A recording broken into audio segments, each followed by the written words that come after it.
The Grand Secretary's Pampered Wife Chapter 726 to Chapter 768. The latest chapter of this book is not finished yet. For more exciting content, please scan the QR code below to download the app. Novels are updated faster. Millions of novels are free to read.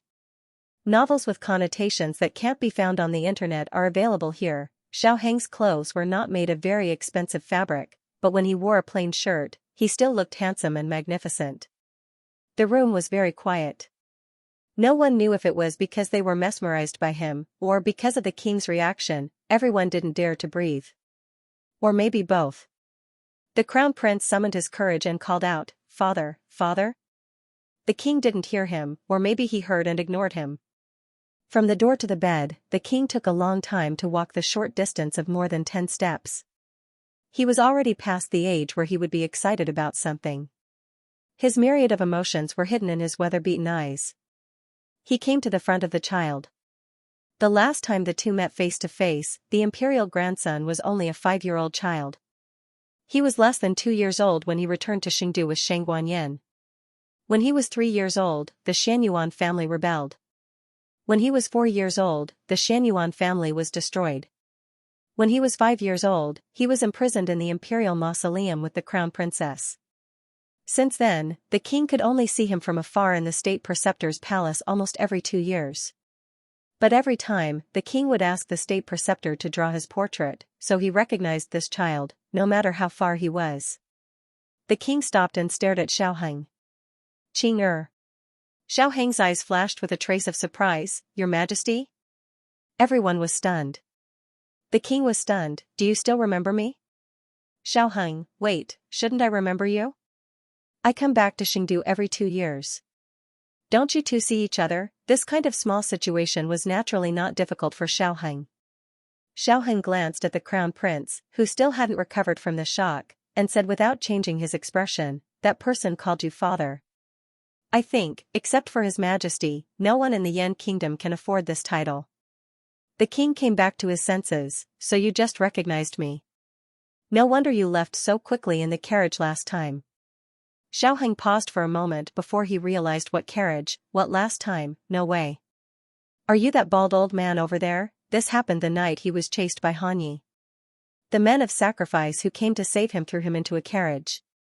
The carriage was split open, and he only recognized Zhang Dequan. The monarch asked, "Since you've come to Chengdu, why don't you show up? Why didn't you return to the palace to find me?" Xianxia lowered his eyes and said with a sad face, "Because someone is trying to kill me. My mother told me to hide and not come out. But when I heard that my mother was injured, I really can't continue to hide." The monarch's face darkened. The crown prince was a little surprised. First of all, he didn't recognize Xianxia. When he first saw him, he really thought that Shang Guanqing had returned. It wasn't until he heard the word kill that he snapped out of his daze. He didn't send anyone to kill Xiao Lulang. From the beginning to the end, he only dealt with Xiao Lulang. That boy's original name was Xianxia. His father was Xiao Ji, Marquis Xianping of Zhao Country. When he was 14 years old, he sent someone to assassinate Xianxia. Who knew that Xianxia faked his death and escaped and survived as Xiao Lulang? Sometimes, the crown prince habitually called him Xiao Lulang. But it didn't make sense. Hadn't the mole under Xianxia's right eye been removed, so, was this Shang Guanqing or Xianxia? He felt that it was more likely to be Xianxia. After all, Xianxia was in Chengdu. On the contrary, there had been no news of Shang Guanqing for a long time. But Xianxia didn't know his background, did he? How could he come to pretend to be Shang Guanqing? The crown prince's mind was in a mess. There was no way for him to sort out his thoughts on this occasion. On the other hand, the young commandery princess at the side skipped in. The monarch introduced, "Light Shui, this is Shang Guanqing. According to seniority, you should call her little aunt." The young commandery princess went to Lingbo Academy for a long time and always interacted with little Jing Kong, who was her age. She almost forgot that she was a junior. She quickly straightened her back and looked up at Xianxia with a serious face. She said, "I am Shang Guanshui." This person was so good-looking, she really wanted to grab her face and scream. The young commandery princess had actually met Xianxia on the first day of class at Lingbo Academy. However, at that time, Xiaoheng was wearing the uniform of Kanglin Women's Academy. His face was covered with a veil, so no one could see his appearance.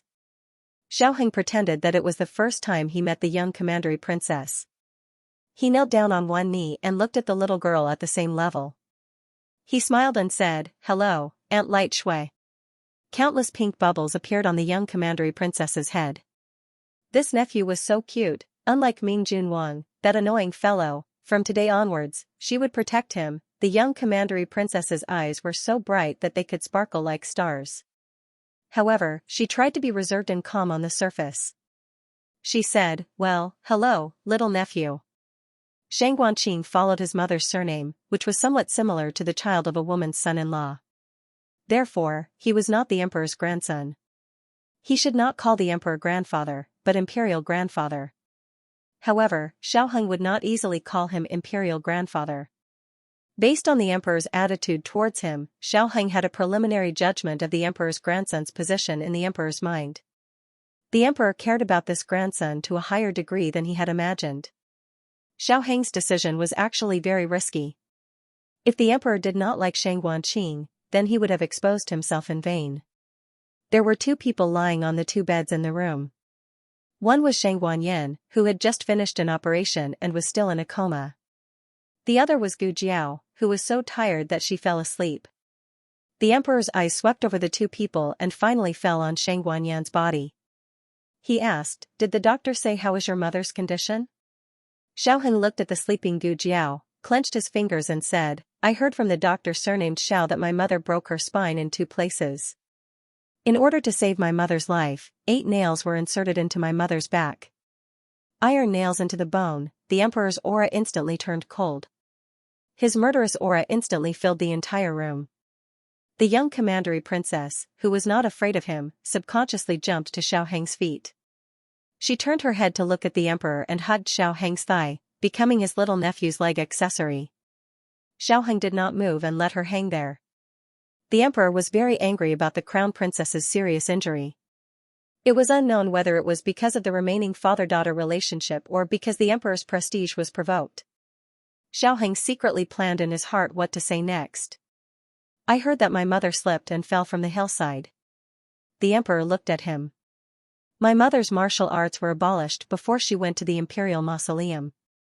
This matter was known to everyone and was not a secret. Xiaoheng had already heard about it. But the next few words depended on Xiaoheng's guess based on Shang Guanyan's performance in Tianxiang Pavilion. "But these years, in order to train my body, my mother would accompany me to practice martial arts. I am not talented and did not learn much, but my mother learned a little bit." Directly saying that Shang Guanyan practiced martial arts again, it would seem that she had bad intentions. But if she said that she taught Shang Guanqing, who was weak and sickly, there was no doubt. The emperor recalled Shang Guanyan's appearance when she climbed over the wall of the cold palace. Her martial arts were indeed a bit mediocre. She shouldn't be too powerful. Otherwise, she wouldn't have crawled out of the palace through the dog hole. Martial Aunt Nan was also abolished of her martial arts. Xiaoheng knew the highest level of martial arts that could be achieved if she practiced martial arts again. Therefore, he did not advocate Shang Guanyan's martial arts. He then said, "My mother is very clever and has a little martial arts. I don't believe that she would fall like this. That's the imperial palace, ah. Is there someone who dares to do something to your mother in the imperial palace?" The crown prince wanted to say so, but if he really said so, it would make him look very suspicious. The crown prince strode forward and personally moved a stool for the emperor to sit down by the bed. Oh, filial piety is still his. He actually let the emperor stand for so long. Imperial father. The crown prince helped the monarch to sit down and said with a pained expression, "The son also feels that there is something fishy about this matter.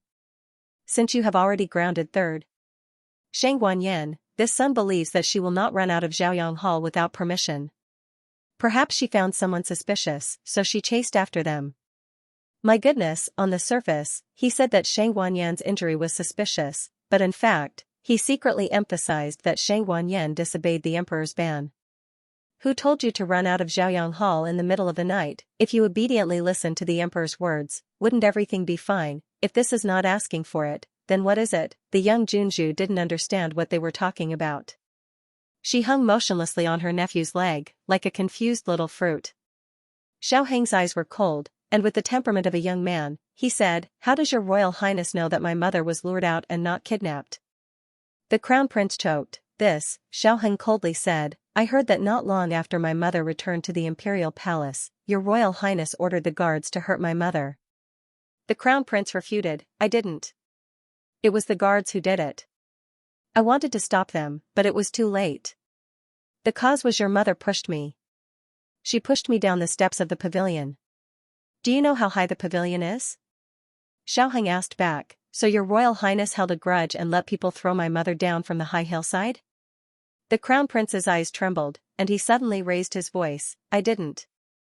"Enough, stop quarreling," the Emperor sternly said. The young Junju plugged her small ears with her fingers. The Emperor said to Zhang Dequan, "Take the young Junju out." "Yes." Zhang Dequan came over and took the young Junju out. "What's the situation? We'll know when your mother wakes up." "How is your body?" the Emperor asked Xiaoheng. Xiaoheng was about to say that he was fine, but he remembered that Shang Guanqing was sick. He changed his youthful aura and weakly said, "Still the same." The Emperor said, "Since you're here, let the state preceptor take a look at you." Xiaoheng didn't speak. The Emperor frowned and looked at him. "What's wrong?" Xiaoheng lowered his eyes and whispered, "Anyway, it can't be cured.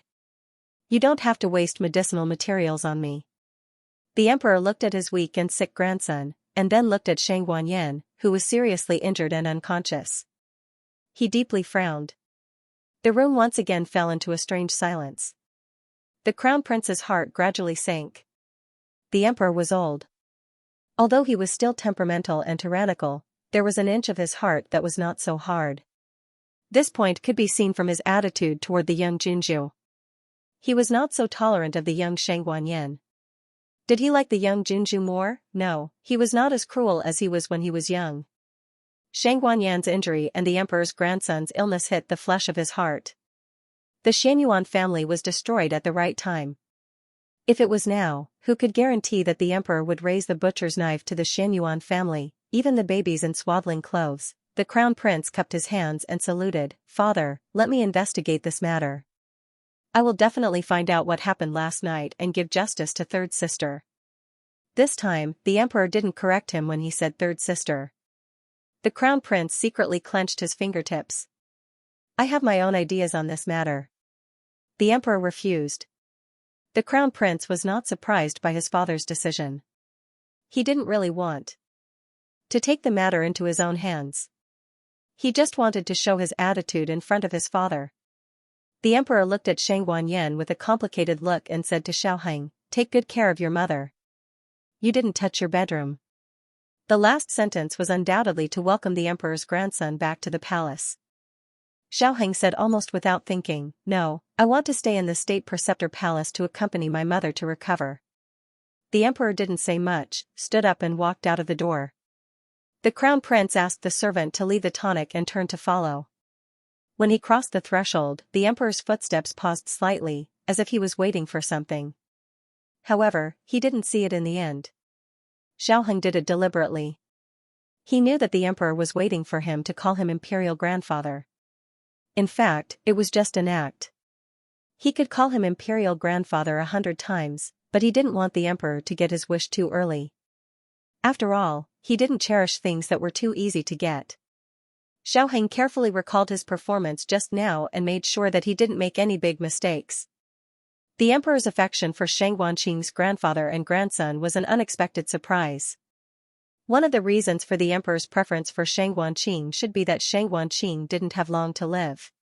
The Emperor was afraid of all people related to the Xianyuan family, but a grandson who didn't have long to live was not a threat to his imperial power. The Crown Prince's performance today was very mediocre. He was impulsive and easily angered.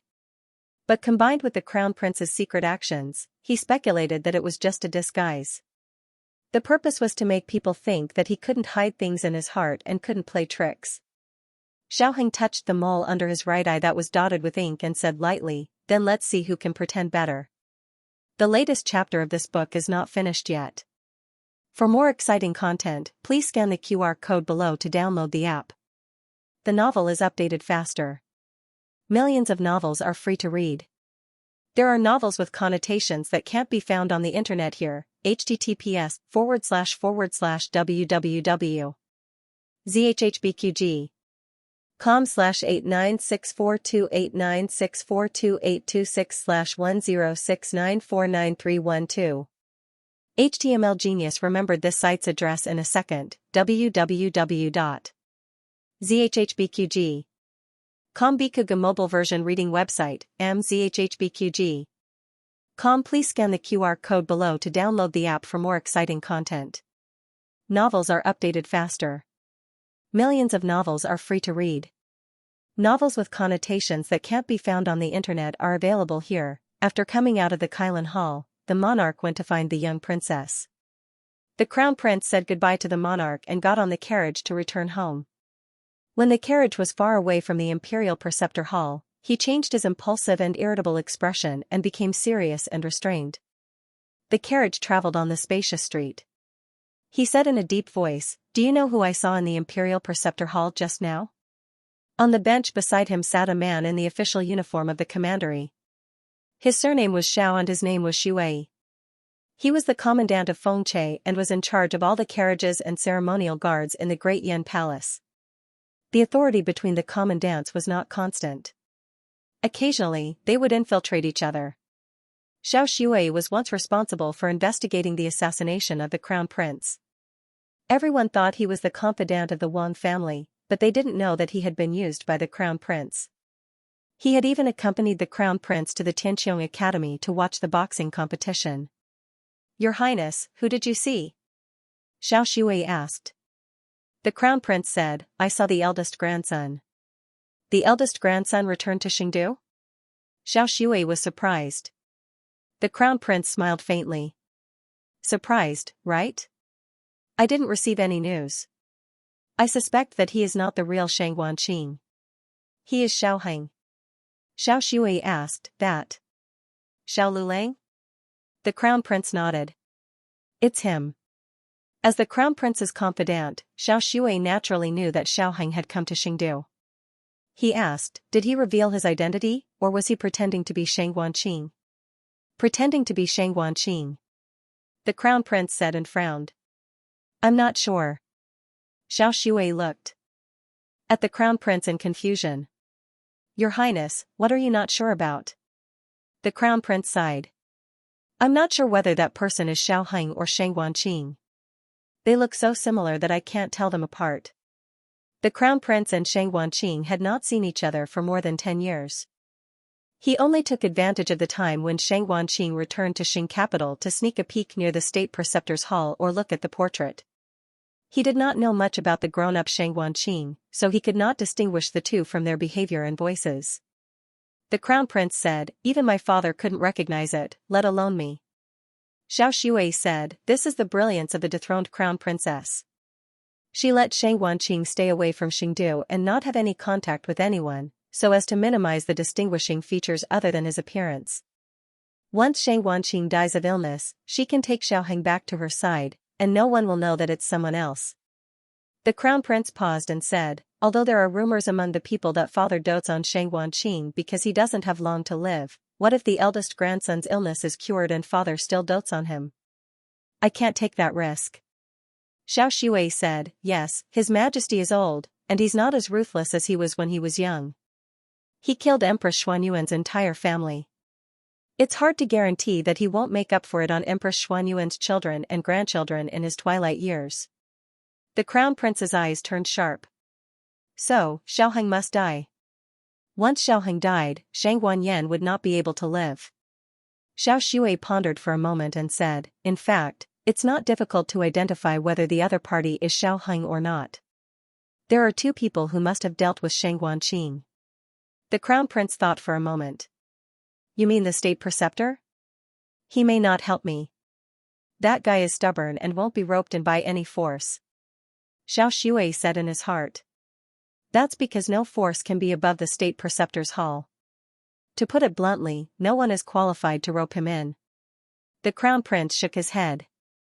What's more, he and Shang Wanqing only met once in 2 years. They don't know much about each other. As for the slight difference in voice, it can be said that he changed his voice. Xiaoheng is a man. How can his voice be the same when he was a teenager? Xiao Shui pointed out. Did your highness forget that there is another person? The crown prince, who? Xiao Shui, Wang Su. The crown prince was slightly stunned. Him? He has been stationed in the imperial mausoleum for several years and personally taught Shang Wanqing martial arts. If there is anyone who can identify the real Shang Wanqing, it's him. Xiao Shui said, His Majesty hates it when people deceive him. If the person your highness saw today is really Xiaoheng, then Xiaoheng has committed the crime of deceiving the emperor. You're right. The crown prince deeply agreed. But there's one thing I can't figure out. Why doesn't Xiaoheng directly recognize the emperor, but uses Shang Wanqing's identity? Xiao Shui said, because it's much simpler to use Shang Wanqing's identity. If Xiaoheng used his own identity, then it would involve who Shang Wanqing was, what the crown princess's intentions were, how much the emperor had been deceived over the years, and so on. Of course, the crown princess could say that she did this because someone wanted to harm Xiaoheng, but the problem was that she couldn't produce any evidence. Would the emperor believe her without any evidence? With the emperor's suspicious personality, he would only think that the mother and son were plotting something behind his back. So to be on the safe side, it was safer for Xiaoheng to disguise himself as Shang Wanqing. Not only would there be no complications, but he could also receive all the love from the emperor. In addition, Xiao Shui faintly felt that perhaps Xiaoheng didn't want to become a member of the Yan royal family. If he used Shang Wanqing's identity, he could leave without any burden after the deed was done. But soon, Xiao Shui denied this guess. He was the eldest grandson of the most powerful Shangzhou kingdom's emperor. Who wouldn't want such an identity? He shouldn't overestimate Xiaoheng's temperament. He wasn't so indifferent to fame and fortune. Everything was just a matter of weighing the pros and cons. The crown prince was at his wit's end. You're right, but what if he's really Shang Wanqing? Xiao Shui sneered. Then it's even easier. It's much easier to expose Shang Wanqing than Xiaoheng. We didn't expose him before because there was no need. Anyway, Shang Wanqing won't live long, and he didn't cause trouble in Qingdu. As long as he stays in the imperial mausoleum, we can pretend that he doesn't exist. The one we want to get rid of is Xiaoheng from the beginning to the end.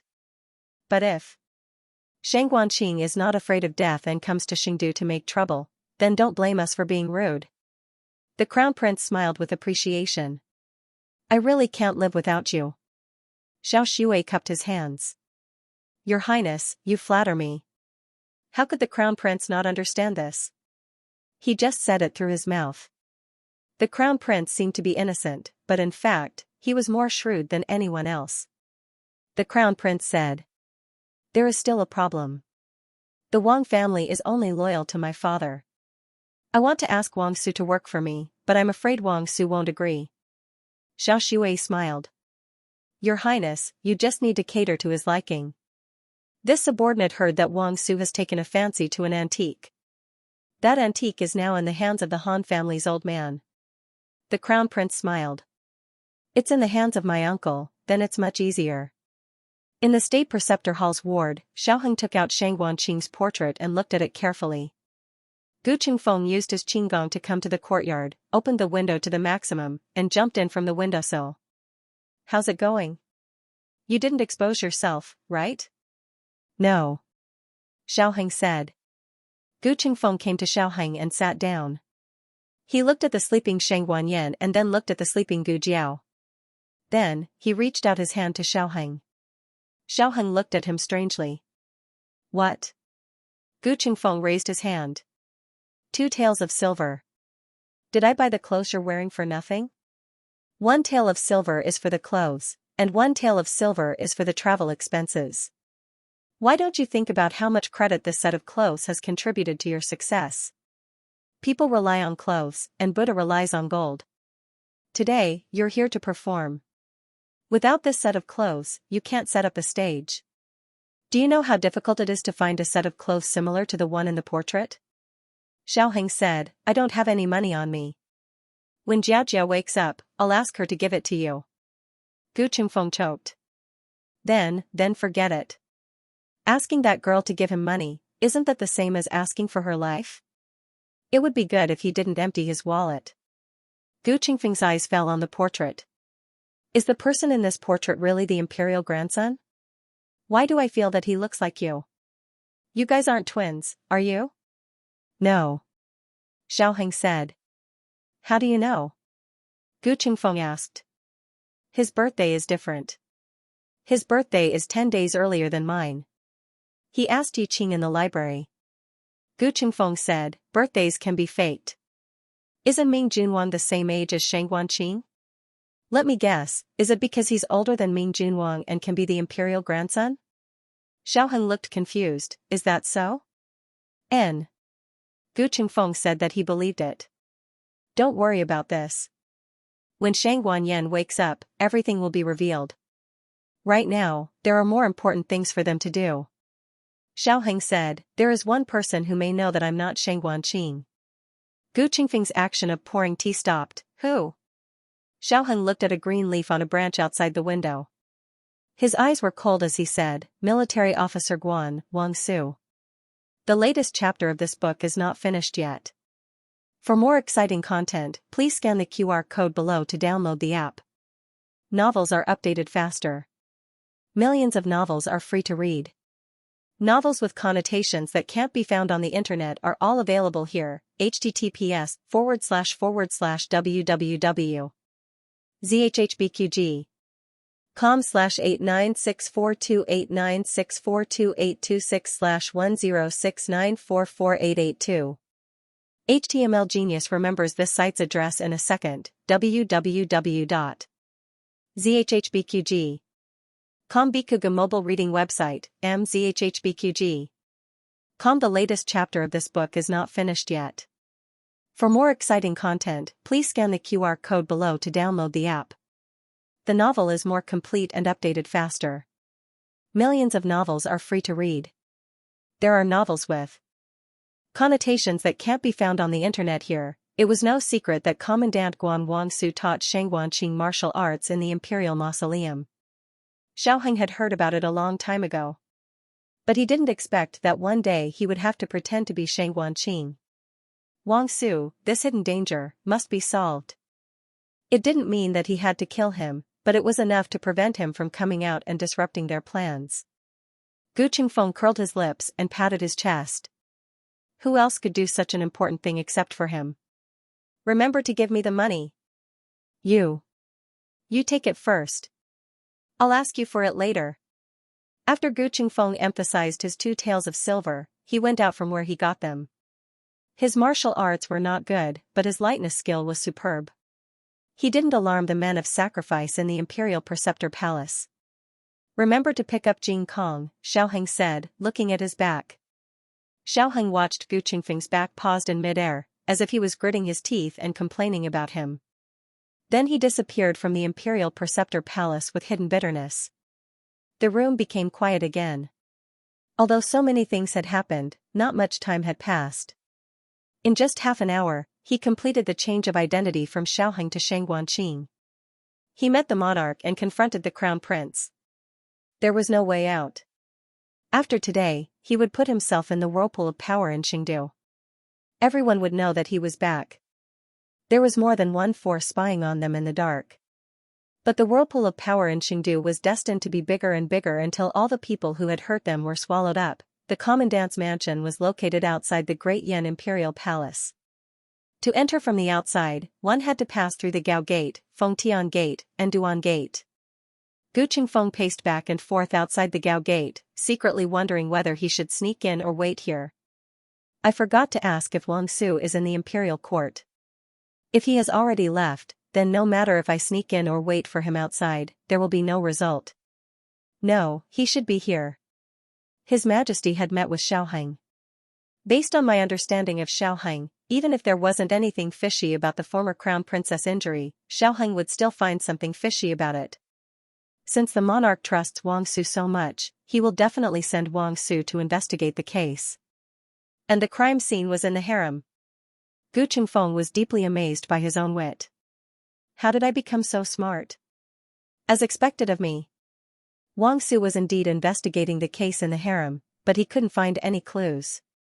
The scene was very clean, except for the traces of Shang Wanyan's fall. There were only the footprints left by her personal palace maid. In addition, there were several kinds of footprints that belonged to the eunuchs who came to move Shang Wanyan. All of them have been eliminated as suspects. Seems like he's an expert who knows Qigong. Wang Su stood on the hillside, looked at the place where Shang Wanyan had fallen and jumped. This was a steep slope, but the walls of the slope were covered with vines. Even if one were to randomly grab 1 or 2 vines, they would still be able to grab 1 or 2. Wang Su carefully examined the scene for half an hour and finally left with a sullen face. He was an outsider.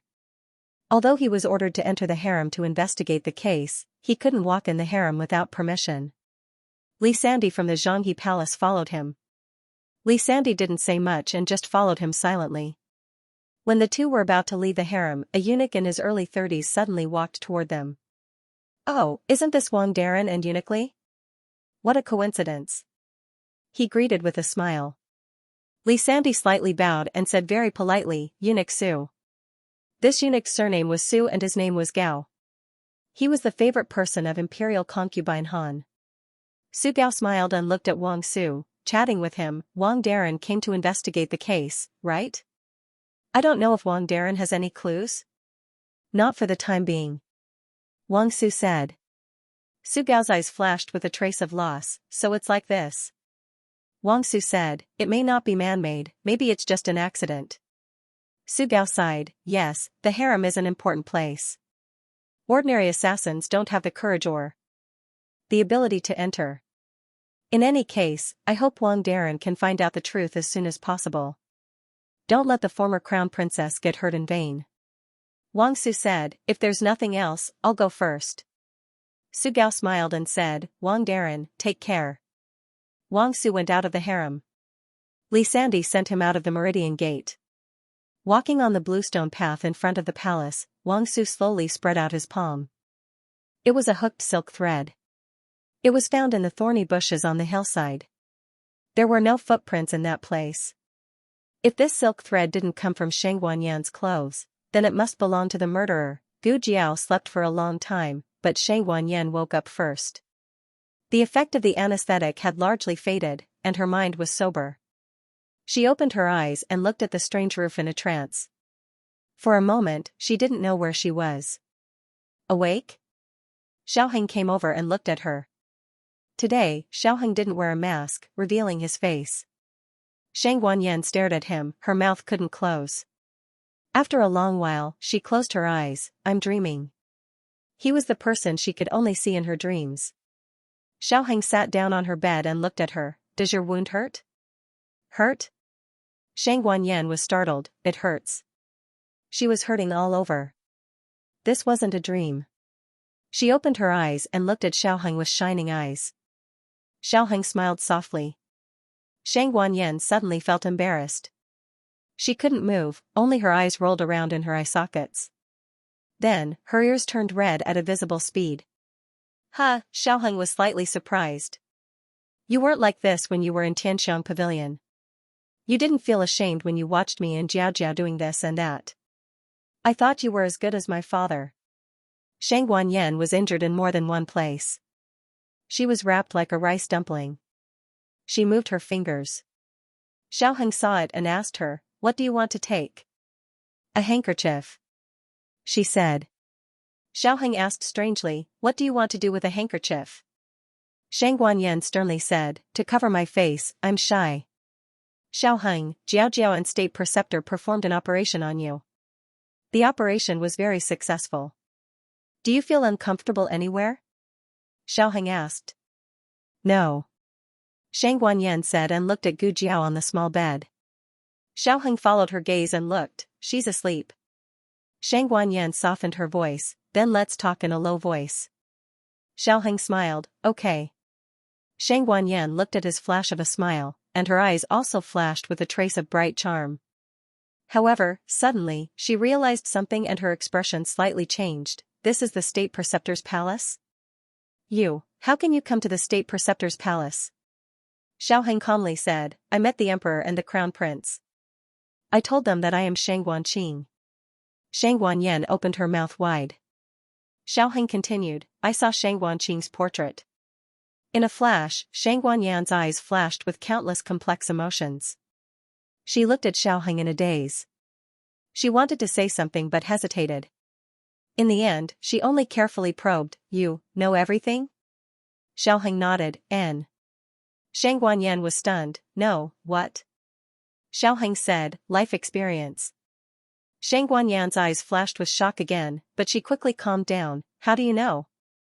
I guessed it. Xiaoheng said truthfully. His behavior in Tianxiang Pavilion that day was very clear.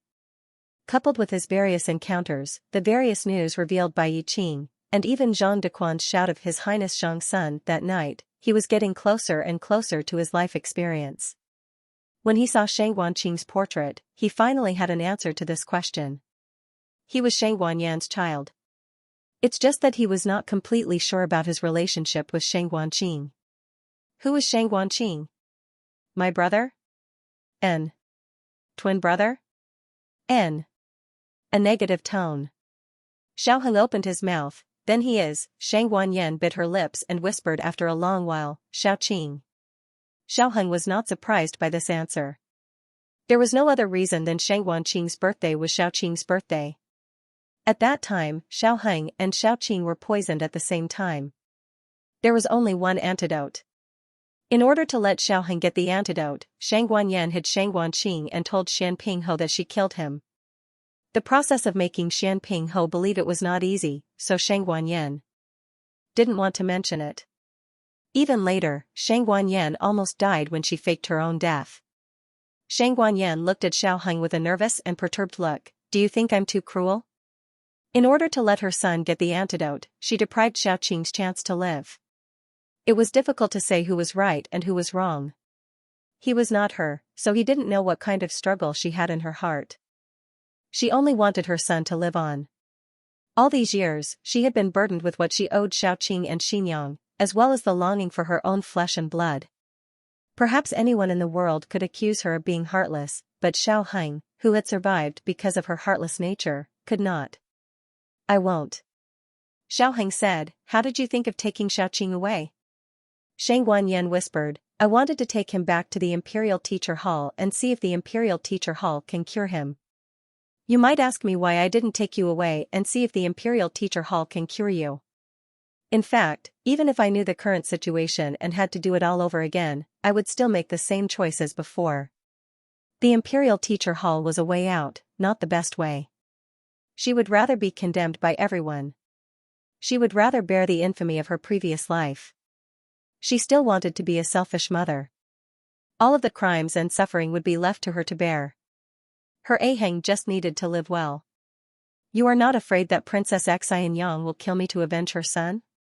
Princess Xianxia was not a weak woman.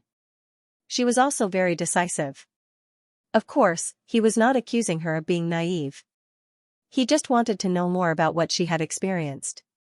The good, the bad, the dangerous, the things he had struggled with, and the things he had missed all these years. Shang Guanyan said, Xian Pinghe will not let her know that her son was killed by me. You really understand my father. He did indeed lie to Princess Xianxia, saying that Xiaoqing died at the hands of assassins. It was only later that Princess Xianxia found out under the instigation of some people. However, she did not succeed in killing me. At the last moment, she carried me out of the fire. Shang Guanyan blamed herself, it was all because I attracted those assassins. Otherwise, you two would not have been poisoned.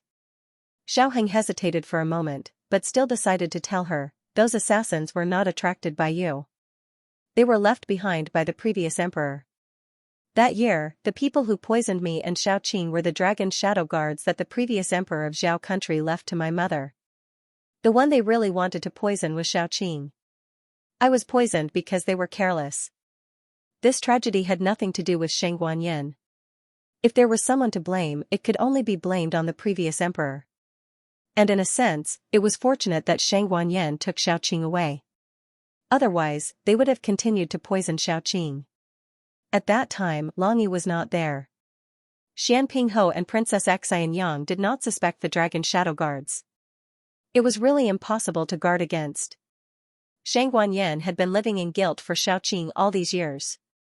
When she heard this news, she found it hard to believe. Are you deliberately making up a story to comfort me? Xiaoheng shook his head. I'm not. I can't make up this story. The previous emperor's brain circuit was similar to that of the great Yan emperor. They were both crazy and ruthless. When Princess Xianxia married Xianping Ho, it was to prevent him from rebelling. Once he had the thought of rebelling, Princess Xianxia would immediately let the dragon shadow guards kill him. The previous emperor knew that Princess Xianxia could not get along with men. He was not worried that Princess Xianxia would fall in love with Xianping Ho. But after all, the two were husband and wife. In case Xianping Ho used force to make Princess Xianxia give birth to his child, who could guarantee that Princess Xianxia would not be soft-hearted because of the child? Therefore, the previous emperor issued an order to the dragon shadow guards that even Princess Xianxia did not know about.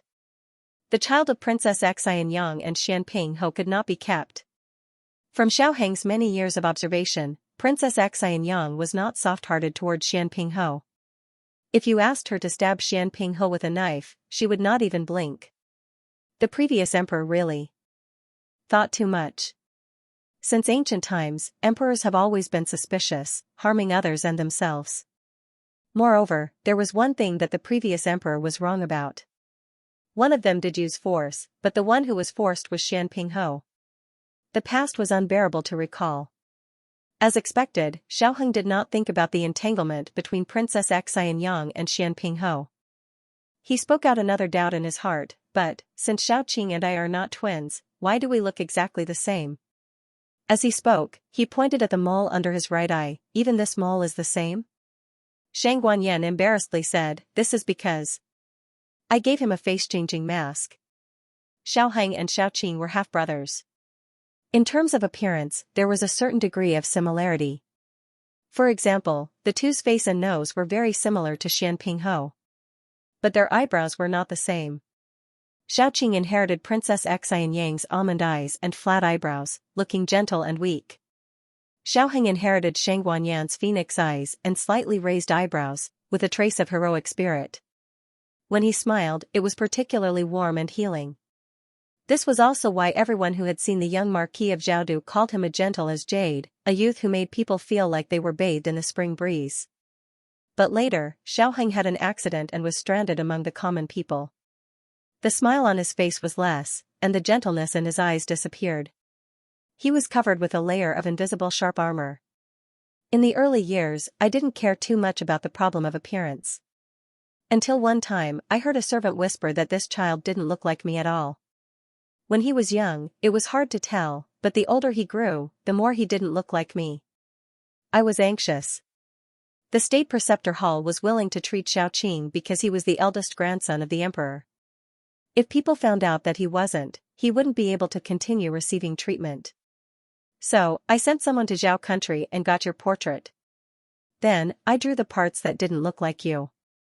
Speaking of this, Shang Guanyan paused. It was at that time that your identity was exposed, letting the crown prince know of your existence. Xiaoheng suddenly understood, so that's how it is. Then everything made sense. Xiaoheng touched the mole on his face. Shang Guanqing had drawn it according to him. Now that his mole was gone, was he imitating Shang Guanqing or imitating himself? He really didn't know whether to laugh or cry. What's wrong? Shang Guanyan looked at him and asked. Xiaoheng said, my mole is actually gone. At that time, Princess Xianxia, in order to not let those people easily find him, burned the mole on his face after a big fire. He changed his appearance, and his voice and figure were different from before. In addition, he lost the mole. Even his own father, Marquis Xianping, spent a lot of effort to confirm that it was him. Shang Guanyan gently said, she is really good to you. Her tone was gratified but also sad and lonely. In the end, she still missed it. In his 19 years of life, there was never a mark of her. Can I call you Aheng? The crown princess was born to be respected. Even if she was executed in public in the throne room, she never lowered her noble head and never begged. But at this time, just asking if she could call him that, she used up all the humility in her bones. Xiaoheng said, "You can call me whatever you want." "Then can you please call me?" Shang Wanyan didn't say this. She lowered her eyes and endured the sadness and bitterness in her heart. Can't cry. The descendants of the Xianyuan family shed blood but not tears. She didn't cry when she gave birth to a child. She didn't cry when her bones were broken. She didn't cry. In fact, Xiaoheng still had a lot of things he wanted to ask her. For example, what happened last night? What happened more than 10 years ago? Why did she become a slave? Xiaoheng looked at her weak body and said, "You rest for a while. I will go and get something to eat." "Okay." Her voice was choked with sobs. She tried hard to suppress it. Xiaoheng stood up and stopped in his tracks. Shang Wanyan's heart suddenly jumped. "Is he going to call me? Is it? Xiaoheng said, "I forgot to ask you what you want to eat. You just had an operation. Millet porridge and barley porridge are both good." "Oh." Shang Wanyan was disappointed and said in a low voice, "Both are fine." Xiaoheng, "Then millet porridge?" Shang Wanyan, "Okay." She had no appetite. She was a bad woman. She didn't deserve to be his mother. Xiaoheng stepped to the door. When he was about to cross the threshold, he stopped again. It may be a bit late to say this, but, he turned around and looked at her sincerely. "Thank you for giving birth to me. Thank you for bringing me into this world, and thank you for everything you have done for me." Mother. The word mother that he had waited for 19 years softened the years and comforted the more than 7,000 days and nights of separation. Shang Wanyan choked and couldn't speak. "Thank you, my son." The latest chapter of this book is not finished yet. For more wonderful content, please scan the QR code below to download the app. Novels are updated faster. Millions of novels are free to read. Novels with connotations that can't be found on the internet are all available here. https://www.zhhbqg.com/8964289642826/1069300020. HTML Genius remembered this site's address in a second. www.zhhbqg.com Bikuga mobile version reading website, mzhhbqg.com. The latest chapter of this book is not finished yet. For more exciting content, please scan the QR code below to download the app. Novels are updated faster and more fully. Millions of novels are free to read. Novels with connotations that can't be found online are all available here. Gu Qingfeng waited outside the palace for a long time until his temper flared up. "Wang Su, can you do it? I still have to pick up the child later. You're delaying me from my work. I'll count to 3. If you still don't come out, I'll go into the palace to find you." Wang Su came out. Wang Su had just brought people to search Tianxiang Pavilion yesterday.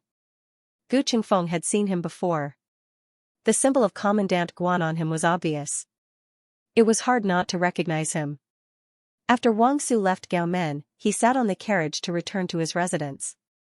Gu Qingfeng followed quietly. Wang Su was not in a hurry. The carriage did not go too fast.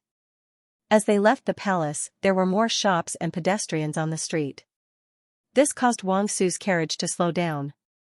Gu Qingfeng followed at a distance.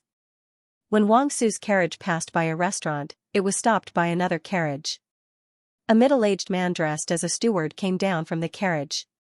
He smiled and cupped his hands towards Wang Su's carriage. It was unknown what he said to Wang Su, but Wang Su got down from the carriage and entered the restaurant beside him. Gu Qingfeng did not go in directly. Instead, he went to the ready-made clothing store diagonally across the street to buy a set of female clothing. He could not bear to buy jewelry, so he only used a hairband. Wearing a veil, he looked like an ordinary girl. He entered the restaurant and said he was looking for someone. The waiter saw that she was dressed plainly and did not look like a rich family's daughter. He was too lazy to greet her and told her to look for someone herself. Gu Qingfeng quickly found the middle-aged man in a room at the east end of the corridor on the second floor. He was guarding the door. There were 2 men of sacrifice with him. Was there such a big lineup? What was going on, with the men of sacrifice guarding? it was impossible for Gu Qingfeng to eavesdrop in the corridor. He entered an empty room, pushed open the window, and jumped out onto the roof. He used Qinggong to come to the room where Wang Su was. He bent down, picked up a tile, opened it slightly, and looked down through the gap. An old man, he was dressed very luxuriously. He sat on an armchair, his hands resting on the handle of a rosewood cane. Gu Qingfeng happened to be on top of his head, so he couldn't see his face clearly. Wang Su, on the other hand, was sitting opposite him. Due to the angle, Gu Qingfeng could see a small part of Wang Su's face. "What is Old Master Han doing?" Wang Su said. "Old Master Han?" Han Ye's grandfather, the head of the Han family. Gu Qingfeng pricked up his ears. Old Master Han winked at the manservant beside him. The manservant walked towards Wang Su with a brocade box in his hands. Wang Su glanced at the brocade box and asked seriously, "What's the meaning of this?" Old Master Han raised his hand and the servant opened the brocade box. Gu Qingfeng wanted to see what was inside the brocade box, but he was blocked by the servant's brain. "Spoon." Gu Qingfeng gritted his teeth. However, he saw Wang Su's body tense up. He couldn't tell if he was excited or surprised. Could it be that this old thing wanted to bribe Wang Su? The Han family was imperial concubine Han's mother's family and belonged to the crown prince's party. Speaking of this, Gu Qingfeng couldn't help but sigh at the complexity of the Yan royal family. In Zhao country, the princes were not allowed to form cliques for personal gain, but the Yan monarch didn't seem to care. The Yan monarch didn't seem to be angry when the top 10 aristocratic families openly supported their own princes. The only aristocratic family that the monarch had suppressed was the Xianxia family. The whole family was destroyed. Old Master Han smiled and said, "I know you've been coveting my treasure for a long time. Today, I'll give it to you." Wang Su withdrew his gaze from the box and said seriously, "I don't deserve it." "Old Master Han, you've frightened me." Old Master Han laughed and said, "Don't be so nervous. It's just an antique. I can afford it. If you like it, I have many more in my house." Wang Su asked, "Old Master Han, what can I do for you?" Old Master Han said, "You're a smart man. I'll be frank. There's something I don't understand and I want to ask Commandant Wang to explain it to me." Wang Su said, "As long as it's not related to the imperial court, I'll tell you everything I know." The Wang family and the Han family were the top aristocratic families in Chengdu. In terms of background, the Wang family was more profound than the Han family. However, consort Wang Xian didn't give birth to a son and only had 2 princesses. Therefore, in the eyes of the people, the Han family with the crown prince was better. But in fact, according to Gu Qingfeng's investigation, the Wang family was more valued by the monarch. Old Master Han said faintly, "I heard that the crown prince is back." Wang Su frowned and said, "Oh? I haven't heard about it." "You're well informed." Old Master Han smiled and said, "You don't have to make insinuations. After all, I'm the crown prince's uncle." The crown prince just went to the state preceptor palace to visit the deposed crown princess. His Majesty was there, and so was the crown prince. The implication was that he didn't pay much attention to the deposed crown princess, but it was such a coincidence that the crown prince met the crown prince.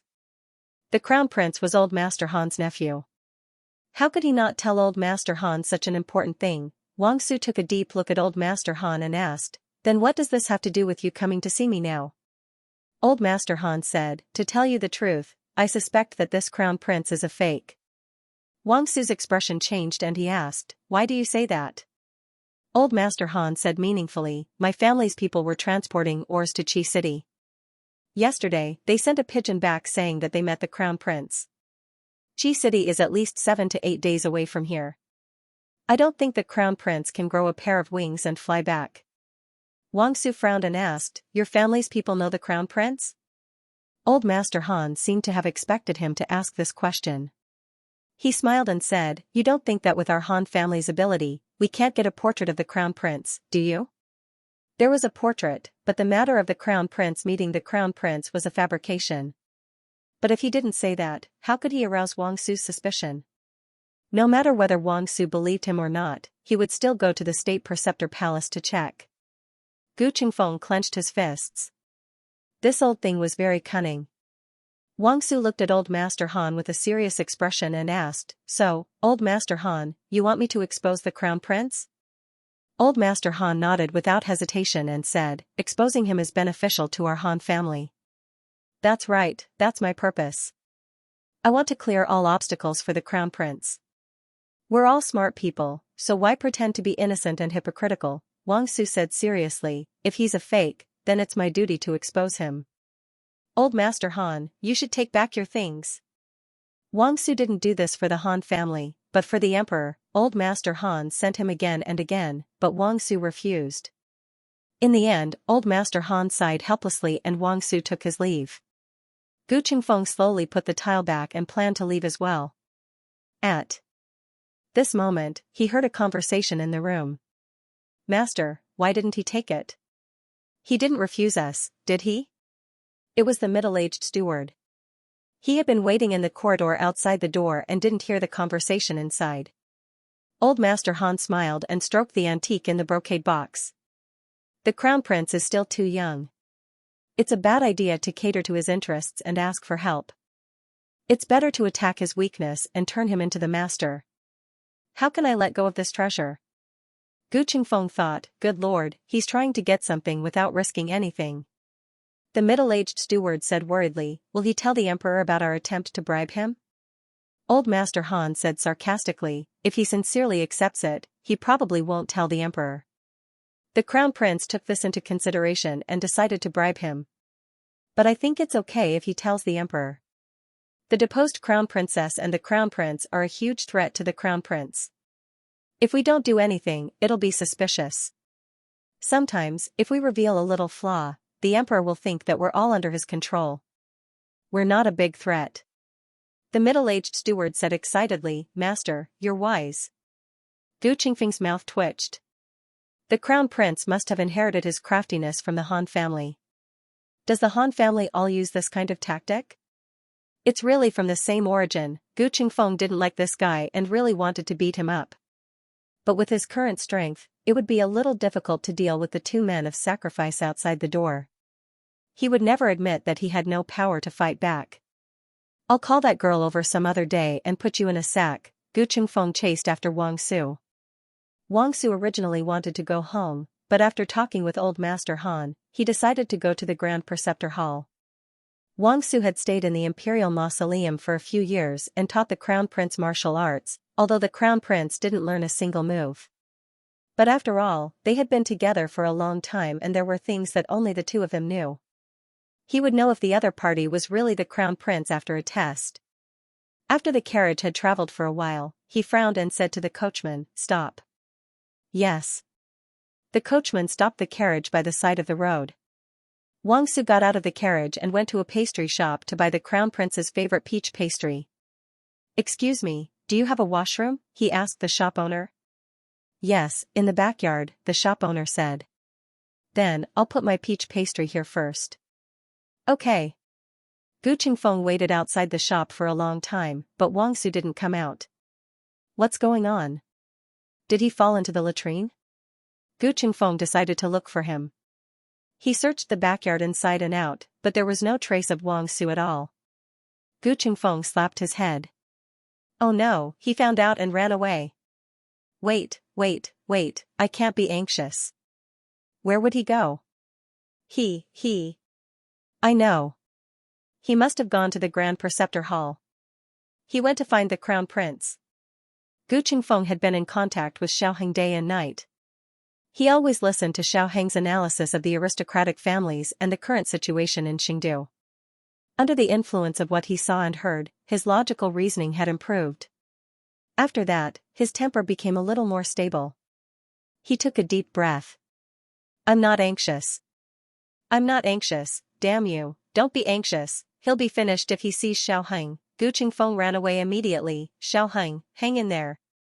You must avoid Wang Su. If you can't avoid him, you can play dead. Wang Su was wearing the official uniform of Commandant Guan. If Xiaoheng saw him, he would be able to recognize him. However, Wang Su was not stupid. After he entered the Grand Preceptor Hall on the pretext of seeking an audience with the monarch, he dirtied his clothes when no one was looking and borrowed a set of clothes from the Grand Preceptor Hall's disciples. In an empty corner, Wang Su tied his hair into a high bun on the top of his head. At a glance, he was an elder disciple of the Grand Preceptor Hall. Is His Majesty and the Crown Prince in the Qilin Hall? He stopped a disciple passing by. His aura was so strong that the disciple thought he was an unknown senior brother. The disciple said respectfully, His Majesty and the young princess have gone to find the Grand Preceptor. The Crown Prince is in the Qilin Hall. Thank you. Wang Su thanked him and walked toward the Qilin Hall. It was already evening. The summer days were long and the sun was abundant. The sky was still bright. He came to the corridor of the Qilin Hall. The corridor was empty and looked like there was no one, but there were a few gazes in the dark. Wang Su understood that these gazes were from the death warriors of the Grand Preceptor Hall. He was not here to kill people. There was no murderous aura on him, so the death warriors would not attack him. He looked through the rooms one by one and finally saw a side room with the door half open at the end. He came to the door of the side room and could faintly see a young man sitting at a square table with his back facing the door. There were flour, bowls, meat stuffing, and other things on the table. The man seemed to be rolling the dough. His movements were slightly clumsy. It was obvious that it was his first time doing this. On the bed beside him lay the injured crown princess. On the other small bed, there was someone sleeping. Wang Su thought that this young man must be the crown prince that old Master Han had mentioned. There was a secret signal between him and the crown prince. He only needed one sentence to test whether the crown prince was real or fake. His actions had to be fast and his voice had to be loud. Only then could he catch the other party off guard. As the thought flashed through his mind, Wang Su suddenly pushed open the door and jumped into the room. He shouted with full energy, Heavenly King covers Earth Tiger, bang! The young man picked up the rolling pin in his hand and knocked him out. After the rolling pin with internal energy hit Wang Su, it flew back into the man's hand. Gu Chongqing did not turn his head. With a face full of flour, he continued to seriously and clumsily roll the dough. Younger sister wants to sleep. Don't be noisy. Digression, cooking for younger sister, got. The latest chapter of this book is not finished. For more exciting content, please scan the QR code below to download the app. Novels are updated even faster. Millions of novels are free to read. Novels with connotations that cannot be found on the internet are all here. https://www.zhhbqg com/89642896428226/1069251183. HTML Genius remembered this site's address in 1 second. www.zhhbqg.com Bikuga mobile reading website, mzhhbqg.com. The latest chapter of this book is not finished yet. For more exciting content, please scan the QR code below to download the app. Novels are updated faster.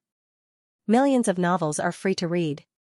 Novels with content that can't be found on the internet are all available here. After Gu Qingfeng realized that he had lost Wang Su, he rushed to the Grand Tutor Hall with all his might. He used his qinggong to the extreme. The wind blew and he almost couldn't open his eyes. However, he still couldn't catch up with Wang Su. There was no other reason. This was the inner city of Xingdu, Wang Su's territory. Gu Qingfeng usually stayed in the remote Tianxiang pavilion in the outer city. Even if he entered the city, he only came to see Xiaoheng and little Jing Kong. He wasn't familiar with the inner city and couldn't beat Wang Su, who took a shortcut. In addition, in order to hide from others and eavesdrop on Wang Su, Gu Qingfeng changed into a woman's skirt. This dragged him down. He grabbed the hem of his dress with both hands, spread his feet apart, and ran forward with his legs splayed out in front of him. The pedestrians on the road all looked at him like he was an idiot. Their jaws almost dropped. Gu Qingfeng finally arrived at the Grand Tutor Hall. He couldn't enter the hall openly, so he could only climb over the wall. But after running all the way, he was already panting like a dog.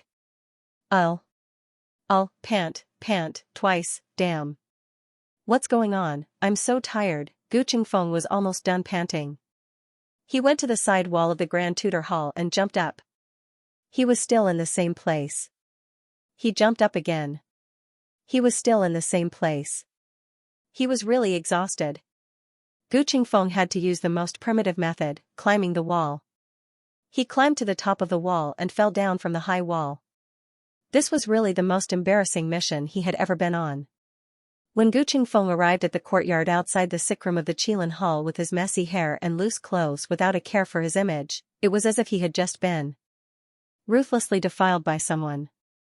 He didn't know anything about this. He came to the window and was about to lift his skirt and flip over when he saw Gu Chongqing in the room. Gu Chongqing was sitting at a square table with half of his face facing the window. His handsome face was covered with flour. There was dough, flour, and other ingredients on the table. He was using a rolling pin to roll dough. Gu Qingfeng took a few glances before he recognized that this was his elder brother. He was stunned. What was going on? Why would his elder brother appear here? Although he knew that his elder brother had come to the Yan Kingdom, he did not come to Xingdu. Furthermore, why would his elder brother be sitting here quietly rolling noodles? And it was so ugly. The thickness of the noodles was uneven, and the length was different. It wasn't noodles, but dough lumps, right? Compared to Big Brother's appearance, Big Brother's rolling of noodles surprised Gu Qingfeng even more. This was something that Big Brother would never do in 10 lifetimes. It was even more impossible than him reincarnating as a woman. The corner of Gu Qingfeng's mouth twitched. For a moment, he wondered if he was dreaming. He pinched his thigh hard, and the pain almost made him fall to the ground. Yes, it was not a dream. This was really Big Brother. Big Brother came to find him, and Big Brother was rolling noodles for him. Gu Qingfeng was moved to tears. He looked affectionately at Big Brother, who was clumsily rolling noodles, and said excitedly, "Big, bang," the rolling pin flew over. Gu Qingfeng was hit in the face and fell to the ground with his arms and legs spread out. The rolling pin had already flown back. "I told you not to quarrel." Gu Chongqing caught the rolling pin that flew back and continued to roll noodles. Gu Qingfeng looked at the blue sky and white clouds, and said in a voice that only he could hear, "Big Brother, I am your younger brother, Xiao Feng. Xiao had just been called by the monarch. He knew that Gu Chongqing had come. It was because Gu Chongqing was here that he felt relieved to go out. When he returned to the ward, he first found a disciple of the state preceptor hall who had fainted at the door. When he closed the window, he found an unconscious civilian girl in the courtyard. "It seems to be Gu Qingfeng." Xiao recognized him. Gu Chongqing paused in his action of rolling the dough. Xiao was puzzled. Eh? Why did he faint? Gu Chongqing, whose body suddenly stiffened, was speechless. Gu Qingfeng was pulled into the house by Gu Chongqing. Gu Chongqing pinched his philtrum. His younger sister was asleep. No one was allowed to disturb her. His younger brother was cruelly woken up. Gu Qingfeng slowly woke up on the chair. At this time, he did not know that there was a stick mark all over his face. The left and right sides of his face were clearly separated. He saw Big Brother, who was standing in front of him like a mountain, and suddenly felt a lump in his throat. He felt so wronged. Big Brother hit him as soon as they met. Gu Chongqing looked at him condescendingly and said indifferently, "Have you been neglecting your martial arts practice these days? Why can't you take one hit?" Gu Qingfeng was stunned. He raised his head and looked at Big Brother's serious face. It was not that Big Brother did not recognize him, nor did he hit him. He was testing his martial arts. Big Brother had always remembered his martial arts. He misunderstood Big Brother. "Big Brother," Gu Chongqing said sternly, "from now on, wake up an hour earlier every day to practice martial arts." "Yes. Big Brother." Gu Chongqing turned around and heaved a sigh of relief. Gu Jiao woke up at dusk. She had a good sleep. She felt alive. She sat up and stretched. Then, she realized 3 things. First, Gu Chongqing was here. Second, there was a strong fragrance of noodles in the house. Third, Gu Jiao looked strangely at Gu Qingfeng, who was sitting beside Gu Chongqing. "Eh? How did you become a pig's head?" Gu Qingfeng pointed. "That's a pig's head." "I'm not." Gu Jiao looked in the direction of Gu Qingfeng's finger. She saw an unconscious man who was tied up and sitting on the ground by the wall. From the extent of his bruises, this person was indeed better. This was because Wang Su shouted louder, so Gu Chongqing hit him harder. Who is he? Gu Jiao asked. Wang Su. Xiaoheng said. Eat the noodles first. I'll tell you slowly. Gu Chongqing said to Gu Jiao. Gu Jiao nodded. She got up and sat down beside Gu Chongqing. Using noodles to let his sister sit beside him was very scheming. Gu Jiao looked at Gu Chongqing beside her, and then looked at Xiaoheng and Gu Qingfeng. You're all here. Where's Jing Kong? At this time, school should be over in Jing Kong. Xiaoheng said. They brought her to the garden to play with the little princess. The original plan was for Gu Qingfeng to pick her up and send her to Willow Lane to stay for a few days. With Master Nan and Master Lu looking after her, nothing should happen. Who would have thought that Gu Qingfeng would be beaten into a pig's head with a stick? Xiaoheng had no choice but to change his plan and bring the young commandery princess to fetch her playmate. Eat it while it's hot. Gu Chongqing said, otherwise, the noodles will be lumpy. Gu Jiao looked at the steaming hot noodles in the bowl. She didn't ask whether it was noodles or noodles. She just sighed and said, I just woke up and there's food. It's good. Gu Qingfeng and Xiaoheng burped together. Yes, you're really good. We and the other disciples of the State Preceptor Palace in the kitchen are all stuffed. In order to improve his cooking skills, Gu Chongqing rolled wave after wave and cooked bowl after bowl. This bowl was just out of the pot. Fortunately, Gu Chongqing's cooking skills were better than Xiao Liulong's. Except for the ugly appearance, the taste was not bad. Gu Jiao didn't eat at noon. After the operation, she fell asleep. She was really hungry now. Gu Jiao said, the noodles are quite chewy. Gu Chongqing. I made Yangchen noodles, noodles. Gu Chongqing had heard Gu Jiao mumble about Yangchen noodles in her sleep when he was guarding her. The chefs in the State Preceptor's Hall could not make authentic Zhao country Yangchen noodles, so he decided to cook for his sister personally. While Gu Jiao ate the noodles, Gu Jiao told Gu Qingfeng about old Master Han meeting Wang Su. Anyway, Wang Su is the only one who can recognize the eldest grandson of the emperor, except for the former crown princess. Gu Jiao slurped the noodles. Oh, I see. As soon as her voice fell, Wang Su woke up. When he opened his eyes, he found that he was tied up. He looked at the people in the room with a dumbfounded face. He didn't understand what happened. Just now, there was only the eldest grandson of the emperor, but now. Why are there people? His eyes looked back and forth between Xiaoheng and Gu Chongqing. Finally, he realized that the man rolling the noodles was not the eldest grandson of the emperor, but the person in front of him. When did the eldest grandson of the emperor have such a broad back? Who are you? He asked warily. Gu Jiao came over with the noodles, squatted down in front of him, and said while slurping, are you that unlucky guy? Wang Su. Xiaoheng looked at Gu Jiao's back as she squatted on the ground and sucked on the bowl. Why did he feel that this posture was a little familiar? He looked at the sleeping Shang Guanyin and the corner of his mouth twitched. Can't I learn something good? I'm asking you a question. Gu Jiao said. Rumble. Wang Su's stomach growled. Wang Su turned his face away and tried not to smell the aroma of the noodles. But will it be okay if he doesn't smell it? The sound of Gu Jiao slurping the noodles was simply enough to make people drool. Gu Jiao first put a hat on him. You disguised yourself as a disciple of the State Preceptor Palace. Did you want to assassinate the eldest grandson of the emperor?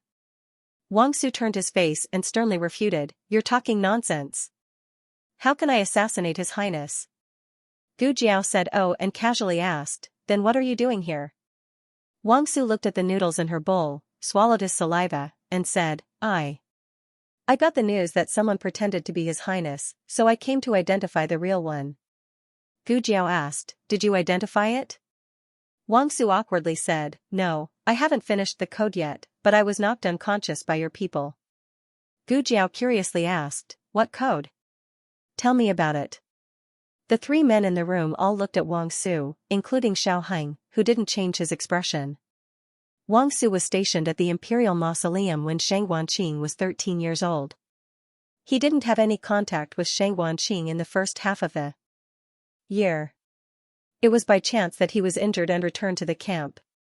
He met Shang Guanqing on the way, and Shang Guanqing asked someone to send him a bottle of wound medicine at night. At that time, he thought that this child was good and wanted to teach him martial arts. But this child was unwilling to study hard, and often led him astray. For example, in the past 2 years, he didn't teach Shang Guanqing any moves, but Shang Guanqing taught him a lot of strange codes. Wang Su took a deep look at Xiaoheng and said seriously, "The Heavenly King covers the Earth Tiger." Gu Jiao said without hesitation, "You're an idiot." Wang Su was stunned and looked at Gu Jiao in disbelief. Gu Jiao slurped a mouthful of noodles, finished it, and said, "Did I get it right?" Wang Su was surprised. This was impossible. This was clearly a secret signal between him and the eldest grandson of the emperor, Gu Jiao. "I bet a pack of spicy sticks that the state preceptor knows all about it." Gu Jiao pointed at Xiaoheng, "He taught me. After the code is correct, he is the imperial grandson." Wang Su frowned, "Why don't I believe it? Each of you is more suspicious than the other." The thought flashed through his mind. Wang Su frowned and said, "I still have the code. I don't believe that you can all answer it." Gu Jiao slurped a mouthful of noodles, "Go ahead." Wang Su, red, orange, yellow, green, blue, purple. Gu Jiao, east, west, north, south, center, and white. Wang Su was shocked. "Every cuz has its effect. Your retribution is mine." Wang Su's body trembled, he gritted his teeth again and made a ruthless plan, medicine, medicine. Gu Jiao slurped a mouthful of noodles, check, check. Wang Su was shocked for the 3rd time. Gu Qingfeng patted Xiaoheng next to him and whispered, "What are they talking about? Do you understand?" Xiaoheng thought to himself, "It would be strange if I understood. What kind of nonsense is this? Did Xiaoqing really teach them? Why does it sound like they aren't serious? Having an indecent father is already enough. Don't tell me he also has an indecent older brother?" Wang Su threw out a few more secret signals one after another, and Gu Jiao matched them all without any mistakes. Wang Su took a deep breath, looked at Gu Jiao, and then looked at Xiaoheng not far away. He clenched his fists and said, "Now that things have come to this, I can only use my trump card. If you can even answer this, then I will believe that he is the real imperial grandson." N. Gu Jiao calmly drank a mouthful of noodles and motioned for him to continue. Wang Su narrowed his eyes, raised his chin, and said with a strong aura, "This time it's not a code, it's a title. It's tailor-made for me by His Highness Prince Chongsun. His Highness Prince Chongsun said that this is the dream of all men in the world, to become the person." Gu Jiao tilted her head, "Old Wang from next door?" Wang Su. "How the hell do you even know this? The latest chapter of this book is not finished yet." For more exciting content, please scan the QR code below to download the app. Novels are updated at a faster rate. Millions of novels are free to read. Novels with connotations that can't be found online are all available here. https://www.zhhbqg.com/8964289642826/1069084886. HTML Genius memorized this website's address in 1 second. www.zhhbqg.com Bikuj mobile reading website, mzhhbqg.com. The latest chapter of this book is not finished yet. For more exciting content, please scan the QR code below to download the app. The novel is more complete and updated faster. Millions of novels are free to read.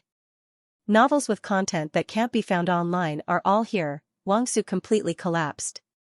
He lay on the cool floor in a daze, staring straight at the roof beams as if he had been struck by lightning 100,000 times. Gu Jiao stood up with the bowl of noodles and pouted at Gu Qingfeng. She said lightly, "Untie him, he's one of us." Gu Qingfeng was dumbfounded. "That's it? No, there are so many people here, and you're ordering me around, humph. You know I'm the most reliable." Gu Qingfeng strode over with a big rolling pin mark on his head and untied the rope on Wang Su's body. How could Wang Su not recognize this was the common woman who had followed him on the street, with an Adam's apple? It was a man. Wang Su's heart was full of doubts. Who were the people who appeared beside the imperial grandson in this room? One was a terrifying master who could knock him down with a rolling pin, One was a master of Qigong who was good at disguise and forced him to escape, and the other was Xiao Lulang, whom he knew.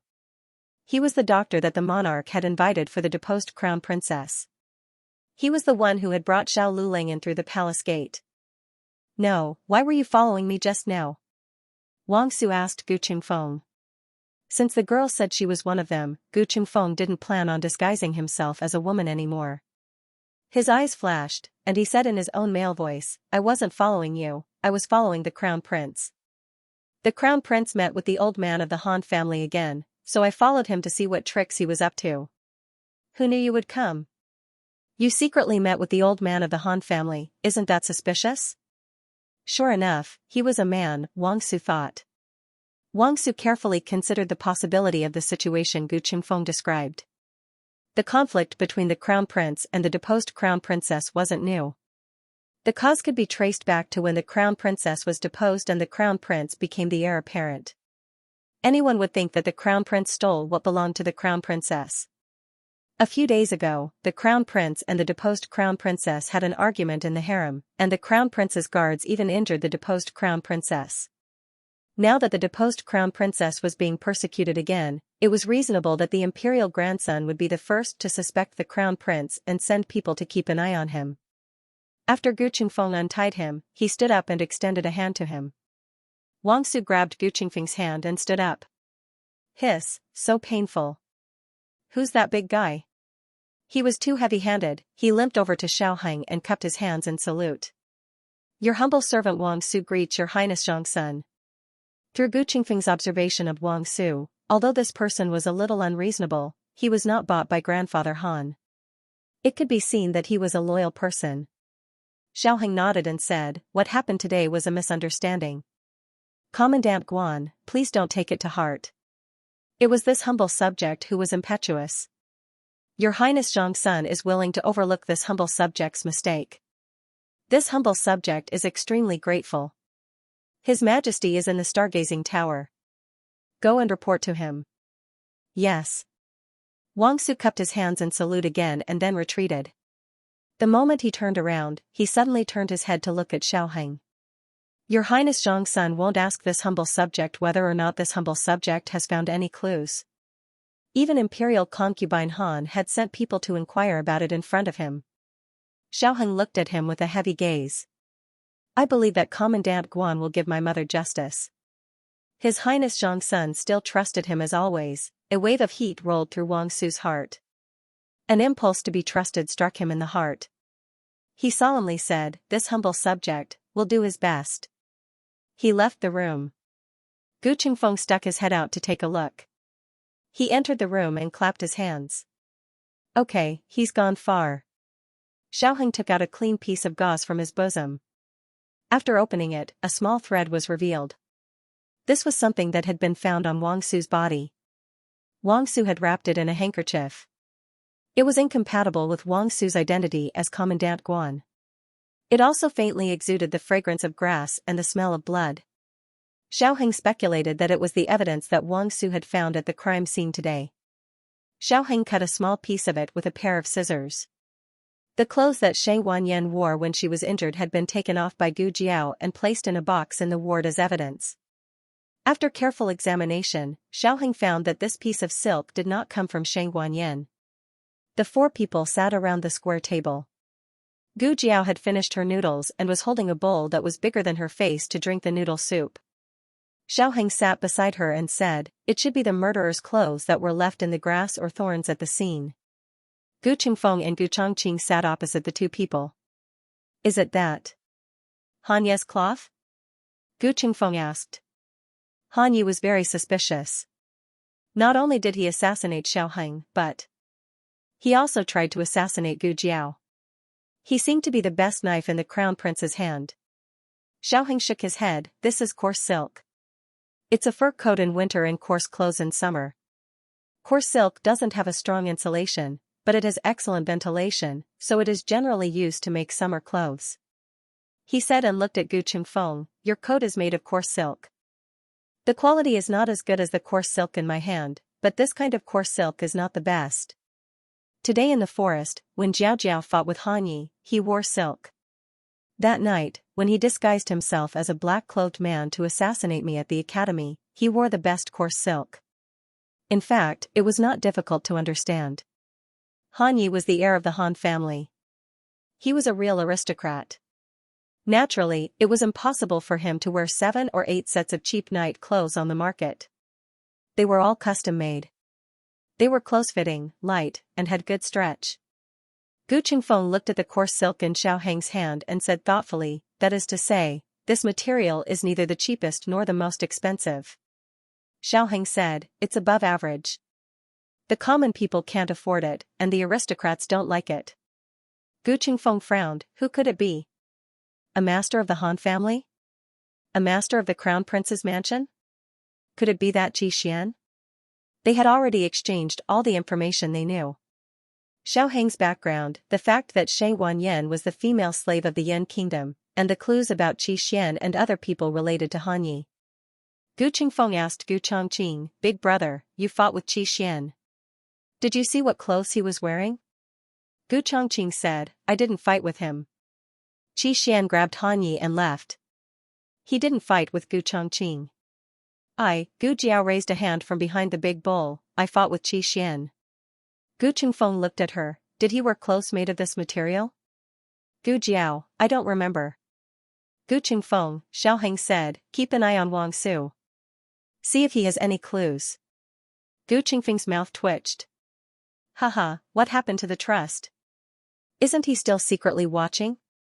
Got it. I'll keep an eye on him later. Gu Qingfeng curled his lips. Thinking of something, he asked, I still don't understand. They killed you because you are the eldest grandson of the emperor. You haven't been demoted to a commoner. But your mother is no longer a member of the imperial family. Why are there still people who don't let her go? Xiao Heng said, if they can be demoted, they can be reinstated. The emperor once said that the crown princess, Shang Wanyan, was demoted to a commoner and imprisoned in the imperial mausoleum, never to return to the capital. But now, not only had she returned, she had even moved into the imperial palace. Who among those who were itching to make a move could sit still? The crown prince is the first one who can't sit still. 1 or 2 days may be nothing, but after a long time, some people will worry about whether the emperor's father-daughter relationship with Shang Wanyan has returned. This is a very dangerous signal. Not everything must be solved after it happens. It is better to nip the problem in the bud and nip the problem in the bud.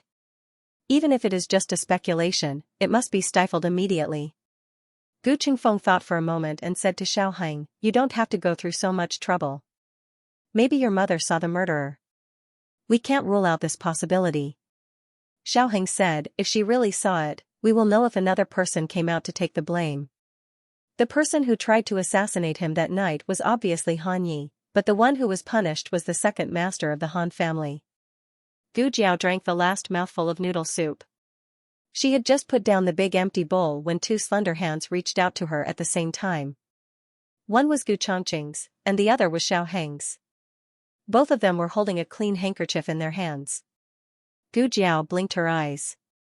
Why does she feel like this is another question that will send her to her death? She slightly raised her left hand. Gu Chongqing's face sank.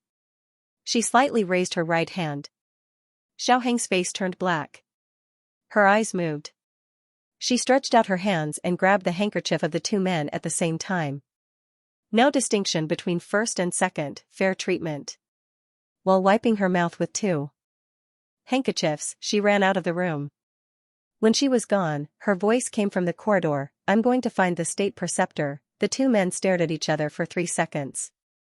Suddenly, they got up and shouted at the door, your foot. This girl sprained her ankle and still ran away. Gu Jiao's foot was fine.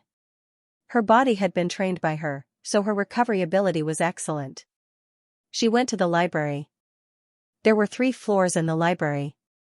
The first floor was the largest, where the most common books were placed.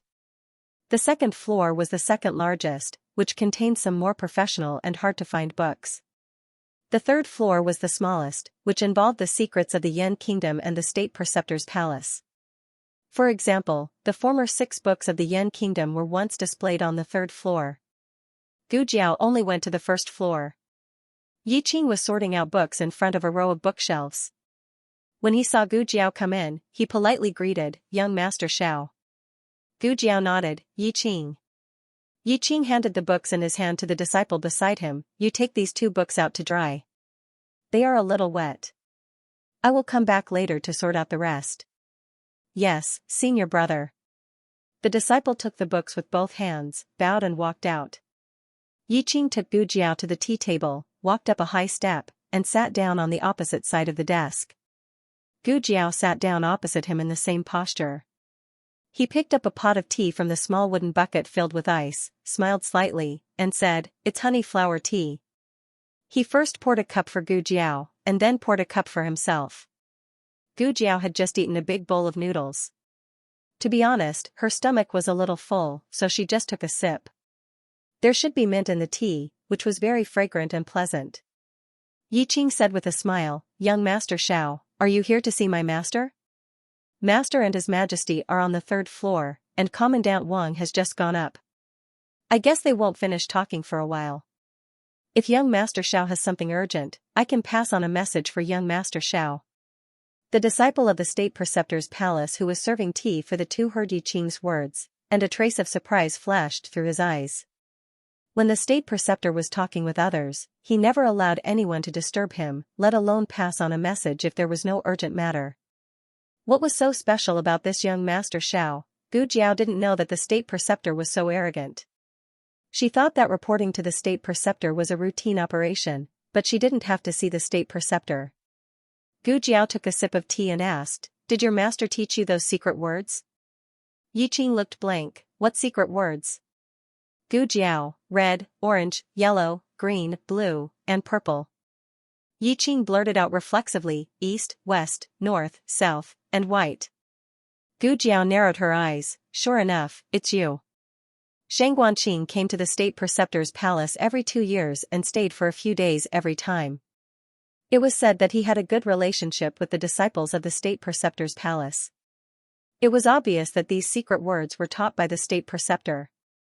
Yi Qing smiled embarrassedly. It was the imperial grandson who told young Master Xiao. "It's just a few jokes. Young Master Xiao doesn't have to take it to heart." Gu Jiao snorted, "Old man, you are not serious." Yi Qing laughed dryly.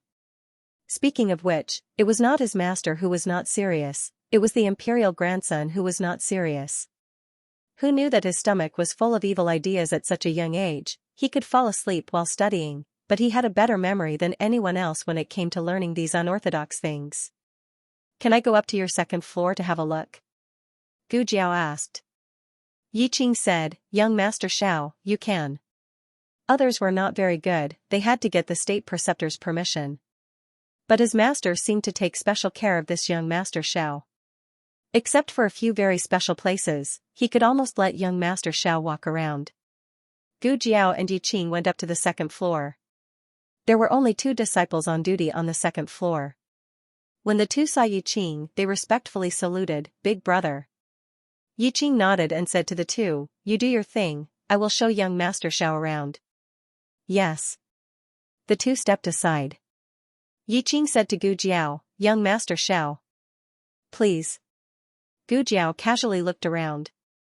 There were books on farming, law, arithmetic, astronomy, geography, and other relatively professional books. They were more in-depth and comprehensive than similar books on the market. Gu Jiao put the farming book back on the shelf and looked at the row of bookshelves on the right and said, "What is that over there?" There were not books on that row of bookshelves, but scrolls. Yi Qing looked and said, "Those are portraits of all the major families."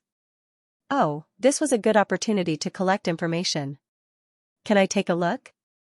Gu Jiao politely asked. "Of course." Yi Qing smiled and said. It was one thing for him to treat Gu Jiao with respect, but it was another thing for Gu Jiao to reciprocate with respect. This was much more comfortable to get along with than those nobles who had a smile on their face, but their words and actions were full of disdain. Gu Jiao came to the front of the bookshelves. There were originally wooden signs of the major families on the bookshelves. Today's weather was good, so the disciples who were sweeping took the wooden signs away to clean. Gu Jiao casually picked up a scroll. Yi Qing opened his mouth, as if he wanted to say something, but after hesitating, he felt that it was okay. Gu Jiao opened the scroll. The portrait was of a man holding a red tasseled spear and wearing golden armor. His facial features were resolute, his eyebrows were cold, and there was a teardrop mole under his right eye. Looking at the face in the portrait, Gu Jiao froze for a moment. Her eyes moved down. Xianyuan, her finger just happened to press on the last word of the name. She slowly moved her finger away. The latest chapter of this book is not finished. For more exciting content, please scan the QR code below to download the app. Novels are updated faster. Millions of novels are free to read. Novels that can't be found on the internet are all here. https://www.zhbqg.com/896428964286/1069042884. HTML Genius remembered this site's address in 1 second. www.zhbqg.com Bikuga mobile reading website, mzhbqg.com. The latest chapter of this book is not finished. For more exciting content, please scan the QR code below to download the app. The novel is more complete and updated faster. Millions of novels are free to read. All the novels that can't be found online are here. Li. This is Xianyuan Li. Xianyuan Li and the king are of the same generation. If he is still alive, he should be about the same age as the king. This should be a portrait of him when he was young. Why do I have a feeling of déjà vu, as if I have seen it before? Is it the mole? Xiaoheng also has it. Or is it the red tasseled spear in his hand? This is Xianyuan Li, the former head of the Xianyuan family. Yi Qing saw that she was in a daze and introduced him to her. The Xianyuan family is a taboo in the Yan kingdom. Yi Qing is the eldest disciple of the state preceptor hall, so he has the confidence to mention it. Gu Jiao looked at it for a while, carefully put the portrait back, and opened another one. This time she looked at the name first, Xianyuan Qing. It is also a portrait of a young man, who looks to be in his early 20s. He is wearing silver armor, holding a red tasseled spear, looks like Xianyuan Li, very heroic, and has a cinnabar mole between his eyebrows. If he were to take off his armor, he would be an elegant young master with a jade-like appearance. Yi Qing looked at the portrait and said, Xianyuan Qing was weak and sickly when he was a child. Coupled with the cinnabar mole between his eyebrows, he was always laughed at by young masters of the same age as a little girl.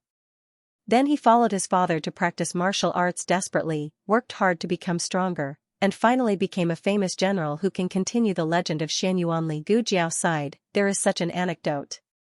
The man in the portrait is tall, with fierce eyes and a murderous aura. Who would have guessed that he had such an experience when he was a child? Gu Jiao opened the third portrait of the Xianyuan empress before she got married, and the name below is Xianyuan Hanyan. It is a portrait of her riding on a horse, quite a bit of the style of a tiger girl. Her appearance is extremely beautiful.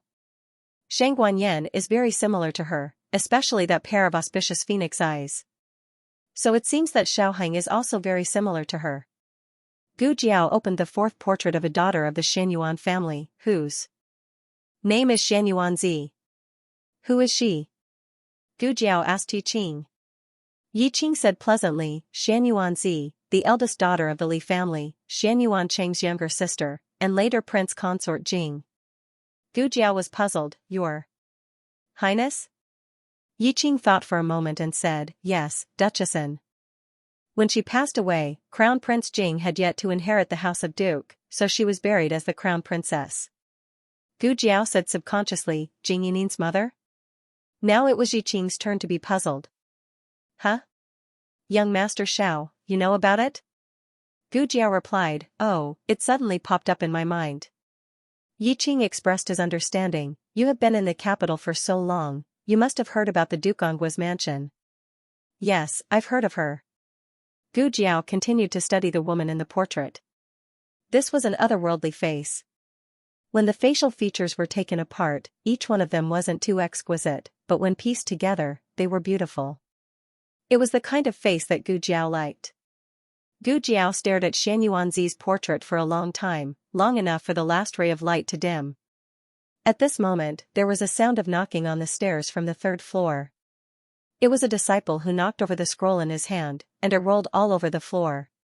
Yi Qing hurriedly went to help him pick it up. The two disciples on duty on the second floor didn't move. In the library, not only were the books and materials divided into ranks, but so were the disciples. The disciples on the first floor couldn't go up to the second floor, and couldn't peek at the things on the second floor. The disciples on the second floor couldn't go up to the third floor or touch anything related to the third floor. Therefore, only Yi Qing could help. Gu Jiao saw that the two disciples didn't move, and probably understood that it wasn't suitable for her to go, so she stayed where she was.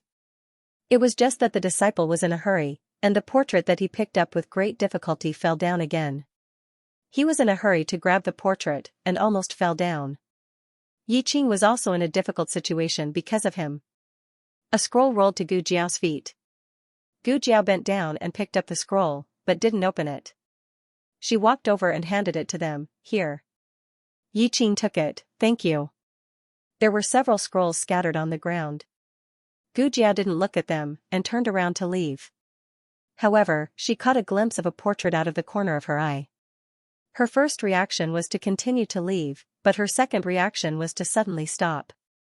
This time, she openly looked at the portrait. The disciple quickly rolled up the portrait and put it away. He apologized again and again. I'm sorry, senior brother. Yi Qing said with tolerance, it's okay, be careful next time. He gratefully said, yes, then, senior brother, I'm leaving. Yi Qing nodded, go. The disciple went down to the second floor with a pile of books and portraits. The youth in the portrait lingered in Gu Jiao's mind. Not for anything else, but because the youth's face looked too much like Long Yi's. If Long Yi returned to the age of 13 or 14, he might look like that. Ordinary people couldn't completely outline a person's appearance in their mind. Even the closest parents, as long as they closed their eyes, only a vague outline was left. But Gu Jiao was a person who had received special training. She could conjure all the faces she remembered. She kept comparing Long Yi with the youth in the portrait in her mind. Could that youth be Long Yi from many years ago? Or just a person who looked similar to Long Yi? If it was the latter, it was fine, but if it was Long Yi, from the distribution of the first and second floors, the higher you go, the more confidential it is. The portrait just now was taken down from the third floor. Even the portraits of the Xianxia family and the 10 great families were only on the second floor. Could it be that Long Yi's level of confidentiality was higher than theirs? In the study on the third floor, the king and the state preceptor sat on the cushion and played chess. Wang Su waited for more than half an hour beside the two of them. Until the state preceptor's last chess piece fell, the king sighed, you won again. The state preceptor said, I won half a point. The king snorted, half a point is still a win. Don't think that I can't see that you have been giving way. The state preceptor looked at the king and said, Your Majesty's chess skills were not so bad in the past. Your Majesty is absent-minded. Are you worried about Crown Princess? I am not worried about her. The king said and paused, also, she is not Crown Princess. The state preceptor didn't expose it. It was obviously you who called her Crown Princess first last night. The king hesitated and asked, her injury, can it really be healed? Yes. The state preceptor said without hesitation. The king looked at him suspiciously, you are too sure. The state preceptor said, because she performed the operation, so I am very confident. The king frowned even more, state preceptor, I have known you for more than 30 years, but you have never praised anyone in front of me. Is this Xiao Luleng really so outstanding? The state preceptor said, yes. The king was not used to the state preceptor praising a person like this. He didn't even praise Shan Yuanli like this. But I don't like him very much. The king said. The state preceptor poured a cup of tea for the king, because there is no respect for the imperial power in his eyes. Just like the Xianxia family. The king's face darkened when he mentioned the Xianxia family. The state preceptor said lightly, Your Majesty, you don't have to worry. He is just a student from Zhao country. Besides being proficient in medical skills, knowing how to play the bow, and having some skills, he is nothing. The king frowned, you can admit that to this extent, and you still call it nothing? The state preceptor seemed to be in a good mood. He laughed and said, since ancient times, heroes come from the young. The king didn't continue this topic. The state preceptor raised his hand. A disciple who was waiting respectfully by his side came forward, intending to rearrange the chessboard. The king waved his hand. Forget it, don't play any more. It is getting late. I should go back to the palace. Your Majesty. The state preceptor looked at Wang Su. Only then did the king remember that Wang Su had just come over. It was just that he was too engrossed in playing chess, so he let Wang Su wait until now. What's the matter? Before the king finished his words, his voice got stuck in his throat. He frowned. How did you become like this? Wang Su had changed back to his official uniform of Commandant Guan, but he couldn't change his pighead face for a while. He didn't mean to smear the emperor's grandson. He just said embarrassedly, I fell down. The state preceptor took a sip of tea and joked, people who practice martial arts have great strength. The strength of your fall is also beyond ordinary people's reach. Ordinary people can't fall and become a pighead. Wang Su was embarrassed. Falling down sounded better than being beaten up. Wang Su went back to the topic. He cupped his hands and reported, I investigated the case of the crown princess injury and found some clues. Oh? The king just picked up the teacup and was about to drink. Hearing this, he put down the cup and said, Speak. Wang Su took out a clean handkerchief from his bosom and opened it to reveal a thin strand of coarse silk. I found this in the brambles at the crime scene. It should be from the murderer's clothes. Zhang Dequan took the handkerchief and handed it to the king and the state preceptor. The state preceptor glanced at it and said, It's coarse cloth, produced in Huaiyang County. It's of medium quality. Our state preceptor hall also uses this kind of cloth to make summer clothes for our disciples. The material that the disciples of the state preceptor hall could afford to wear was not ordinary material. The king continued to look at the state preceptor. The state preceptor picked it up and sniffed. It doesn't have the fragrance of our state preceptor hall. It's not from the state preceptor hall. The king, who suspects the state preceptor hall? The state preceptor looked at Zhang Dequan, who in the palace wears this kind of coarse silk. This? Zhang Dequan couldn't deduce this with just a strand of coarse silk. The state preceptor said to the disciple beside him, Go and get an identical piece of coarse cloth. Yes. The disciple turned and left. Not long after, he came back with a long piece of coarse cloth. Zhang Dequan walked forward and touched it. He said in surprise, This is the material that I'm wearing. The state preceptor said, It seems that it's a eunuch from the palace, and a eunuch with a rank like eunuch Zhang. Wang Su added, The other party didn't leave any footprints at the scene.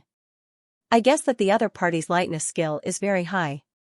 There weren't many eunuchs who had lightness skill and a rank, but they couldn't rule out the possibility that the other party had been hiding their skills.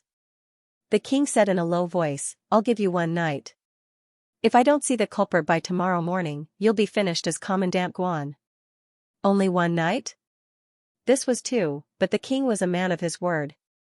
If he couldn't find out the culprit, he could only be stripped of his official position by tomorrow.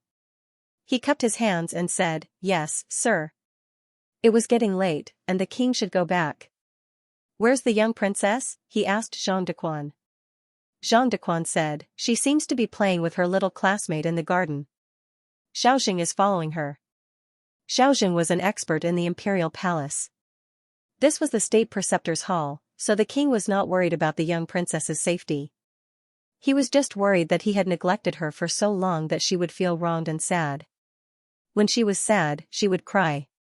When she cried, it would be earth-shattering. Where's the snack? The king asked. It's here. Zhang Dequan carried the food box that he had prepared early in the morning. The king took Zhang Dequan and the snack to the garden to find the young princess. Coincidentally, Gu Jiao was also looking for little Jing Kong. She also heard that the two children were playing in the garden in the afternoon. After coming out of the library pavilion, she directly came here. Who would have thought that she didn't find little Jing Kong, but met the king instead? When the king saw Gu Jiao, his mind involuntarily flashed with Gu Jiao's words, If I'm cured, won't you bring your head to thank me? The king's heart was burning with anger. Shang Guanyan was injured and settled down. He thought that no one would come to anger him. But now, he didn't know where this Xiao Lulang came from. The state preceptor was right. This kid's eyes didn't have any respect for the imperial power, so naturally, he didn't fear the king. He stood there with an indomitable spirit. In a trance, the king seemed to see the figure of Xianxia. Why wasn't it Xianxia? It was probably because when the king knew Xianxia was no longer a teenager. He only saw the appearance of the young Xianxia in bright clothes. Why don't you kneel when you see me? Why should I kneel? I'm the king. You're not my king. I'm from the Zhao kingdom. The king had lived for more than half of his life, but he had never seen such an arrogant person. The king's eyes became dangerous. At this moment, a little eunuch hurriedly came and whispered a few words to Zhang Dequan. Zhang Dequan was relieved and said to the king, "Your Majesty, the young princess is in the Qilin Hall. Let's go find her quickly. Otherwise, if she can't see you, she will cry again. Once the sky turns dark, she will look for you. Have you forgotten?" The king thought of the crying Shangguan Shui and decided to let this kid go for the time being. He walked towards the Qilin Hall with a sullen face. Gu Jiao also wanted to go back to the Qilin Hall. If the young princess was there, little Jing Kong must be there too. The king only thought that she was going to take care of the crown princess. He frowned and didn't say anything. At this moment, the sky was completely dark. Usually, at this time, if the young princess didn't see him, she would cry until the entire harem was restless. Thinking of this, the king quickened his pace. 100 ways to comfort the young princess flashed in his mind. In the end, when he reached the entrance of the Qilin Hall, he was stunned by the scene in front of him. The young princess and little Jing Kong stood on the left and right of the entrance. Their small bodies were straight and their small arms were behind their backs, like two little mascots. Two small heads swayed at the same time and sang cutely. "You love me ah, I love you da sweet honey, you love me ah, I love you da sweet honey." After singing for half an hour, the entire country learned it. The king, Gu Jiao, digression, Jiao Jiao, cough, I only taught a few old songs from 100 years ago. Karaoke song list, Honey Snow Ice City theme song. The latest chapter of this book is not finished yet.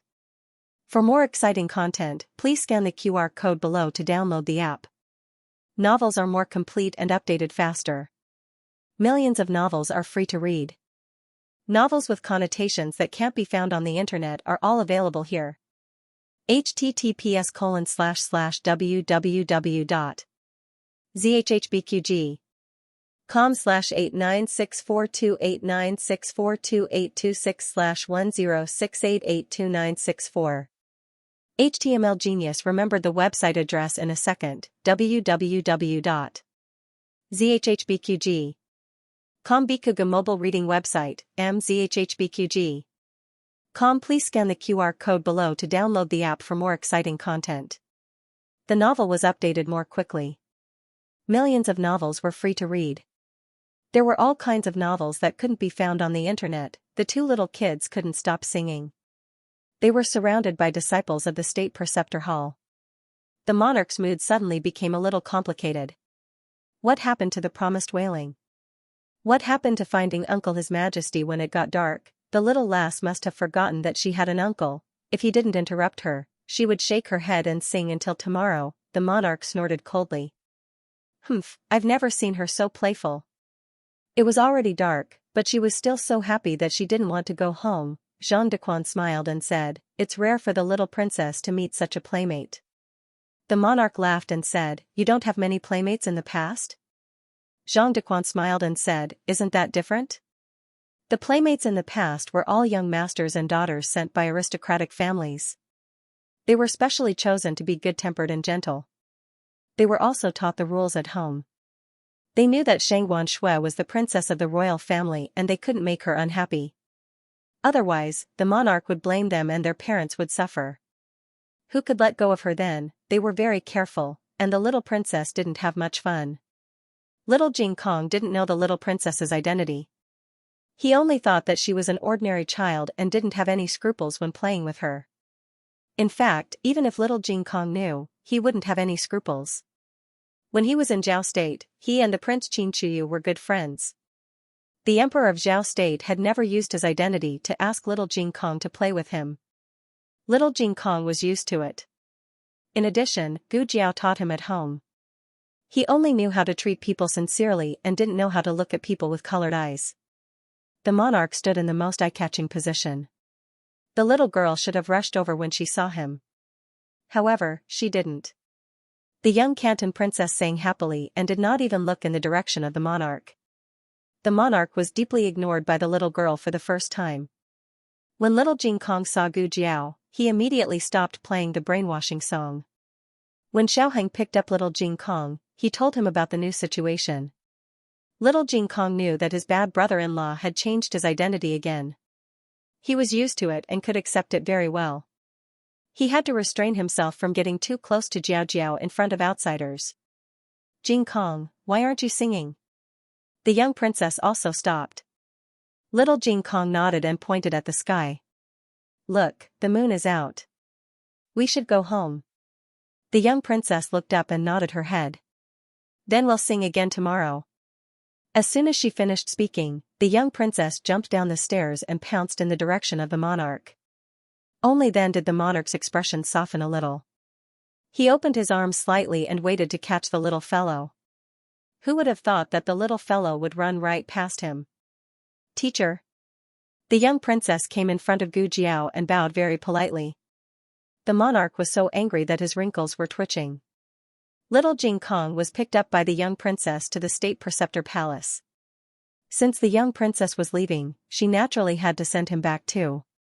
Little Jing Kong waved his hand. No, my sister will come to the state preceptor palace to pick me up later. Okay, I was thinking that we could go back together. I'll go first then.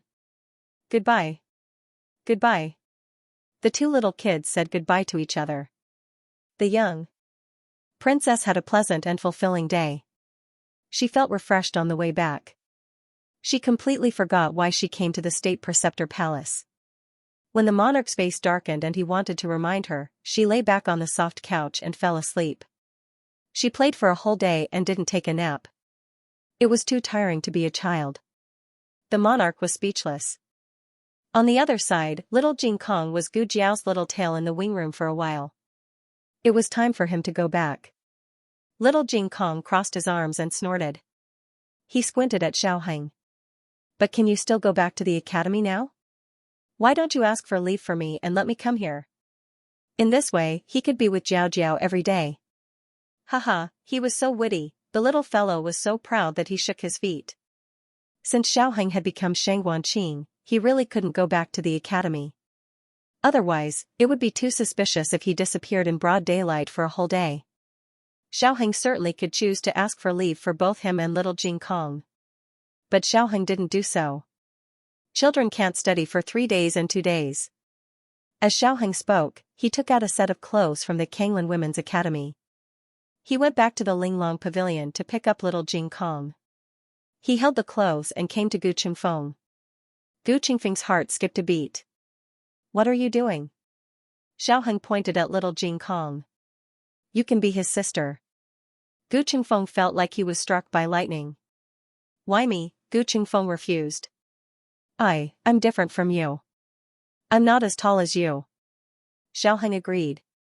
He calmly turned around and took out a pair of ancient high heels from his bag. Gu Qingfeng was speechless. Gu Qingfeng started his hard life of going to school during the day and doing part-time work, singing opera, at night. After Wang Su left the state preceptor's hall, he went to the imperial palace without stopping. He was investigating the case under the imperial edict and had the right to mobilize the eunuchs in the imperial palace. He started from the 12 imperial colleges. All the eunuchs who wore that kind of clothes had to be interrogated by the commandery. He sat in the hall of the commandery of the left. The eunuchs in charge of the 12 imperial colleges were lined up in the center of the hall. On the surface, these 12 eunuchs didn't know martial arts. But they didn't have the final say. Wang Su wanted to test it himself. If a person had a strong qinggong, he must also have a good internal force. To test whether a person had internal force or not, one was to see how he made a move. The other was to directly inject his internal force into the other party's meridians. The latter would make the person who was tested feel a certain degree of pain. The weaker the martial arts, the more painful it would be. Now that he was investigating the case, he couldn't care about this.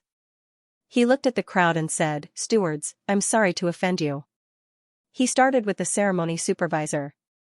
He pinched the ceremony supervisor's wrist. As soon as his internal force entered his body, a thin layer of sweat appeared on the other party's forehead. There were calluses on his palm. He only practiced a little martial arts. His internal force wasn't strong enough. He wasn't the murderer who assassinated Xianxia. Then, he tested the 7 eunuchs in charge of the Imperial College and the treasure supervisor. They didn't have any internal force at all. Surprisingly, the 4 eunuchs in charge of the Divine Palace supervisor, the Imperial College supervisor, the prefect supervisor, and the design supervisor were all masters. This was not surprising. To be able to mix in the Imperial Palace today, who didn't have some hidden skills, Xianxia knew the way of power, so he didn't blame them for concealing. However, the monarch wanted to find the murderer, so these 4 people were very suspicious. But after he checked the whereabouts of the 4 people, he found that the 4 of them had perfect alibis last night. And the 4 people's clothes didn't have any big flaws. If the clothes were damaged, they could be mended. A good embroiderer could mend the clothes seamlessly. Xianxia ordered his subordinate. "Bring me the scorpion box." "Yes." The subordinate went to the storeroom and brought back an iron box with both hands. Xianxia said to the several managers, "This is a blue-tailed scorpion. It's extremely poisonous. 1 bite is enough to kill a dead man. There's no antidote."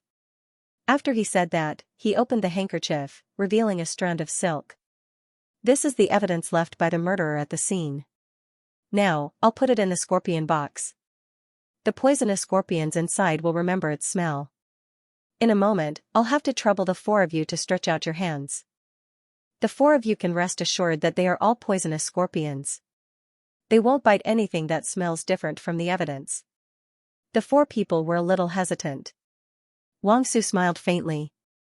After throwing Gussie into the box, he tried to put his hand into the metal box. After a while, he took his hand out. There was no trace of being bitten. They heaved a sigh of relief. "I'll go first," the Divine Palace supervisor said. Xianxia winked at his subordinate. The subordinate came in front of him with the iron box. The Divine Palace supervisor put his hand into the hole in the lid of the box. "It's done," Xianxia said. The steward of the Divine Palace was relieved. Next, the managers of the Department of Setup and the prefect of the prefect also put their hands into the scorpion box one by one. The 2 of them were safe and sound. When it was the palace supervisor's turn, there was a trace of struggle in his eyes. His arm was stiff, and he was reluctant to put his hand in. Xianxia shouted, "It's him. Take him down." There were poisonous scorpions in the scorpion box, but they weren't the most poisonous blue-tailed scorpions. They were just a few ordinary scorpions, and they were covered with a layer of barbed wire. Even if the murderer really put his hand in, he wouldn't be bitten at all. This was a psychological attack. Obviously, the other party had lost. The guards of the prefect commandery swarmed forward.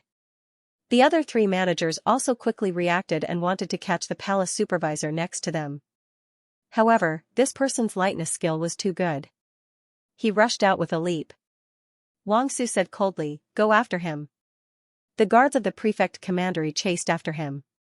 But they couldn't catch up with him at all. In the blink of an eye, he escaped from the palace. Xianxia was so angry that he gritted his teeth. "Split into 3. You 2 teams will flank him from the front and back streets. The rest of you, follow me." Xianxia relied on his absolute advantage of being familiar with the terrain. After a quarter of an hour, he successfully blocked the other party into a dead end. Xianxia said coldly, "I advise you to surrender obediently. Don't make a futile struggle. You know the king's means very well. Death is not scary. What's scary is that you'll suffer a fate worse than death." A ferocious glint flashed across the eyes of the palace supervisor. He flew over and injured a guard of the prefect commandery. He seized the other party's sword and fought with Xianxia's group. Only then did Xianxia realize that he had underestimated the other party's martial arts.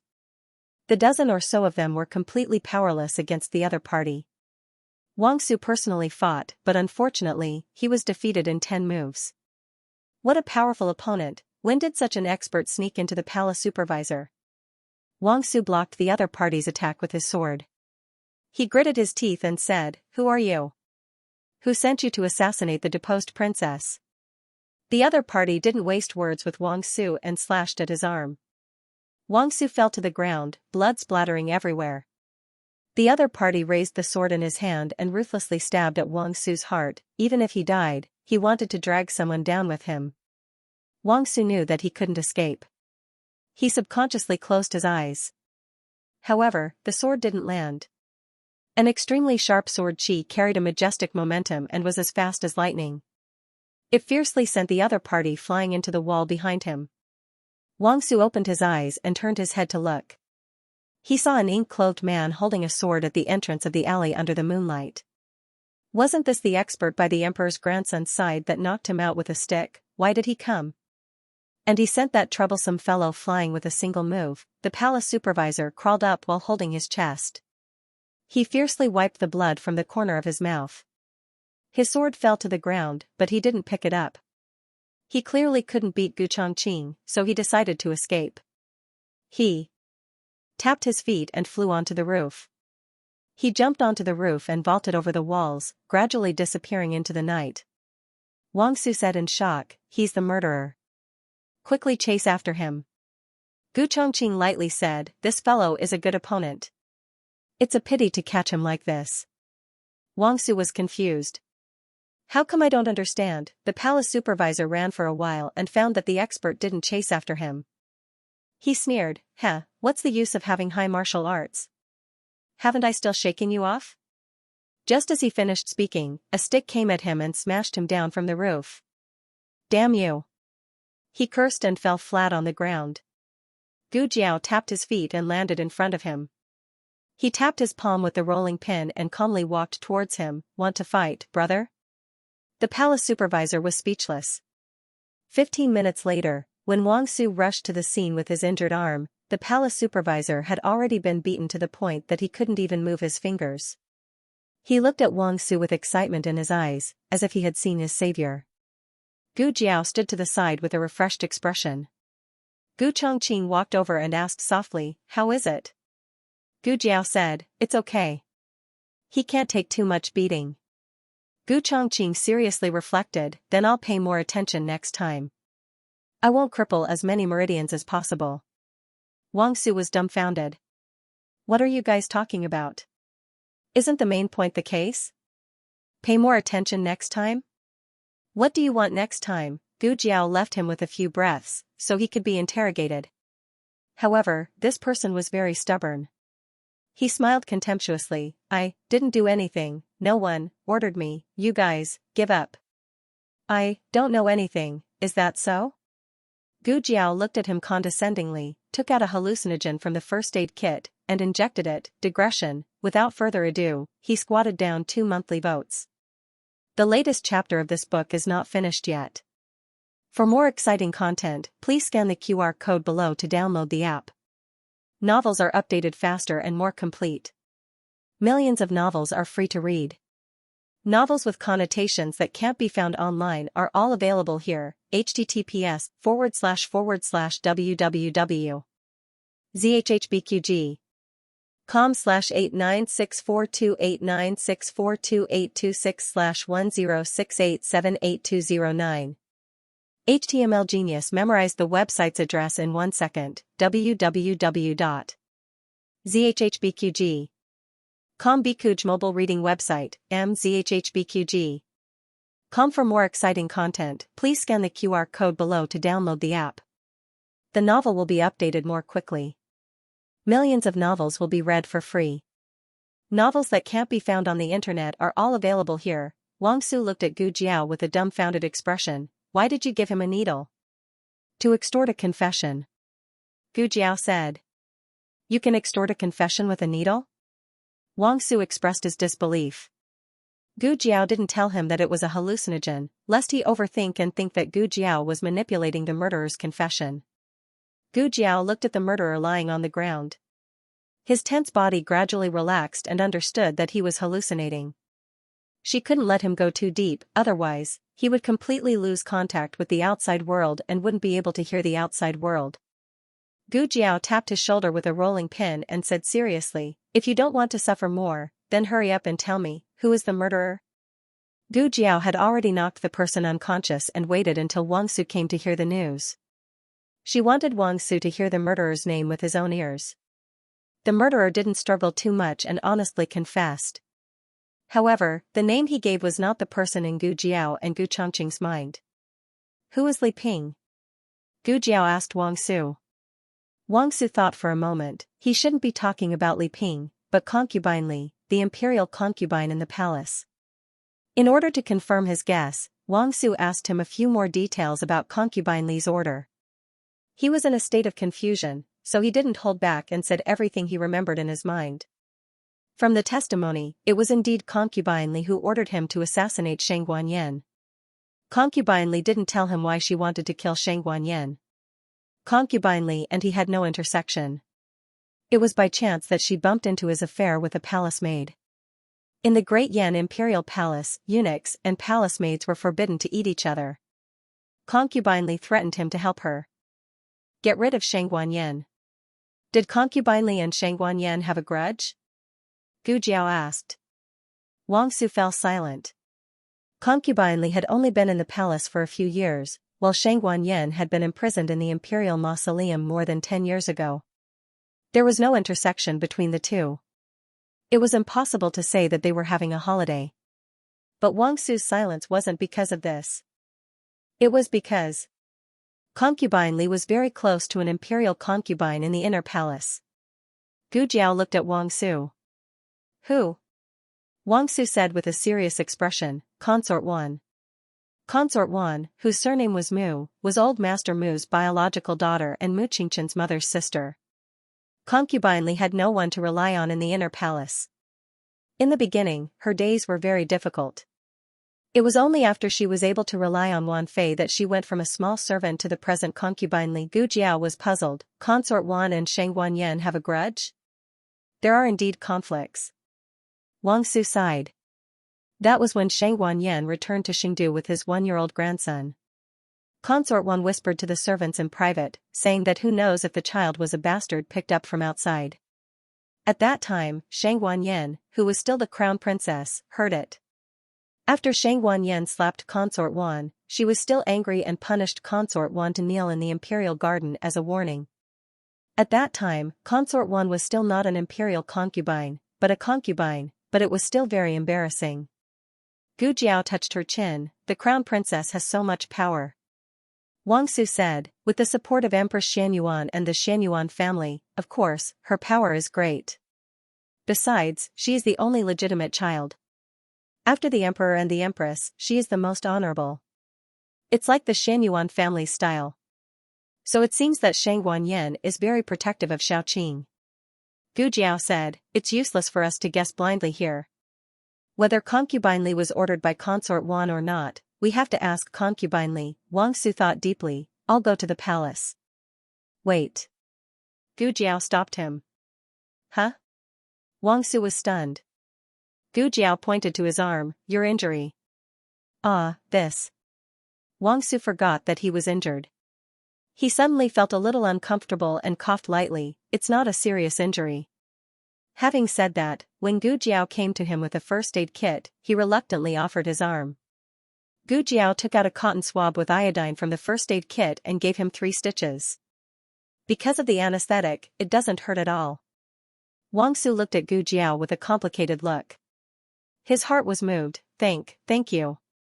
Gu Jiao stretched out her hand, 1 silver coin.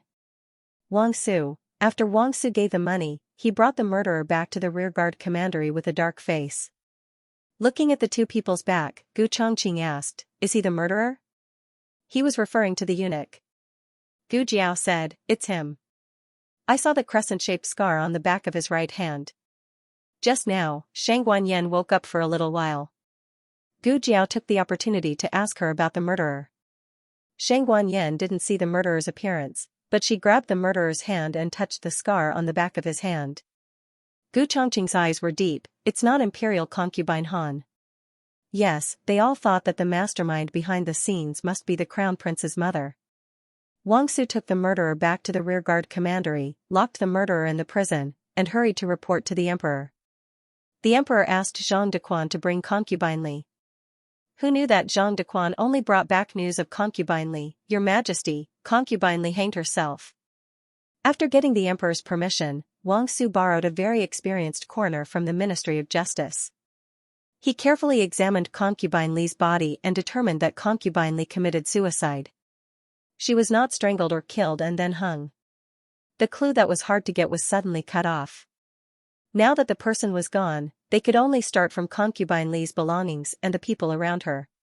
After a whole night of torture, a little eunuch finally couldn't stand it anymore and confessed that concubine Li had asked him to go to the bank to deposit a sum of money, a total of 3,000 taels.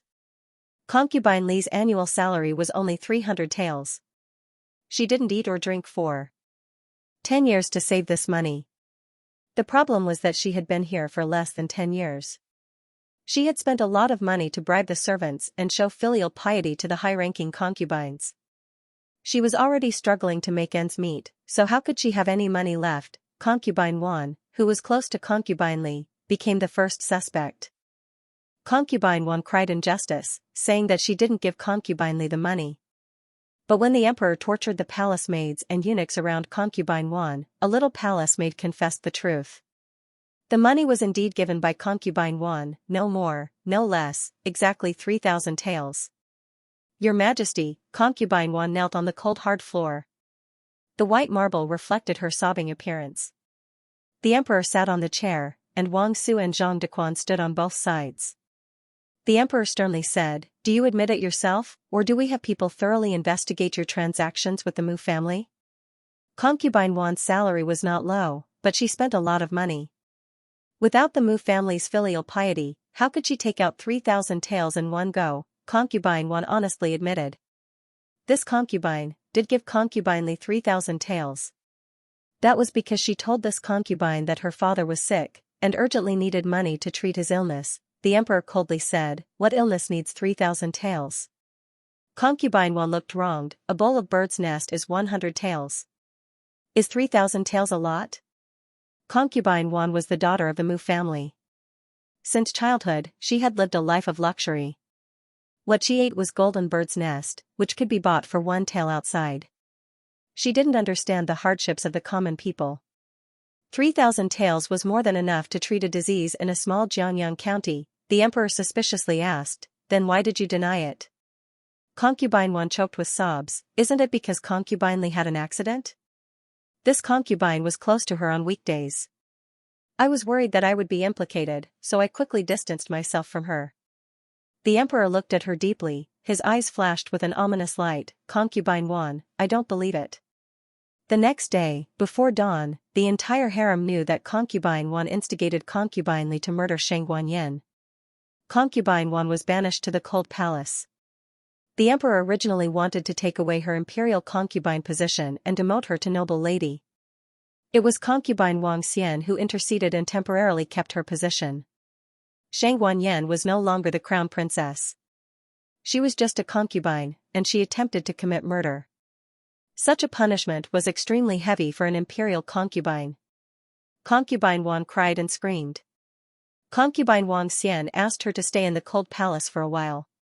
When the emperor's anger subsided, she would find a way to save her. Even the empress didn't come out. "How can I come out?" At the entrance of the palace, concubine Wan was crying and gasping for breath. Concubine Wang Xian patted her shoulder to comfort her. "His Majesty is angry, give me some time." Concubine Wan grabbed concubine Wang Xian's hand tightly. "I didn't do it. It really wasn't me. Sister concubine Xian, please believe me." Concubine Wang Xian sighed helplessly. "It's useless for me to believe you. His Majesty must believe you." Zhang Dequan urged, "Concubine Wan, please." Concubine Wan glared at Zhang Dequan fiercely. "You dog. Usually, it's concubine Wan. Now that she's going to enter the cold palace, he doesn't even call her concubine Wan." A luxurious carriage carried by 4 people slowly passed by the door of concubine Wan's palace. On the carriage, the graceful and noble imperial concubine Han lightly raised her hand to the accompanying eunuch. The carriage stopped. Imperial concubine Han and concubine Wang Xian were the first group of people to serve the emperor. They already have grandchildren, but because of proper maintenance, they look like they're in their early 40s. She looked at concubine Wan with a smile. Oh, concubine Wan is leaving? When concubine Wang Xian's love waned, she brought the Mu family's first daughter into the palace to help her. Losing concubine Wan was like losing an arm. Concubine Wan angrily glared at her, stepped forward, and pointed at imperial concubine Han. It must be you. You framed me. You killed concubine Li. It's you. It's all you. Imperial concubine Han raised her chin and smiled mockingly. It's better for concubine Wan to say this in front of His Majesty. If His Majesty also thinks that this concubine did it, this concubine will bring my luggage and move to the cold palace to accompany you without His Majesty's order. You. Concubine Wang Xian shook her head at concubine Wan, indicating that she should calm down. Imperial concubine Han dusted the handkerchief in her hand, looked forward, and said indifferently, bring a few more quilts. I heard that the cold palace is cold. Concubine Wan was about to explode with anger, but it was useless to be angry now. She was forced into the cold palace by this Han B*tch, Zhang Dequan urged him again. I'll have to trouble eunuch Zhang to wait a moment. Concubine Wang Xian said politely, and had a palace maid give Zhang Dequan a bag of gold. Zhang Dequan accepted it and whispered, a quarter of an hour, it can't be any later. This servant still has to report to His Majesty. Concubine Wang Xian nodded and comforted concubine Wan for a while. Concubine Wan wiped her tears with a handkerchief and said with red eyes, Sister concubine Wang, help me take care of the sixth prince. That B*tch is vicious and merciless. She dares to harm me like this, I'm worried that she will harm the sixth prince.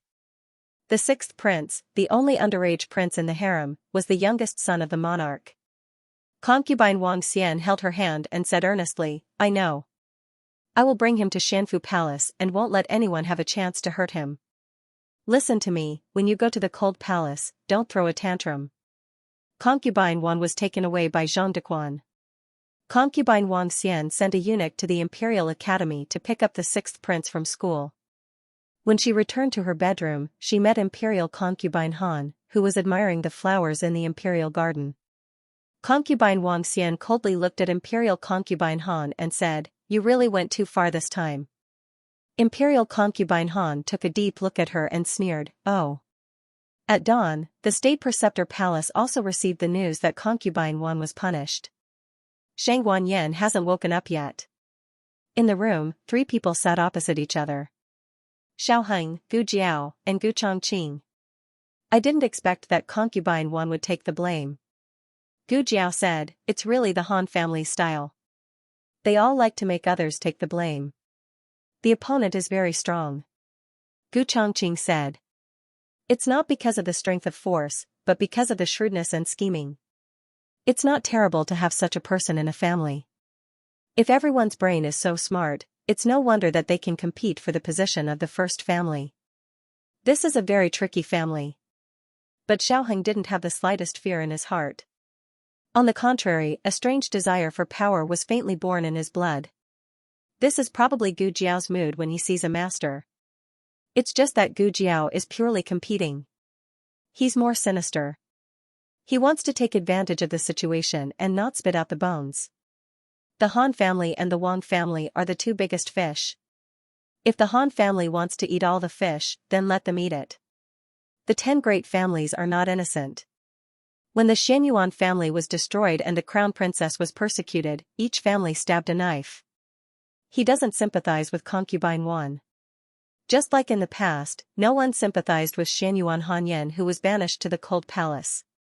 The Han family is a good knife. Xiaoheng lowered his eyes and rubbed the blade in his hand. Next, let's make this knife sharper. The latest chapter of this book is not finished yet. For more exciting content, please scan the QR code below to download the app. Novels are updated faster. Millions of novels are free to read. Novels with connotations that can't be found on the internet are all available here. https://www ZHHBQG.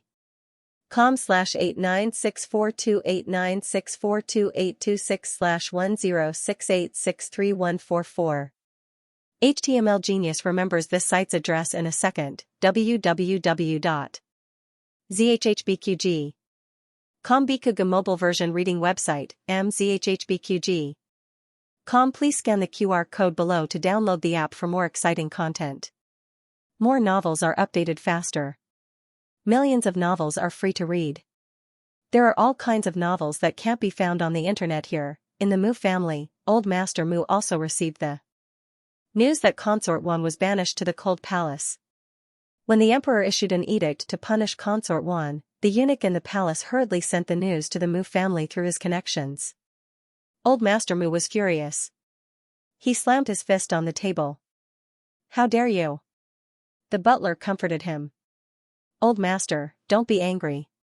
Don't hurt your health." Cough, cough, cough. Old Master Mu coughed violently.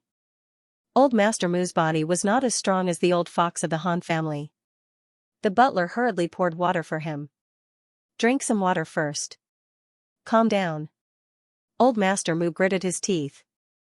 "My daughter was wronged and sent to the Cold Palace. How can I calm down? Where is Mu Tao?" The butler hurriedly said, "Call him." Old Master Mu pondered for a moment and ordered, "Send a letter to the Su family. Old Master Su won't be in Chengdu these days. Ask Su Yuan to come over." "Yes." The butler hurried away and didn't notice Mu Chuan, who was eavesdropping outside the window. Mu Chuan hesitated for a moment and quickly disappeared into the vast sky. Su Yuan and Mu Qingchen arrived at the Mu family at the same time. Su Hao followed behind Su Yuan, and Mu Qingchen was called by Mu Chuan from the Tianqiong Academy. It was still dark. In order to open the city gate, Mu Chuan even used his father's token. "Fourth brother, you're here too." Su Hao smiled and greeted him. Mu Qingchen looked indifferent. Mu Chuan said angrily, "What are you doing here? He was just a bastard. How dare he bring him to the Mu family? If it weren't for this bastard, his aunt wouldn't have been so angry." Su Hao said guiltily, "Fourth brother, you're not at home, so you don't know. Father was injured when he was practicing martial arts at home yesterday. I was worried, so I insisted on coming. It's all my fault. Please don't blame father." The two looked at Su Yuan. His waist was indeed wrapped in thick bandages. "Go in," Su Yuan said. In the parlor, Old Master Mu sat on the main seat with a pale face. His eldest son, Mu Tao, stood beside him respectfully. Su Yuan saluted Old Master Mu. "Father-in-law." Grandpa Mu hummed in agreement. Grandpa Mu had a grudge against this son-in-law of his. Old Master Mu only had two daughters. One married into the palace, and the other married into the Su family. The Mu and Su families were connected by marriage. The Su family was considered to be climbing up the social ladder by marrying the daughter of the Mu family. However, this Su Yuan did not know what was good for him. He actually had a mistress outside and even let the mistress give birth to a son a day earlier than his wife. There were a total of 3 branches in the Su family. The eldest and second young masters belonged to the second branch, while Su Hao and Mu Qingchen belonged to the eldest branch. Su Yuan was the heir of the Su family.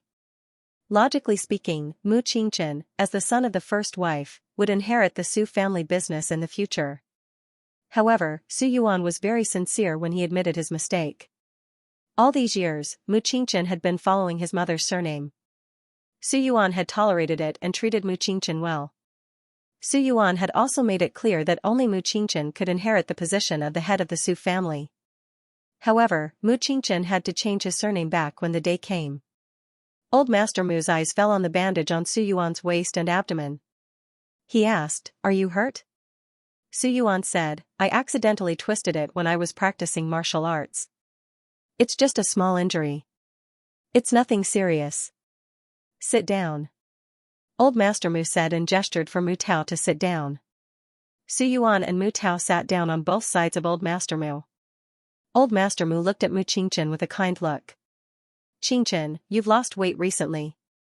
Is it because the life in the academy is too hard?"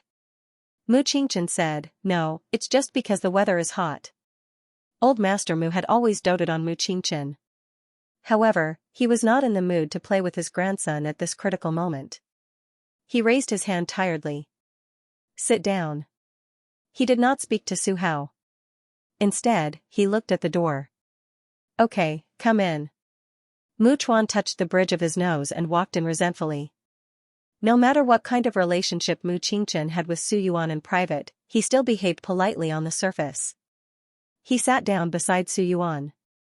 Su Hao was about to sit down on the other side of Mu Qingchen when Mu Chuan came over. I want to sit with my fourth brother.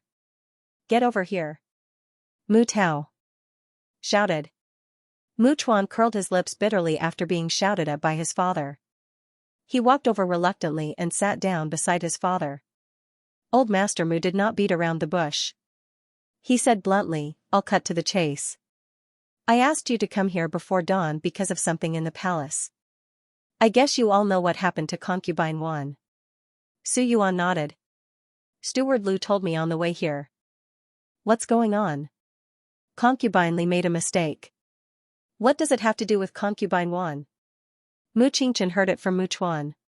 He was more thorough than the steward. The steward had to choose his words carefully when speaking to Su Yuan. There was nothing that he could not say. Mu Chuan just spilled the beans. He directly said that it was the Han family who framed Concubine 1. Also, his aunt was a little complacent. The Mu family did not give her so much money every year for her to squander. Concubine Li's father was sick and she gave her 3,000 taels. Did she know how hard it was to earn 3,000 taels? He had 2 aunts, but to be honest, his youngest aunt was too brainless. If it were his eldest aunt who entered the palace, she might have already become the crown prince. His eldest aunt was Mu Qingchen's mother. I knew something would happen to her sooner or later. In fact, if it weren't for Concubine Xian's care, she would have been in trouble many times. These were Mu Chuan's words. Mu Chuan also felt helpless about his youngest aunt. Old Master Mu asked Mu Tao to tell him the whole story. He could roughly infer that it was Concubine Han who did it. Concubine Li was bribed by Concubine Han. Her father's serious illness was just an excuse. She asked Concubine 1 for a large sum of money so that Concubine 1 could not get away with it on the day of the accident. It was also Concubine Han's plan that Concubine Li found out about the affair between the head of the palace and the little palace maid. Concubine Han had been in charge of the harem for many years. How could she not know that the head of the palace and the palace maid were having a private affair? However, she did not say anything because she wanted to make it a weakness that she could use to her advantage at any time. Su Yuan said in a deep voice, this is too much. If she wants to get rid of the dethroned crown princess, then just do it. Why did she have to drag Concubine 1 into this? Is she trying to use this opportunity to make His Majesty angry at the Mu family? The harem and the previous dynasty had always been intertwined and could not be completely separated. If something happened to Concubine 1, would the Mu family have a good time? Old Master Mu said coldly, how can the Han family's appetite be the same as my Mu family's? In my opinion, the Wang family and the Su family will be targeted by them sooner or later. Old Master Mu's biological sister married into the Wang family. She was now matriarch Wang. The room was silent for a while. The atmosphere was strange and tense. Old Master Mu said again, there is nothing to say about the Han family's ambition. There is another key person in this matter. Su Yuan asked hurriedly, who? Old Master Mu said, Xiao Lulang. Su Yuan faintly felt that the name was familiar. He is, Old Master Mu said, a freshman of the Tianqiong Academy, from the Zhao Kingdom. The dethroned crown princess was seriously injured by the head of the palace. Even the state preceptor could not save her. This Xiao Lulang rescued her from the palace of hell. If it were not for him, the Han family's plan to assassinate the dethroned crown princess would have succeeded. And I also heard an interesting thing. The head of the palace is highly skilled in martial arts. He escaped from the palace. It was also Xiao Lulang who helped Wang Su catch the real culprit and interrogate him. If it were not for this Xiao Lulang, the culprit would have escaped. I heard that the state preceptor praised him in person. Since ancient times, heroes come from the young. The state preceptor has been in Xing City for more than 30 years. No one knows where he comes from or where his family is. But his wisdom is well known in the Six Kingdoms. Has he ever praised anyone seriously? Su Yuan remembered where he had heard this name. It was from Su Shui. Father-in-law, you mean? He looked at Old Master Mu. Old Master Mu said thoughtfully, this Xiao Lulang must not fall into the hands of the Han family. He must be used by us. But since he has cured the dethroned crown princess, I guess the emperor's grandson may have thought of the same thing. Su Yuan frowned. The emperor's grandson will try his best to win him over? Old Master Mu snorted. The emperor's grandson and the dethroned crown princess are in a dangerous situation. If we can win over one more person, we will have one more trump card, although it is not very useful. Su Yuan shook his head. It is impossible for the dethroned crown princess to make a comeback. The emperor's grandson is dying. Only the Han family is suspicious. It is unnecessary. Old Master Mu said, the death of the dethroned crown princess is not bad for us. Don't forget that the 10 great families all participated in the annihilation of the Xianyuan family. Su Yuan said, but the Han family should not use us as a stepping stone. Old Master Mu's eyes turned cold. The Han family has indeed gone too far. The Mu family will not sit still and wait for death. Father-in-law, what are your plans? Su Yuan asked. Old Master Mu said with foresight, first, I want to subdue Xiao Lulang. Second, I want the Black Wind cavalry of the Han family. I want the Han family to know that the Mu family is no longer the Mu family of the past. They will pay the price for pulling down Concubine 1. Master Mu. Su Hao suddenly said in a low voice. Old Master Mu looked at him with a gloomy face. Su Yuan also frowned. This was a conversation between the elders. Obviously, it was not the place for a junior to interrupt, not to mention that Su Hao was just a son of a concubine. Su Hao said cautiously, I have something to say. It has something to do with Xiao Lulang. Hearing this, Old Master Mu was a little interested. Go ahead. Su Hao looked at Mu Qingchen and asked softly, Qingchen, I remember that there is a freshman named Xiao Lulang in your team. Is he the one Master Mu mentioned? Old Master Mu, Mu Tao, and Su Yuan all looked at Mu Qingchen. Old Master Mu said, Qingchen, is there such a thing? Mu Chuan secretly glared at Su Hao. Su Hao didn't seem to notice Mu Chuan's warning. He stood up and bowed to Old Master Mu, showing the courtesy of a junior. I heard that Xiao Lulang is not only Qingchen's teammate, but also Qingchen's classmate. Qingchen is also his deskmate. Since Qingchen and Xiao Lulang are good friends, I think that as long as Qingchen is willing to help, he will definitely be able to invite Xiao Lulang to our team. Mu Chuan stood up immediately. Su Hao, what are you talking about? Since when did my fourth brother become good friends with him? It was just a few rounds of boxing matches, that's all. Deskmate? Don't you know that my fourth brother always sits alone? Are you and my fourth brother in the same academy, or are you and my fourth brother in the same academy? Huh? You say it as if you know better than me. Which eye of yours saw it? Su Hao looked like he had been greatly frightened. Mu Tao scolded his son, sit down. Mu Chuan was furious. If my fourth brother doesn't go and recruit Xiao Lulang for the Mu family, he will be a traitor. If he goes and fails to recruit him, it will be my fourth brother's failure and incompetence. Damn you, Su Hao, Su Yuan looked at Mu Qingchen. I heard from Su Shui that Xiao Lulang once saved her life. He is your friend, Qingchen. This was a disguised confirmation of Su Hao's words. Old Master Mu smiled. This was the first smile he showed after hearing the bad news about Concubine 1. That's great. Qingchen's friend is a friend of the Mu family and the Su family. The Mu family will definitely treat him as a distinguished guest. Qingchen, I'll leave this matter to you. Mu Chuan looked at Mu Qingchen with distress. Mu Qingchen replied with a straight face, yes, Qingchen understands. In the State Preceptor Hall, they were busy for most of the night. At dawn, Gu Jiao fell asleep on the table. Xiaoheng sent Gu Chongqing out of the State Preceptor Hall. Xiaoheng handed him a note. Here.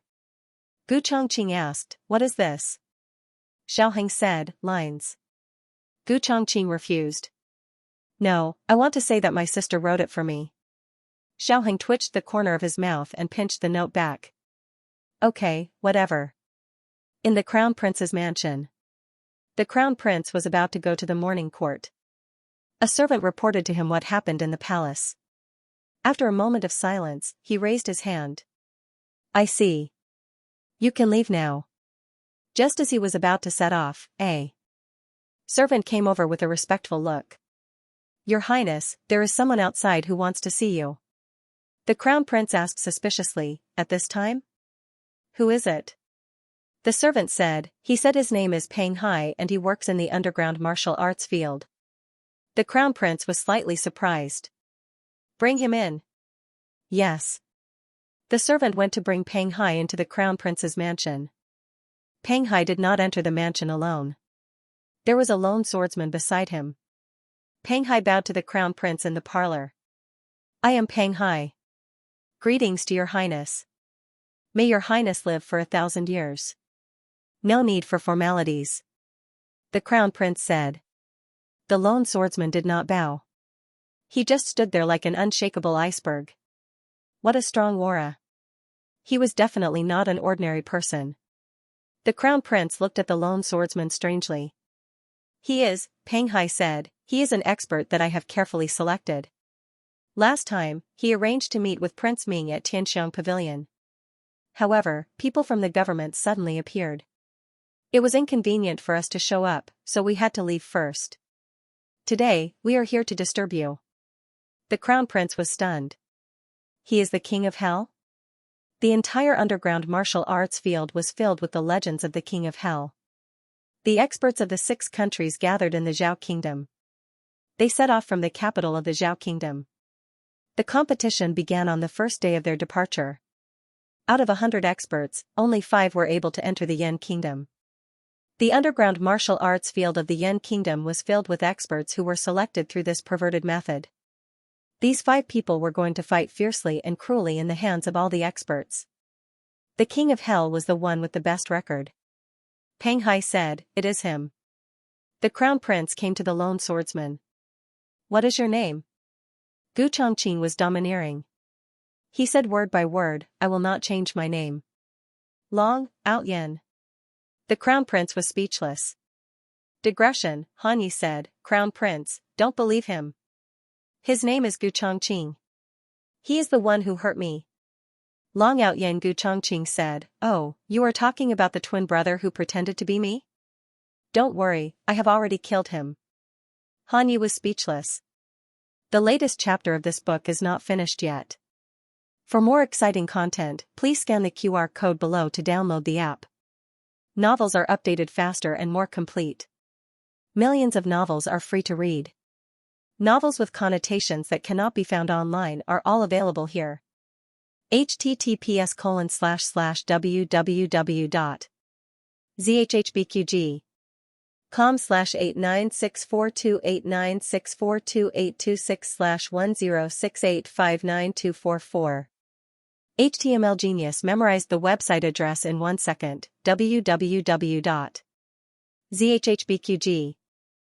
Biku Pavilion Mobile Reading Website, mzhhbqg.com. The latest chapter of this book is not finished yet. For more interesting content, please scan the QR code below to download the app. Novels are updated faster. Millions of novels are free to read. Novels with content that cannot be found online are available here. Gu Jiao wanted to use the name Long Outyen when she was still in the Zhao Kingdom's underground martial arts arena.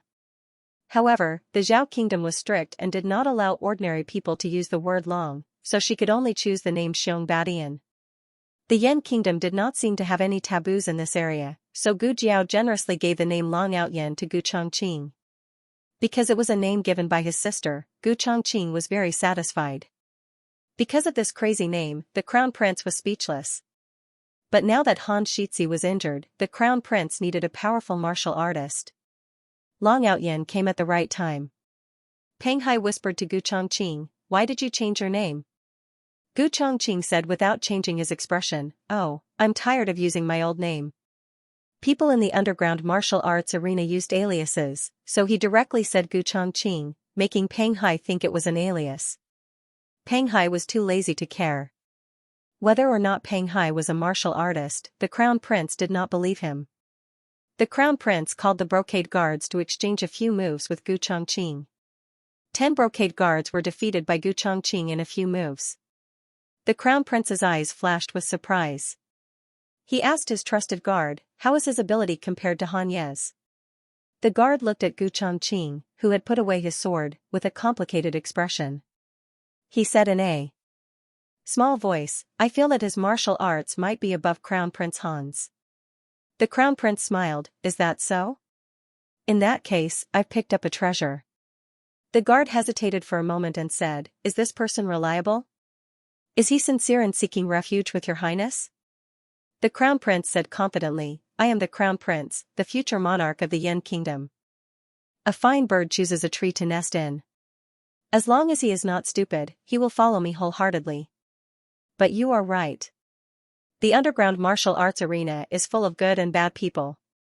I cannot trust anyone easily. Go and get the things. Yes. His trusted bodyguard left. The Crown Prince walked over and stopped them. All right, the fight is over. The embroidered uniform guards released long sighs of relief. His trusted bodyguard brought over a small porcelain bottle. The Crown Prince smiled at Gu Chongqing and said, drink this. From now on, you are my trusted aide. Peng Hai glanced at the porcelain bottle and rubbed his nose guiltily. He did not mention this to Gu Chongqing before he came. The Crown Prince's residence wasn't that easy to enter. There was a price. Gu Chongqing didn't even ask what it was. He raised his head and drank the contents of the porcelain bottle in one gulp. They were a little dumbfounded. The Crown Prince laughed, good. How refreshing. I really admire your character. What you drank was poison. You need to take the antidote once a month, otherwise you will die from the poison. But don't worry, as long as you are loyal to me, I will let you live longer than anyone else. The Crown Prince was very satisfied with Long Out Yin. Originally, such an expert did not have the right to have his own courtyard. But the Crown Prince decided to make an exception for Long Out Yin. He ordered the servants to tidy up an elegant courtyard and even arranged a few servants for Long Out Yin. When Long Out Yin said that he did not like to be restricted, the Crown Prince agreed. Coming out of the Crown Prince's residence, Peng Hai asked Gu Chongqing, why are you following me? Gu Chongqing said, I want to go to the outer city. Give me a ride. No, I'm not going to the outer city. Peng Hai felt the pressure from Gu Chongqing's Long Out Yin. You think you are so great just because you changed your name? Why do I feel that you are so arrogant? Is this name more awesome than Yama? Peng Hai waved his hand, okay, I will send you there. Gu Chongqing got into Peng Hai's carriage. The morning sun was rising. Old Master Mu ended his conversation with Su Yuan. His general direction remained the same. He still talked about the same two things, recruiting Xiao Lulang and getting the Black Wind Cavalry. The former was for Mu Qingchen, while the latter was for Old Master Mu. Old Master Mu said, Su Yuan, come to my study with Mu Tao. She had something to say to them alone. Mu Qingchen said, Grandpa, Mu Chuan and I will go back to the academy first. Go ahead. Old Master Mu nodded kindly. Su Hao said to Su Yuan, Father, I will wait for you in the carriage. Su Yuan nodded. On the other side, Mu Qingchen and Mu Chuan had turned around and left. Mu Chuan was talking and laughing with Mu Qingchen as close as brothers. She then looked at Su Hao who was following behind them with a lonely expression. Su Yuan could not help but feel sorry for Su Hao. After leaving the flower hall, Su Hao stopped Mu Qingchen, brother, did I say something wrong? You don't seem happy. Mu Qingchen frowned. Mu Chuan also stopped and sneered at Su Hao, now you know you said something wrong? Just now you kept saying that my brother and Xiao Lulang are good friends. I thought your brain was kicked by a donkey. Su Hao said with a puzzled look, but aren't Qingchen and Xiao Lulang good friends? Third sister always says that. Isn't this the problem of being good friends? You are the one who pushed my brother into the fire pit. Mu Chuan took a deep breath, Su Hao, this matter is over. I don't want to argue with you. You should stop before going too far. Su Hao looked at Mu Qingchen and explained, I don't mean any harm. I am just anxious to help my father. If I really said something wrong, I will explain it to my father now. Mu Chuan really couldn't stand the pretentious look of a grown man. The fire in his stomach was ignited by Su Hao all of a sudden. His whole body exploded. He raised his fist and punched Su Hao's face, causing Su Hao to fall to the ground. How? It was Su Yuan's voice. Old Master Mu didn't ask Su Yuan and Mu Tao to go to the study to continue the conversation. He just wanted to explain some details that the children couldn't hear. The three of them came out quickly. They did not expect to see this scene. It was true that the Mu family's status was higher than the Su family's, and Su Hao was also a son of a concubine, but these were not reasons for Mu Chuan to bully Su Hao. When Su Yuan called out "How?", Mu Chuan had already punched the second time. It was too late to take it back. Su Yuan hit Mu Chuan with a palm with a majestic internal force. Mu Qingqian's figure flashed, and he stood in front of Mu Chuan, reaching out to catch Su Yuan's palm. Su Yuan's face was cold.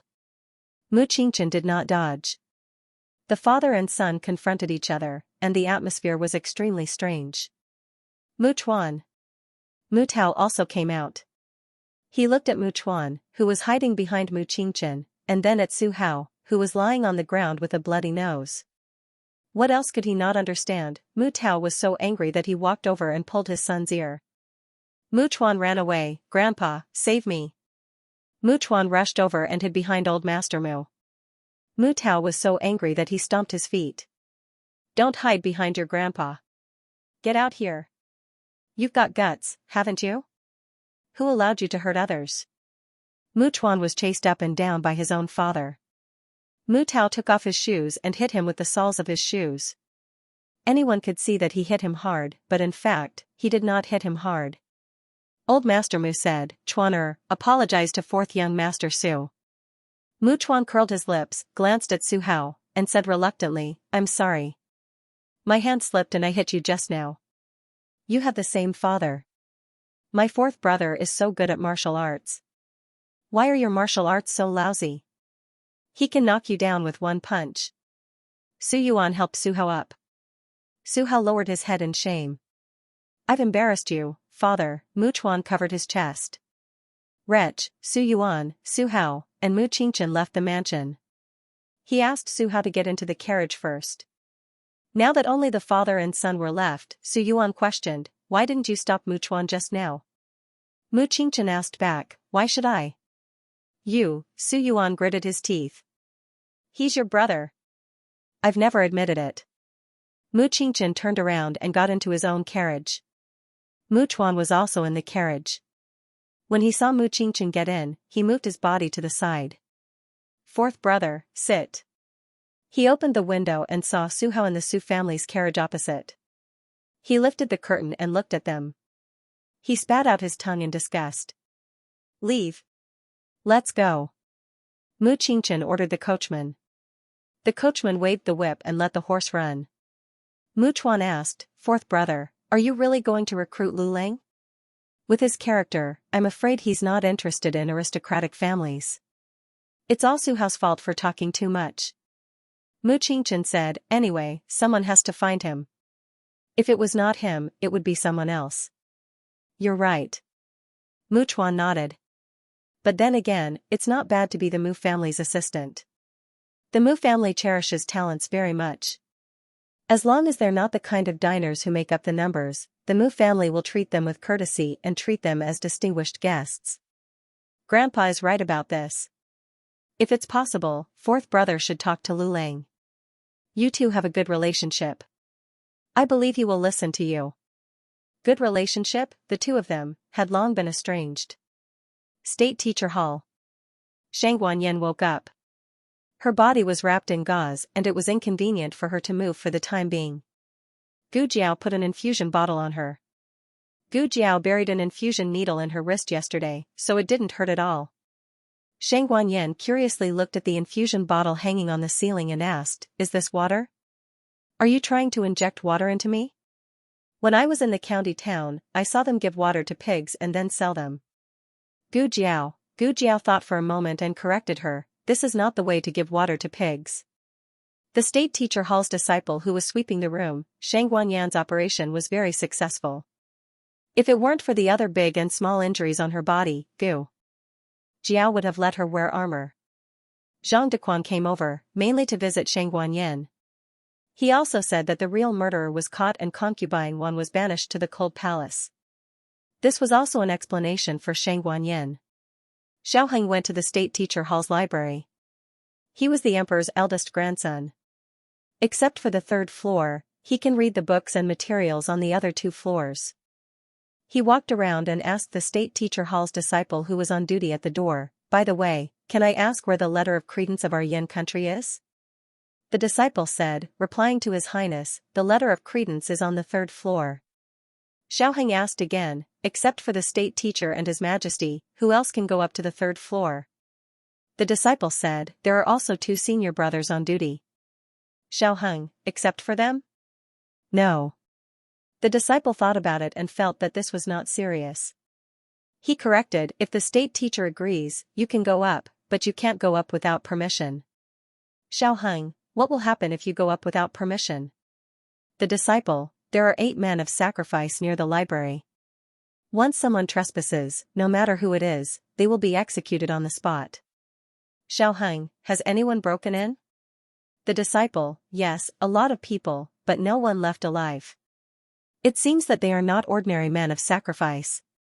Then the question is, since the defense is so tight, how did the letter of credence of the Yin country come from little Jing Kong's pile of junk? It can't be given to him by the state teacher. Kanglin Women's Academy. Gu Qingfeng sent little Jing Kong to Lingbo Academy, "Go to class obediently. I will pick you up at noon." Little Jing Kong asked seriously, "Will you take me to the state teacher hall to have a meal with Jiao Jiao?" Little Jing Kong had asked this question hundreds of times since he returned to Linglong Pavilion last night. He also asked when he was peeing in the middle of the night, when he was eating in the morning, and when he was walking on the road. Gu Qingfeng didn't have Xiao Heng's willpower, so he couldn't take it anymore. He broke down and surrendered, "Okay, I will take you there, okay?" "It's so hard to take care of children," little Jing Kong proudly puffed out his chest. Sure enough, he could handle anyone except his bad brother-in-law. Little Jing Kong carried his bag into the academy with satisfaction. He sat down in his seat. The class posted the results of yesterday's exam.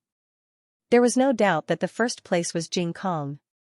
There was a change in the last place, Yan Shui. Other people were answering questions in the exam, but the little princess was drawing tortoises, and she was very serious about it. Little Jing Kong sat in his seat for a while, but his deskmate didn't come. He thought for a while and ran out of the classroom. He came to the back door of the academy. The little princess had to pass by here every time, going through the alley and getting off the carriage at the front door. Little Jing Kong felt that it was very troublesome. Why did she insist on going through the front door? Wasn't the back door better? The emperor had to go to court, so he couldn't send the little princess every day. Usually, the imperial guards would escort her. Today was no exception. "Tonghulu, delicious tonghulu," the little princess heard the tonghulu shout and saliva flowed down her mouth. "I want to eat tonghulu," she said to the palace maid beside her. Her eyes were wide open and cute. She didn't speak in an arrogant tone, but in a cute voice that made people's hearts soften. The palace maid smiled, "Little princess, please wait a moment." She stopped the carriage and shouted to the peddler in front of her, "Tonghulu." The peddler walked over with a smile, "Madam, how many do you want?" "What flavor?" "I have tonghulu, tonghulu, tonghulu, tonghulu, tonghulu, and tonghulu." The palace maid smiled, "I'm not the madam, it's my little master who wants to eat." She said to the little princess, "You can choose a tonghulu." The young princess leaned against the window and stretched her head out. She was drooling over the candied hawthorns, candies this and candies that. At this moment, little Jing Kong saw her and waved at her. She didn't see him. Little Jing Kong ran out. The page boy guarding the door didn't react at all. I. The little princess wanted all of them.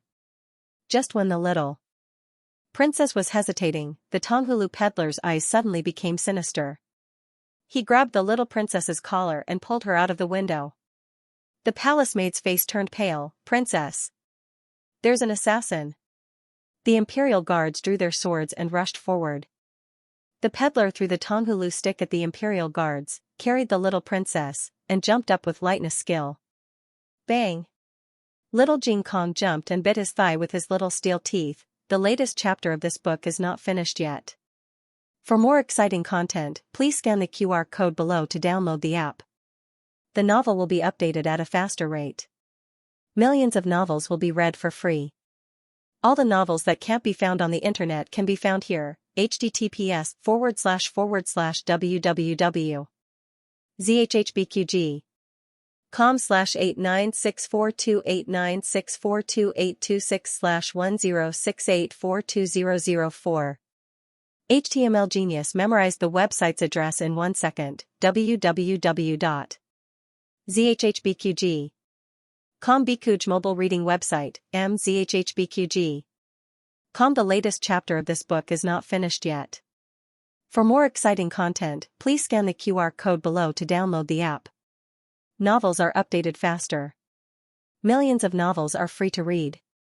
All the novels that can't be found on the internet are available here. The peddler was stunned by the bite. He almost fell down from the sky on his butt. He tried to shake the little brat off, but no matter how hard he tried, he couldn't shake the little brat off. Humph, I don't have the iron head technique, but I have little steel teeth, thanks to my bad brother-in-law for not giving me candy.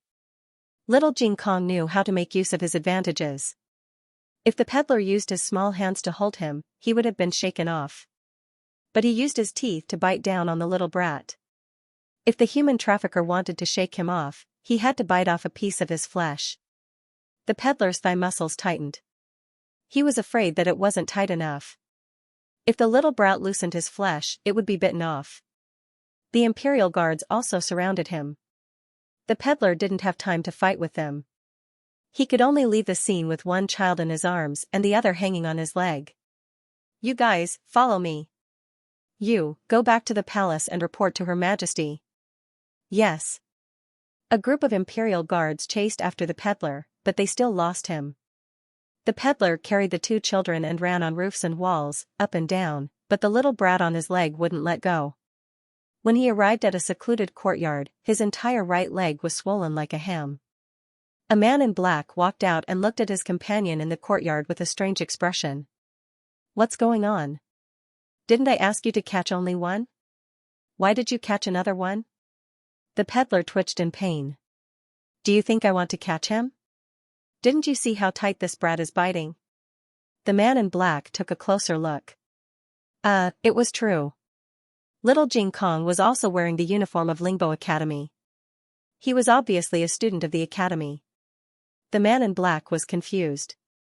Why are they so small? Do they know how to pull up their own pants? How dare they take them from the academy? How poor is Lingbo Academy? The peddler couldn't bear it anymore. Stop looking. Hurry up and get him off me. I know. The man in black waved his hand and walked forward to pull little Jing Kong away. This time, it was easy to pull him down. There was no other reason. Little Jing Kong could not hold on any longer. He had bitten until now because of his stubbornness. Although he had a mouthful of sharp teeth, he had forgotten that he had a weakness for meat. Little Jing Kong fell to the ground with his arms and legs spread out. His eyes rolled back and his tongue stuck out. The young princess had long been scared silly. She did not move, nor did she cry or scream. The man in black and the peddler were quite satisfied. The peddler handed the young princess over to the man in black and said, "Take them away first. I'll go and treat my wound. Then this." The man in black took the young princess and pointed at little Jing Kong, who was lying on the ground with his tongue out. The peddler said impatiently, "Whatever, throw it out." No. The young Canton princess suddenly opened her mouth and grabbed the man in black's collar with both hands. Her small body was trembling nonstop. Using the most terrified expression, she said the fiercest words, "Don't throw him away." The man in black was stunned for a moment. He turned to the peddler and said, "Why didn't you throw it earlier? Throwing it out now, is it because you don't want to expose yourself fast enough? What if someone sees it? I said it's up to you." The peddler interrupted him. "I'm in so much pain. I'm going to apply medicine." After saying that, he limped to another room. The man in black frowned. He held the young princess in one hand and little Jing Kong in the other hand. Then he locked the two of them in the woodshed. In the throne room, the monarch was in court. Recently, there had been frequent rainstorms in various parts of the Yan kingdom, which had caused many floods in the middle and lower reaches of the river. All the government offices had asked the imperial court for disaster relief. Because there were many disaster areas and the situation was serious, disaster relief became urgent. However, disaster relief was not only a matter of money. It also needed to send troops to fight the floods, repair the dams, and resettle the displaced victims. This year's flood was the worst in 25 years. The monarch had a headache. He pressed the space between his eyebrows and said faintly, "How did the flood happen 25 years ago?" The throne room was completely silent. All the ministers held their ceremonial tablets and looked down. The monarch suddenly realized that he had asked a stupid question. 25 years ago, half of the south was hit by a disaster. It was Xianxia who led the troops to provide disaster relief. Not only did he repair the dams, save the victims, and save thousands of acres of fertile land, but he also killed 18 local officials who embezzled the disaster funds and exploited the people. He acted first and reported later. Those local officials were involved with the major forces of the provincial capital and even the capital. For a time, the capital was in turmoil. Some people tried to drag Xianxia down, and some tried to threaten him. Unfortunately, no one succeeded. All the major forces were either uprooted or cut off their tails to survive. In short, after several years, no one dared to think about the disaster relief funds. All the major forces that survived the disaster kept their tails between their legs and became honest officials for a period of time. Just when the monarch was having a headache over the flood, the imperial guards and palace maids who were escorting the young princess returned. The palace maid knelt on the long steps outside the throne room and cried, "Your Majesty! Your Majesty! The young princess has been taken away." The monarch's eyes darkened, and in an instant, he was filled with murderous intent. "What did you say? What happened to the young princess?" The palace maid trembled as she cried. "When our carriage reached the back door of Lingbo Academy, suddenly, a hawker selling candied haws. He took the young princess away." The monarch slapped the armrest of the throne and stood up angrily. "A hawker selling candied haws can take someone away from the imperial guards. What are the imperial guards doing?" Han Ye's father, Han Lei, trembled as he held the ceremonial tablet.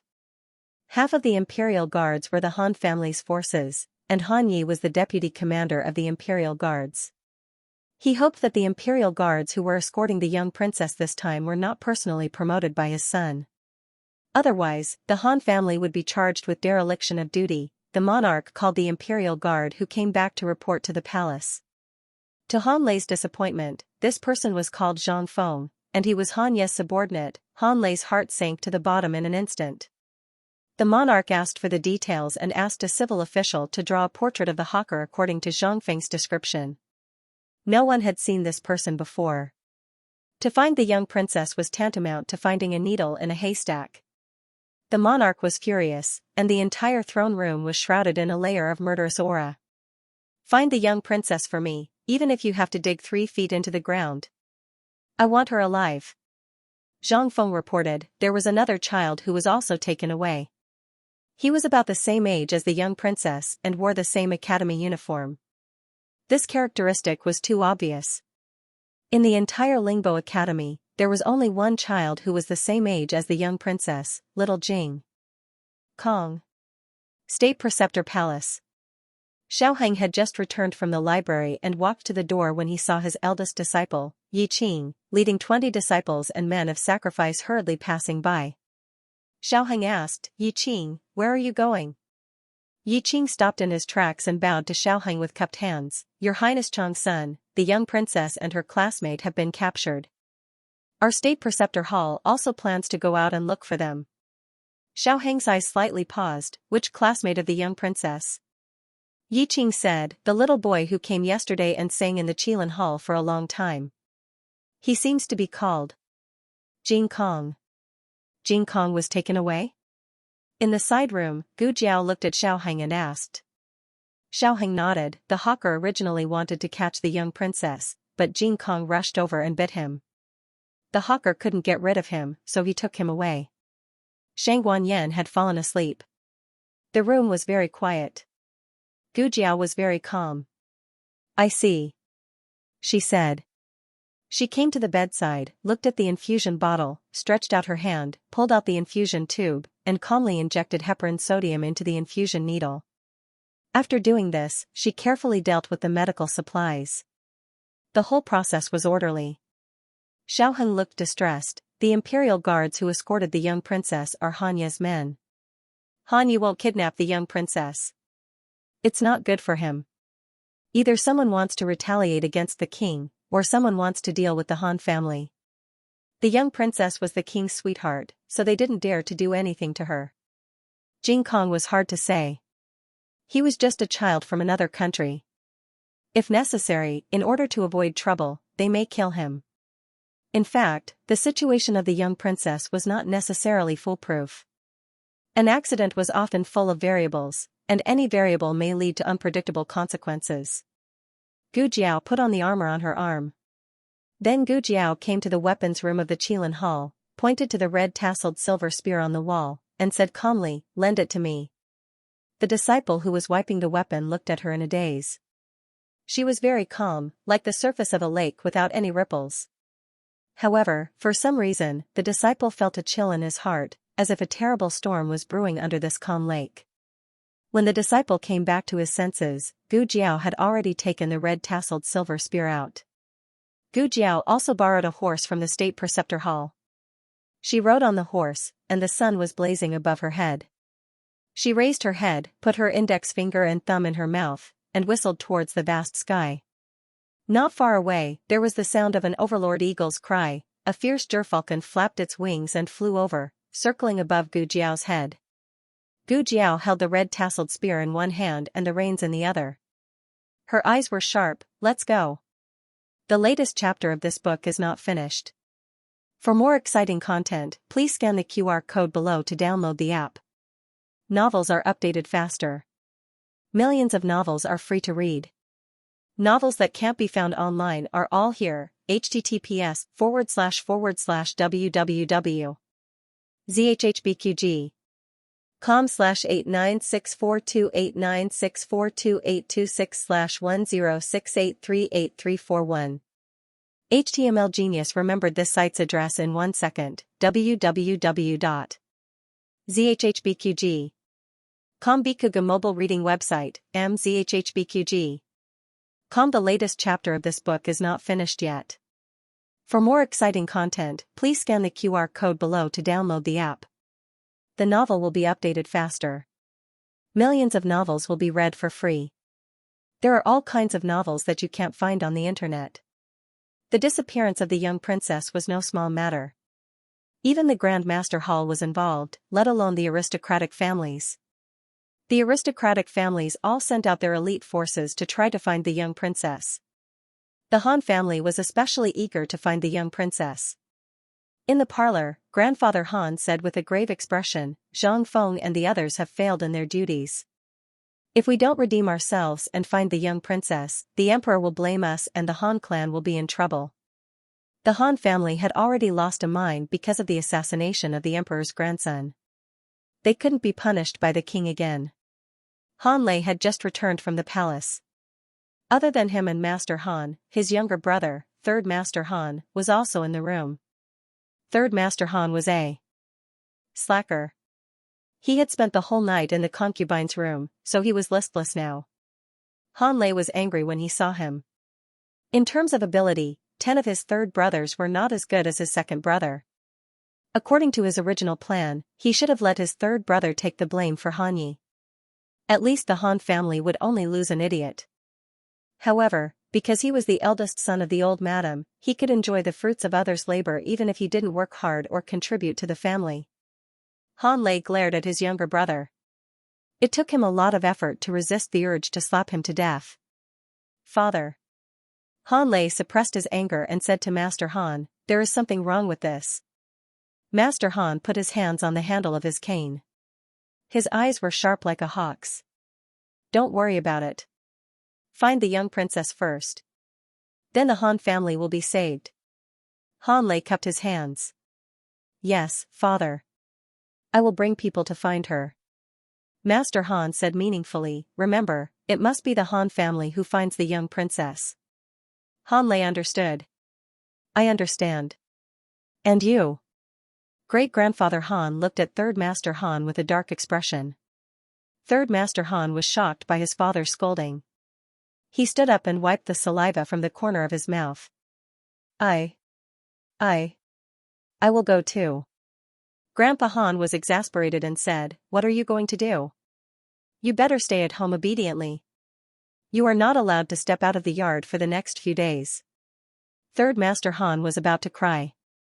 Why did he have to imprison him? Han Lei called Chu Nan over and asked him to pick out the best Black Wind cavalry from the army camp. He was going to bring the Han family's cavalry to personally search for the person. Father. Just as Han Lei was about to leave, Han Yi spurred his horse over. Han Lei looked at Han Ye's pale face and then looked at his bandaged feet. He frowned. You haven't recovered yet. Why did you come out? Han Yi endured the immense pain. His face was pale, but his eyes were filled with determination. Father, let me go find him too.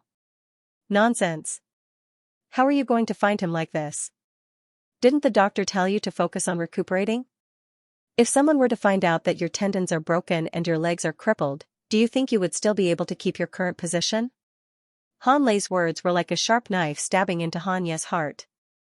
Gu Chongqing's sword strike had killed him, almost ending his martial arts career. The king would not put a cripple in an important position. In order not to be discovered by the monarch, he couldn't even go to the Imperial Preceptor Hall for treatment. He refused to accept the fact that he had become a cripple. He could still mount a horse, he could hold a gun. He could hold a sword. Han Lei understood that his son, who had always been proud and arrogant, could not accept this heavy blow. He softened his tone and said, don't worry and stay in the residence. I will definitely find a way to cure you. Really? Han Ye's tone was a little careless. Han Lei was anxious to make his son believe him. He said seriously, rumor has it that Xianyuan Li's tendons were broken by the people of Jin, but wasn't he still cured by a divine doctor? Han Ye's eyes flashed with a hint of emotion. Was it the Imperial Preceptor? Han Lei shook his head. No, the Imperial Preceptor Hall had not been built at that time. I don't know who the divine doctor was, but if the rumor is true, I will definitely find him for you. I will let him cure you at all costs. Even if my Han family has to support him forever, I will accept it. This was the first time Han Yi felt his father's unreserved concern for him from his eyes. In the past, only his second uncle would be like this. Han Yi whispered, it's been decades. Who knows if that person is still around? Han Lei held his shoulders. Don't say such discouraging words. You are the heir of the Han family. You can't give up on yourself. Han Yi said, I know I was wrong, father. Han Lei smiled with relief. Quickly go back and recuperate. I will take care of the matters outside. Han Yi was carried back to his courtyard by the servants. He lay on the rattan chair at the door and looked at the courtyard from afar. Qi Xian patted the mosquitoes on his body and said to Han Yi, okay, don't worry. I will help you find him. Han Yi said, thank you. Master. Qi Xian put his hands behind his back and sighed. We are master and disciple. I don't want to see anything happen to your family. Han Yi pondered for a moment and suddenly called out, Master. Qi Xian asked, what's the matter? Han Yi said in a daze, I heard that Xiao Lulang is the young princess's teacher. Do you think you will let go of this opportunity? Qi Xian raised his eyebrows. You want me to find the young princess before he does?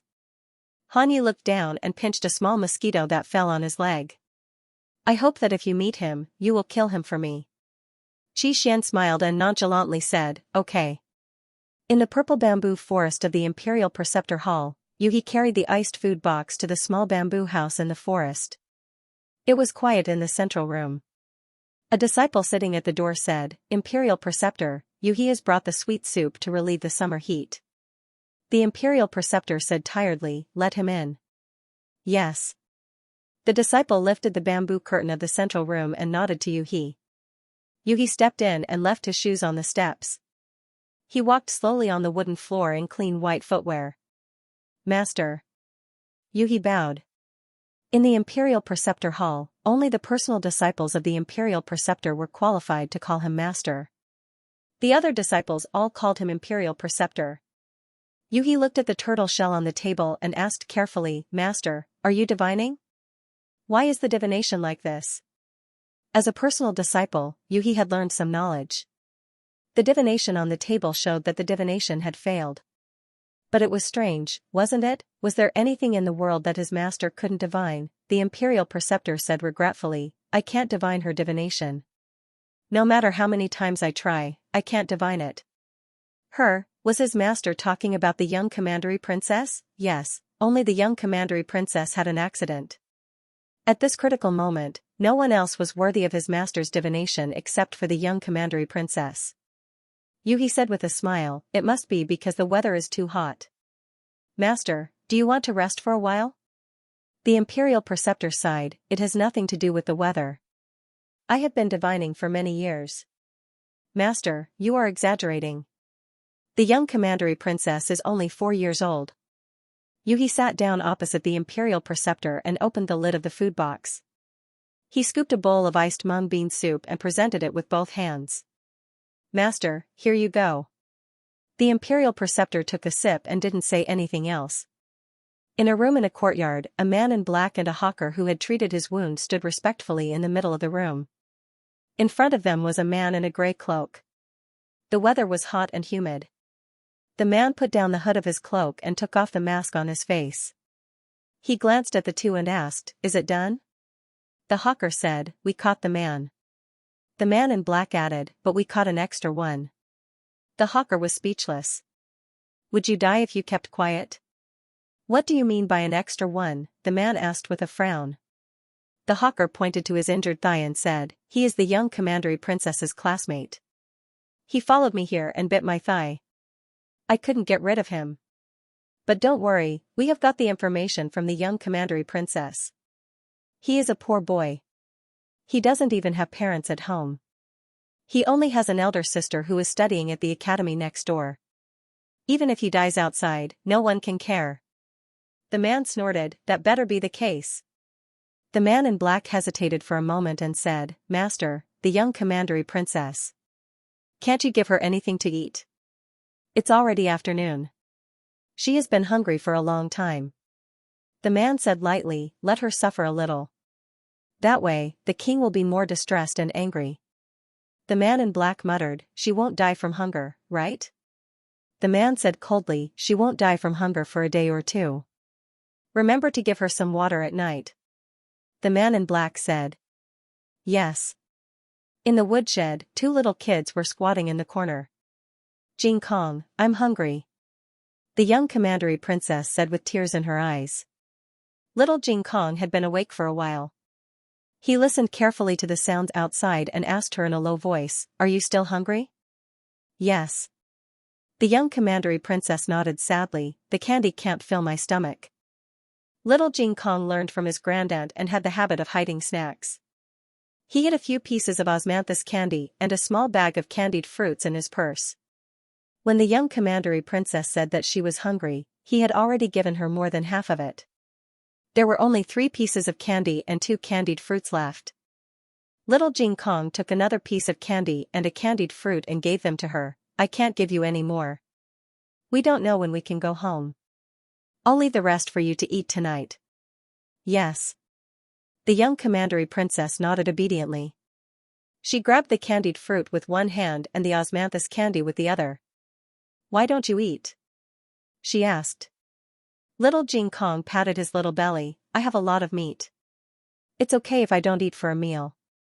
The young commandery princess thought for a while and handed the bigger piece of osmanthus candy to him. "You eat this." She couldn't keep eating all the time. Little Jing Kong didn't eat anything. "This bit of candy is not enough to fill the gaps between my teeth." Little Jing Kong, who used to rely on the little monks to eat every meal, had this thought. "You eat it." Little Jing Kong stuffed the candy into her mouth. "Oh." The young commandery princess's mouth was stuffed. "Oh, the osmanthus candy is so delicious." Little Jing Kong had good hearing. He could hear that there was no one in the yard. He looked at the young commandery princess. Light Shui, let's escape, shall we? The young commandery princess, who had just stuffed the candied fruit into her mouth, puffed up her cheeks and looked at him blankly like a little fat squirrel. How? Little Jing Kong came to the door. The door of the woodshed opened on both sides. There was a bronze lock on the outside, and there was a narrow gap between the door and the door. Little Jing Kong was a child. His frame was very small, and his meat could be squeezed. His little hand grabbed something and slid out of the gap between the door and the door. Then, he heard the door lock click twice, and the bronze lock was pried open. The young commandery princess was starry-eyed. Wow! Jing Kong, you're amazing. Jing Kong also thought that he was amazing. I learned it from brother Chingfeng, he said. Who's brother Chingfeng? The young commandery princess asked. My current sister, little Jing Kong said, a brother. I'll bring you to meet him someday. Okay. Okay. The young commandery princess was so shocked by little Jing Kong's amazing skills that she forgot that they were doing a very dangerous thing. Little Jing Kong opened the door of the woodshed, took the young commandery princess to the yard, and found a suitable place to climb over the wall. He said to the young commandery princess, there's a tree here. Let's climb up the tree first, then we can climb over the wall.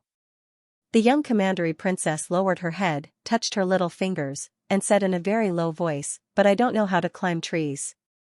Little Jing Kong thought for a while, ran back to the woodshed, and came out with a rope. Grab the rope, I'll pull you up. The young commandery princess, I can't grab it. Little Jing Kong, okay, then I'll have to tie you up first. Little Jing Kong tied one end of the rope to the young commandery princess's waist, and the other end to his own waist. Then, he climbed up the tree, jumped over the wall, and pulled the young commandery princess up. Ordinary 5-year-old children were not as strong as him. He practiced his basic skills every day, which built a very solid foundation. He also practiced the boxing skills that little Chick Monkey taught him, which greatly improved his physical fitness. I'll put you down now. Little Jing Kong held the reins tightly, and put the young commandery princess on the other side of the wall little by little. The man in black and the peddler came out of the main house, and they both raised their hands and pulled their lapels. It was too hot. They were sweating profusely. The peddler said, hurry up and check on the young commandery princess. It's so stuffy in the woodshed. I don't want her to faint from the heat. The two of them went to the woodshed together. However, they were surprised to find that the lock had been pried open, and the two little kids in the house were gone. The man in black suddenly changed his expression. Who let them go? The peddler frowned. Let them go? This yard is full of our people. You should be asking who rescued them.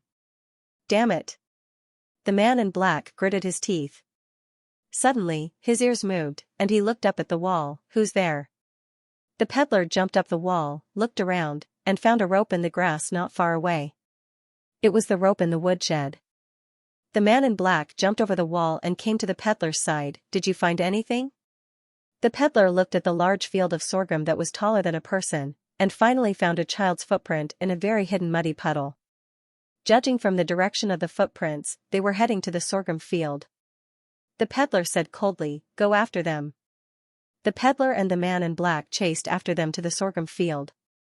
Jing Kong, why did you run to the sorghum field just now? Why did you step on my shoes in the puddle? It's a camouflage, also known as the art of confusing the enemy. We made them think that we went that way, but in fact, we went this way. The two little kids sneaked into the forest. The Jiao Jiao would definitely come to find him. Before that, he just needed to find a place to hide. The man in black and the peddler searched the whole sorghum field, and then they realized that they had been fooled.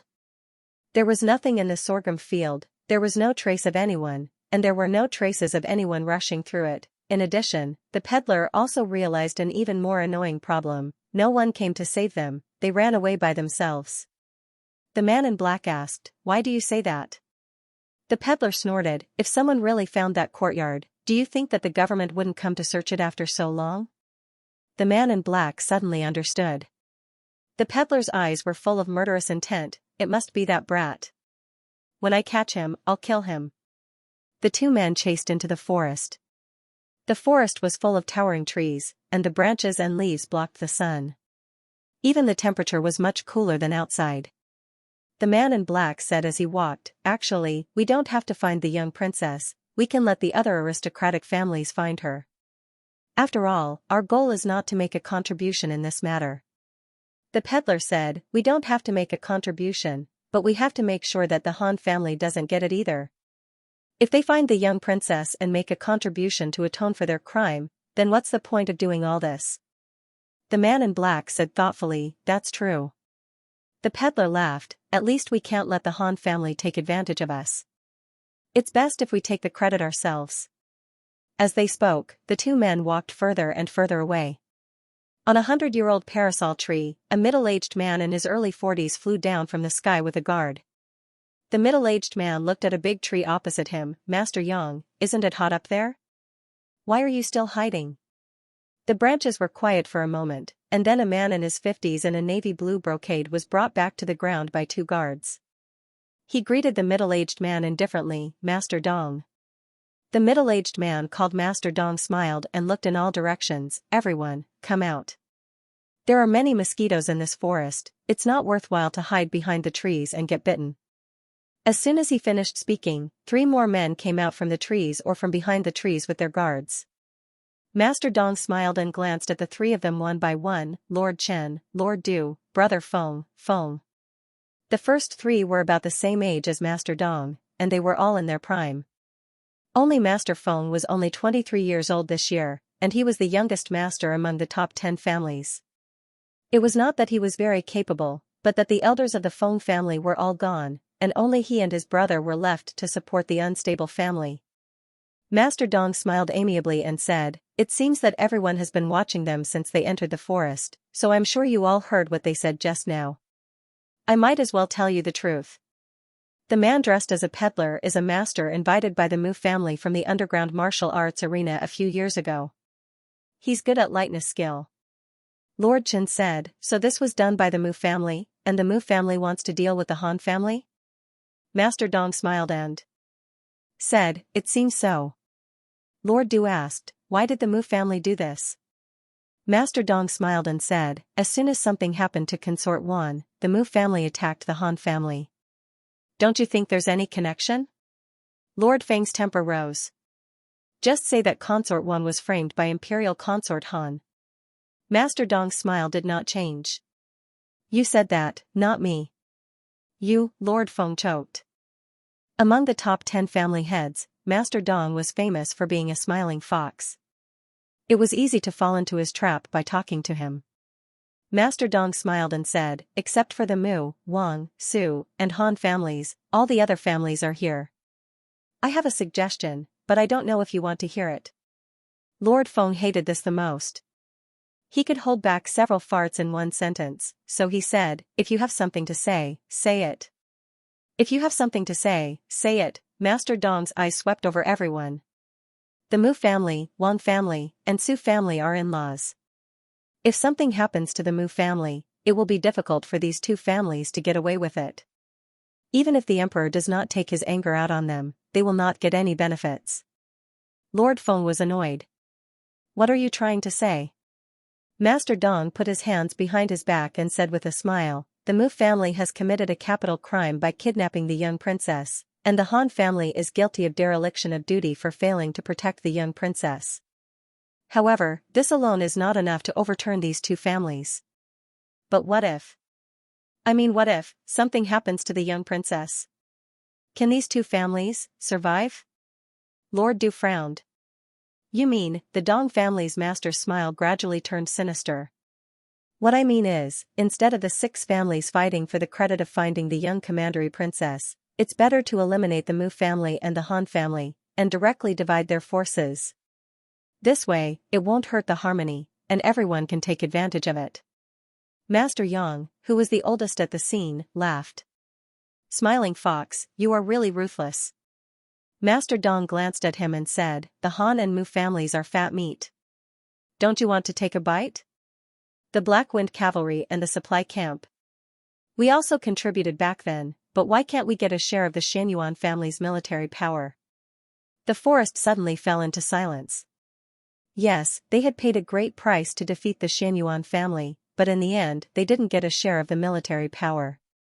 It was fine that the Nangong family got the lion's share, as they were originally military generals, but why did the Mu family, who had been educated for generations, get a share of the supply camp? They couldn't accept it. The people in the forest started to get restless. Let's go. The youngest family leader, Feng Wuxiu, turned around and left without interest.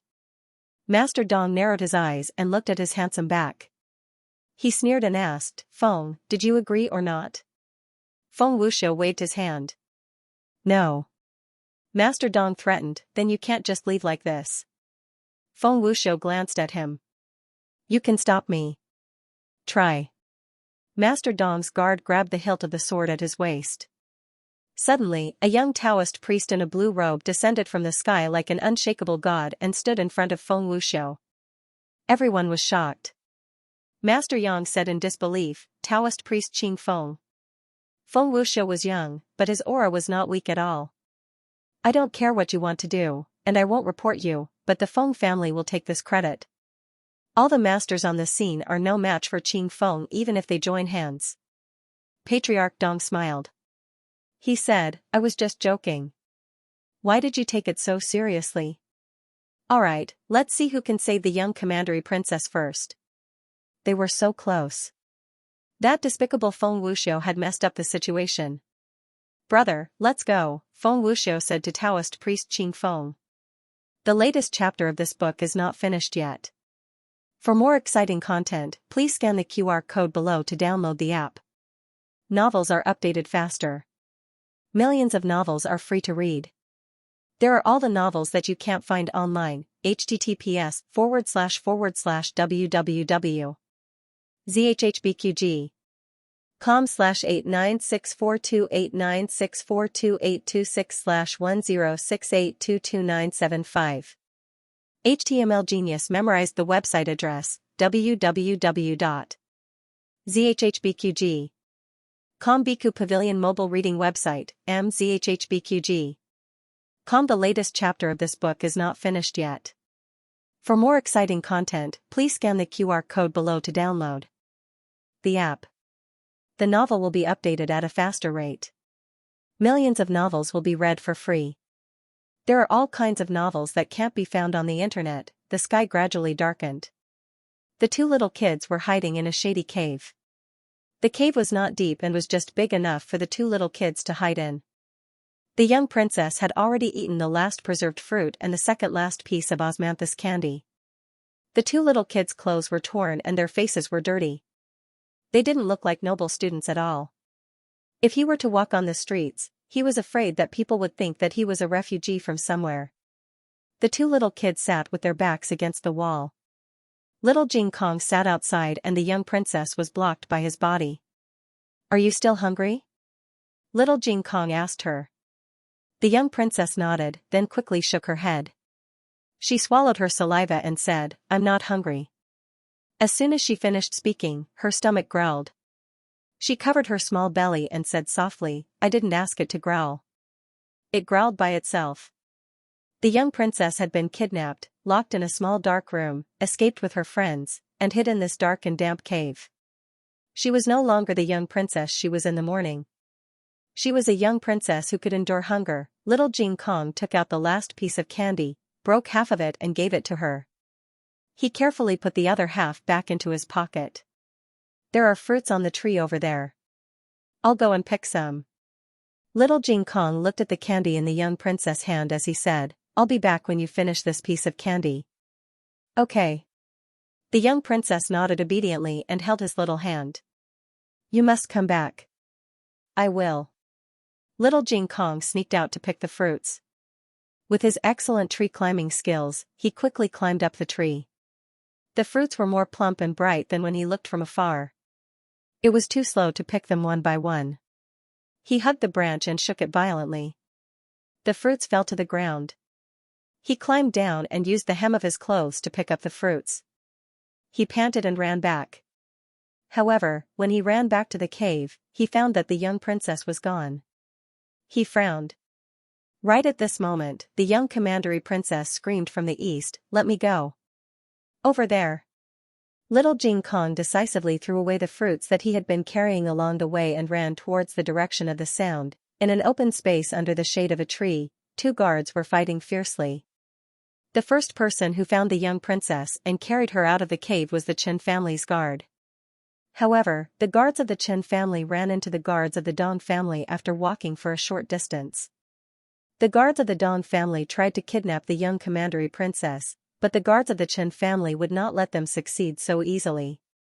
However, because he was carrying the young princess, his movements were restricted. After more than 10 moves, he gradually felt tired. However, he was not willing to hand over the young princess. The guard of the Dong family swept his leg over. The guard of the Chen family didn't manage to dodge in time, and was heavily tripped and fell to the ground. The young princess in his arms fell to the ground. Ah! The young princess screamed. The guards of the Dong family immediately rushed forward to snatch it. Who would have thought that just as his hand was about to grab the young princess, the Du family's guard would suddenly appear out of nowhere. The guards of the Du family also rushed over with their lightness skill after hearing the young princess scream. However, he was so lucky that he benefited from the fight between the Dong family and the Chen family. He had been waiting for the right moment to jump out and catch the young princess before the Dong family's guards did. The guards of the Dong family failed to catch the young princess. They slapped the ground with their palms and jumped up to stabilize themselves. The guards of the Dong family scolded angrily, "You are too evil." The guards of the Du family snorted, "It's all robbery. Don't make yourself sound so noble." The young princess was thrown around by them. She was so scared that her face turned pale. Her big eyes were filled with tears, but she stubbornly refused to cry. She was a senior. She couldn't cry. The guards of the Du family comforted her, "Don't be afraid, princess. I will escort you back to the palace." The guards of the Dong family took the opportunity to smooth things over, "Young princess, don't listen to him. He is a bad guy." The guards of the Du family looked at him disdainfully and said, "How can you be a good guy?" The guards of the Chen family who were swept to the ground got up. The guards of the Dong family saw him rushing to the guards of the Du family, and they were not willing to be outdone. The original fight between the two of them became a three-way fight. In fact, if there were only 3 people fighting, it would not be too difficult. However, the young princess' voice was so loud that it attracted not only the Dong family and the Du family. Not long after, the guards of the Feng family and the Yang family also arrived at the scene and joined the fight for the young princess. The young princess was snatched by several people. Finally, the scene was too chaotic. No one knew who let go of the young princess, but she was thrown out fiercely. "Young princess!" The guards of the Dong family went to pick her up. As soon as he jumped up, the guards of the Du family and the Yang family each grabbed one of his feet. "I'm going to die. I'm going to die." The young princess closed her eyes and screamed loudly. Then she fell to the ground heavily. "Huh, it doesn't hurt." Huff, huff, huff. She opened her eyes and saw little Jing Kong who was hit by her. His eyes were rolling and his tongue was sticking out crazily. "Young princess," little Jing Kong used 3 seconds to recover his HP. Then he got up quickly, grabbed the young princess' hand, and ran away with her. The 5 people were fighting. Suddenly, the guards of the Chen family shouted, "Stop fighting. She's gone." The 4 of them turned their heads at the same time. As expected, the young princess was gone. They were so focused on the fight that they did not notice which direction the young princess ran to. Why did the young princess run away alone? Is she so bold? The guard of the Chen family was surprised. When he found the young princess, she was clearly a frightened little rabbit. The guard of the Dong family asked, "Is it done by other families?" The guard of the Du family snorted, "What's the point of saying this now? The 5 of us fought so hard here, but now we've done all the work for someone else. I'm sure none of us can take it lying down, right?" The guard of the Chen family gritted his teeth, "If I find out who did it, I'll kill him." Little Jing Kong ran with the young princess. The sky was getting dark, and the forest was full of danger. They couldn't go any further. They had to find a way to get out. Just as this thought flashed through little Jing Kong's mind, a figure descended from the sky and blocked his and the young princess's path. "It's you." Little Jing Kong recognized him. He was the peddler who took the young princess away during the day. The peddler curled his lips playfully. Boy, you have a good memory. Oh, what is this called? In the words of scholars, should it be called, you can wear out iron shoes and fruitless searching, but find it without any effort? Little Jing Kong looked at him vigilantly. You're not allowed to come over, the young princess said fearfully and fiercely. The peddler smiled and said, Don't worry, princess. I don't mean to hurt you. As long as you follow me obediently, I promise I'll send you back unharmed. The young princess held little Jing Kong's hand tightly. You're a bad guy, a stinky brat. I won't go with you. Little Jing Kong told the young princess about being a brat when they were in the cave just now. The peddler said patiently, It's getting dark, and the wolves, tigers, and leopards in the forest are coming out. Do you want to be eaten by those wolves and tigers if you don't go with me? The young princess trembled in fear. She didn't want to be eaten. Little Jing Kong pulled the young princess and ran back, but he saw the men in black on the other side. This was what it meant to be surrounded by wolves and tigers. Don't talk nonsense. Those people will be here soon. I know you're good at martial arts, but I heard that Taoist Qing Feng from the Feng family and Qi Xian from the Han family have come out to look for the young princess. The peddler frowned. Okay, take the young princess and let's go. What about this kid? Don't care about him. Leave him here to feed the wolves. The young princess, who was so scared that tears rolled down her cheeks, opened her arms and stood in front of little Jing Kong. Don't let Jing Kong be fed to the wolves. The peddler smiled and obviously did not take the young princess's threat seriously. He swaggered towards the two little kids. Little Jing Kong suddenly grabbed something from his pocket and threw it at him. Then, little Jing Kong threw a round object at him. The peddler caught it with his fingers and laughed. It was just a fruit. He was indeed a silly kid who didn't know the immensity of heaven and earth. Little Jing Kong had picked up a lot of fruits. He threw away the ones in his clothes, but he still had some in his pocket. He took out 7 or 8 fruits and threw them at the peddler. The peddler didn't even bother to dodge. Just when he thought the last one was also a fruit, it exploded with a bang. Fortunately, he was good at qinggong and dodged quickly. Otherwise, he would have been injured by the explosion. The peddler landed on the branch and looked at the frighteningly stubborn child with disgust. The little guy was very calm and didn't show any signs of panic. There was an indescribable determination in his eyes. The kid wasn't afraid of him. The peddler clenched his fists. He was just a kid. Why couldn't he look him in the eye? Moreover, he seemed to sense some kind of threat from a child. This was too strange. A thought flashed through his mind. I can't let this kid live. This forest can't kill him. One day, when he grows up, he will become a terrifying existence. A strong murderous intent flashed through the peddler's eyes. He leaped into the air, stretched out his evil claws, and twisted little Jing Kong's neck mercilessly. The strength of this move was not something a 5-year-old kid could dodge. His evil claws grabbed little Jing Kong's throat. But at this moment, something unexpected happened. Suddenly, a sharp eagle's cry came from the sky above, followed by the sound of something breaking through the air. A red tasseled spear glittering with silver light shot towards him like a bolt of lightning with irresistible force. What a fast weapon! He quickly dodged. Unfortunately, it was too late. He was sent flying by the huge force, and his entire arm was cut off by the red tassel spear. He fell heavily at the feet of the man in black, and blood splattered everywhere. The red tassel spear didn't lose its strength after cutting off his arm. It pierced deeply into the big tree behind them. The man in black broke out in a cold sweat. He looked at the other side of the forest in disbelief and saw a 15 or 16-year-old boy galloping over on a horse. The boy was thin and his eyes were sharp. He didn't look like he came from the depths of the forest, but more like he came from hell for revenge. He was a killing god, but also a demon. The boy's horse was not a good horse, but the horse seemed to feel the boy's fighting spirit and became very brave. It was strong and vigorous in the complicated forest as if it was walking on flat ground. When the horse ran past the two little ones, Gu Jiao swung her whip and rolled the two little ones up.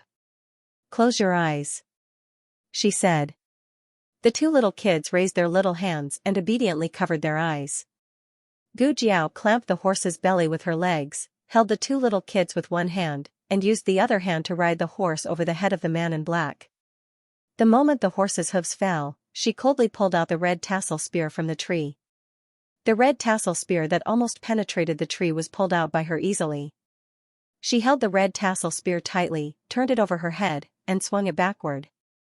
The man in black and the peddler who had just stood up to attack her fell to the ground together. His head rolled out of his body. The 5 guards followed the clues and came here. They were all shocked by the bloody and cruel scene. What's going on? Who did it? They were all experts who had gone through hundreds of battles, but such a miserable situation was still too rare. If it was on the battlefield, it would not be too strange. But this was just a forest in Xingdu. The guard of the Dong family recognized one of them. This peddler is the master invited by the Mu family from the underground martial arts field. Everyone was even more surprised. The guard of the Chen family checked the surrounding situation. He was the most meticulous, otherwise, he would not be the first to find the young commandery princess. He touched the hole in the tree and said, "The other party used a long spear, and there are children's footprints on the ground." The young commandery princess was taken away. The guard of the Yang family asked, "Who did it?" The guard of the Dong family said, "It's definitely not our 5 families. Although there are more than 5 of us, no one used a long spear. Everyone can agree on this point, right?" The other 4 nodded. Excluding the Dong, Yang, Chen, Feng, and Du families, there were only the Wang, Han, Mu, Su, Feng families, as well as the State Preceptor Palace and the Nangong family. The Nangong family had just lost Nangongli and was too busy to take care of themselves, so they did not seriously participate in the search and rescue at all. It was the Mu family who had the accident. The Wang family and the Su family were one with the Mu family, so they could be ruled out as suspects. Then, there were only the Han family, the Feng family, and the State Preceptor Palace left. The State Preceptor Palace could be ruled out as suspects. With their status, they would not bother to deal with any aristocratic family. And this was not just dealing with them.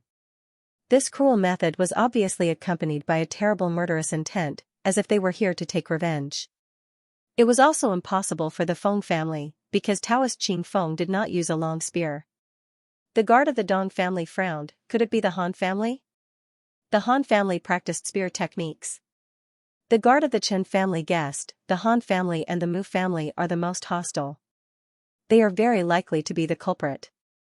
The guard of the Yang family sighed, if the young commandery princess fell into Qi Xian's hands, we might not have a chance to get her back.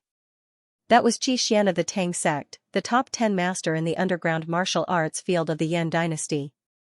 The guard of the Dong family sneered as cunningly as the master of the Dong family, why don't we join hands to kill Qi Xian first, and then we can slowly compete with each other. Gu Jiao took the 2 little kids to a stream, and little Nine was hovering in the sky. Gu Jiao carried the 2 little kids down the horse.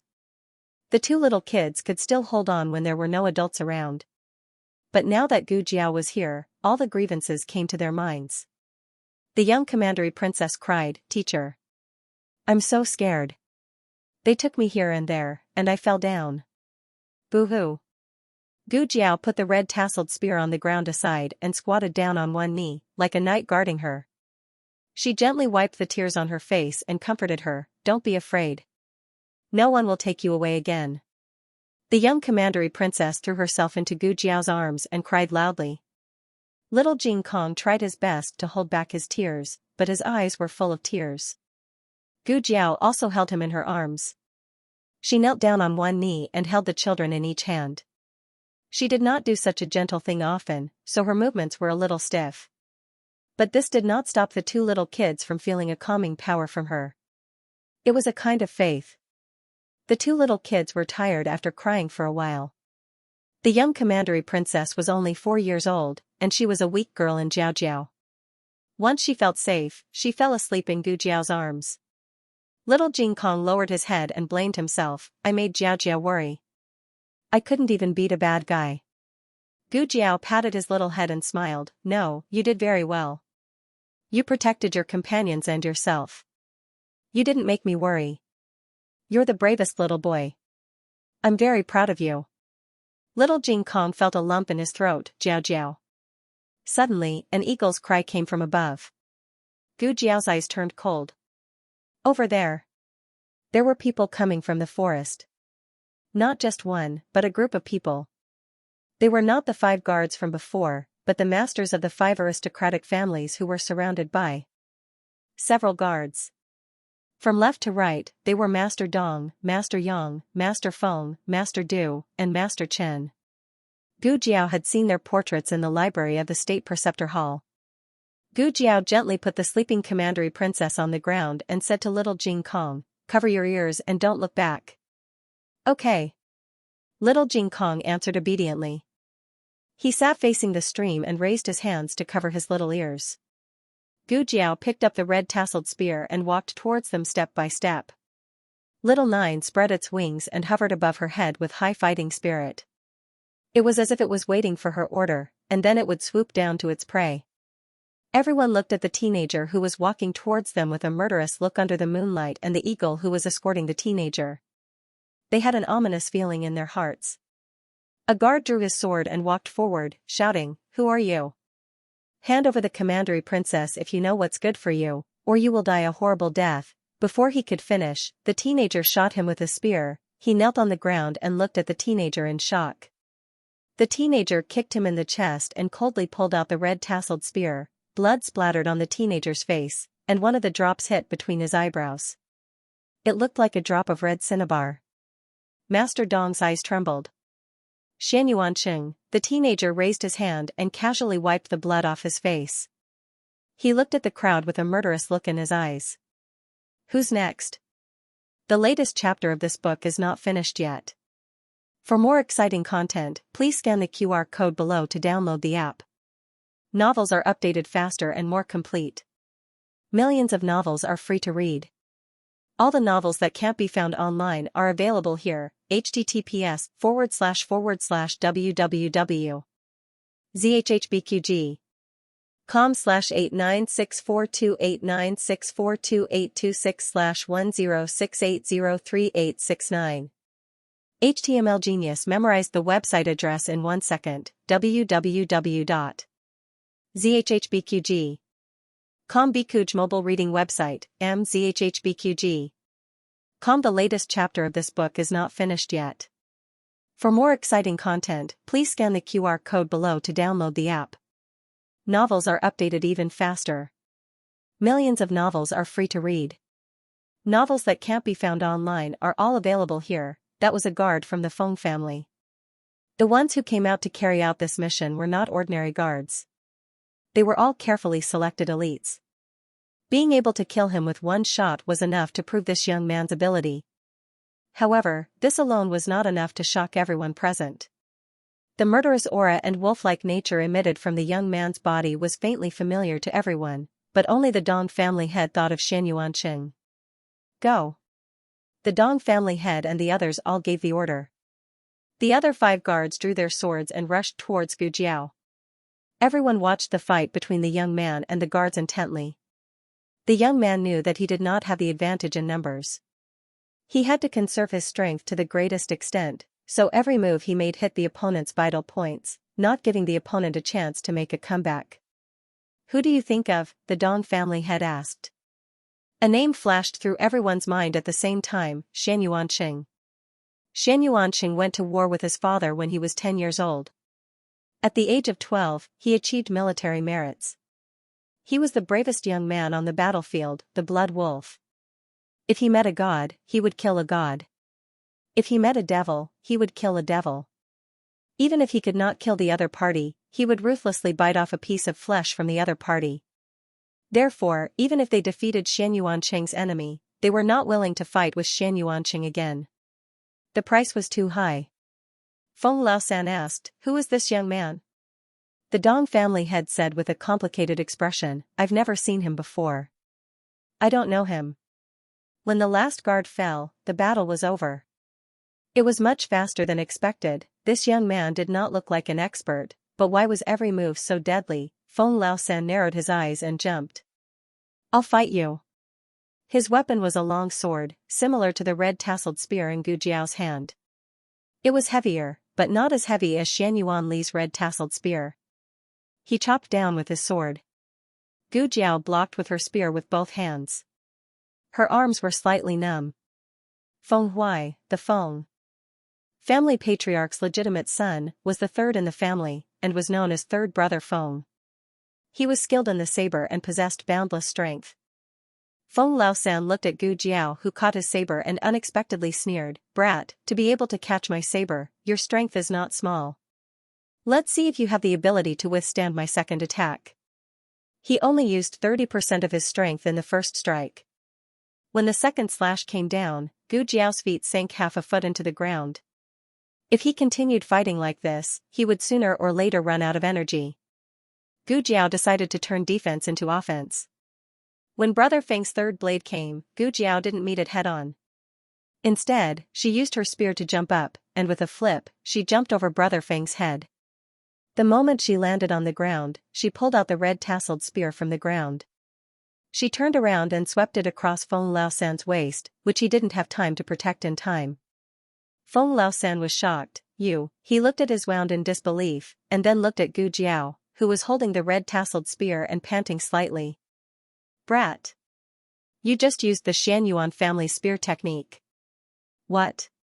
Lord Chen was shocked. Dong family head had already seen through the trick.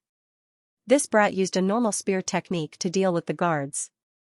Since Brother Feng was more difficult to deal with, she changed her spear technique. That move just now was the fourth style of the Xianyuan 7 styles. It was a perfect move to turn defense into offense. It was not easy to use the Xianyuan family spear technique. First, one had to completely channel their internal energy into their dantian. Without using any internal energy, they had to rely on the body's endurance and explosive power to use it. This spear technique was created by Xian Yuanli. To be honest, he didn't understand why Xian Yuanli created the spear technique. Everyone in the Xianyuan family had internal energy. Wouldn't it be better for him to create a spear technique that could also be used with internal energy? As a result, the experts of the Xian family couldn't steal it even if they wanted to. His thoughts wandered. How did this brat obtain the spear technique? How did he learn it with his amazing willpower and physique? Other than Xian Yuanli and Xian Yuanxing, only the tempered body monks of the Shaolin Temple could withstand this kind of force. This brat was a Shaolin monk? No, even a monk couldn't learn it. The two techniques were contradictory. The head of the Dong family had a headache. He was suddenly very curious about this brat and wanted to know his origin. After Feng Laosan was injured, he began to use his full strength. His attacks were faster and faster, so Gu Jiao couldn't dodge. Feng Laosan kicked Gu Jiao's shoulder. Gu Jiao was forced to retreat several feet. Her feet drew a long ditch on the ground until she stabbed the red-tasseled spear deep into the ground. When she stopped, she was only half a foot away from little Jing Kong. "Jiao Jiao?" Little Jing Kong felt her breath, but little Jing Kong remembered Gu Jiao's words. He couldn't turn back. Gu Jiao stared at Feng Laosan in front of her. She raised her hand to wipe the blood from the corner of her mouth and said softly, "Count the stars." "Okay." Little Jing Kong sat cross-legged on the cloak and looked at the vast starry sky. 1, 2, 3, his childish voice was the peace she wanted to protect. Gu Jiao straightened up and walked toward Feng Laosan with the red-tasseled spear in her hand. Feng Laosan was confused. What was going on? After being kicked by him, she could still stand up and walk toward him. "Very well, if you want to die, then don't blame me for being rude." Feng Laosan raised his long knife and slashed toward Gu Jiao's neck. Gu Jiao, who should have been beheaded, disappeared. Feng Laosan was shocked. Gu Jiao's red-tasseled spear was still on the ground, but where was she? In the next second, Gu Jiao appeared behind Feng Laosan. Feng Laosan felt a chill run down his spine and realized something. Just as he was about to turn around, Gu Jiao grabbed the hair on the back of his head. Gu Jiao grabbed him with one hand and held the dagger with the other, cutting his throat. This was not the Xianyuan family's spear technique, but a killing move from her previous life. She had not used it for a long time, but fortunately, she remembered it. Feng Laosan fell to the ground with a dumbfounded expression. The air was filled with the thick smell of blood. Gu Jiao's violent nature was stirred up, but she did not lose control for the time being. She held the bloody dagger and looked at the remaining 4 people indifferently. There was no ruthlessness in her eyes, nor was there a trace of satisfaction or joy from defeating her opponent. She was very calm. But this was the most terrifying thing. "Brat, you just killed a big shot, okay? You just cut a bag of cabbages." Gu Jiao raised the dagger. "I'm tired of fighting, all of you come at me together." On the other side, Mu Qingchen and a bodyguard also entered the forest. The bodyguard looked up and said, "Young master, look, that eagle is flying so high." Mu Qingchen raised his eyes and looked around. He had been watching that eagle for a long time, and it had been hovering in a certain direction. Mu Qingchen looked away and said, "Don't worry about that eagle. Finding the person is more important." The bodyguard replied, "Yes, young master." After walking for a while, the bodyguard said in a low voice, "It's already dark. If we can't find the young princess, I'm afraid she's going to be in trouble." Mu Qingchen frowned and did not say anything. He did not want to see this happen, but he had to admit that the longer they waited, the less likely the young princess would be to survive. They entered the forest from another direction and did not see the peddler's corpse. Therefore, they did not know that the young princess had been found and taken away. The bodyguard asked again, "Young master, why didn't you let young master Muchuan come with you?" Mu Qingchen said, "It's useless even if he comes. He was still a child." While they were talking, an eagle's cry suddenly came from the dome. The gerfalcon hovering above the forest suddenly swooped down as if it had found its prey. Then, a series of shrill screams came from the depths of the forest. "Ah," the bodyguard said vigilantly, "Young master. Someone is here." Mu Qingchen looked at the map in his hand under the moonlight and said, "It's in the direction of the stream. Let's go and have a look." Their horses could not go any further because the road was too bad. Riding a horse was not as fast as lightness skill. At this moment, they were both walking. They rushed over with lightness skill. There was a scuffle going on by the stream. The masters and pillars of the aristocratic families present were all martial artists. Otherwise, how could they enter the forest in person? Only Master Yang was watching the battle alone. He was the oldest person present, more than 50 years old. He even relied on the bodyguard to climb up and down the tree. Master Dong caught Gu Jiao's spear. He turned his head and gritted his teeth. "That's enough, old Yang. Stop pretending. If you continue to pretend to be weak, none of us will be able to leave." Among these people, old Yang, who pretended to be weak, was the best at martial arts. Master Dong, Master Chen, and Master Du could only fight to a draw with Gu Jiao when they joined forces. Gu Jiao was too difficult to deal with. This was out of everyone's expectations. However, old Yang had not watched the battle for so long for nothing. He had been observing Gu Jiao's martial arts, trying to find Gu Jiao's flaws. This young man did have flaws, but those 3 flaws were even more. No wonder he was beaten so badly. He jumped out and said, "Okay, I'll help you." After Master Yang joined the battle, Gu Jiao obviously felt the pressure. This little old man, who had no sense of presence, was a real master. While they were fighting, several bodyguards came out from the other side of the forest. They were very smart. They did not participate in the battle between the masters. Instead, they went straight to the stream to catch little Jing Kong and the young commandery princess. The main reason was that it was dark. Their clothes were the same, their hair was the same, and their faces were dirty. They could not tell who was the young commandery princess, so they had to catch both of them. Gu Jiao shouted, "Little Nine!" Little Nine swooped down and pecked the eyes of the bodyguard who was leading the battle. The scream that Mu Qingchen and the bodyguards heard came from his mouth. At this moment, Little Nine was no longer an ordinary gerfalcon. It was Gu Jiao's war eagle. Little Nine had also started its own battle. One of the bodyguards pretended to be injured and fell into the stream, but in fact, he was eyeing the 2 little people by the stream. Little Jing Kong looked at the bodyguard who was crawling towards him. Well, Jiao Jiao only said that he was not allowed to look back, but he did not say that he was not allowed to move. The bodyguard rushed towards little Jing Kong. Little Jing Kong jumped up and stretched out his little iron hand. "Monkey steals peach." The bodyguard knelt on the ground and was in so much pain. Mu Qingchen, who had rushed to the scene and witnessed this scene, tightened his legs and took a deep breath. Gu Jiao was not any better. She staggered and almost fell. Monkey steals peach. Where did he learn such dirty martial arts? Don't tell her that it was taught by that little chicken monkey. Her innocent little Jing Kong was led astray just like that. When she returned to Zhao country, she would beat him up. Beat him up. Beat him up, Gu Jiao misunderstood. This move was not taught by Marquis Xianping, but by the strongest little bad friend, Su Tsong, who was the head of the 3 scumbags in the Imperial College. The latest chapter of this book is not finished yet. For more exciting content, please scan the QR code below to download the app. The novel will be updated at a faster rate. Millions of novels will be read for free. All the novels that cannot be found on the internet are available here. https://www.zhbqg.com/89642896428226/1067999324. HTML Genius memorized the website address in 1 second. www.zhbqg.com Bikuj mobile reading website, mzhbqg.com. The latest chapter of this book is not finished yet. For more exciting content, please scan the QR code below to download the app. Novels are updated faster. Millions of novels are free to read.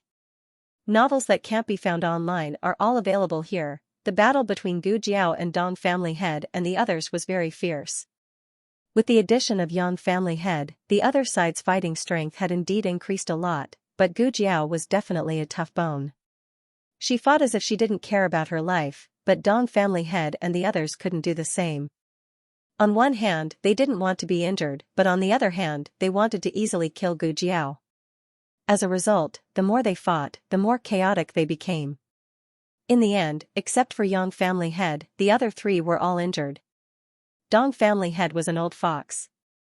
He always shouted the fiercest and hid the furthest, letting his companions take the damage, so his injuries were the lightest. Chin Family Head's injuries were the most serious. His right leg and left abdomen were bleeding non-stop, and he fell unconscious on the ground. Gu Jiao's physical strength was also very exhausted. If the 2 sides continued to fight, it would only be a situation where both sides were injured, and because of that surnamed Yang, Gu Jiao glanced at Yang Family Head. This person was too unfathomable. The book pavilion had the least information about him. If she hadn't fought with him today, who would have thought that he was a hidden master? Dong Family Head said to Yang Family Head, his physical strength is almost exhausted. Old Yang, old Du, and I will hold him back. You look for an opportunity and kill him in 1 move. Yang Family Head looked at Gu Jiao with a malicious gaze. Okay. Dong Family Head and Du Darren exchanged glances and tacitly came to Gu Jiao's 2 sides, launching a pincer attack on Gu Jiao. Yang Family Head looked at the battle without blinking, waiting for Gu Jiao to show a flaw. When Dong Family Head restrained Gu Jiao's lower body, and Du Darren blocked Gu Jiao's red tasseled spear, Yang Family Head narrowed his eyes. The youth's physical strength decreased, and his speed slowed down. This speed was nothing to an ordinary master, but in front of his realm, it was a great flaw. Now is the time. Patriarch Yang raised his hand and sent an iron palm towards Gu Jiao's back. Almost at the same time, a masked man in white appeared in a flash, and stood in front of Gu Jiao and the others. His palm met the Yang family's patriarch's attack. When the time was up, Dong Family Head and Du Darren's restraint reached its limit.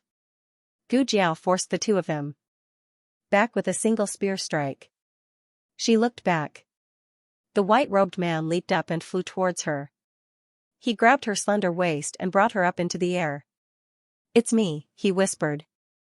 Gu Jiao looked towards the stream, but she didn't see little Jing Kong and little Commandery Princess. He said, up ahead. Gu Jiao did not resist anymore. Just when Mu Qingchen thought that Gu Jiao was going to be taken away by him, Gu Jiao suddenly turned around and threw a dagger at him. Are you all okay? Be careful. Patriarch Dong shouted. The dagger was aimed at Patriarch Yang. Patriarch Yang dodged sideways, but the angle Gu Jiao chose was very tricky. Even if he dodged, the one behind him could not. Patriarch Du was stabbed by the dagger, and his whole body was sent flying by the terrible force. He hit the big tree behind him and fell heavily to the ground. Patriarch Dong hurried over and held his shoulder. Old Du. Gu Jiao's action was beyond everyone's expectation. Like Mu Qingchen, they thought that Gu Jiao had left, but they did not expect her to do such a thing. What kind of stubbornness was this? There were 11 of them when they came, and 6 of them were guards. Now, more than half of them were dead. Feng Laosan was dead, old Du and old Chen were not sure if they were still alive. Patriarch Dong was also slightly injured. Patriarch Dong said, "Old Yang, you're so powerful. You're fine." Fine? Patriarch Yang looked in the direction where the young man and the masked man in white went. He silently clenched his right hand, and a drop of blood slipped from his sleeve. Mu Qingchen took Gu Jiao to the place where they agreed to meet with the guards. Gu Jiao saw the horse tied under the tree. A round little head poked out from behind the big tree. "Jiao Jiao?" The vigilance in Gu Jiao's eyes completely disappeared. Little Jing Kong trotted over. Gu Jiao took his little hand. "Are you scared?" "No." Little Jing Kong shook his head, looked at Mu Qingchen, and said, "It's brother Qingchen." Little Jing Kong thought that Gu Jiao could not recognize Mu Qingchen, who was masked. "Yes, I know." Gu Jiao touched his little head and said to Mu Qingchen, "Thank you." Mu Qingchen thought that Gu Jiao was referring to him saving her, so he said calmly, "You're welcome." The guards came out from behind the big tree with the sleeping little princess in their arms. Just now, Mu Qingchen asked the guards to take little Jing Kong away, but he was almost attacked by little Jing Kong. Mu Qingchen had no choice but to show up. Only when little Jing Kong saw that it was him did he let down his guard. Gu Jiao sat down against the big tree. Little Jing Kong walked over and nestled in her arms. Mu Qingchen carried the sleeping little princess over, paused for a moment, and sat down on the other side of little Jing Kong. He looked at the two of them strangely, and said, "You haven't seen each other many times. Why are you so close?" Little Jing Kong could pretend that it was the first time he and Gu Jiao met each other in the boxing field. But in this dangerous forest, he could not hide his dependence on Gu Jiao. Gu Jiao said calmly, "Because I'm born with affinity?" Mu Qingchen was speechless. Mu Qingchen thought that little princess only met once and recognized Gu Jiao as her teacher. It could only be attributed to Gu Jiao's affinity with children. Gu Jiao leaned against the big tree with little Jing Kong in her arms, and asked, "Are you hungry?" Little Jing Kong hesitated for a moment, and nodded honestly, "I'm hungry." Gu Jiao asked, "How long have you been hungry?" Little Jing Kong thought for a moment, and said, "One day." Gu Jiao never let Jing Kong go hungry, and neither did Xiaoheng. Gu Jiao did not bring any food with her, but there were a few glucose bars in the first aid kit. Gu Jiao opened the small box, took out a piece, and handed it to him. Little Jing Kong did not eat it, but fed it to Gu Jiao first. "Lu Ling, eat it." "I'm not hungry," Gu Jiao said. He told Light Shua the same thing, but he was actually very hungry, so Jiao Jiao must be hungry too. Little Jing Kong insisted on feeding Gu Jiao first. After Gu Jiao ate a piece, he happily took a piece of candy and put it into his mouth. Mu Qingchen frowned inexplicably. Why didn't he ask brother Qingchen to eat it too? No way. There was only so little candy. He only ate one piece, and the rest must be given to Jiao Jiao. "Go and pick some fruits," Mu Qingchen ordered the guard. Yes. The guard went to pick some fruits nearby. Mu Qingchen said to Gu Jiao distantly, "This place is very secluded, and no one will come here for the time being. We'll leave after you recover some strength." Gu Jiao did not care much about his deliberate alienation. "Okay." Mu Qingchen frowned. Little Nine fluttered its wings and landed on the branch above Gu Jiao's head. Mu Qingchen looked up at Little Nine, paused, and asked, "This eagle is yours?" Gu Jiao said, "Sort of." What did she mean by sort of? Forget it, it was unnecessary to ask about this with their current relationship. Mu Qingchen was not surprised that Gu Jiao came out to look for someone. Gu Jiao was the little princess's teacher, and it was reasonable for her to help when the little princess was missing. But he didn't understand how he managed to get into a fight with those people. Mu Qingchen took off the veil on his face and told Gu Jiao the doubts in his heart. Little Jing Kong was lying comfortably in Gu Jiao's arms with the candy in his mouth, enjoying Gu Jiao's embrace and breath. He felt so happy at this moment that he even swayed his little feet and hummed a little tune. Gu Jiao looked at him with amusement. Mu Qingchen thought that Gu Jiao did not hear him, so he was going to ask again. Gu Jiao said, "They want to take the little princess away, and I don't want to hand her over." Mu Qingchen frowned. "You," Gu Jiao said lightly, "Yes, I want to take the credit." "Who doesn't want such a big credit?" Mu Qingchen was angry when he heard this. "You are really this kind of person." There was a strong smell of gunpowder in the air. Mu Qingchen looked away angrily. He did not know why he was angry, but he felt like there was a ball of fire in his heart. "It's not like that." Little Jing Kong raised his little head from Gu Jiao's arms and said seriously, "They are bad people. They all want to take the light shui, and no one wants to give in. They even caused the light shui to fall. They don't care if the light shui hurts or not, they just want to take her away." Mu Qingchen's heart skipped a beat. He looked at Gu Jiao and opened his mouth. "You, humph." Gu Jiao looked away. Mu Qingchen was speechless. Gu Jiao was amenable to coaxing, but not coercion. She did not care if people misunderstood her, and she never defended herself. However, little Jing Kong cared. Jiao Jiao was the best Jiao Jiao in the world. He did not want anyone to misunderstand her. Little Jing Kong said to Mu Qingchen, "Brother Qingchen, they started it. They wanted to hurt Lu Lang, and they also wanted to take the light shui and me. If they took us away, they would not give us anything to eat."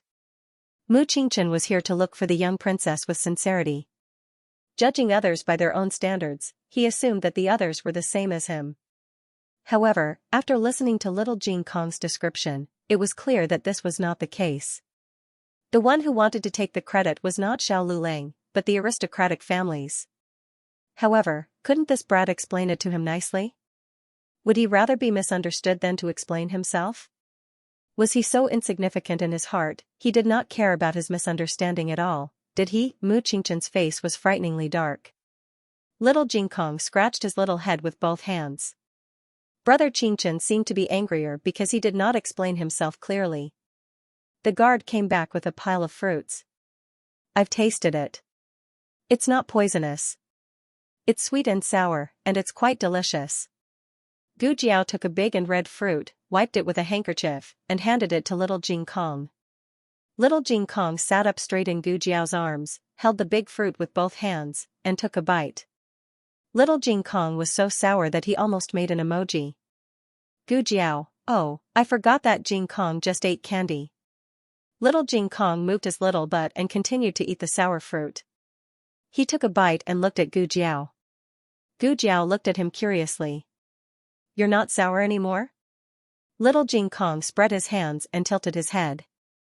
He turned into a romantic prince in a second. "Because you're my candy." Gu Jiao, Mu Qingchen, after eating 7 or 8 fruits, little Jing Kong burped and fell asleep in Gu Jiao's arms. The night was quiet, and the night wind was blowing. Gu Jiao ate another piece of glucose and waited for her strength to recover. Mu Qingchen could not help but ask, "Do you know who those guys are?" Gu Jiao, "Yes, I do." Mu Qingchen was slightly surprised. "You know?" Gu Jiao nodded. "Yes, I saw their portraits in the library of the State Preceptor Palace." Mu Qingchen was stunned for a moment before he remembered this. He said, "I heard that His Majesty summoned you to treat the former crown princess. How's the treatment going?" Gu Jiao, "Fortunately, the operation was successful. She's awake now." Mu Qingchen sighed. "You're really amazing." Gu Jiao said calmly, "It's just an operation. I'm talking about what happened just now." Mu Qingchen raised his hand and waved away the mosquitoes biting the young princess. "Since you know who they are, how dare you treat them so cruelly? Aren't you afraid of their revenge?" Gu Jiao, "Is it useful to be afraid?" Mu Qingchen choked. Yes, it was useless to be afraid. However, ordinary people would not have such courage. Even if they knew that it was useless to be afraid, they still could not do anything. This was normal. Mu Qingchen suddenly felt that he had underestimated his classmates' courage and boldness. Even as the legitimate son of the Su family, he could not openly challenge the 5 great aristocratic families. Otherwise, he would not have covered his face just now. Gu Jiao stood up with little Jing Kong in her arms after she recovered some strength. "Okay, can we go now?" Mu Qingchen reminded her, the forest may not be very peaceful tonight. Are you sure you don't want to rest for a while? I can't rest anymore. Gu Jiao said and signaled to the south of the forest with her eyes. Mu Qingchen frowned and looked in that direction. He saw Qi Xian, who was wearing a silver robe, strolling in the night. Qi Xian looked at Mu Qingchen happily and greeted him with a smile. Young Master Qingchen, long time no see. How are you? Mu Qingchen asked warily, Qi Xian? What are you going to do? Qi Xian smiled and said, kill people and save people. When he said this, his eyes paused for a moment on Gu Jiao and the young princess. His meaning was obvious. The one he wanted to kill was Gu Jiao, and the one he wanted to take away was the young princess. In your dreams. Mu Qingchen stepped forward and stood in front of Gu Jiao. Qi Xian patted his palm with the folding fan. I have no intention of becoming enemies with the Mu and Su families. This has nothing to do with young Master Qingchen. Young Master Qingchen, hand over the young princess and Xiao Lulang and I won't stop you from leaving. Mu Qingchen said coldly, you have a big appetite. Qi Xian pondered for a moment and said with a smile, it seems that my appetite is indeed a little too big. How about this, I'll let you take the young commandery princess away. I won't fight with you for this credit for the time being. You can leave Xiao Lulang behind. Mu Qingchen handed the young princess in his arms to the guard beside him and said to him and Gu Jiao, you two go first. Gu Jiao said indifferently, you are no match for him. Qi Xian was a master of the Tang sect and had more than 10 years of internal energy than Mu Qingchen. Mu Qingchen said in a low voice, I will hold him back. As long as you escape, he won't dare to kill me. Otherwise, once the news of Mu Qingchen's death spread, the Han family would not be able to protect Qi Xian. With Qi Xian's hearing, he heard every word. He laughed until he was convulsing. After laughing enough, he looked at Mu Qingchen sympathetically. Young Master Qingchen, why do you have to do this? Do you know who he is? Listen to me. He is not worth it. Mu Qingchen said, cut the crap. Qi Xian stopped laughing. He killed Nangongli. Mu Qingchen's pupils shrank. Qi Xian raised his eyebrows. You really don't know. As he said, he looked at Gu Jiao who was beside Mu Qingchen. He is a spy from the Zhao kingdom. He is the one who killed Nangongli. He approached you just to use you. Don't be fooled by him. I know that the big families are secretly competing with each other, but General Nangong is a famous general of the Yan kingdom. Shouldn't we work together to fight the enemy now that he was killed by a spy from a lower country? Mu Qingchen clenched the long sword in his hand. Of course, the national enmity came first. The guard looked at his young master worriedly. Young master won't, whoosh, Qi Xian made a move, but it was not aimed at Gu Jiao, but at Mu Qingchen. He wanted to defeat Mu Qingchen with one move and make him lose all his resistance. However, his hand did not touch Mu Qingchen at all. Mu Qingchen was pushed away by Gu Jiao in time. Qi Xian smiled in surprise. Boy, you have been watching. Take this. He waved his folding fan, and a row of hidden weapons with cold internal force flew toward Gu Jiao. Gu Jiao held little Jing Kong and stepped on a big tree. She somersaulted to avoid the attack, and the hidden weapons were nailed into the tree. The tree withered rapidly. The hidden weapons were poisonous. Mu Qingchen pulled out his sword and stabbed at Qi Xian. Qi Xian waved his fan to block it, and a hidden weapon shot out from his fingertip.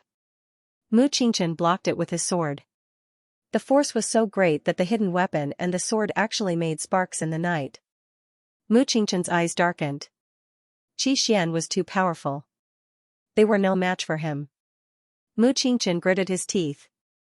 When he raised his long sword again, a white hand reached out and grabbed his wrist. Let me, Gu Jiao said. Mu Qingchen frowned slightly. I know you are powerful, but you are no match for him. He has some scruples when fighting with me, but he won't be polite to you. It's not certain who will be rude. Gu Jiao handed little Jing Kong to Mu Qingchen, grabbed the red-tasseled spear, and walked forward calmly. I'll fight with you. Qi Xian smiled. Oh? Gu Jiao said, but I have a condition. Qi Xian said, go ahead. Gu Jiao said, you have to give me 3 moves. Qi Xian said with amusement, no problem. I can give you 30 moves, let alone 3. That's not necessary. Gu Jiao said generously, I'll count to 3, and we'll start. I'll prepare some hidden weapons. You're not allowed to launch a sneak attack. Okay. 1. Gu Jiao stabbed his thigh with her spear. Qi Xian. Digression, the double monthly votes have begun. Dear big brothers and little fairies, please give me a wave of monthly votes. The latest chapter of this book is not finished yet. For more exciting content, please scan the QR code below to download the app. The novel is updated faster. Millions of novels are free to read. You can find all the novels that you can't find on the internet here. https://www.zhhbqg.com/896428964286/10678495. HTML Genius memorized the website address in 1 second. www.zhhbqg.com Biku Pavilion mobile version website, mzhhbqg.com. The latest chapter of this book is not finished yet. For more exciting content, please scan the QR code below to download the app. Novels are updated faster. Millions of novels are free to read. Novels that can't be found on the internet are all here. The night was dark. In the purple bamboo forest of the State Preceptor Hall, a small bamboo house was lit by a weak oil lamp. The State Preceptor sat on a cushion. Master. Yuhi just opened the curtain to report the progress of finding the young princess to the State Preceptor. Senior Yiqing still hasn't found anything, so he didn't know if he should send more people. When the words reached his lips, he saw the State Preceptor sitting motionless in front of the small table. His voice suddenly swallowed. There were 3 teacups on the table. One in front of the State Preceptor, one in the seat next to the State Preceptor, and one in front of the State Preceptor. Is Master waiting for a friend? Master doesn't have any friends. He entered the State Preceptor Hall for 10 years and never saw his master close to anyone. Oh, except for the chess game with old Mr. Meng. But the friendship between his master and old Mr. Meng was limited to chess. The position of the teacups was also very strange. Why was there someone sitting next to his master? Shouldn't it all be on the opposite side? This wasn't the first time he saw this scene. He always didn't understand what his master was doing.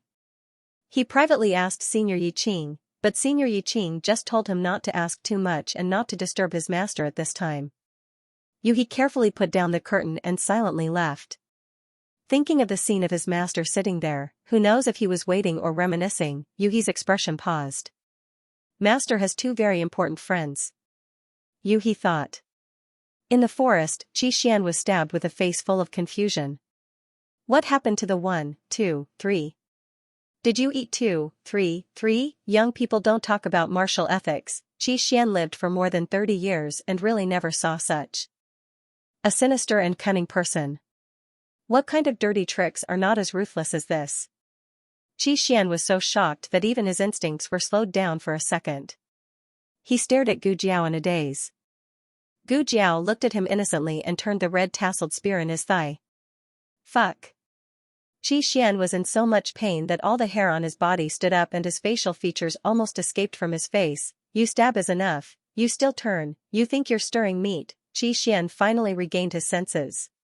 He sent a palm strike towards Gu Jiao. Gu Jiao had already predicted this move of his.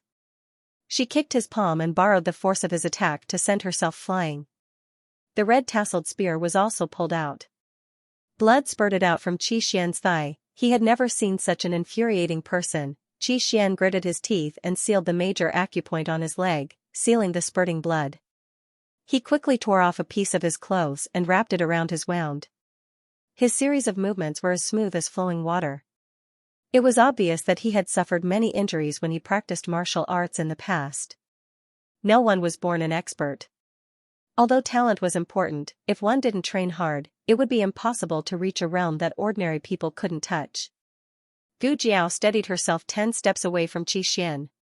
The red tasseled spear was truly a good item. It could be used for both offense and defense. It could be used to fight openly and covertly. If necessary, it could be used for a sneak attack. Gu Jiao looked at Qi Xian provocatively. Didn't you say you'd let me have 3 moves? Why did you go back on your words? Xian angrily said, you said you'd only start when you'd counted to 3. Gu Jiao said, I didn't say I'd count with my mouth. I counted to 3 in my heart. Xian's mouth twitched. Xian decided not to waste any more words with Gu Jiao. Otherwise, he would die from anger before the fight even started. Xian directly attacked. However, as soon as Xian raised his hand, he sensed that something was wrong. What was going on? Why couldn't his arm exert any strength? Xian glared at Gu Jiao fiercely. Brat! What did you do to me? Nothing, I just smeared something on the tip of the spear. Gu Jiao had already noticed that there was someone in the forest. Her intuition told her that it was a very powerful expert, so she did something to the tip of the spear. She did it very secretly.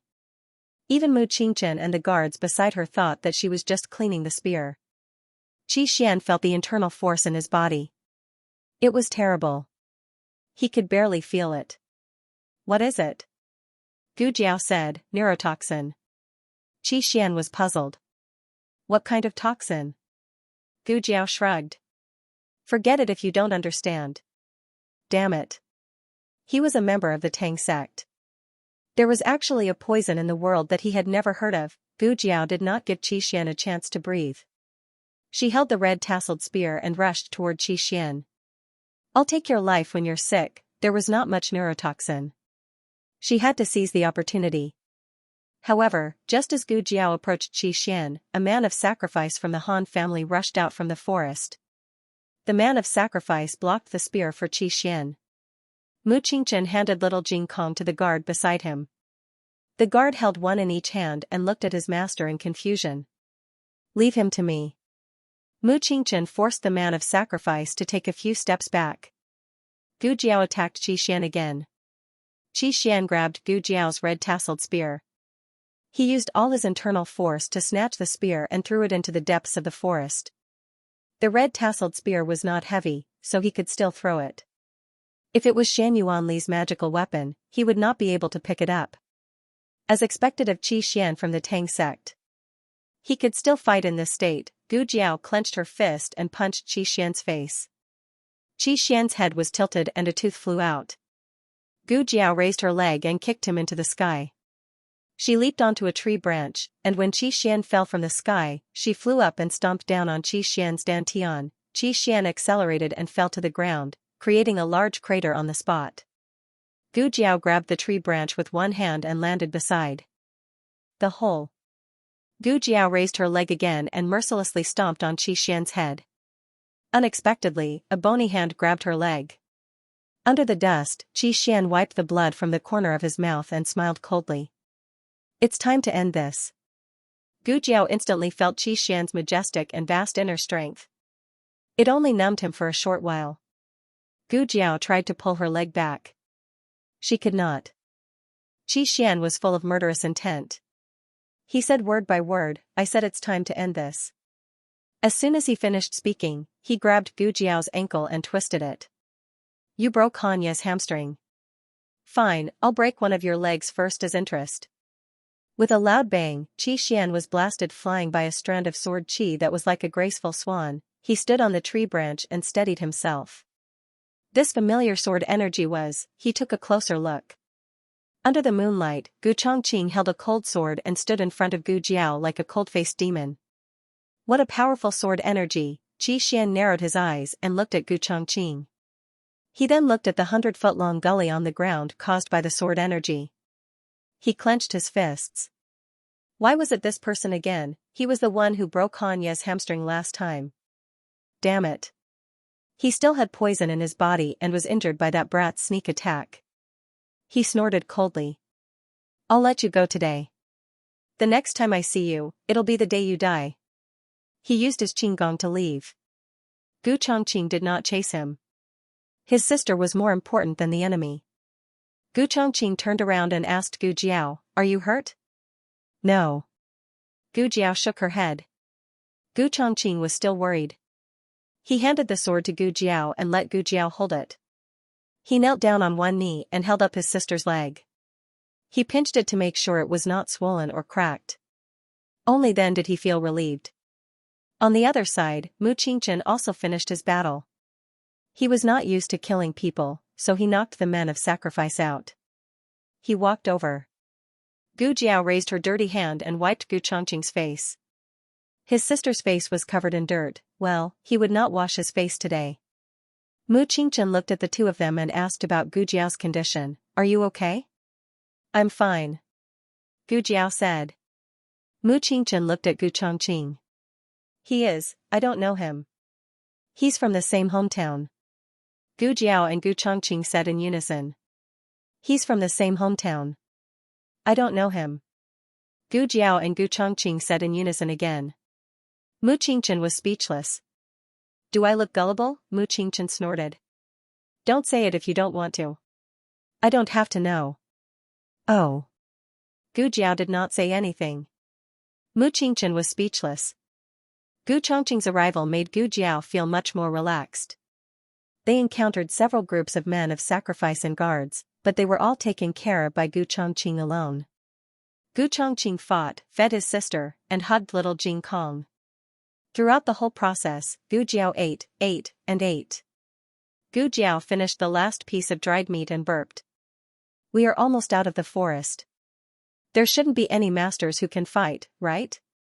Mu Qingchen pondered for a moment. There is one who may be more troublesome than Qi Xian.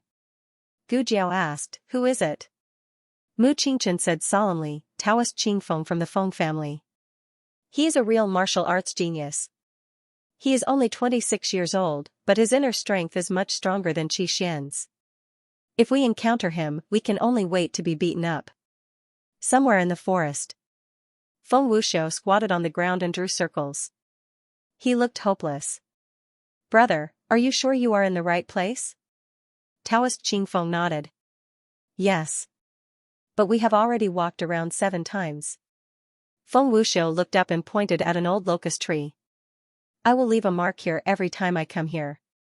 There are already 7 marks now. Taoist Qingfeng stood in the air under the moonlight. He looked like a celestial being. His slender fingers pinched a hand-drawn sheepskin map. He studied the map carefully and said confidently, this is how I walked. I've been to this forest before and even walked out. Feng Wuxiu asked, how long did it take you to walk out last time? Not long. Taoist Qingfeng said, a month. Feng Wuxiu was speechless. Feng Wuxiu clenched his fists. He was so angry that his teeth almost broke. He stood up and roared like a lion, that's the reason why you only came home after 3 years. Digression, it is the end of the month. Don't waste the monthly votes. The latest chapter of this book is not finished yet. Please scan the QR code below to download the app. Novels are updated faster. Millions of novels are free to read. Novels with content that can't be found online are available here. https://www.zhhbqg.com/89642896428226/1067805449. HTML Genius memorized the website address in 1 second. www.zhhbqg.com Biku Pavilion mobile reading website, mzhhbqg.com. The latest chapter of this book is not finished yet. For more exciting content, please scan the QR code below to download the app. The novel will be updated at a faster rate. Millions of novels will be read for free. All the novels that can't be found on the internet are available here. Gu Jiao and the others finally walked out of the forest at dawn. Only then did they realize that they were in the opposite direction from where they came in. Mu Qingchen looked ahead and said, the official road is after crossing the ridge in front of us. Keep going south and you'll see a courier station.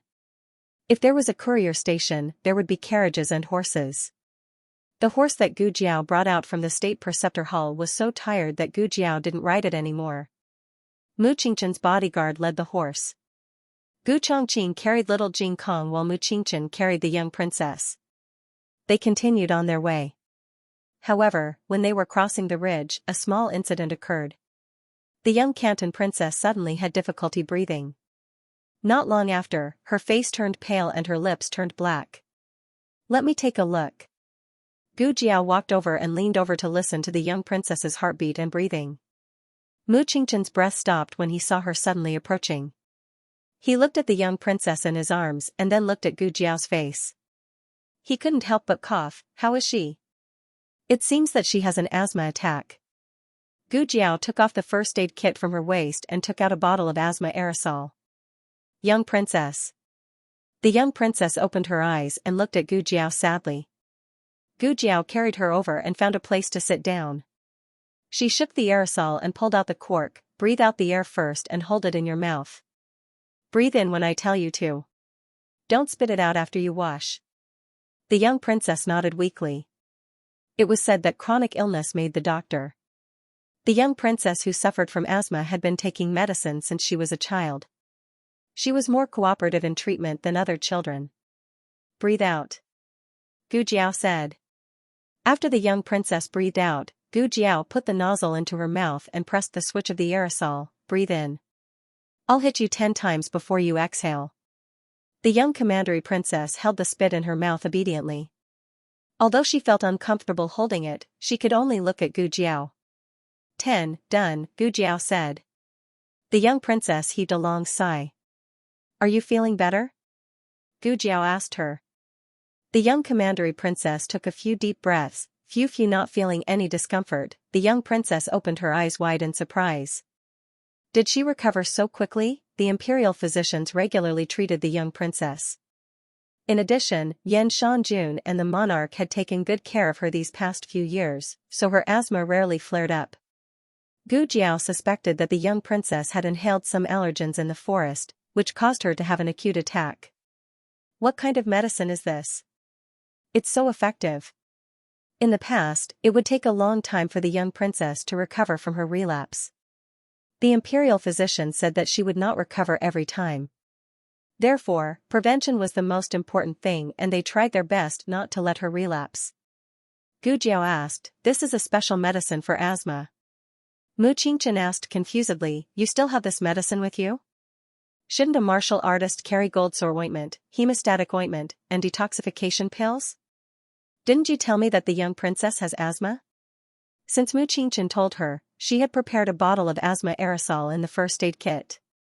Mu Qingchen took a deep look at Gu Jiao and suddenly fell silent. "Go and get some water," Mu Qingchen said to the guard. Yes. There was a stream on the road they just walked on. It might be the stream they saw in the depths of the forest. It kept winding to the nearby area. Mu Qingchen wanted to carry the young princess over. The young princess clung to Gu Jiao's neck tightly and did not want to let go. "I want teacher to carry me." "Your body is hard. Teacher's body is soft." "Like." Gu Jiao covered her little mouth and said to Mu Qingchen, "Let me carry you." "Little girl, don't go too far by rubbing my chest." "Young master. Young master." The guard came back in a hurry. Mu Qingchen saw that the guard did not get any water and knew that something had happened. "What's wrong?" Mu Qingchen asked. The guard said, "I went to get some water. On the way, I met people from our family and the Mu family. The Su family and the Mu family." Gu Chongqing did not have a good impression of the 10 great families. He was ready to kill one of them if 2 came. Mu Qingchen looked at the back of the forest and frowned. It seemed that he was struggling in his heart. Finally, he said to Gu Jiao, "You go first. Don't walk on the ridge. It's too wide and easy to be found. You can take a detour and go out from the other side of the forest. Or I can take them back first. You can come out later." It was not easy to make him say such words. In his heart, he did not believe that the Mu family and the Su family would take the young princess away. But, he did not know why, but he felt that it was right to let them leave first.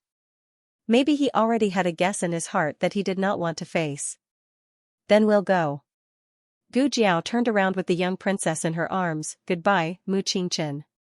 The young princess waved her hand obediently. "Goodbye, Mu Qingchen." Gu Chongqing followed her with little Jing Kong in his arms.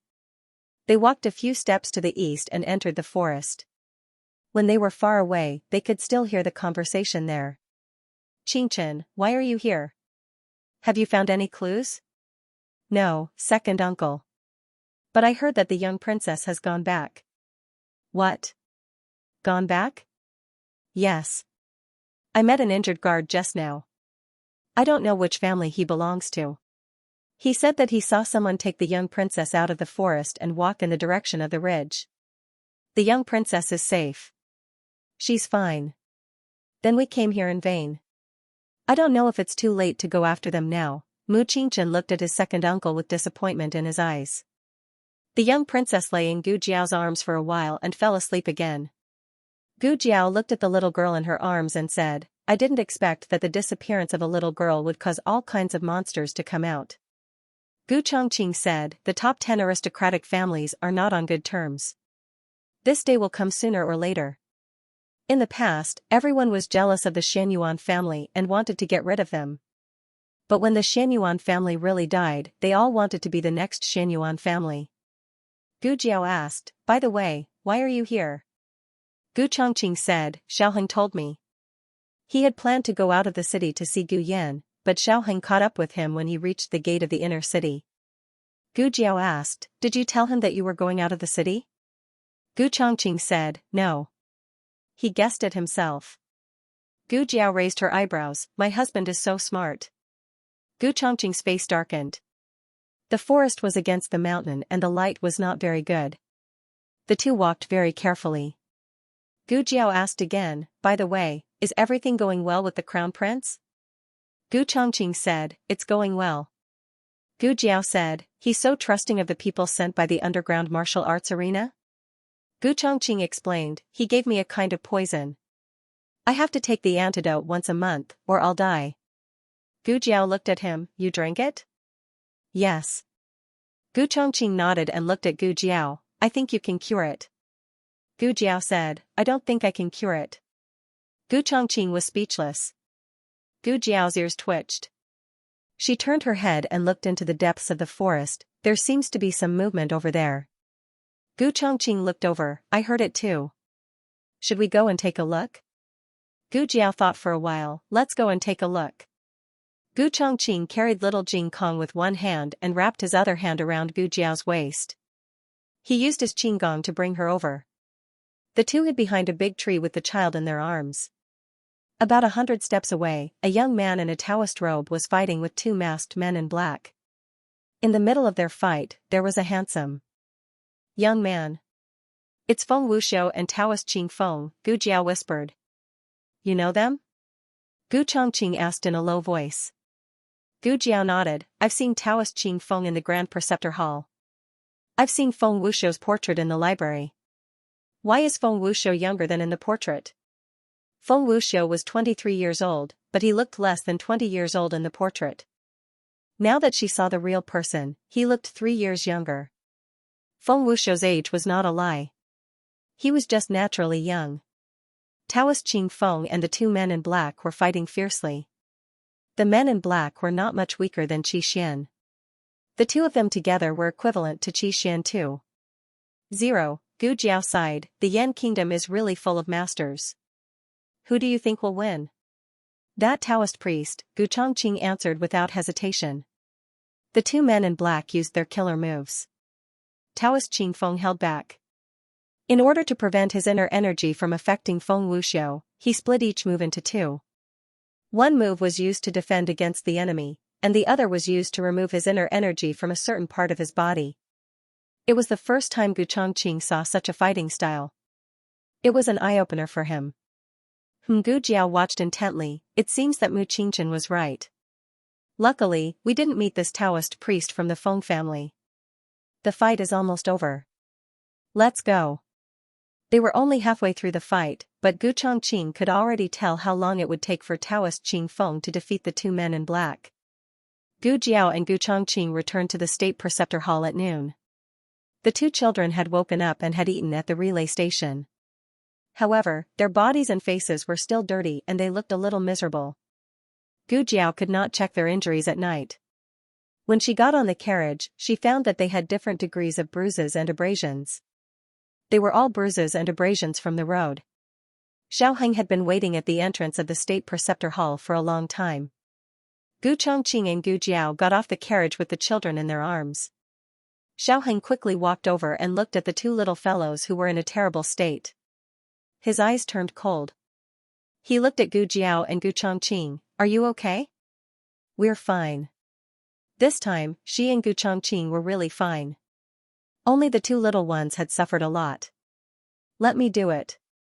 Xiaoheng reached out and took little Jing Kong from Gu Chongqing's arms. For the first time, little Jing Kong did not protest. Although his face was ugly, his body was very honest. He lay in Xiaoheng's arms obediently and breathed in Xiaoheng's scent. He came to the family when he was 3.5 years old. 2 years had passed. He not only relied on Gu Jiao deeply, but also relied on Xiaoheng from the bottom of his heart. It was just like a child who loved his mother the most, but he would not abandon his father. Xiaoheng looked down at the little boy lying in his arms. Are you scared? He was too weak to be a demon. No. Little Jing Kong snorted and said, I'm just tired. He could still argue with him, so it should not be a big problem. Xiaoheng laughed. Okay, you're tired. I'll let you rest today. I don't do homework. Okay. And I want to eat candy. Okay. Little Jing Kong rolled his grape-like big eyes. It was rare for his bad brother-in-law to be so reasonable. He decided to ask for a small benefit for himself. Xiaoheng saw through his little brother. He pinched his little face and said, Don't overdo it. Otherwise, you'll confiscate the ones in front of you. Little Jing Kong's face darkened in a second. He was indeed a bad brother-in-law. Xiaoheng suppressed the smile on his face and said to Gu Jiao, I'll take Jing Kong to take a bath first. If someone asks, I'll say that he saved my aunt. I have to let him stay in the State Preceptor Palace for a few days. This was a good reason. I have a question. I've been thinking about it for a long time. Shouldn't he call her aunt? Gu Jiao asked. Xiaoheng smiled gently and said, His Majesty's surname is Shangguan. According to the custom of the Great Yan dynasty, people with the same surname should be called aunt. Gu Jiao suddenly understood. Oh, I see. Then I'll send little princess back to the palace first. Xiaoheng looked at little princess who was holding Gu Jiao's neck and said, No, the monarch is on his way. Speak of the devil. The monarch heard that little princess was sent back to the palace, but she was nowhere to be seen. So, he wanted to go to the State Preceptor Palace to ask about the situation. When he learned that little princess was in the Qilin Hall, he rushed there without hesitation. Your Majesty, please slow down. Zhang Dequan almost couldn't catch up with him. Your Majesty, you're so old. Do you think you're still young? Aren't you afraid of falling? Light Shui. Before the monarch arrived, his voice came first. Little princess raised her little head from Gu Jiao's arms and looked at the door. The moment the monarch rushed in, little princess cried, Oh, Uncle Your Majesty, there's a bad guy who wants to catch me. It was inconvenient for Gu Chongqing to show up, so he left after sending Gu Jiao. They were in the room next to Shangguan Yan's. Other than little princess, there were only Gu Jiao, Xiaoheng, and little Jing Kong in the room. The monarch looked at the two wretched children and was instantly enraged. Gu Jiao didn't mind adding oil to the fire. This morning, little princess had an asthma attack. Her condition is very critical. The monarch looked at little princess who was crying and gasping for breath. Little princess sobbed and nodded. I can't breathe, it's so uncomfortable. The monarch asked with heartache, Are you still unable to breathe? Little princess sobbed and shook her head. I can't breathe now. My teacher gave me medicine. The monarch asked Zhang Dequan to take the two children next door to eat something. Then, he looked at Gu Jiao with a complicated expression and asked in a deep voice, You were the one who found the young princess? Gu Jiao said bluntly, Yes. The monarch asked suspiciously, How did you find her? Are you suspecting me of embezzlement? Gu Jiao said, I have an eagle. It found her. The monarch was skeptical. Your eagle can find people? It has been trained. Gu Jiao said. That's strange. Gu Jiao said in her heart. I've seen that eagle. Xiaoheng said, The two children have also seen it. That eagle knows them. The monarch trusted Shangguanqing very much. He didn't dwell on this, but asked Gu Jiao, Where's the person who took little princess? I didn't see him. Xiaoheng said first. Gu Jiao said without changing her expression. Yes, I didn't see him. The two children escaped into the forest from where they were imprisoned. I found them in the forest. I see. The monarch went next door to ask little Jing Kong and little princess. After all, little princess was only 4 years old. The clues she could give were limited. She only remembered that she was caught again and again, but she couldn't remember what those people looked like. Little Jing Kong remembered the appearance of the peddler, the man in black, and the master of the Dong family. But Xiaoheng just told him not to say that he didn't remember because he didn't see clearly. Zhang Dequan said, Your Majesty, the two children are still young. It's normal that they can't remember clearly after such a big scare. The monarch left the Kailan Hall with a gloomy face. Gu Jiao looked at the monarch's receding figure and asked Xiaoheng, Why didn't you tell Jing Kong and me? Xiaoheng took her hand and tucked her hair behind her ear. Because we don't have enough evidence even if we tell them. Maybe the aristocratic families will join hands and accuse us. Gu Jiao asked, So we'll just let it go like this? Xiaoheng combed her hair. No. The monarch won't. Little princess has suffered so much this time and almost lost her life. The monarch won't let it go. Those who are scheming behind our backs will soon realize that they have overestimated their abilities. On the 3rd floor of the book collection pavilion, the monarch and the state preceptor sat opposite each other and drank tea. The state preceptor poured tea for the monarch and himself. Your Majesty, do you really want to do this? The monarch said seriously, That's right.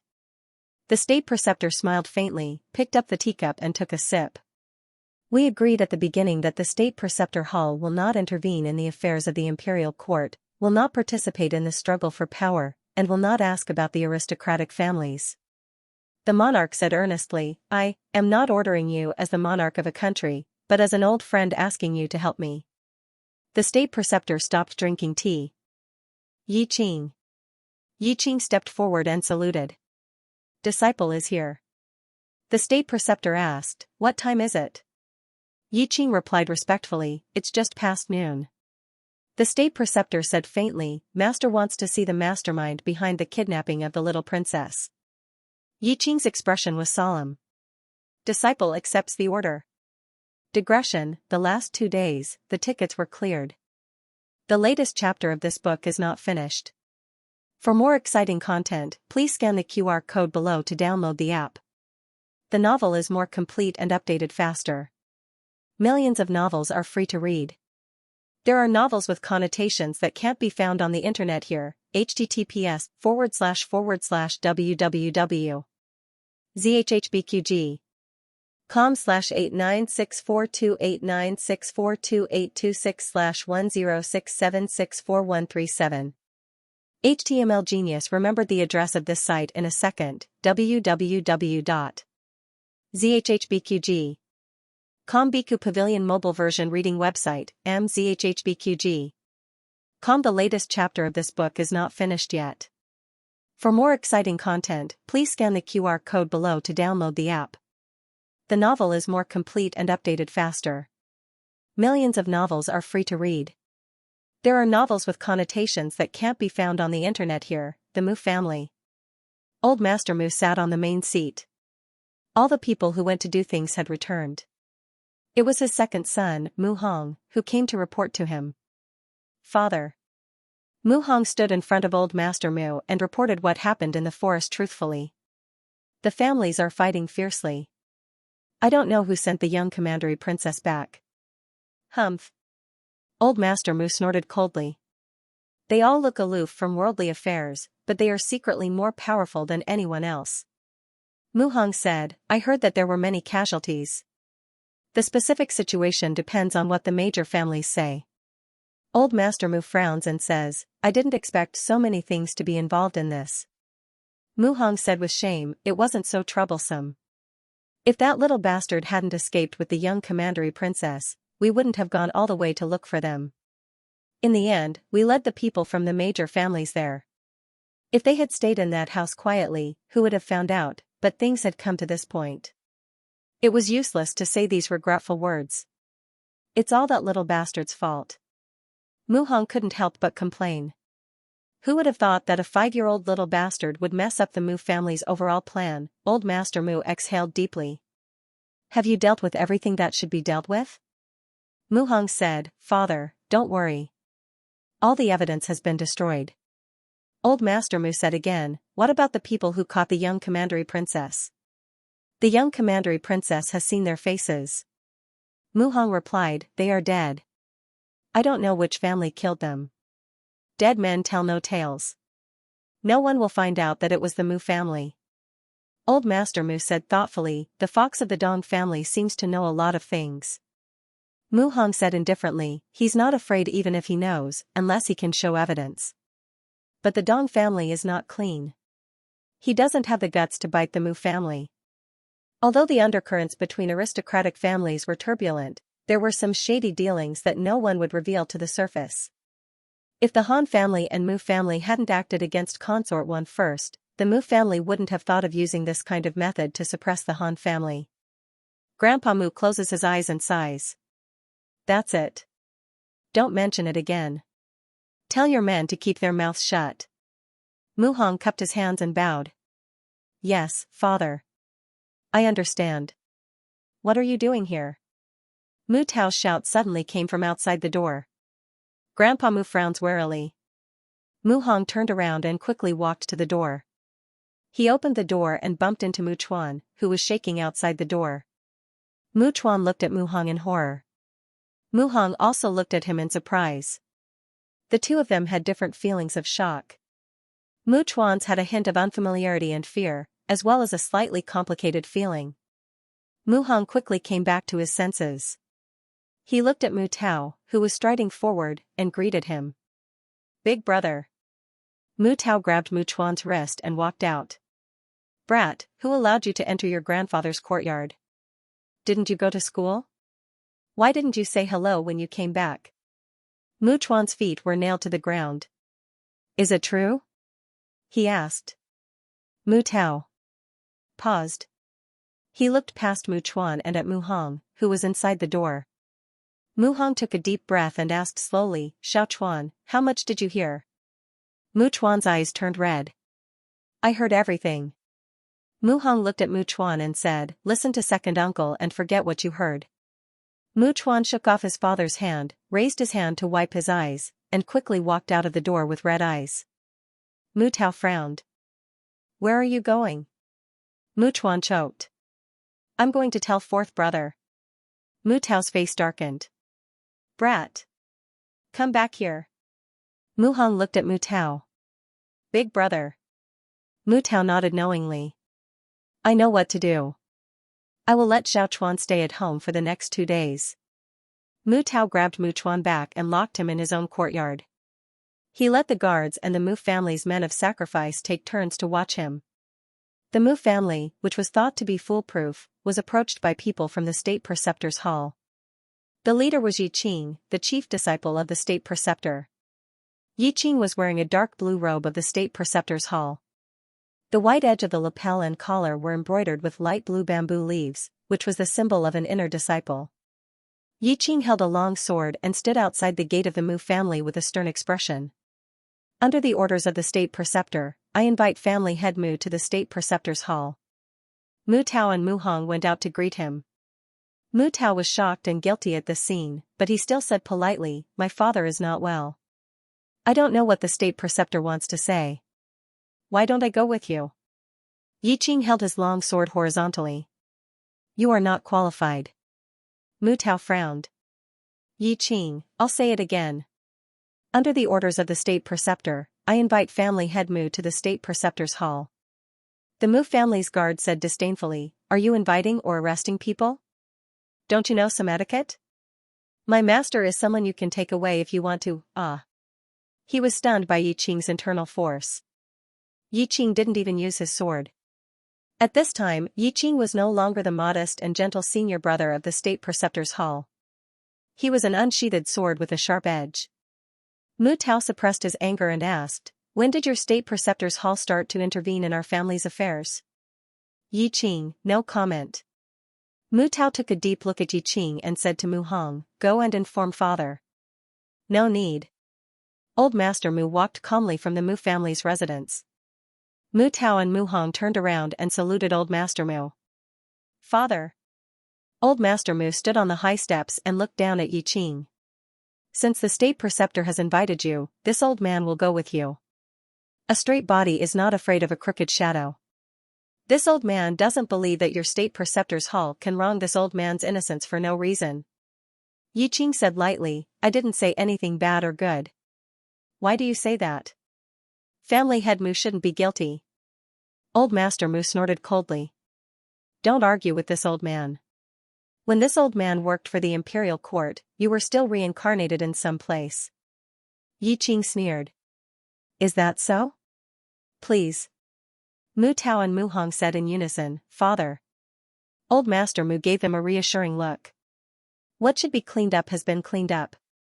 Even the state preceptor's hall can't find any evidence, Qilin Hall. Little Jing Kong took a bath comfortably in the next room. In order to comfort his injured little heart, he didn't have to bathe himself. He lay in the small bathtub all the time. Ahang, he raised his little arm, revealing his little dimples.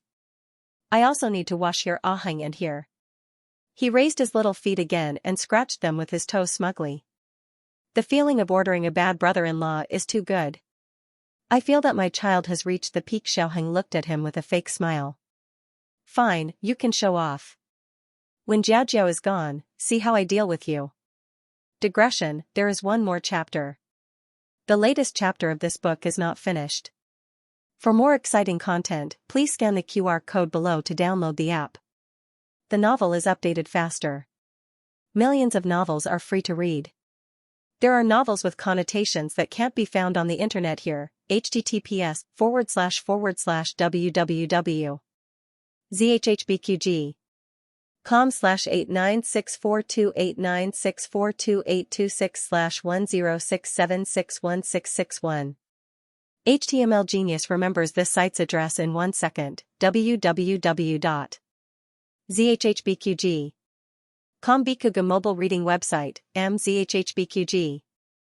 The latest chapter of this book is not finished yet.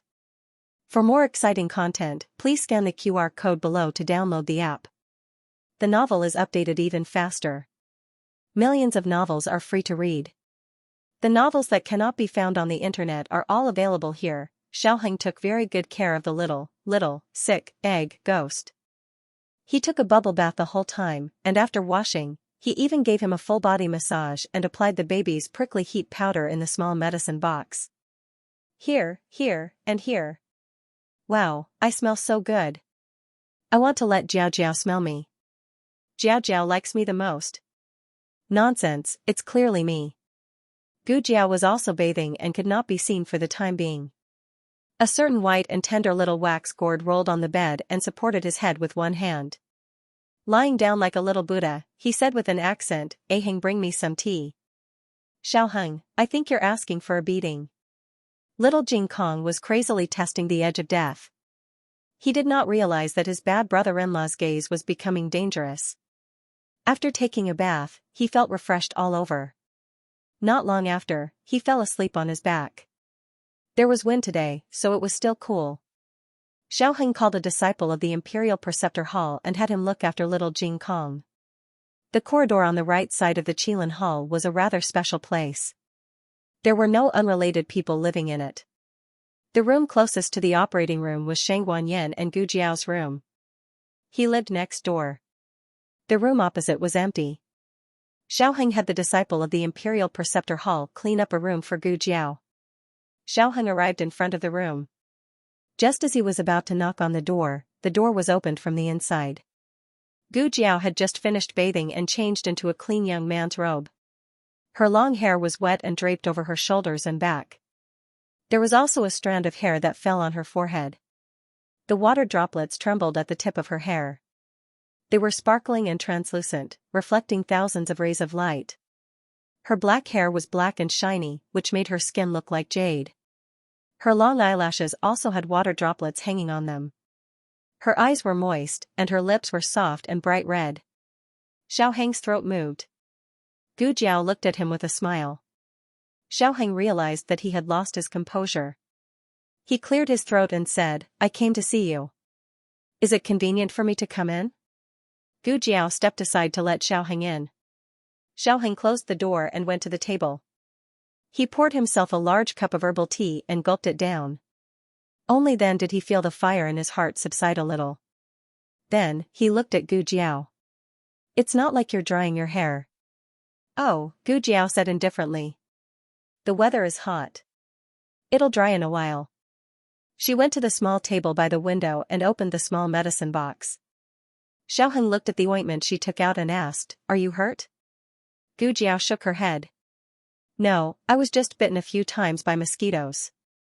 The mosquitoes in the forest were too poisonous. She didn't feel anything when she was bitten, but when she took a bath, she found that she had several big bumps. Was Jing Kong bitten by a mosquito? She asked. He's fine. There are only a few small red spots. Xiaoheng said as he walked over to her with a cotton towel. Let me see. Where are you bitten? Gu Jiao looked up and pointed to her neck. Here. She rolled up her sleeves and pointed to her wrist. And here. She didn't have any other thoughts. She just wanted to show him the big bumps caused by the mosquito bites. However, an indescribable thought flashed through Xiaoheng's mind. Thinking about it carefully, they hadn't been alone together for a long time. Even if she changed into a young man's robe and spoke in a young voice, as long as she was still her, he couldn't hide the impulse in his heart. You. Gu Jiao stared at him blankly. Xiaoheng lowered his eyes. I'll help you apply the ointment. Okay. Gu Jiao handed him the cotton swab and ointment. Xiaoheng lowered his head, dipped the cotton swab in the ointment, and applied it little by little on the big bumps caused by the mosquito bites. He tried to get rid of all distracting thoughts, but a certain someone didn't give him a chance to calm down. Lord Xiao, your heart is beating so fast. Gu Jiao put her hand on his chest. She had bathed in cold water, so her palm was cold. However, when she touched it, his heart became boiling hot. He grabbed her wrist and sighed helplessly. Gu Jiao, I can't concentrate on applying the ointment if you're like this. Gu Jiao, oh. Xiaoheng let go of her hand and continued to apply the ointment. Gu Jiao stopped and just stared at him. Then Xiaoheng heard the sound of saliva swallowing. Xiaoheng, applying ointment was a common thing, but in this atmosphere, it became a very private thing.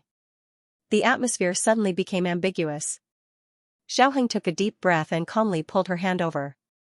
He rolled up her sleeves and applied the ointment evenly on each of her wounds. He finished slowly, and the entire process was done with ease and calmness.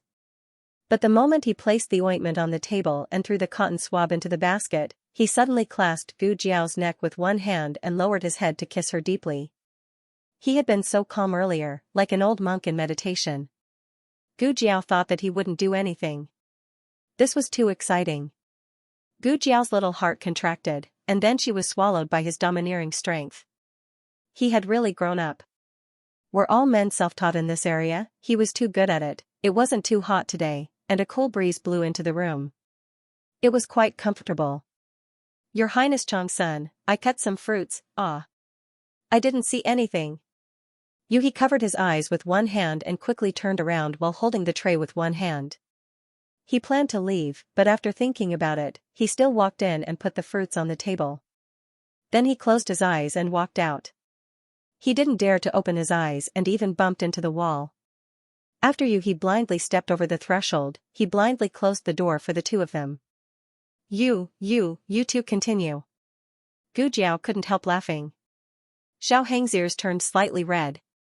Gu Jiao looked at him with a faint smile and said, Will Xiaoqing beat you when he comes back? She kissed a man in broad daylight and was caught by a disciple of the State Master Hall. Her 19 years of chastity were really ruined. Xiaoheng thought for a while. It was Shang Guanqing who was caught, not him. It was no longer awkward. We'll talk about it when he comes back. He lifted her delicate chin and kissed her again. Little Jing Kong was so tired that he still hadn't woken up at 5 o'clock.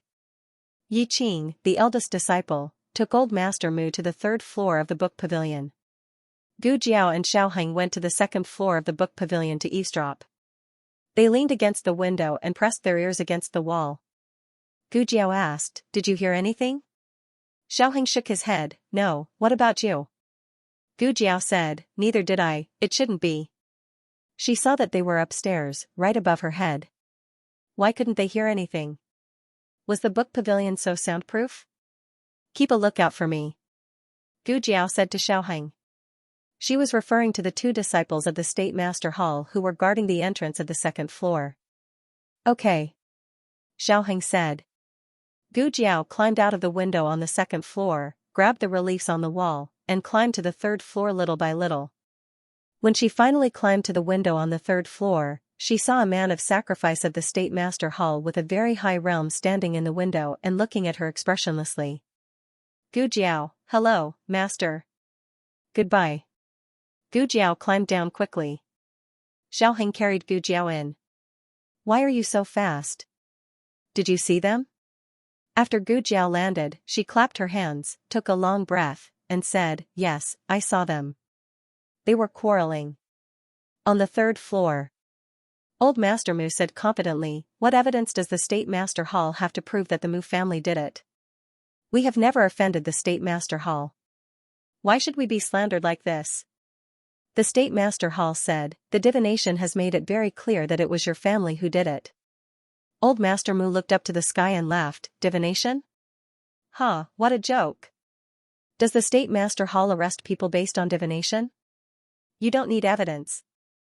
The State Master Hall said calmly, it is the method of the rearguard commandery and the yamen of 3 departments to arrest people based on evidence. The State Master Hall relies on divination. What divination? The old faker must have heard something from somewhere, but he couldn't show any conclusive evidence, so he used divination to cover it up. He thought that the State Master Hall had the courage to arrest him because they had something on the Mu family. In this way, he was not afraid. Old Master Mu sneered, State Master, I don't doubt your ability. It's just that if you put the blame on the Mu family based on divination, I'm afraid that the people in the world will not believe it. The State Master Hall fell into deep thought. The State Master Hall really had no evidence, Grandpa Mu said fearlessly, if you can show me the evidence, I'll give you my life. The State Master Hall said, Yi Qing. Yi Qing said, yes, Master. The State Master Hall said, call the witness. Old Master Mu's face changed. Yi Qing went downstairs in person. Gu Jiao and Xiaoheng looked at the direction of the stairs from behind the bookshelf. Not long after, the two of them saw Yi Qing bring a middle-aged man with a fat figure upstairs. Gu Jiao was slightly surprised, it's him? Xiaoheng asked, do you know him? Yes. Gu Jiao nodded. The State Master Hall looked at Old Master Mu, Master Mu, do you know him? Old Master Mu frowned, no. His name is Peng Hai, the manager of the underground martial arts arena in Chengdu. Manager Peng happened to come to Chengdu. The State Master Hall said slowly, Yi Qing, give me the portrait. Yi Qing took a portrait and handed it to Peng Hai, do you know this person? The person in the portrait was the peddler who took the young princess. Peng Hai carefully stared at the portrait for a long time, isn't this Tong 5? I almost didn't recognize him after changing his clothes. He is a master of our underground martial arts arena, but he has been away from the arena for several years. Yi Qing asked again, do you remember which family invited him away? Well. Peng Hai hesitated. Yi Qing said seriously, in front of His Majesty, I advise you not to hide anything. Peng Hai braced himself and said, the Mu family. Like a bolt from the blue, Old Master Mu's whole body froze. Digression, finished within a year. The latest chapter of this book is not finished yet. For more exciting content, please scan the QR code below to download the app. Novels are updated faster. Millions of novels are free to read. Novels that can't be found on the internet are all here, https://www.zhhbqg.com/89642896428226/10675868. HTML Genius memorized this site's address in 1 second, www.zhhbqg.com. Bikuj mobile reading website, mzhhbqg.com. The latest chapter of this book is not finished yet. Please scan the QR code below to download the app. The novel will be updated more quickly. Millions of novels can be read for free. There are all kinds of novels that can't be found on the internet here. Gu Jiao and Xiaoheng had been waiting on the second floor of the library until the disciples came to close the door, but they didn't see Patriarch Mu come down. Xiaoheng said, "They may work until very late. Let's go first and ask Yuhi later." Gu Jiao responded, "Okay." The two went out of the library and returned to the Qilin Hall. Little Jing Kong had just woken up and was sitting cross-legged on the bed in a daze. He slept for a long time and became muddle-headed. But as soon as Gu Jiao stepped over the threshold, he came to life in an instant. He jumped out of bed, stepped on his shoes, and ran over, shouting in a very low voice, "Jiao Jiao." He couldn't let others hear him. Gu Jiao touched his little head. "Did you sleep well in the afternoon?" "Yes." He nodded. Children are full of energy. Even if they experienced a day and night of running around, they can basically recover after sleeping for a whole day. "Huh? Where's the light Shui?" he asked. Gu Jiao said, "She's with her uncle." When she was in the library, she saw Zhang Dequan carrying the sleeping little commandery princess to the third floor. She should be sleeping next to the king now. The little commandery princess doesn't have the energy of Jing Kong. Gu Jiao estimated that she would sleep until tomorrow morning. "Are you hungry?" Gu Jiao asked. "Yes," little Jing Kong said. Xiaoheng came in, glanced at the little guy, and said, "What do you want to eat?" "I'll ask the kitchen to make it." Little Jing Kong's face darkened in a second. "If you didn't say anything, Jiao Jiao would have made food." "For me just now." Xiaoheng looked at Jing Kong's angry appearance, which made him look like a chubby pufferfish. Xiaoheng curled his lips and said, "Oh right, Jiao Jiao." Help Jing Kong take a look at his teeth. "What's wrong? Do you have a toothache?" Gu Jiao asked. Little Jing Kong quickly covered his mouth and mumbled, "It doesn't hurt." Xiaoheng said, "Why doesn't it hurt anymore? Didn't you say that you had a toothache 2 days ago?" I don't have any."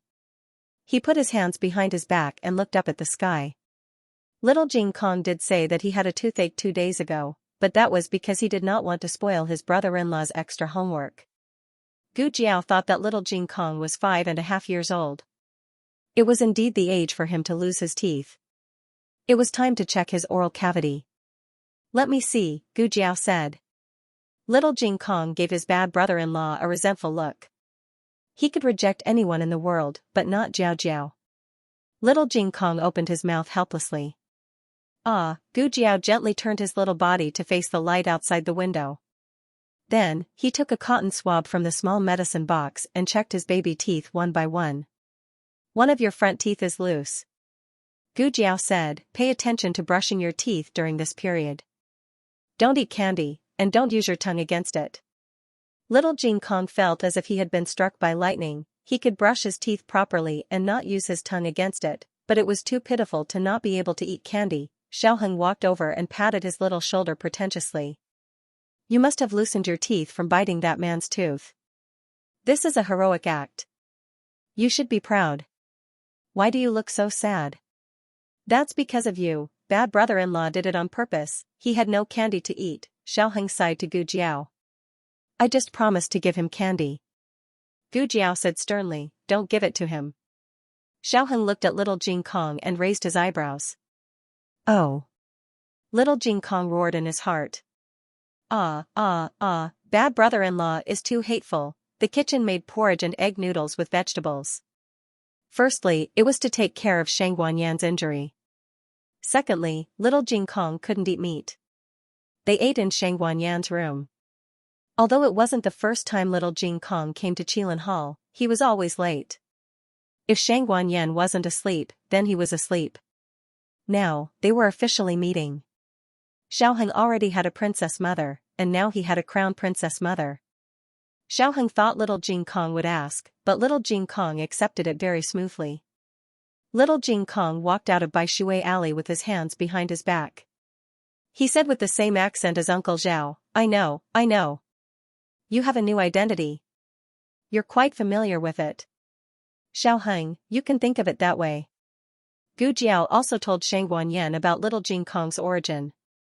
He was a little monk adopted from a temple in the countryside of Zhao country. He didn't have parents, only a white-haired master who couldn't move. Gu Jiao put on protective gear for Shang Guanyan and helped her to sit down at the table. On the other side, Xiaoheng held little Jing Kong's hand and entered the room. It wasn't the bald little monk. It was a big cute baby with a small ponytail. He had a small round face, delicate and handsome facial features, big eyes, and long eyelashes. Little Jing Kong came to Shang Guanyan like a gentleman and said politely, "Hello, Your Highness, my name is little Jing Kong."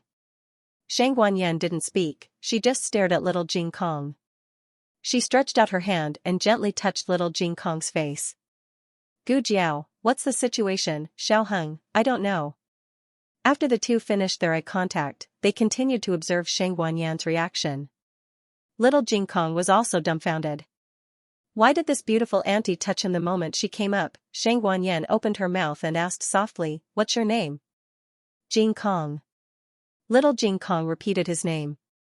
Shang Guanyan asked again, "How old are you?" Little Jing Kong stuck out his small chest and said, 8 years old. Xiaoheng's mouth twitched. "You're 3 years younger? Don't you know you only look 4 years old?" "No one would believe this kind of nonsense, okay?" Jing Kong. Gu Jiao looked at little Jing Kong. Little Jing Kong spread out his hands and said, "Well, I'm 5.5 years old." Xiaoheng, 6 months is also counted?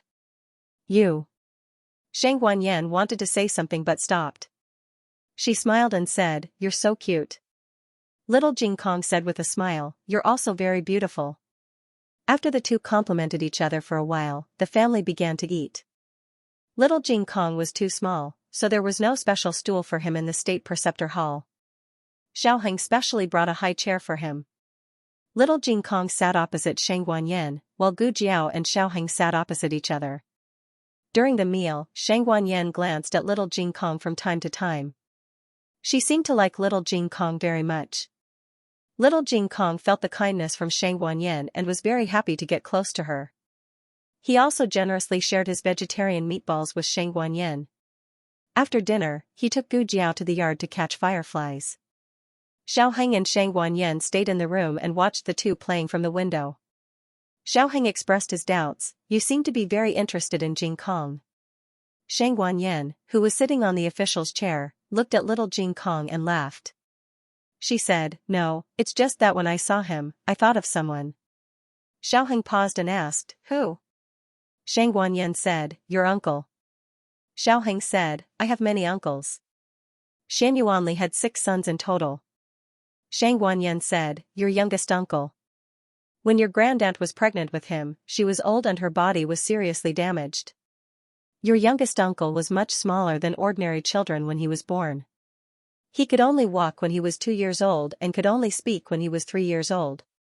He was weak since childhood and was the only one in the Xianyuan family who didn't practice martial arts. He was also the least known to the world. The men of the Xianyuan family were all outstanding in martial arts and had a lot of achievements. Only little Six always stood behind the door weakly and couldn't do anything. He even fell ill when he went out to bask in the sun. Little Six often laughed that he didn't look like a child of the Xianyuan family. In the entire Xianyuan family, he was the most useless one. He couldn't do anything for the Xianyuan family. He was really ashamed of the Xianyuan family's bloodline. Xiaoheng said, "Jing Kong is as strong as a calf. He could eat, sleep, and do evil. He rarely got sick, and even if he got sick, he would recover faster than ordinary people." I caught it. I caught it. Little Jing Kong caught a firefly and ran around the yard excitedly. However, he didn't look at his feet. Extreme joy turned to sorrow and he fell down with a bang. The sound of him falling to the ground made Shang Guanyan feel pain for him. Who knew that in the next second, little Jing Kong got up and continued to run forward. Oh! It flew away again. No. I must catch it. Shang Guanyan sighed, "It really doesn't look like it. If little Six fell like just now, he would die on the spot." Little Jing Kong was sweating profusely. Xiaoheng said to Shang Guanyan, "I'm going to change to a Jiao Jiao. This child was too energetic." If he really played, he could make the whole family collapse. Besides, Gu Jiao didn't rest well last night. Xiaoheng wanted to let Gu Jiao go to bed early. Jing Kong. As soon as Xiaoheng came to the yard, the young princess ran over with her little dress. Little Jing Kong's eyes lit up, light shui. The two little kids met in the yard. Little Jing Kong tilted his head and said, "Why are you here?" The young princess sighed, "They were quarreling and woke me up, so I came to find you." Zhang Dequan came over with a smile and saluted Xiaoheng, "His Highness Zhang's son." Then he turned around and politely bowed to Sheng Guanyan behind the window sill. "Teacher." The young princess greeted Gu Jiao. Then she raised her little head and looked at Xiaoheng, waiting for Xiaoheng to greet her. Xiaoheng didn't know whether to laugh or cry, "Little auntie." The young princess nodded with satisfaction, "N. Good nephew." Little Jing Kong suddenly whispered to her, "Wow. You're so awesome." "You're my his auntie." "Then can you order him around?" The young princess was puzzled, "My nephew is so good. Why should I order him around?" "Because I want to order him around, I also want to turn my bad brother-in-law into. Little eat and play with him every day." "Forget it, this plan doesn't seem to work at the moment." Little Jing Kong asked the young princess, "I'm catching fireflies. Do you want to join me?" The young princess played with her fingers, I can't catch them." Little Jing Kong patted his small chest, "It's okay. I'll catch them for you." In the library. Except for two men of sacrifice from the state preceptor's palace, the emperor asked everyone else to leave, leaving only him, old Master Mu, and the state preceptor. Yi Qing was guarding the aisle. No one knew what the emperor said to old Master Mu. They only knew that old Master Mu was taken away by the people of the rearguard commandery. "You can leave, too," the state preceptor said to the men of sacrifice. The two of them nodded and left the study. The state preceptor looked at the emperor, who was at his wit's end, and asked, "Your Majesty, are you worried that the rearguard commandery can't find evidence that the Mu family ordered Tong Wu?" Although Peng Hai's testimony could prove that Tong Wu was an aide of the Mu family, it couldn't prove that it was the Mu family who ordered it. Maybe Tong Wu was bribed by someone else. The emperor snorted, "If Wang Su can't even find evidence, he might as well resign." The state preceptor poured a cup of tea for the emperor. "Your Majesty, why are you at your wit's end? Are you thinking about how to deal with the Han family?" The Han family couldn't escape the crime of dereliction of duty. The emperor didn't speak. The state preceptor said, "In fact, Your Majesty has long wanted to take back the Han family's Black Wind cavalry and the Mu family's military power. With all due respect, the young princess's suffering is distressing, but this matter came at the right time." The emperor looked at him, "It's rare for you to talk about the imperial court with me." The state preceptor smiled, "I don't want to talk about it, but Your Majesty is waiting for me to talk." The emperor stood up and paced in the room for a long time. He came to the window and looked at the bright moon in the sky. Suddenly, he said, 25 years ago today was the day you divined the divination for the Xianyuan family." The state preceptor's hand that was drinking tea paused. The emperor recalled, "You said that the North Star appeared, and the emperor came out of Xianyuan." The state preceptor slowly held the teacup, "Your Majesty." The emperor said, "I'm thinking that I have already killed everyone in the Xianyuan family. I can sit back and relax, but why do I always feel uneasy in my heart recently? Are the people of the Xianyuan family really dead?" "No." The state preceptor said. The emperor frowned. The state preceptor said indifferently, "There is also the crown princess and the emperor's grandson. They also have the blood of the Xianyuan family in their bodies. Your Majesty, if you want to eliminate all future troubles, you should kill them together." The emperor turned around and looked at the state preceptor coldly, "Their surname is Shengguan." The state preceptor met his gaze indifferently, "Jing Yining is also surnamed Jing." The two people's eyes were in a stalemate in the air for a while. The emperor turned around and continued to look at the sky, "I don't want to quarrel with you." The state preceptor picked up the teacup, "Yi Qing, see the guest out." Yi Qing pushed the door and entered. The only person in the whole Great Yin who dared to ask him to leave was the person in front of him. The emperor frowned and said, "You tell my divination again. See if there is still the North Star appearing, and the emperor comes out of Xianyuan." The state preceptor said, "No." The emperor said coldly, "Are you going to defy the decree?" The state preceptor said neither humbly nor overbearingly, "Revealing the secrets of heaven will shorten my life.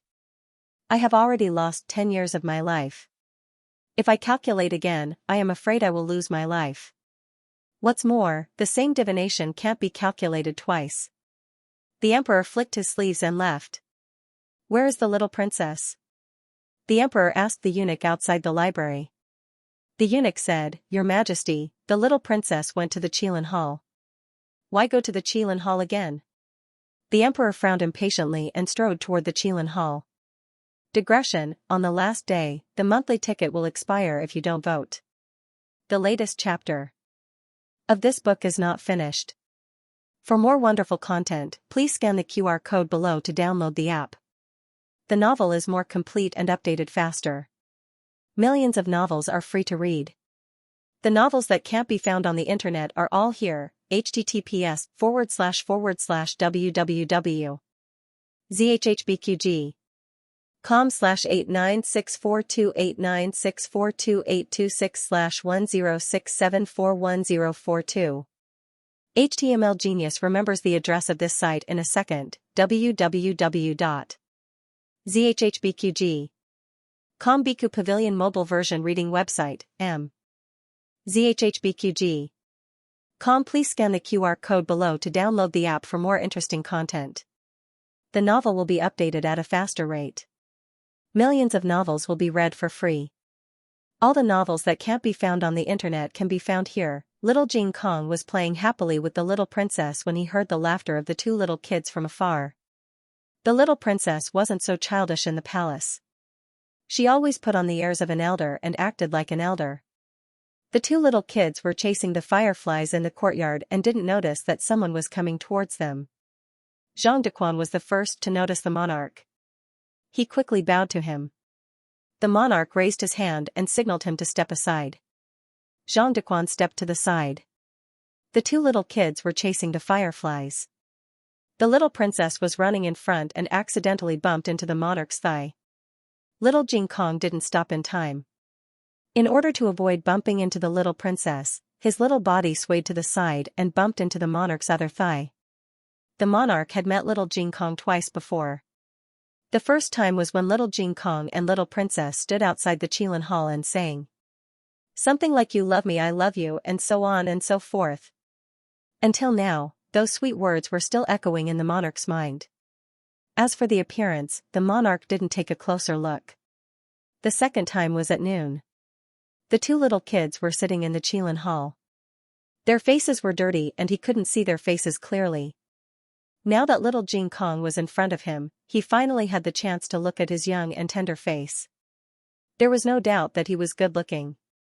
Little Jing Kong's excellent appearance didn't diminish because of his tan.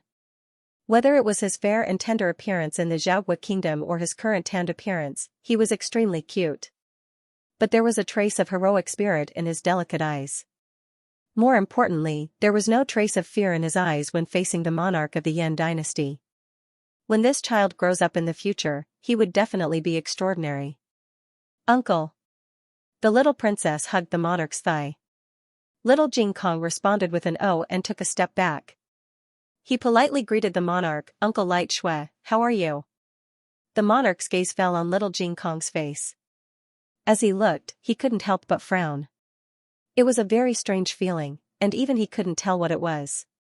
"Your Majesty."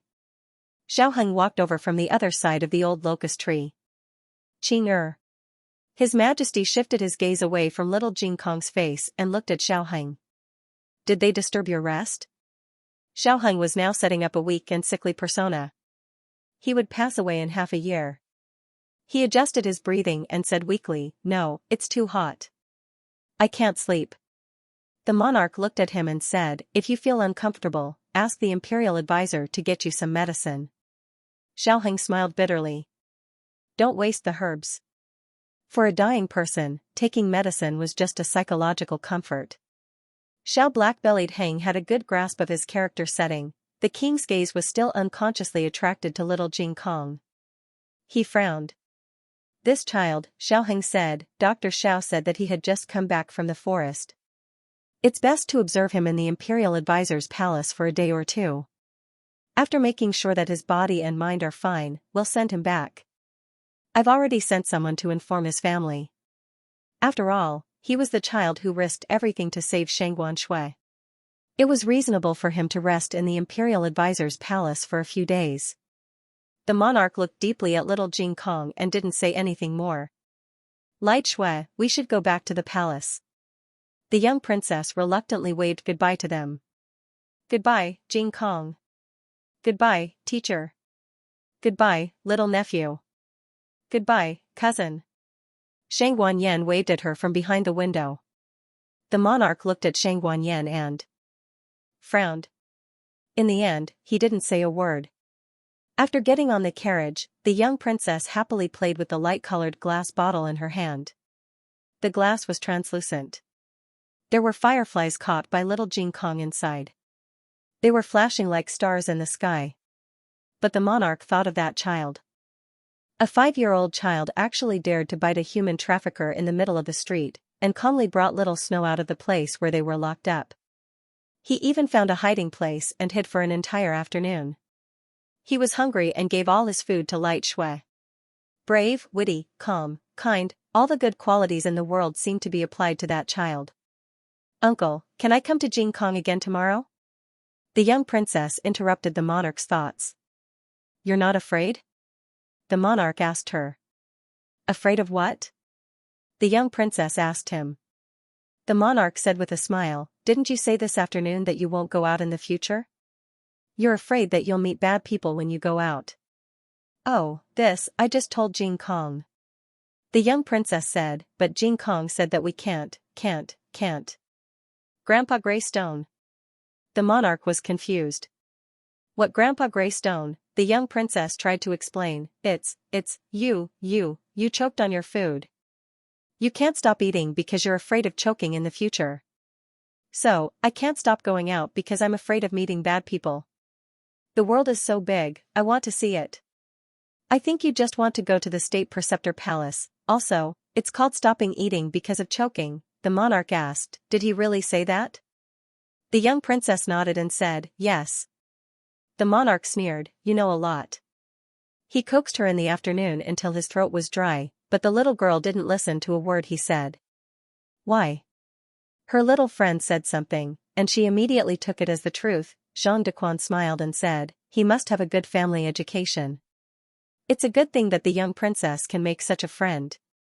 The monarch said, little Jing Kong slept too much during the day and didn't feel sleepy at night. He sat on the chair and swung his legs in boredom. Jiao, I want to eat 1,000-layer pastry, the kind without sugar. 1,000-layer pastry was sweet and salty, but usually, a little lard would be added to enhance the taste. Only an old shop in Daxing Alley had 1,000-layer pastry made with lard. Gu Jiao said, okay, I'll buy it for you. Xiaoheng said, I'll buy it. Little Jing Kong jumped on the ground. I want to go too. Xiaoheng said, no, you don't. Little Jing Kong insisted on going with them. Considering that he had just been frightened, it was normal for him to be clingy. Gu Jiao took him with them. Daxing Alley was not far from the state preceptor palace.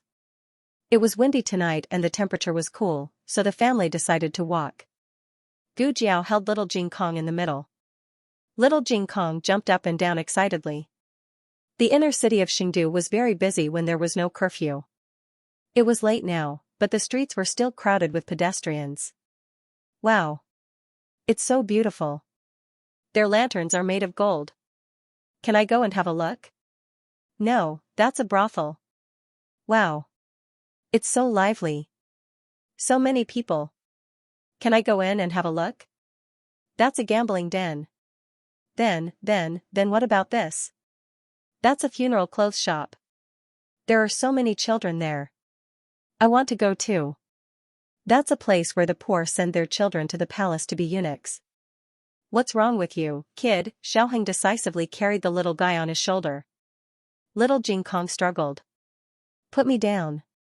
Put me down. Xiaoheng said, no. Little Jing Kong's face turned red. I want to pee.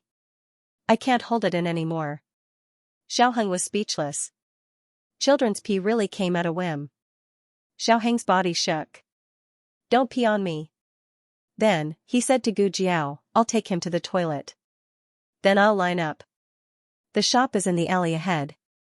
Gu Jiao pointed to the direction for Xiaoheng. Xiaoheng said, okay, I'll find you later. Gu Jiao went to line up in the alley ahead. The business of this dessert shop was very good, and the line was very long. Gu Jiao stood at the end, and the line almost extended to the alley across the street. While she was waiting, she suddenly felt a strong aura flashing over her head. It was so fast that the people around her didn't notice it at all. Gu Jiao didn't take it seriously at first, but the next second, another strong aura flashed over her head. These two people's auras were comparable to Qi Xian's, and seemed to be even stronger. The two people fought in another alley nearby. Gu Jiao could clearly feel the collision of their internal forces. She decided to take a look. It was an alley that sold coffin shops and shrouds. The shops had long been closed, and only the signboards of the shroud shop and the coffin shop fluttered silently in the night wind. Under the moonlight, there was a gloomy and eerie atmosphere. Gu Jiao stood outside the alley and blocked the view with her body. She only stuck her head out to take a peek. It was a Buddhist disciple and a Taoist disciple who were fighting. The Buddhist disciple tapped his toes and somersaulted in the air, landing on the roof at the side, facing Gu Jiao's direction. Gu Jiao took a closer look. Huh? A handsome monk? At this moment, the Taoist disciple jumped and hit him with his palm. He turned around and calmly retreated half a foot in Gu Jiao's direction. This time, the Taoist disciple's face was also revealed. Gu Jiao was even more surprised. Taoist Qingfeng? Why were these two people fighting? Was Taoist Qingfeng the Taoist disciple who chased after the handsome monk last time, a handsome monk and a Taoist priest? This was what it meant to be a fight between immortals. It's so eye-catching. Gu Jiao's eyes were wide open. Taoist priest, be reasonable. If I hadn't brought you out of the forest, you might have been trapped there for a year or so. Why don't we write off the grudge between us? In your dreams. Taoist Qingfeng hit the monk's chest with his palm in the air. His robe fluttered in the night wind. His eyes were like jade, but his eyes were full of murderous intent. The monk's figure flashed and dodged his attack. There weren't many people in the world who could avoid Taoist Qingfeng's palm. Under the moonlight, the monk was as beautiful as a demon god. He smiled and caught a falling leaf with his fingertips. He sighed and said, "Alas, I just peeked at you taking a bath once. Why did you hold a grudge for so many years?" Taoist Qingfeng's handsome face flashed with anger, and he unleashed a killing move. Die. The monk sneered and waved his arm. The leaf on his fingertips turned into a knife and shot toward Taoist Qingfeng's eyebrows. This was also a killing move. Are you done peeing?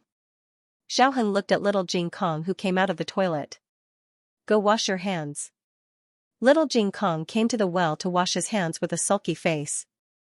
Xiaoheng looked at him with amusement. Who are you trying to show your sulky face to? Little Jing Kong snorted. The bad brother-in-law who won't let me eat candy. Xiaoheng raised his eyebrows. Jiao Jiao won't let you eat candy. Little Jing Kong put his hands on his hips and stomped his feet. That's because you told Jiao Jiao that my teeth are broken. Xiaoheng said innocently, your teeth are broken. Little Jing Kong crossed his arms and turned his face away. Humph. This was a shop that sold dried meat. Xiaoheng bought some dried meat for Gu Jiao on the way. Then Xiaoheng took little Jing Kong to the shop that sold 1,000-layer pastry. There were many people in the queue. Xiaoheng looked from the front of the line to the end of the line, but he still couldn't find Gu Jiao. Little Jing Kong asked seriously, did you remember wrongly? Jiao Jiao didn't come here to buy 1,000-layer pastry? Xiaoheng held a bag of dried meat in one hand and little Jing Kong in the other. He said, it's here. I didn't remember wrongly. Little Jing Kong thought for a while. Did Jiao Jiao also go to the toilet? I want to find Jiao Jiao. Xiaoheng said, don't run around. Just wait here. Little Jing Kong refused to cooperate. I don't want to. I want to find Jiao Jiao. If you don't let me find Jiao Jiao, I'll cry. I'll say that you're a human trafficker. He was not afraid of children arguing with him, but he was afraid of children having IQ. This was the little guy's last stubbornness. Who asked him to lose his candy? Xiaoheng was angry and amused. Okay, I'll take you to find Jiao Jiao. They went around and came back. Xiaoheng held little Jing Kong's hand and walked in a random direction. Gu Jiao went out from the end of the alley, while they went out from the front. In the creepy alley, Taoist Qing Feng and the monk had fought for more than 10 rounds. Gu Jiao hated that she did not have a bag of dried meat with her. She felt sorry for the fierce fighting scene. Although the two were fighting fiercely, their moves were only aimed at each other. They did not destroy a house, a door, a brick, or a tile. This was the cultivation and realm of a master. Those who blasted holes in other people's houses often did not consider the cost of repairing the houses. I still have something to do. I don't want to fight with you anymore. Let's end it. The monk stood on the roof. His inner strength suddenly surged. His gray monk robe fluttered without wind, as if his sea of qi was rolling. Taoist Qing Feng frowned. What a strong murderous aura. The monk flew up with a strong murderous aura. Like a Buddha who had fallen into the devil's path, he suddenly attacked Taoist Qing Feng's vital point. Master! A crisp voice tore through the murderous aura in the alley. The monk's body suddenly stiffened. Digression, in a few hours, it would be reset to 0. Let me remind you one last time. Thank you for your tireless support. I'll add more chapters tomorrow. The latest chapter of this book is not finished yet. For more exciting content, please scan the QR code below to download the app. The novel will be updated more quickly. Millions of novels can be read for free. Novels with inner content that can't be found on the internet can be found here. https://www.zhhbqg.com/896428964286/10673594. HTML Genius remembered the website address in 1 second. www.zhhbqg.com Bikuga mobile reading website, mzhhbqg.com. The latest chapter of this book is not finished yet. For more exciting content, please scan the QR code below to download the app. Novels are updated faster and more frequently. Millions of novels are free to read. Novels with content that can't be found on the internet are available here. The monk had seized the right opportunity to make this move. He had sealed off all of Taoist Qing Feng's escape routes before making this move. It was supposed to be foolproof. But when he heard the word master, all of his true qi was reversed, his body stopped in the air, and he suddenly lost control of his body. He fell from the air and hit the ground with a thud. He fell face first onto the ground. Brat, do you have to trick me like this? His posture was unsightly, so he quickly got up. But just as he propped himself up with his arms, Taoist Qing Feng punched him hard in the face. He was sent flying on the spot. Brat, you really tricked me. But it was good that he was sent flying. He could take the opportunity to slip away. The monk didn't come back to fight with Taoist Qing Feng. Instead, he leaped onto a nearby roof and disappeared into the boundless night. The monk used his Qing Gong to the extreme as if he was in a rush to reincarnate, leaving the eerie and strange alley far behind him. He wanted to run 800 miles in one breath and finally stopped at a deserted street corner. He had never been so tired even when fighting a war. Huff. Huff. Huff. He leaned against the wall with one arm, supporting his body slightly, and grabbed his clothes with the other hand, fanning himself. I finally got rid of him. This little demon is too scary. He leaned against the wall, closed his eyes and breathed heavily. Suddenly, a long shadow pulled by the moonlight quietly approached, eerily projecting at his feet. The owner of the shadow raised the devil's hand. A sense of vigilance rose from the bottom of his heart, and he quickly turned around. Huh, no one? Master. The little demon jumped out from behind him. His body stiffened again. The little demon walked in front of him, raised his little head, and said cutely, Master, it's really you. The monk wanted to cry but had no tears. Why can't I get rid of you after running so far? How did you catch up? There was a shortcut in this world. The monk looked at the innocent little Jing Kong and then looked at Gu Jiao, who was rubbing her chin and looking at him in deep thought. Suddenly, he felt as if he had been struck by lightning. Little Jing Kong said excitedly, "Master, master, master. Why did you come to Xingdu? Are you here for me? Have you read the letter I wrote to you? Why don't you reply to my letters? Has the abbot returned to the temple? How are Jing Fan, Jing Shan, and Jing Xin? Senior brothers, did you miss me?" Little Jing Kong blasted, turning into a little loudspeaker spirit in a second. To tell a joke, all the monks in the temple would not be able to recite scriptures better than him. The monk had a look of despair on his face. "If you want me to answer, at least let me interrupt first. Master, master. Let me introduce you to Jiao Jiao." Little Jing Kong could not wait to introduce his master to Jiao Jiao. Gu Jiao walked over and stood beside the two of them. She tilted her head and looked at the beautiful monk. She narrowed her eyes and said, "So you're the old man with the white beard." The monk was confused. "What old man with a white beard?" Gu Jiao looked at the little guy beside her.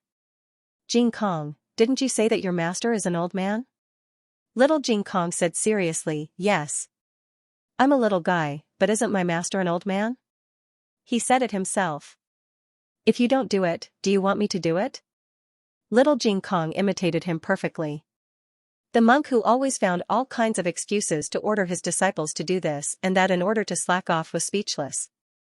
Ahem. He cleared his throat and made a Buddhist salute with one hand. Ba, my Buddhist name is Liaochen." Gu Jiao chuckled. On the other side, Xiaoheng met Taoist Qing Feng. He recognized that this was the young Taoist who saved him on the street last time. However, Xiaoheng did not know his true identity because there was no portrait of Taoist Qing Feng in the library of the State Preceptor Palace. Xiaoheng greeted him. "Taoist." Taoist Qing Feng looked at Xiaoheng and nodded slightly. Then he turned and walked away. Xiaoheng was speechless. Xiaoheng looked at Taoist Qing Feng's back and said thoughtfully, "It seems that he doesn't remember me. He did a good deed and never took it to heart. What a virtuous Taoist." Xiaoheng waited for a while at the entrance of the alley. Gu Jiao led little Jing Kong to him. Little Jing Kong was jumping up and down even more happily than when he came out. Behind them was the young monk who fought with the young Taoist just now. He was wearing a gray monk's robe. He was tall and handsome and held a string of Buddha beads in his right hand. At this moment, he looked like a merciful monk. When he fought with Taoist Qing Feng just now, he looked like a murderous demon. The three of them stopped in front of Xiaoheng. Gu Jiao said to little Jing Kong, "Introduce him to your brother-in-law." Little Jing Kong nodded. He came between Xiaoheng and Liaochen and stretched out his gentlemanly hand. "Brother-in-law, this is my master, Liaochen." "Master, this is my brother-in-law, Xiaoheng." Gu Jiao agreed to introduce Xiaoheng's true identity. Gu Jiao used her original voice to talk to Liaochen just now. Now that there were many people on the street, she changed her voice to that of a teenager. Xiaoheng was mentally prepared. He greeted politely, "Master Liaochen." Liaochen made a proper Buddhist salute. "Benefactor Xiao." The intersection was not a good place to talk. Coincidentally, there was a stall selling dumplings nearby. Little Jing Kong looked at the stall and drooled. They decided to go and have a seat. "A bowl of dumpling wrappers," Gu Jiao said to the stall owner. The stall owner was stunned. This was the first time he met someone who wanted to eat dumpling wrappers. Gu Jiao said, "Use water." The stall owner said, "Okay." Gu Jiao and Xiaoheng were not hungry. Gu Jiao looked at Liaochen. "Master Liaochen, what kind of filling do you want to eat?" Xiaoheng looked at Gu Jiao strangely. No matter what kind of filling a dumpling, there was meat in it. It was not a glutinous rice ball. Liaochen chuckled. "Cabbage and pork filling." Gu Jiao said to the stall owner, "A bowl of cabbage and pork dumplings, a big bowl." The stall owner looked at the monk in front of him and was even more confused. They sat down at a small square table. Little Jing Kong wanted to sit next to Gu Jiao, so the two of them sat on one side. Xiaoheng and Liaochen each sat on one side, facing each other. The stall owner boiled a bowl of dumpling wrappers with water and brought it over. Gu Jiao dripped more than half of the soup, leaving less than a third. She mixed it with vegetable oil, vinegar, and some pickles and handed it to little Jing Kong. Little Jing Kong ate heartily. Liachen smiled and said, Benefactor Gu, you take good care of Jing Kong. It was the kind of kindness that came from the heart. No wonder he did not return. The little guy. Gu Jiao said lightly, it's okay. Xiaoheng looked at Gu Jiao strangely. Did this monk offend Jiao Jiao? Xiaoheng thought carefully. Jiao Jiao was willing to let Jing Kong introduce their real identities, which meant that they were on the same side. Maybe they had offended Jiao Jiao in some small way. Xiaoheng continued politely, by the way, Master Liachen, do you have any grudges or misunderstandings with the Taoist just now? Liachen narrowed his eyes and smiled. You mean Qing Feng? Qing Feng? Xiaoheng felt that this name was familiar. Gu Jiao said, he is Taoist Qing Feng of the Feng family, Feng Wushou's brother. With that said, Xiaoheng had an impression. It's that 26-year-old martial arts prodigy, the young expert who defeated Han Yi. Han Yi was known as the best master among his peers, but that was only because Taoist Qing Feng did not leave the mountain. Plus, the Han family was used to bragging, so even Han Yi himself believed it. He really thought he was the best. Gu Jiao nodded. Yes, that's him. Why do you seem to care about him? With Xiaoheng's temperament, he would not care about the personal affairs of someone he met for the first time, even if one of them was a master from Jing Kong. Xiaoheng said, we met once. Once, I fell down on the street and almost got hit by a carriage. It was that Taoist who saved me. Really? Gu Jiao looked at Xiaoheng. She had never heard Xiaoheng mention this before. Xiaoheng nodded to Gu Jiao. He didn't leave his name and I didn't have anything to do, so I didn't mention it. I just went to say hello to him, but he didn't seem to remember me. Maybe he forgot. Liachen laughed out loud. What are you laughing at? Gu Jiao asked curiously. He didn't forget your husband, he didn't remember him at all. Liachen smiled gently, his charming peach blossom eyes curving into beautiful arcs. That Taoist, he's face blind. Brother. Around the corner, Feng Wushou, who had been waiting for a long time, finally saw his brother. He hurried forward and asked his brother, Brother, was that man the stinky monk from back then? Yes, it was him, Taoist Qing Feng said. Feng Wushou said angrily, that guy still dares to come to Xing City. Isn't he afraid that the Feng family will tear him apart? Taoist Qing Feng did not speak. Thinking of something, Feng Wushou asked again, Brother, did you get the thing back? The thing? Gu Jiao looked at Liachen. Are you saying that you stole something from Taoist Qing Feng? First of all, I didn't steal anything from him. Liachen spread his hands. It's not his. Xiaoheng, Gu Jiao, Liachen sighed. Alright, since you want to know, I'll tell you. Master, here are your dumplings. The owner brought a bowl of steaming dumplings over and placed it on the table.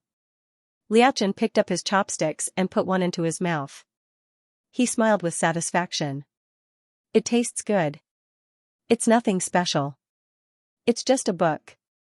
The letter of credence of the Yan Kingdom. It all started a few years ago when Taoist Qing Feng went to the Grand Preceptor Hall to borrow a book. Before Taoist Qing Feng became a monk, he was a student of Canaan Academy. Because of his outstanding talent in martial arts and spells, he attracted the attention of the Grand Preceptor. But because the Grand Preceptor Hall never accepted disciples from aristocratic families, they did not become master and disciple. Later, Taoist Qing Feng became a Taoist priest. The Grand Preceptor still liked him very much and even made an exception to lend him one of the letters of credence of the Yan Kingdom. He was carrying the letter when Liachen bumped into him. While he was bathing in the stream at the foot of the mountain, Liachen secretly took the letter. It would have been fine if he had just stolen something, but to prevent Taoist Qing Feng from catching up, Liachen even took away his clothes. Without his clothes, Taoist Qing Feng could only sit in the water and wait. When night fell, not a single disciple passed by. That was not strange. Taoist Qing Feng was relieved to change and bathe because he knew there would not be any disciples or villagers here. Taoist Qing Feng could not stay in the water like a fish for the rest of his life. He had no choice but to go up the mountain in a relaxed manner. His lightness skill was good. As long as he flew fast enough, no one could see him. The Taoist temple had strict rules. They rose at 5 o'clock and rested at 7 o'clock. To be safe, he entered the Taoist temple after 7 o'clock. Everything went smoothly. There was no one in the courtyard or on the path. However, Taoist Qingfeng forgot that it was his birthday that day. In fact, no one in the Taoist temple slept. They knew that senior brother Qingfeng was coming back today, so they all went to Qingfeng's yard and decided to give him a surprise when he came back.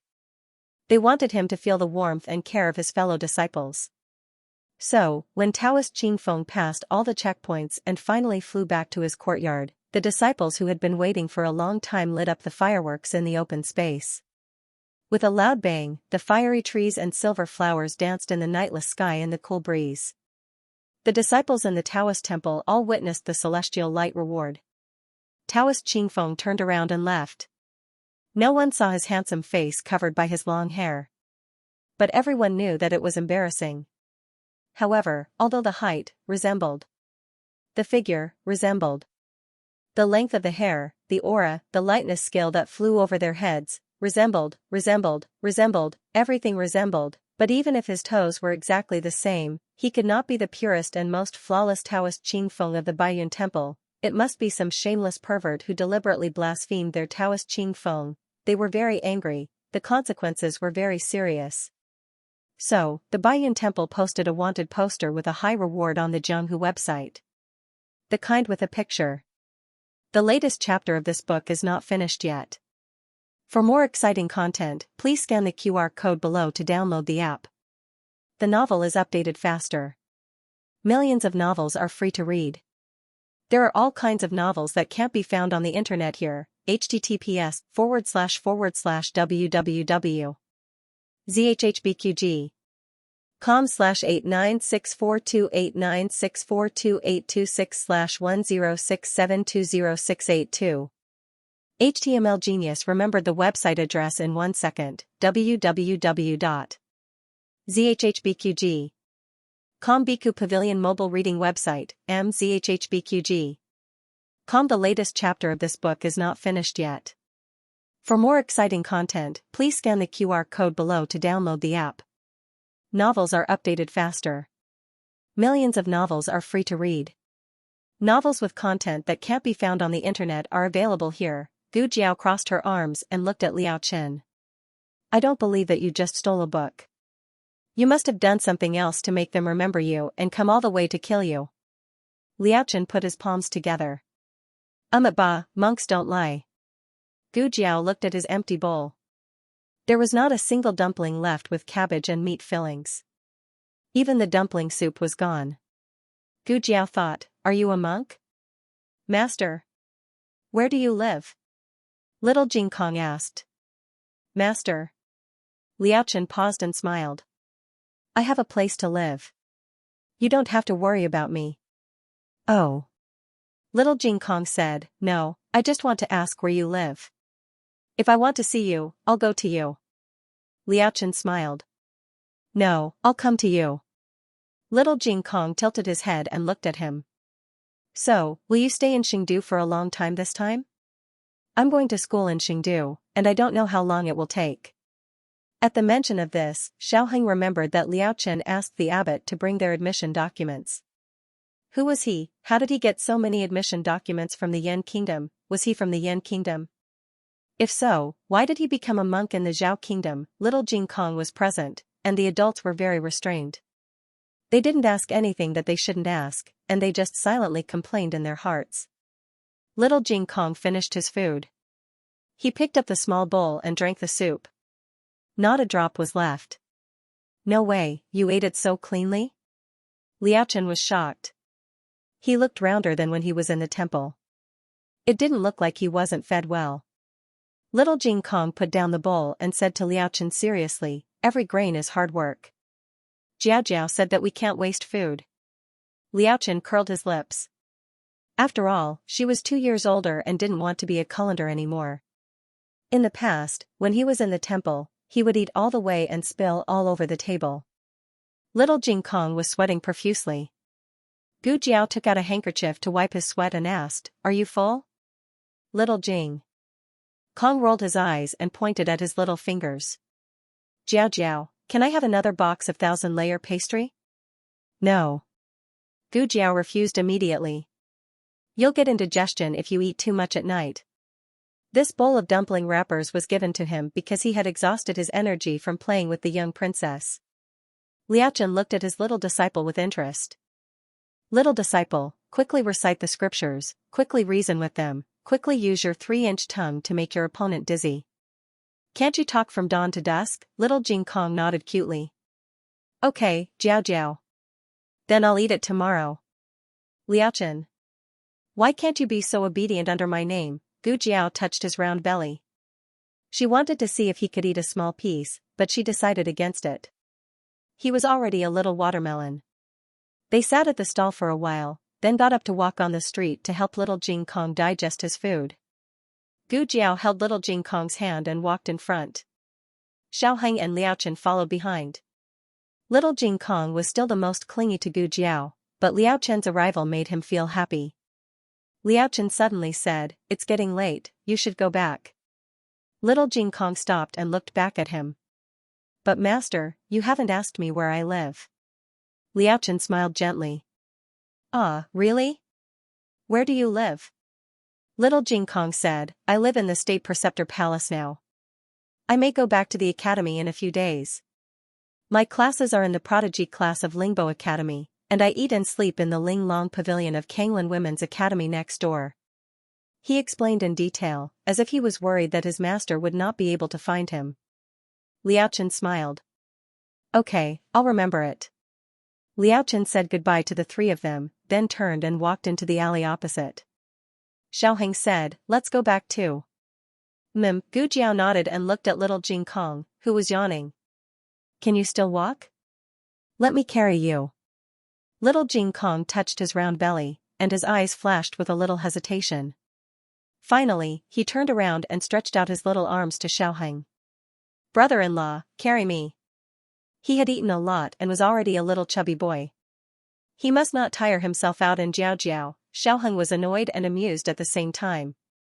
He carried him with one hand and held Gu Jiao's hand with the other as they walked back to the State Preceptor Palace. "You're so heavy. You should change your name to Little Steelweight." "No way. You're the one who's weak. You're blaming me for not being able to carry you. Are you an adult or not?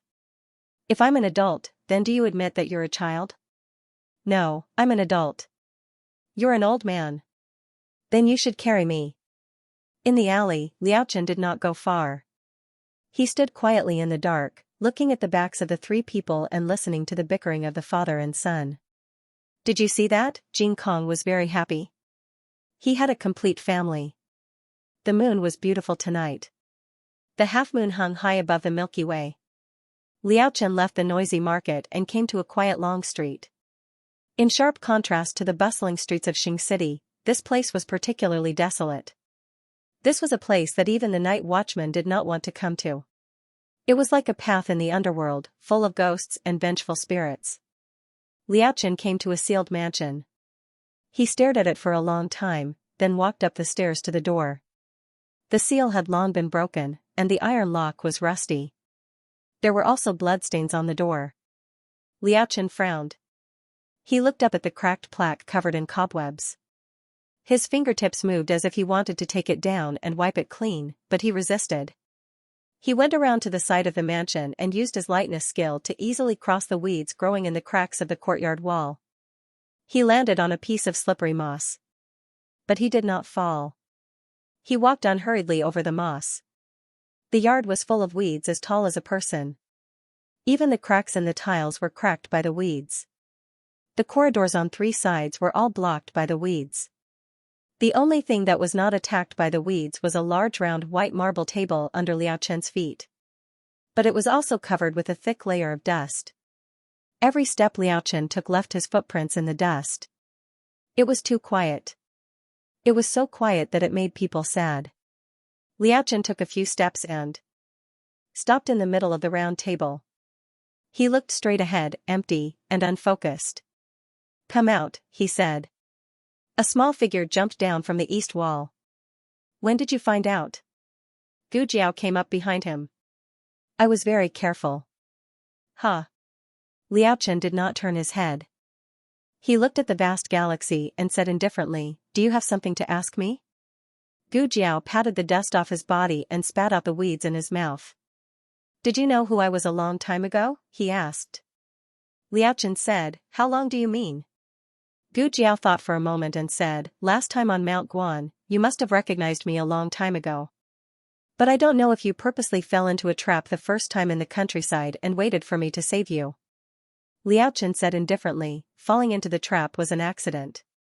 Pretending not to know you was intentional. You adopted my apprentice. I had to see what kind of family adopted him. I went to your village and saw your family. That's all." Gu Jiao walked to his side and turned his head to look him up and down. His mood now was not the same as before. His peach blossom eyes were no longer evil, and the indecent smile on his lips was also gone. His entire person was shrouded in an invisible aura.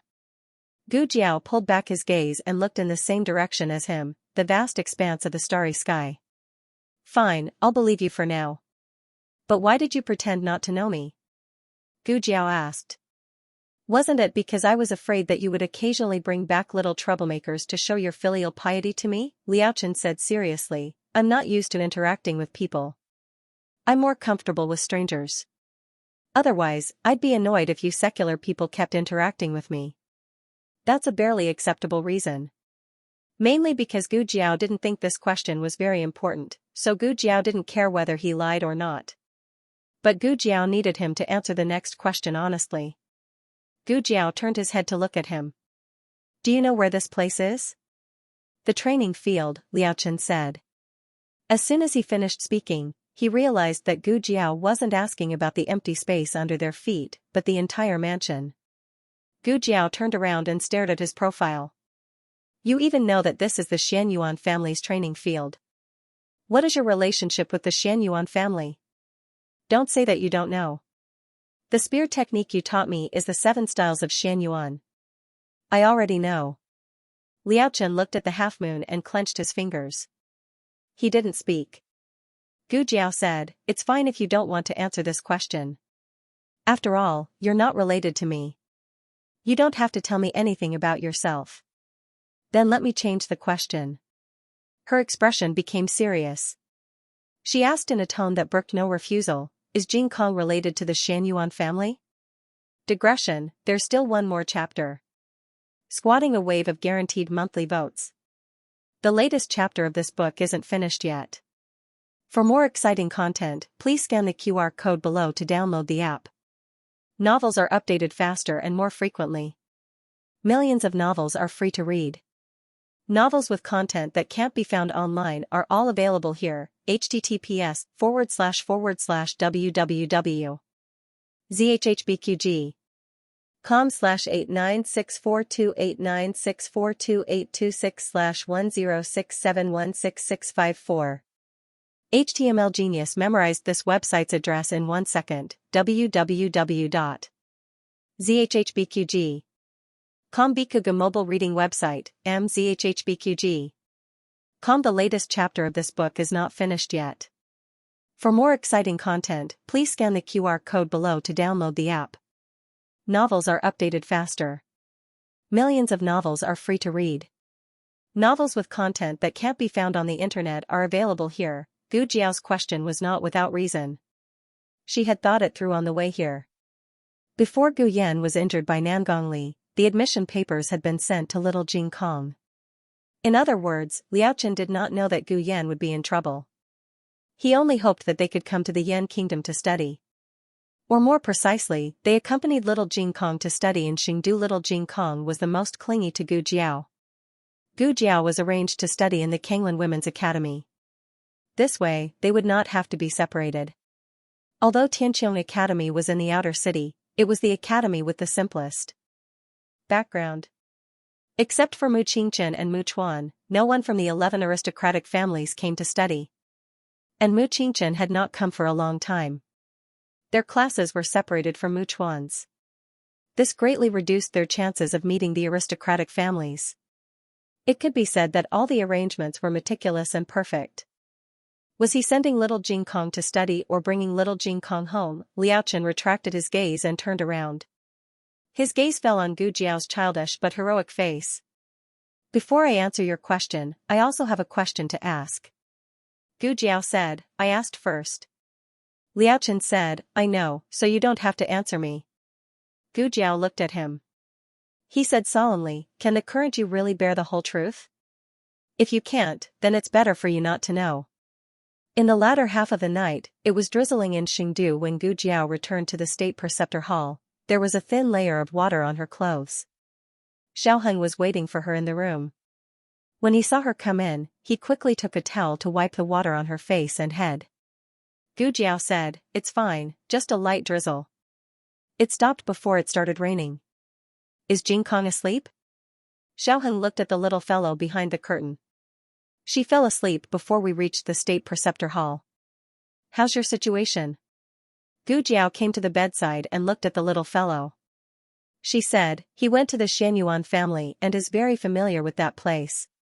Xiaoheng said thoughtfully, is he related to the Xianyuan family? I'm pretty sure. Gu Jiao told Xiaoheng about her 2 encounters with Liaochen. Xiaoheng fell silent. When Liaochen was eating dumplings, he already felt that Liaochen was very strange. He didn't expect Liaochen's martial arts to be so strong. He didn't show any mercy when he killed people. This didn't seem like something a merciful monk would do. On top of that, he also knew the Xianyuan family's spear techniques. What about Jing Kong? Xiaoheng asked. Gu Jiao said, I also asked Jing Kong. He said that if I can't bear the truth, it's better not to know. Of course, she didn't mean that she could bear the shock psychologically. If little Jing Kong was really related to the Xianyuan family, with their current strength, it was very likely that they couldn't protect little Jing Kong. So it was better not to know and not to worry about it. On the long street, 2 figures were moving forward quickly. Master! Master, please slow down. Where's that stinky monk? How did we lose him in the blink of an eye? Master Mingyu stopped and looked at the empty street in front of him. He said unhappily, where did you see him go just now? The guard in gray scratched his head. I think he went in this direction. We didn't go in the wrong direction. Master Mingyu said angrily, if we didn't go in the wrong direction, how could he disappear? Did he disappear into thin air? Is he a ghost? The guard in gray shrunk his neck and whispered, Master, don't talk about people in the day and ghosts at night. You'll run into ghosts, Master Mingyu said coldly, don't talk about strange things. Meow, a wild cat's meow came from the roof beside them. The 2 of them shuddered at the same time. The guard grabbed Master Mingyu's arm in fear and said in a trembling voice, Master, this place is too eerie. It's obvious that no one has lived here for many years. It's a haunted house, and it's the kind where vengeful spirits linger. Let's go. Master Mingyu said sternly, what vengeful spirits linger? Do you think I'm afraid of that? The guard in gray lowered his voice as if he was afraid that a ghost would hear him. He said fearfully, this is the old site of the Xianyuan family. The whole street used to belong to them. I heard that on the day they were executed, this street was covered in blood. The resentment was so strong that even the crows didn't dare to come close. I also heard that those who came to this street in recent years were all possessed. Even the night watchman took a detour. Master Mingyu felt a chill down his spine. Why you? Don't listen to hearsay. He subconsciously took a step back. The gray-robed guard curled his lips and said, if young master insists on looking, then I can only sacrifice my life to accompany you. Tell me, where should we start looking? The Xianyuan family's mansion is right in front of us. If not, we'll go there. Do you think we should climb over the wall or break in? Master Mingyu's throat moved. He said seriously, the dead. The dead are the most important. What do you mean by climbing over the wall or breaking in? Let's go. After saying that, young Master Mingyu turned around and walked back with quick steps. His pace was so fast that it was as if there was a ghost chasing after him. In the rearguard commandery, Wang Su hadn't been home for a few days. The main reason was that he had to deal with one thing after another. He had just finished dealing with the dethroned princess and the young princess. Now, he had to deal with a tough nut to crack, Old Master Mu. Although Old Master Mu was a civil official, his stubbornness was even worse than a general. Wang Su couldn't really torture him. After all, he was old, and he was afraid that he would die if he was beaten. Old Master Mu couldn't deal with the state preceptor, but couldn't he deal with Wang Su? No matter how Wang Su interrogated him, he wouldn't say anything. It wasn't the Mu family. I don't know who bribed the Mu family to frame us. No matter how he asked, it was the same question. It was already dawn. Wang Su felt a headache coming on. Commandant Guan, His Highness Xianxia is here. Outside the watchroom, a guard reported. Wang Su hurriedly stood up, tidied up his clothes, and went to the commandant of the left's mansion to greet Xiaoheng. Greetings to His Highness Xianxia. Xiaoheng politely raised his hand. You don't have to be so polite, Lord Wang. Didn't you rest last night? Ah, yes, I'm investigating a case. Wang Su said, His Highness Xianxia, please come inside. He knew how to behave. Xiaoheng followed him to his watchroom and sat on the main seat. A servant served tea. Wang Su asked, May I know why His Highness Xianxia suddenly visited the commandant of the left's mansion? Xiaoheng looked at Wang Su and said, I'm here for you. Lord Xiao is busy taking care of my mother, so I have to ask you how your injury is. Wang Su, who was suddenly cared for, was moved. He cupped his hands and saluted. I'm fine. Come to the state preceptor's palace in 3 days to remove the stitches. Xiaoheng said. Yes. Wang Su responded respectfully. Xiaoheng asked curiously, Lord Wang's brows are furrowed. Is the progress of the case not going well? Well. Wang Su couldn't casually mention the details of the case to outsiders. Xiaoheng smiled. Lord Wang has taught me martial arts for several years. Although I haven't learned a single move, this is my personal problem. It has nothing to do with Lord Wang. For the sake of our friendship, I'll give Lord Wang some advice. Wang Su pricked up his ears. Xiaoheng said faintly, His Majesty already knows the result. He only wants the details of the process. Lord Wang can fill it in. There's no need to be too serious. Wang Su frowned suspiciously. Does His Highness Xianxia mean? Xiaoheng picked up his teacup. Does your Wang family have spies in the Mu family? Can't you just find one to testify against the Mu family? Wang Su's expression changed. Isn't this making a false testimony? So there really were spies. Xiaoheng said calmly, This isn't a false testimony. This is a reasonable exercise of power. I take the Emperor's salary and bear the Emperor's worries. I will follow His Majesty's wishes. In June, there was no shortage of conversations before and after tea in Xingdu. First, the deposed crown princess and the Emperor's grandson returned to the capital one after another. Then, the Mu and Han families met with trouble one after another. Consort One being banished to the cold palace was a small matter. The Mu family's commander's seal was gone. It was said that the Mu family took the initiative to hand it over. No one knew what was wrong with the Mu family. They had worked so hard to get the commander's seal, so why did they hand it over just like that? The second master of the Mu family, Mu Hong, was involved in a bribery case. The amount of money involved was huge, causing the national treasury to suffer heavy losses. He was removed from his position and exiled. The Han family wasn't any better. Zhang Feng and the others, who were promoted by Heir Han, failed to protect the young princess and caused her to be kidnapped. Zhang Feng and the others were severely punished. Heir Han was also removed from his position as the deputy commander of the Imperial Guards. What was worse was that it was unknown who had informed the monarch that Han Shixi's legs were crippled. The emperor sent Zhang Dequan and the imperial physician to check on him. They found that Han Ye's hamstrings had been cut off and there was no possibility of recovery. In the throne room, the emperor said sternly, since Heir Han can no longer command the Black Wind Cavalry, the Black Wind Cavalry should choose a new leader. Elder Yang held the ceremonial tablet and asked, still choose from the Han family? Wasn't this nonsense? Since the Black Wind Cavalry was given to the Han family, it should be inherited by the Han family. However, the Han family had been in trouble one after another. The emperor was already disappointed in the Han family. The emperor thought for a moment and said seriously, the Han family's disciples are the first choice. However, if there is someone who wins, he can also become the new commander of the Black Wind Cavalry. When this news came out, the aristocratic families were excited. The Black Wind Cavalry was the strongest cavalry in the 6 countries. They were definitely going to be the new commander. Digression: the recovery of military power will start with the Black Wind Cavalry. Thanks for everyone's monthly votes.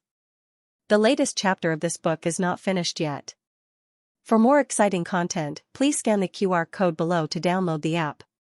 Novels are updated faster and more complete. Millions of novels are free to read. Novels that can't be found online are all available here. https://www.zhbqg.com/89642896428226/1067124338. HTML Genius memorized the website's address, www.zhbqg.com. Bikuj mobile reading website, mzhbqg.com. The latest chapter of this book is not finished yet. For more exciting content, please scan the QR code below to download the app. The novel is more complete and updated faster. Millions of novels are free to read. There are all kinds of novels that can't be found on the internet here. At night, the state preceptor's hall gradually lit up. Little Jing Kong went to play cards with Shang Guanyin. He was bored, and so was Shang Guanyin. So, he taught Shang Guanyin and 2 other disciples of the state preceptor's hall the card skills he learned from his grandaunt.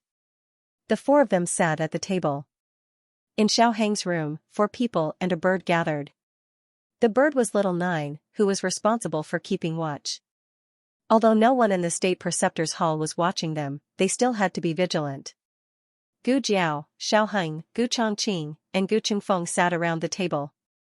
Gu Chongqing said, "Have you heard about the Mu and Han families?"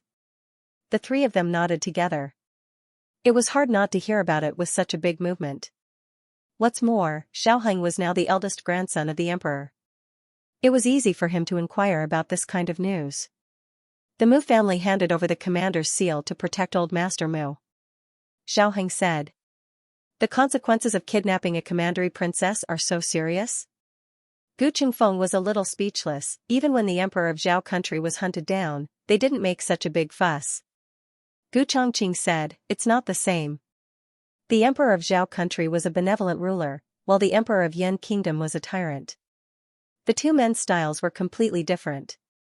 Moreover, the emperor of Yan kingdom did this to make an example of him. The 10 great families had been pretending to be peaceful for many years, but a small commandery princess had exposed all kinds of bad characters. If the emperor didn't suppress them with a ruthless move, these people would probably take advantage of him. Anyway, the price of making a demon was not high, so they could take turns to make a demon. Xiao Heng said, "Neither too fast nor too slow. The Mu family's commander's seal is in the hands of the emperor of Yan kingdom. He won't give it to any family in the short term. He may assign a competent commander other than the 10 great families and the Nangong family." Gu Chongqing nodded in agreement and said, "Let's put the Mu family's military power aside first. The only hope to fight for it is the Black Wind Cavalry of the Han family." As soon as he finished speaking, the 3 people all looked at him. He was slightly stunned. "What's wrong? Am I wrong?" Gu Qingfeng asked. "Big brother, did we say that we were going to fight for the Han clan's Black Wind Cavalry?" Gu Chongqing asked, "Shouldn't we fight for it?" "Fight for it," Gu Jiao said, her eyes filled with determination. "Why?" Gu Qingfeng looked at her in confusion. Gu Jiao narrowed her eyes and said, "No reason. I just feel that we should fight for it. Otherwise, we might regret it." This was a very strange intuition. Ever since he suspected that Jing Kong was related to the Xianyuan family, his intuition had become stronger. Fighting for it might be dangerous, but not fighting for it would only be more dangerous, Xiao Heng analyzed. Other than Han Yi, the Han family also has many outstanding disciples. There are many talented people in the family, so their chances of winning are still very high. Moreover, the rules this time are clearly in favor of the Han family. To become a Black Wind Cavalry, one had to go through 3 competitions. 2 of them were related to horsemanship and war horses were the Han family's strengths. Even if the advantage was in the Han family's favor, His Majesty still wanted to win against many of the Han family's disciples. What did many mean? It meant that a narrow victory was not enough, it had to be a complete victory, a victory that everyone was convinced of. A victory that no one could say anything about. He paused and looked at Gu Chongqing. What's the Han family's plan? Gu Chongqing answered, the Han family has chosen 10 disciples. Some are from the main family, and some are from the collateral family. Gu Qingfeng's eyes widened. So many? Isn't it said that each family can only have 2 spots? Xiaoheng said, it should have been inherited by the Han family in the first place. It's already unreasonable to have everyone compete. No matter what, we have to take care of the Han family. Gu Qingfeng pursed his lips. He's a tyrant. Why would he be afraid of others talking about him? He's tyrannizing while setting himself up as a benevolent ruler. Everyone was puzzled by the ruler's actions. Gu Chongqing said, the crown prince gave me a spot to participate as a collateral descendant of the Han family. My mission is to exhaust the opponent and ensure that the Han family advances. Gu Qingfeng snorted. Dream on. Gu Jiao thought for a while and nodded. Yes, this is possible. Gu Qingfeng looked at Gu Jiao. You're going to participate? Gu Jiao, yes. Gu Qingfeng said seriously, then I'll go too. Gu Jiao said lightly, you'd better not. With your mediocre skills, you'll be knocked off the stage in 2 moves. Gu Qingfeng was furious. Who are you looking down on?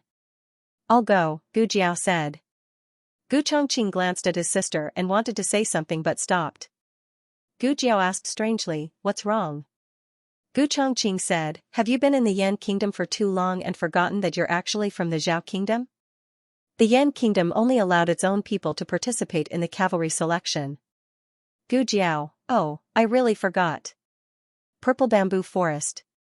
A disciple was sweeping the fallen leaves in the front yard of the small bamboo house. Gu Jiao walked over. She looked around the yard for a while and didn't see anything special. She called the disciple, Little Master. The disciple stopped his work and turned around. Seeing that it was Gu Jiao, he greeted politely, Young Master Xiao. You still remember me? Gu Jiao smiled. Is the state preceptor here? The disciple smiled shyly. He just went out. It was strange. It was a man smiling at him. Why was he shy? Gu Jiao raised her eyebrows. Oh, when will he be back? The disciple said, it won't be long. The state preceptor didn't let us take away his chessboard. He should come back later. Gu Jiao said, thank you. Then she didn't say anything and waited silently. The disciple swept the fallen leaves and said again, Young Master Xiao, are you waiting here for the state preceptor? Gu Jiao said, yes, I have something to ask him. The disciple said, then please come in and wait. Wait in the room. Gu Jiao walked into the yard and left her shoes on the steps. Wearing white footwear, she stepped on the spotless floor and entered the central room. The disciple invited her to sit on the guest cushion and poured her a cup of herbal tea. Young Master Xiao, please have some tea. Gu Jiao took the cup. Thank you. You don't have to serve me. I'll wait by myself. You can go. Young Master Xiao, please. After that, the disciple opened the curtain and walked out. Gu Jiao touched her chin. He didn't even say anything. Why did he trust her so much? It would be strange if Gu Jiao sat here obediently. It wasn't easy to come to the state preceptor's nest. How could she not pay a deep visit? At present, there was only one disciple in the yard. He was carefully sweeping the yard. He had only swept a small part of the yard and couldn't finish it in a short time.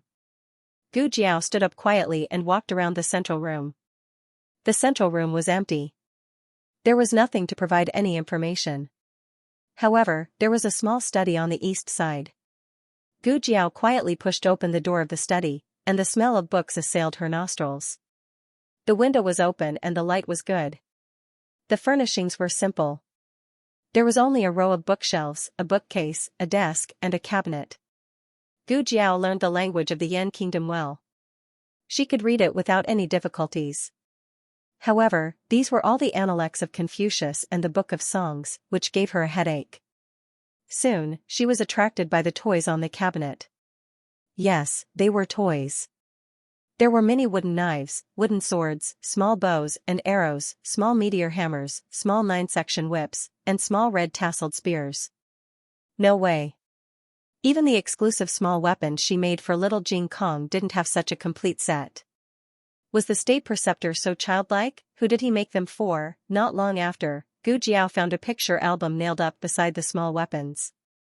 She thought that the state preceptor collected famous paintings and calligraphy. However, when she opened it, she found that it was all children's doodles. Eh? What's this? Gu Jiao put down the small book and picked up a picture scroll in another cabinet. She took off the ribbon and spread it out. It was a picture of a baby girl. She was fair and clean. Her facial features were delicate and cute. Gu Jiao admired it for a moment. Oh, it's quite pretty. There were more than 10 picture scrolls in the cabinet. Gu Jiao looked at them all and found that they were the same person. From the baby girl to the girl, Gu Jiao seemed to see this person grow up in front of her. Why do I feel that this little girl is a little familiar? Have I seen her before? The picture ended when she was about 7 or 8 years old. Did the state preceptor have a female disciple? Gu Jiao was very confused. If she was not the state preceptor's disciple, then who was this little girl to the state preceptor? Could it be that the state preceptor secretly had a daughter with her? Otherwise, it was hard to explain why there were so many things here. In addition to the little girl's picture, Gu Jiao also found a picture in the biggest cabinet of the cabinet. It was a picture of a soldier in black armor. He was tall and valiant. He was holding a red tasseled spear in his hand. The facial features of the person in the picture were not filled in. However, Gu Jiao recognized the red tasseled spear. It was Shan Yuanli's heavenly weapon. So, this person was Shan Yuanli. There was a line of words below the picture, remembering an old friend, February 19th of the Bingtian year. The state preceptor and Shan Yuanli were old friends. In addition, Gu Jiao found another interesting thing, a courtyard made of clay. There were 3 clay figures sitting under the peach tree in the courtyard. They were drinking and drinking. The 3 of them did not make their faces. Their clothes were men's robes that could be seen everywhere on the street. Gu Jiao touched her chin. She thought, one is the state preceptor, one is Shan Yuanli, and the last one can't be the monarch, right? These 3 people were sworn brothers in the past. State preceptor. A disciple's voice suddenly came from the door. Digression, the double event is still here. Remember to vote. The latest chapter of this book is not finished. For more exciting content, please scan the QR code below to download the app. Novels are updated faster. Millions of novels are free to read. Novels with connotations that can't be found on the internet are all here. https://www.zhhbqg.com/89642896428226/1066999713. HTML Genius remembers this site's address in a second. www.zhhbqg.com Bikuga mobile reading website, mzhhbqg.com. The latest chapter of this book is not finished yet. For more exciting content, please scan the QR code below. To download the app. The novel is updated faster. Millions of novels are free to read. There are novels with connotations that can't be found on the internet here. Gu Jiao quickly put down the things. When the state preceptor entered the room, she had already calmly sat back on the cushion. She calmly glanced at the state preceptor while tasting the tea. You're back? Why did he say it as if this was his own home? Gu Jiao smiled. She was not embarrassed, but the others were. The state preceptor sat down opposite Gu Jiao. It was hot outside, and he was sweating. Without waiting for the disciples to pour tea, he poured a cup for himself. What's the matter? He asked. I'm here to talk to you about a cooperation. Gu Jiao said. He took a sip of tea. What cooperation? Gu Jiao looked at him with a smile. Does the state preceptor hall want the Black Wind Cavalry? No, he answered without hesitation. Gu Jiao blinked. Don't be so impulsive. The state preceptor looked at Gu Jiao. Give me a reason not to refuse? The State Preceptor Hall did not need the Black Wind Cavalry. Its unique way of survival was destined to be an irreplaceable existence. Gu Jiao rolled her eyes. Black Wind Cavalry, is it cooler to ride it? The State Preceptor was speechless.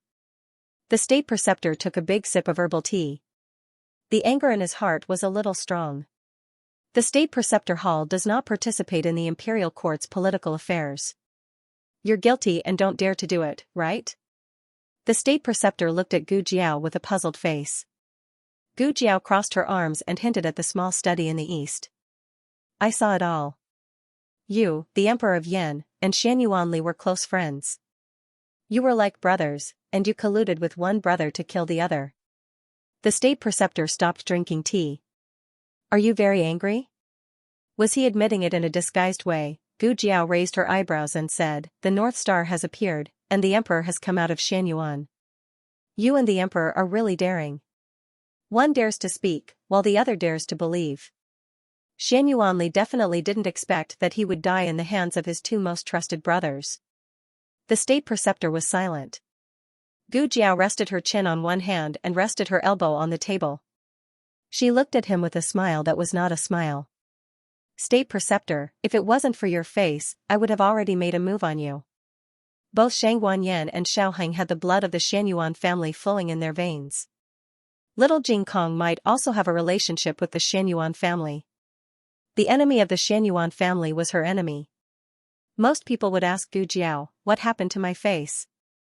But the imperial tutor didn't ask. After a moment of silence, he looked at Gu Jiao and asked, why do you want to compete for the Black Wind Cavalry? The topic changed so quickly that Gu Jiao almost couldn't connect her emotions. Who doesn't want good things? Gu Jiao was wary of the State Preceptor, especially after discovering the 3 clay figurines. She didn't intend to confide in the State Preceptor. The State Preceptor stared at her and said, do you know that once you take this step, there is no turning back? I don't have a turning back. The State Preceptor saw that Gu Jiao didn't speak, but her attitude was very firm. He sighed and put down the cup in his hand. I'll take you to a place. Gu Jiao thought that the State Preceptor was going to take her to visit somewhere in the State Preceptor Hall. Who would have thought that they would come to a military camp? Gu Jiao got off the carriage and stood at the entrance guarded by soldiers. The military camp was located at the foot of the mountain. The summer wind blew gently from the valley, bringing a little bit of coolness, but it couldn't get rid of the hot summer heat. From time to time, the sound of horse hooves could be heard on the training ground in the military camp. Gu Jiao suddenly had an illusion that she had been here before. Yi Qing said a few words to the soldiers guarding the gate, and the soldiers respectfully let them go. The State Preceptor took Gu Jiao inside. Yi Qing followed behind the two. What caught her eyes was a huge training ground, and the cavalry on the field was in formation. There should be a martial arts platform in the east, and the horse camp in the west. Gu Jiao thought. There was a martial arts platform there, but it was demolished. The State Preceptor said. What about the horse camp? Gu Jiao asked subconsciously. The horse camp is still there. The State Preceptor pointed to the west of the training ground. It was blocked by the cavalry. I can't see it now. I'll take you there. Gu Jiao looked around as if she was in another world. This is the cavalry camp of the Han family? The State Preceptor said, yes. Gu Jiao said, it used to be the Shanyuan family. The State Preceptor paused. You can say that. Gu Jiao was still immersed in the sudden strange feeling, so she didn't care about the words, you can say that.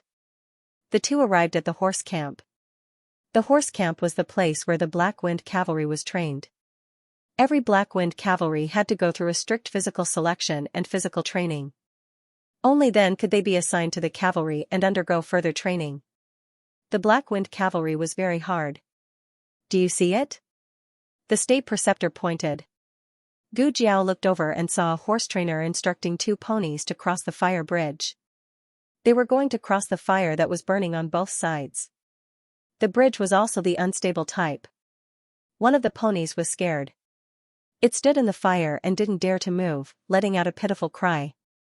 The State Preceptor said, what you see is only the tip of the iceberg. The intensity of the pony's training is very low, so it's relatively safe. Gu Jiao muttered, "You call this safe?" The state preceptor didn't say anything, but signaled for Gu Jiao to look to the other side. There was an adult Blackwind cavalry that was also crossing the fire bridge. The fire was bigger and fiercer. Not only were the two sides burning, but the two ends of the bridge were also burning. The Blackwind cavalry had to rush into the fire without hesitation. Not only did the Blackwind cavalry have to overcome their fear of the fire and endure the high temperature, but they also had to hold their breath to prevent themselves from breathing in the poisonous gas. The Blackwind cavalry had protective measures. As long as they were fast enough, they wouldn't get burned. But this was only in principle. In fact, there were often unexpected situations. The state preceptor said again, "The first test is to cross the fire bridge." Gu Jiao took a while to realize that the test he was talking about was the test to become the commander of the Blackwind cavalry. "Are you telling me the test in advance?" The state preceptor led Gu Jiao forward. No horse can cross the fire bridge in the state preceptor hall. Fear of fire was an animal's instinct. Only specially trained horses could overcome the fear in their hearts temporarily. The horses in the state preceptor hall obviously didn't have such training requirements. There was a loud bang, as if something had exploded. Gu Jiao looked in the direction of the sound. It was another batch of Blackwind cavalry that was undergoing explosive training. They had to maintain a calm formation under the threat of the explosion. Some of the new horses were so scared that they ran in all directions. The scene was chaotic. The state preceptor pointed and said, "They have been trained since 3 months ago. But look, even they are so scared." Gu Jiao asked strangely. "Don't tell me the second test is about explosives?" The state preceptor didn't admit or deny it. It seemed to be the case. If the fearless horse king could come for the first 2 tests, then the third one was definitely not. "Ride for 300 miles. The state preceptor said. The horse king was still a baby. Riding for 300 miles would kill it. The state preceptor stopped and looked at Gu Jiao. He said seriously, "We don't have a single horse that can reach this standard.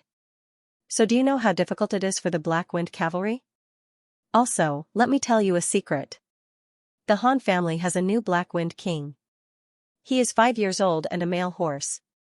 He is the strongest Blackwind king I have ever seen. You have no chance of winning. Including the Nangong family, none of the 11 families have won. Do you have the ability to accept the truth now? If you don't, then it's better not to know." Gu Jiao's mind flashed with Liu Chen's words. Explosions sounded in her ears, as well as the startled cries of the horses and the angry roars of the cavalry. The flashing of swords and shining of spears made her feel like she was in a real battlefield. Liu Chen's voice and the sounds of the battlefield intertwined endlessly in her mind. Her chest swelled as if there was some strong emotion that wanted to rush out. She clenched her fingers and said, "I want to go." The state preceptor's eyes flashed with complex emotions. "Tomorrow, I will let Yiqing choose the best horse for you." No need. Although the state preceptor's horse was good, it was not a war horse that could fight side by side with her. Willow Lane. Madame Nan was drying poison. She was sleepy. While drying, she was like a chicken pecking at rice. Suddenly, she pecked her head into the sieve. Madame Nan, damn, she was poisoned again. Madame Nan looked up with blood flowing out of her 7 orifices and looked at the door. "No way, my poison can cause hallucinations?" Madame Nan. Gu Jiao walked over. Madame Nan raised her hand and pinched her face. There was warmth. It was hot. It was not a hallucination. Jiao Jiao really had returned. Madame Nan immediately forgot that she had been poisoned and said with a smile, "Why have you returned so quickly? Wasn't it said that Aheng's mother's injuries had not yet healed and that she would need to stay in the state preceptor's hall for a few more days?" What had happened in the state preceptor's hall, Gu Chungfeng had already come to tell them about it. The things that needed to be shocked had already been shocked. They were more concerned about the future situation of the 2 children. Gu Jiao said, "I came back for a few matters." "Are Ah Yan and the others not here?" Madame Nan said, "Elder Meng went to walk his horse. Ah Yan and Xiao Shun went with their master to cut wood. I am the only one at home." They just left and will not be back so quickly. Are you hungry? I will go make something for you to eat. Madame Nan, you, Gu Jiao pointed at the poisonous blood on her face. Madame Nan was bleeding from all 7 orifices and smiled. Do you want to eat noodles or dumplings? My cooking skills have improved greatly recently. How about I bake a cake for you? Just as she said this, Madame Nan fell to the ground with a thump. Gu Jiao face-bombed. You've been poisoned, Madame Nan. Gu Jiao helplessly shook her head and carried Madame Nan back into the room. She picked up the antidote on the table and gave it to her. She pulled out a bottle and placed it on the bedside table. Inside was Gu Chongqing's blood. She had left a note. She opened the drawer and counted the nutrients that she had left for the Black Wind King. There were less than 2 left. The Black Wind King still refused to eat. Was it only relying on nutrients to maintain its body? Gu Jiao arrived in the backyard. The red-tasseled spear stood under the scorching sun. The Black Wind King at the side had become much thinner. It lay on the ground and had completely lost its will to fight. It was like an old horse waiting for death. It saw Gu Jiao arrive, but it was indifferent. It had lost its passion and interest in everything. Gu Jiao knelt down in front of it like a knight and patted its head. I need you. I need you to stand up. I need you to return to the battlefield. I need you to fight by my side. Not master and mount, but comrades and companions. The Black Wind King did not respond. It wanted to die for its master. It could no longer hear anything from the outside world. Gu Jiao felt sorrow from the bottom of her heart. How strange. She actually had the emotions of a normal person. She gently patted the Black Wind King's head and no longer forced it. Everyone could make their own choices. Horses were the same. Gu Jiao thought that she should send the Black Wind King away. She patted the Black Wind King's head comfortingly and unconsciously began to sing a war song. Chiyu Wui? Together with you. Wang Yu, fix my spear. Together with you. Chiyu Wui? Together with you. Wang Yu, fix my spear. Together with you. On the roof of the Xianxia family. Liao Chen's heart suddenly skipped a beat. He put his hands behind his back and looked at the boundless sky. He muttered, Chiyu Wui, together with you. Wang Yu, fix my armor and soldiers. Together with you. In the military camp. The soldiers sat on the ground eating cold steamed buns. Someone spoke first, Chiyu Wui? Together with you. The hoarse voice was like a broken bellows. It was not pleasant to hear. But soon, someone else started to sing with him. In the tent. General Han frowned. What's going on? The deputy general said in shock, it's the Xianxia family's war song. The Xianxia family always sang the war song before going to war. They also sang the war song when sending off their comrades. But ever since the 4 great families took over the Xianxia family's forces, they never allowed the soldiers to sing the Xianxia family's war song. Chiyu Wui? Together with you. Wang Yu, fix my spear. Together with you. The entire military camp was filled with the Xianxia family's war song. The hoarse voice was choked with emotions. It soared into the sky and shook the vast ocean. Gu Jiao said goodbye to the Black Wind King and pulled out the red-tasseled spear. Regardless of whether the Black Wind King was there or not, she had to return to her battlefield. When she walked to the door, she suddenly heard some movement behind her. Gu Jiao was stunned. She turned around and saw the Black Wind King, who had lost her will to fight, slowly stand up. Her eyes were filled with fighting spirit. She was the only female horse in the Great Yin, the Black Wind King. She had a legendary life. Her achievements were far beyond the reach of thousands of horses. At 16 years old, she was old and should retire from the stage of history. Her time was over. But no one knew that her legend had officially begun at this moment. Digression, just a few more votes. Little cuties, make up the numbers. The latest chapter of this book is not finished yet. For more exciting content, please scan the QR code below to download the app. Novels are updated faster. Millions of novels are free to read. Novels with content that you can't find online are all available here. https://www.zhbqg.com/896428964286/1066963228.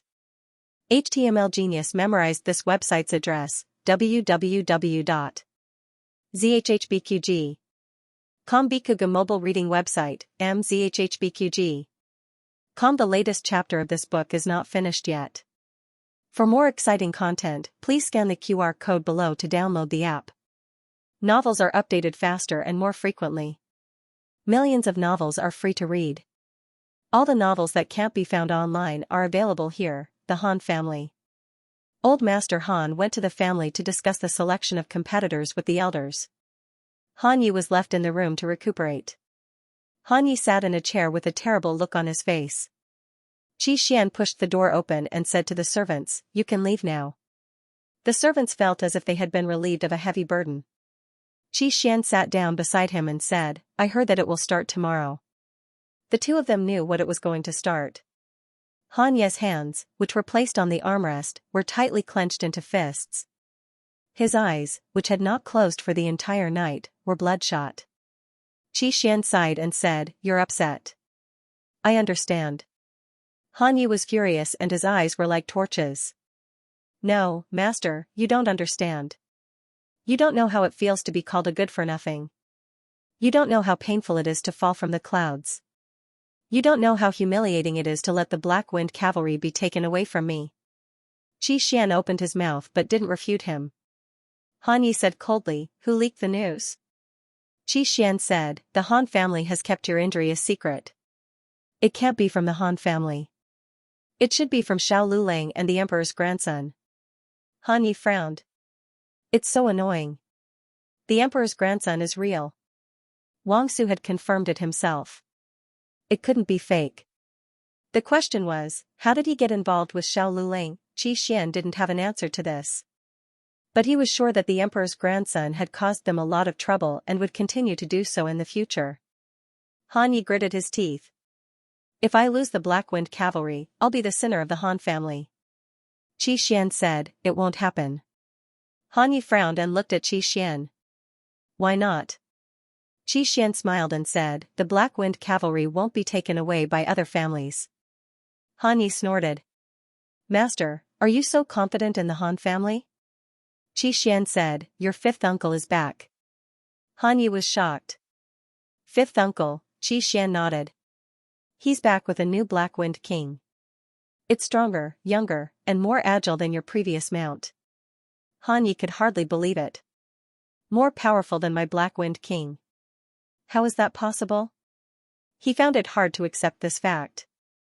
Xian was much older than Han Yi, so how could he not know what Han Yi was thinking? On one hand, he sincerely hoped that the Han family could win, but on the other hand, he didn't want to see the Han family having a disciple who was more outstanding than him.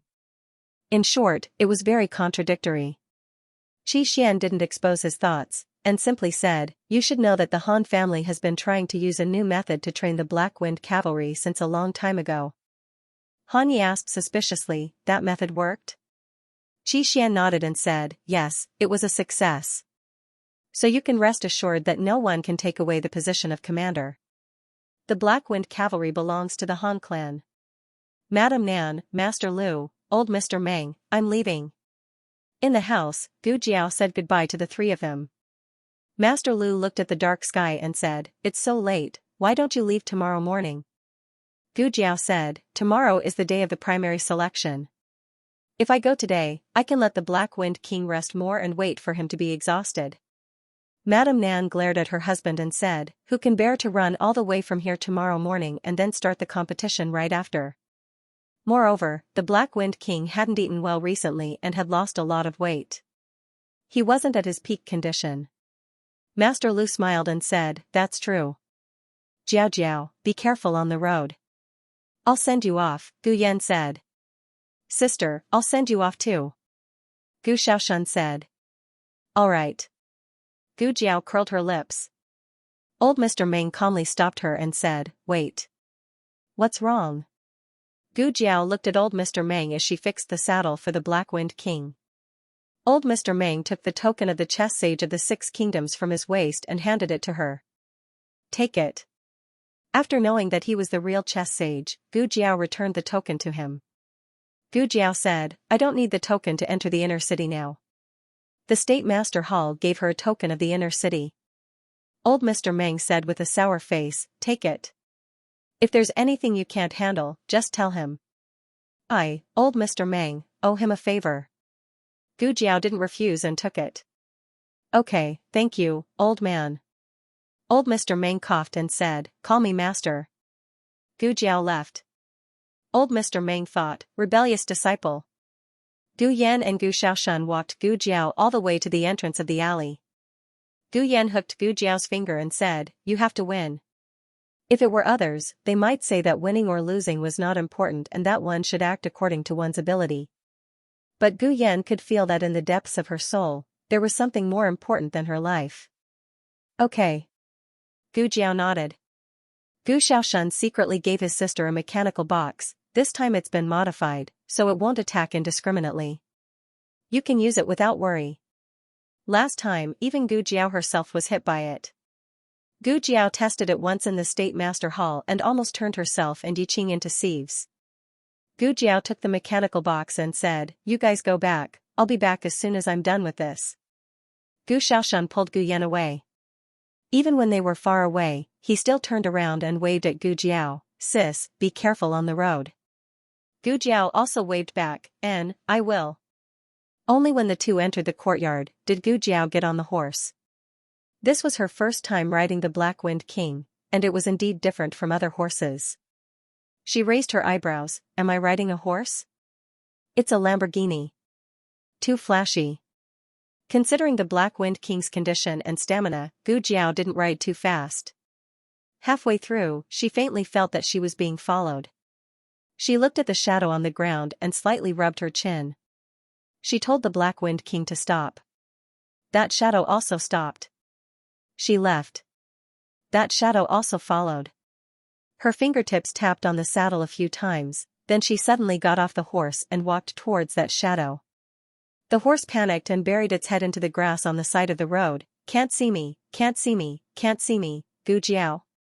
Little Jing Kong refused to sleep. He wanted to wait for Jiao Jiao to come back.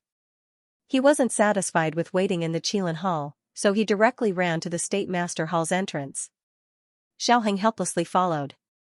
One big and one small waited in front of the State Master Hall's entrance like a rock. Finally, Gu Jiao came. With 2 horses. The Black Wind King and the Horse King.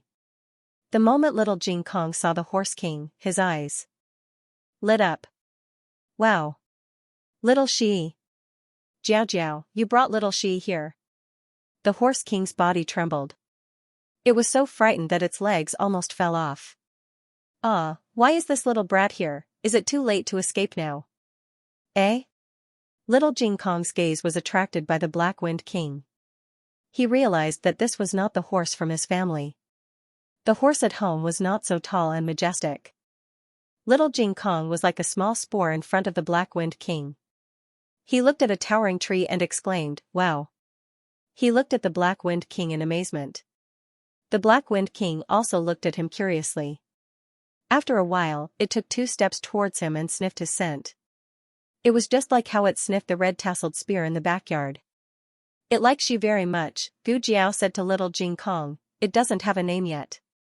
Do you want to give it a name? The Horse King's morale was immediately boosted. I have a little brother now. Little Jing Kong tilted his head and said, boss. The Horse King's face immediately fell. Xiaoheng reached out to Gu Jiao, and Gu Jiao jumped off the horse. Xiaoheng looked deeply at the Black Wind King.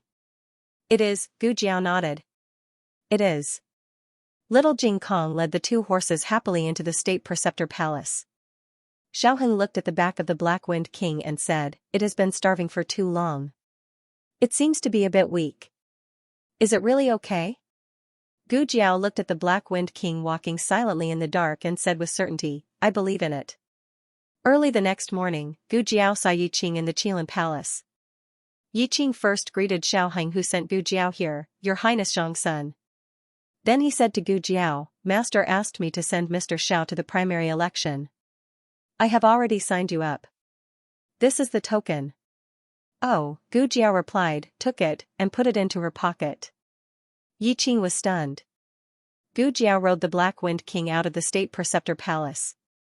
The location of the primary election was the Han family's Black Wind camp that the state preceptor took Gu Jiao to yesterday. There were many people who came to participate. In addition to the children of the aristocratic families, there were also many children of poor families who had letters of recommendation. Most of the letters were from the academies or the government offices in Chengdu. Most people would be eliminated in the primary election, but most of them were not the children of the top 10 aristocratic families or the Nangong family. First, the background of the aristocratic families was a consideration. Second, the children selected by the aristocratic families were indeed not ordinary people. They were all the pillars of the family that spent a lot of money and resources to cultivate. In the case of talent and diligence, how could they lose to 10 years of hard work after 100 years of foundation and several generations of accumulation? If the children of poor families wanted to stand out, ordinary talent was not enough. They had to be talented, 1 in 10,000, and they had to put an unimaginable effort. Gu Jiao saw Gu Chongqing from afar. Gu Chongqing was with the crown prince, so it was not convenient for him to come over. He only exchanged glances with Gu Jiao for a moment, then followed the crown prince into the camp. The children of the Han family had privileges. Therefore, while others were waiting in line, Gu Chongqing went to familiarize himself with the venue first. Yi Qing said to Gu Jiao, I won't go in. I will wait for Mr. Xiao outside. The people of the state preceptor palace did not participate in the military power. Sending Gu Jiao to the door was already the limit. If he went in to accompany Gu Jiao, he was afraid that he would be criticized. Gu Jiao nodded. After Yi Qing left, Gu Jiao rubbed the head of the Black Wind King and said, Are you ready? The Black Wind King impatiently took a few steps forward and let out 2 heavy breaths, as if responding to Gu Jiao. Gu Jiao's lips curled up. She tightened the reins and looked forward, let's go. The preliminary selection was on a training ground in the west of the Black Wind camp. The selection process was not complicated. In the center of the ground, there were 6 man-made iron bridges, 5 feet wide and 2 feet long. The iron chains on both sides of the bridges were burning. At first glance, they were 6 blazing bridges of fire. The candidates needed to ride a horse across the fire. Bridges, walk on a small path buried with black gunpowder, and make a sharp turn onto a wooden platform about the height of a person. The last person to stay on the platform would advance. It was worth mentioning that during the whole process, the cavalry could not dismount in any way, otherwise they would be disqualified. Gu Jiao went to draw lots.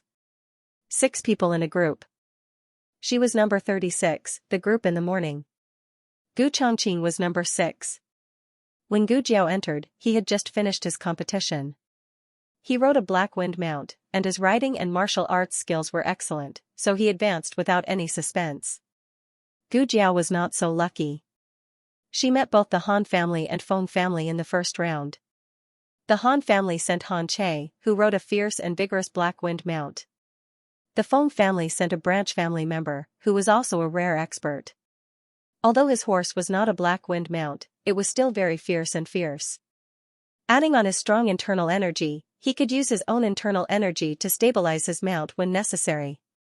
The other 3 were also top experts. 2 of them even spent a lot of money to borrow the Han family's Black Wind mounts. Everyone else's preliminaries were normal, but Gu Jiao's first round was hell. Gu Jiao had a toothache. Han Che stood on the first track and arrogantly said, Is there one more person who's not coming? How long do we have to wait? I don't think he's scared and wants to forfeit. I advise you guys to forfeit as well. How confident are you to compete with the Han family for the Black Wind mount? No, how big of a misunderstanding is there? The Feng family expert coldly said, Stop talking nonsense. We'll see later. Han Che snorted, You overestimate yourself. The Black Wind mount he chose was the fiercest horse other than the new Black Wind King. This challenge was not as difficult as the usual training. He was definitely going to win. As soon as he thought about it, he felt his mount move a few times without him giving any orders. The Feng family expert's horse also moved a few steps. The other 2 Black Wind mounts also moved uneasily. Don't scare my horse," the Feng family expert said to Xianxia. Xianxia unhappily said, "If you're afraid of being scared, then stay away from me. I even suspected that you used your internal energy to scare my horse." The restlessness of the horses began to increase. Not only were the horses like this, but Xianxia also noticed that the horses waiting or resting were also restless, as if they felt some kind of suppression from their bloodline. Xianxia frowned. In the next second, a strong murderous aura enveloped him from behind. Almost at the same time, he heard someone exclaim, "Black Wind King? The Han family's Black Wind King is here." Black Wind King, his fifth uncle was here. Xianxia quickly turned around.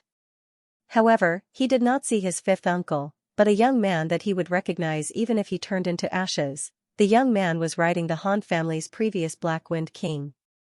Like a returning king, his eyes were piercingly cold as he walked towards them step by step. The latest chapter of this book is not finished yet. For more exciting content, please scan the QR code below to download the app. Novels are updated even faster. Millions of novels are free to read.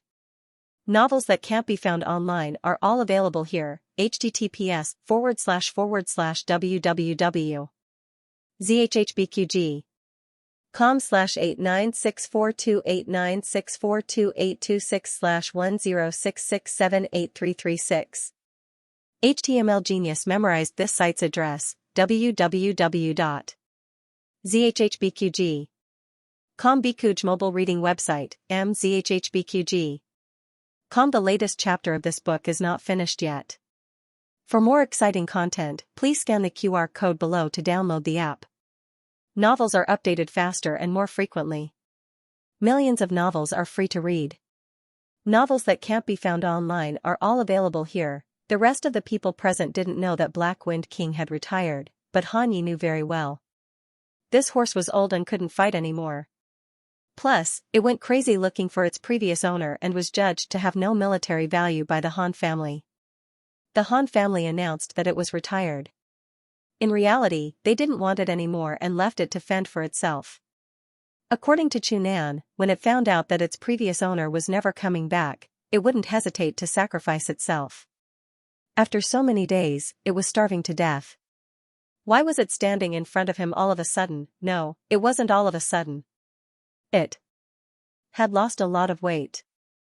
Xianxia had always envied his elder brother's mount and dreamed of riding it himself. He went to see it every few days, so he was very familiar with its appearance. He suddenly understood that Xiao Lulang must have picked up the horse. Xiao Lulang was a doctor, who knew what method he used to prolong Black Wind King's life.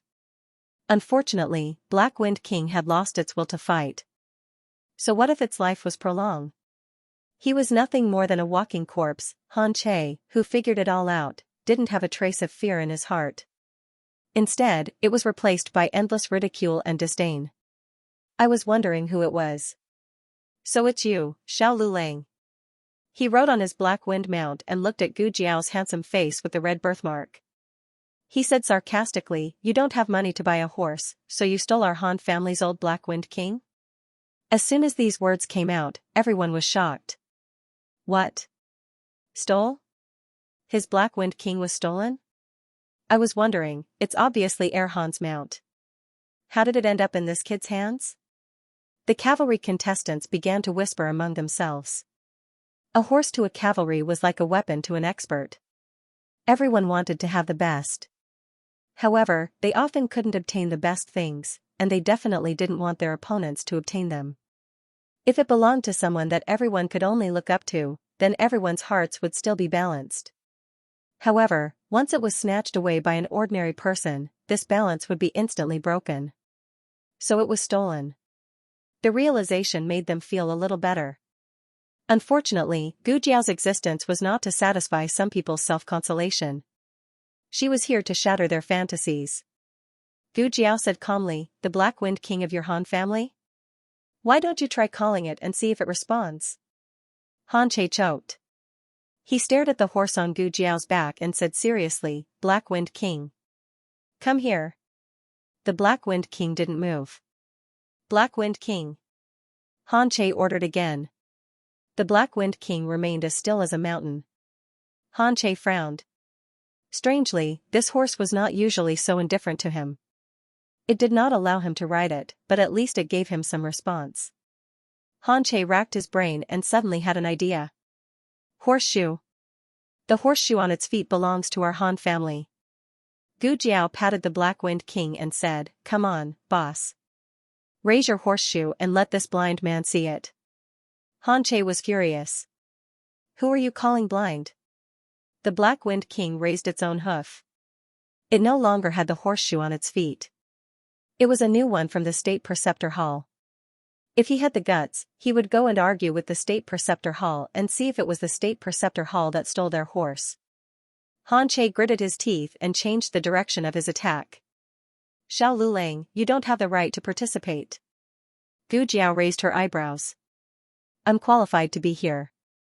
Speaking of which, didn't your Han family also hire someone to pretend to be a collateral descendant?" "You." Xianxia choked with guilt. On the other side, his father's lieutenant shook his head slightly, indicating that he should not be led by the nose by Xiao Lulang. The more he said, the more it would prove that the Black Wind King belonged to Xiao Lulang. Xiao Lulang's every move seemed to be an answer to Xianxia's doubts, but in reality, Xianxia had fallen into his trap. Xianxia took a deep breath and forced himself to calm down. He snorted disdainfully. "What are you so proud of? It's just an old horse abandoned by our Han family. We already have a new Black Wind King. You can have this old piece of trash if you want to." "So it's an old horse. I heard that the Black Wind King was retired. Isn't it a little too cruel to throw it away after it's retired? I heard that it ran away on its own. It was obviously stolen by this brat." "That's enough. That's not important. Is this brat crazy to bring an old horse to participate in the competition?" A 16-year-old horse was already useless. If it was in the Han family, an excellent trainer might have been able to prolong its service life. However, in the hands of an ordinary brat, it was no different from a piece of trash. Perhaps the horse sensed the crowd's emotions, or perhaps it had sensed the Black Wind King's age. So what if it was a king? It was old after all. Young and strong horses were the true victors of the battlefield. The battlefield belonged to them. "Get ready." Following the examiner's shout, everyone stood in front of their own fire bridge. In a sense, the cavalry on both sides had a slight advantage. They were only affected by one side. The cavalry in the middle was like a pincer attack, which affected the horses the most. Gu Jiao was on the third fire bridge. On her left was an expert from the Feng family, and on her right was another expert riding a Black Wind rider. The fire bridges were the same length as the explosion zone, but they were not necessarily in the same position. For example, some people's fire bridges started at 30 steps and ended at 70 steps. Others' fire bridges started at 10 steps and ended at 50 steps. The explosion zone was the same. This would cause a lot of disturbance to the horses. Gu Jiao held the reins tightly and gently stroked the Black Wind King's neck. The Black Wind King was very calm. In comparison, the other horses were eager to try. They were more eager to charge than the Black Wind King. The Black Wind King looked really old. It was indifferent to the dangers around it. Will it be burned to death because it can't cross it later? It won't be burned to death, but it might be burned. It seems to be very tired. Is it so old that it can't move? The crowd was criticizing. No one was optimistic about the 16-year-old Black Wind King. The expert from the Feng family said to Xianxia, "It seems that the winner of this round will be between you and me." Xianxia said arrogantly, "You're wrong. There's no chance for you." The expert from the Feng family said coldly, "Let's wait and see." The gong sounded, and the competition began. The horses tensed up their muscles and leaped forward, galloping forward. This was the round with the highest overall quality of the horses. 4 of the 6 horses were Black Wind riders, and the other 2 were also strong war horses. They were fast and vigorous. They were invincible. However, Gu Jiao's horse did not move. Everyone was speechless. Was it scared, or did it really have dementia? "Look!" Xianxia's horse rushed out of the fire bridge. Xianxia took the lead and crossed the burning bridge of fire. His bridge was the closest, so it was not strange for him to be the first to cross. However, his vigorous posture and skillful equestrian skills were still a feast for the eyes. Someone praised, as expected of the younger brother of Crown Prince Han. This is the ability of the Black Wind King. The other 4 horses also stepped onto their respective fire bridges one after another. Gu Jiao and the Black Wind King became the laughingstock of the crowd. Were these 2 guys here to be funny? The competition was over. Halfway through their laughter, a black shadow flashed in front of them. It was so fast that it was hard to see. Everyone was stunned. What just passed? No, I didn't see. That kid is gone. The man and the horse that were originally standing there disappeared. Look. Go, go, go. Before he could finish his sentence, the Black Wind King had already rushed down the fire bridge with Gu Jiao. The Black Wind King caught up with the first opponent and left him far behind. The Black Wind King caught up with the second opponent. The third, the fourth, all the horses suddenly seemed to be moving in slow motion. In fact, it was not that they were slow, but the Black Wind King was too fast. Saying that it was old, saying that it could not run any more, then I'll let you bastards have half the time. The Black Wind King's terrifying explosive power stunned everyone. Its muscles were taut, and they could clearly see the movement of its muscles as it ran. That was a sign of full strength. Han Che took the lead and was about to reach the explosion zone. He had already glanced at the second place. He had left the second place far behind. He would definitely be the first. Bang! Han Che's heart skipped a beat when he heard a loud noise. The Black Wind King was not startled. After all, they were trained. However, Han Che was not mentally prepared and almost fell off his horse. Who the hell? Han Che turned his head to look. Whoosh! Before Han Che could see it clearly, the Black Wind King had already rushed into the explosion zone of the third track. The sound of explosions intertwined, smoke billowed, and dust flew. The Black Wind King was too fast, so the frequency of the explosions was also high. It was as if a whip had been lit, and a series of crackling sounds were heard. The rhythm of the entire arena was messed up. The 2 horses were in a mess. One ran off the track, and the other caused the rider to fall off. Both of them were eliminated. The Feng family's expert used his internal energy to stabilize the frightened horses, but it did not take long before they entered the explosion zone. Han Che also entered the explosion zone at the same time. There was another round of crackling sounds. Another horse scampered out of the race in fright. The Black Wind King was not affected in the slightest. It ran as fast as lightning, leaving Han Che and the Feng experts far behind. Even if they were injected with chicken blood, they would not be able to catch up. Gu Jiao's legs tightened around the horse's abdomen.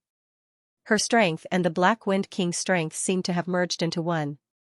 It was their first battle, but they seemed to have cooperated thousands of times. It was as if they were born with a tacit understanding. They were about to reach the platform.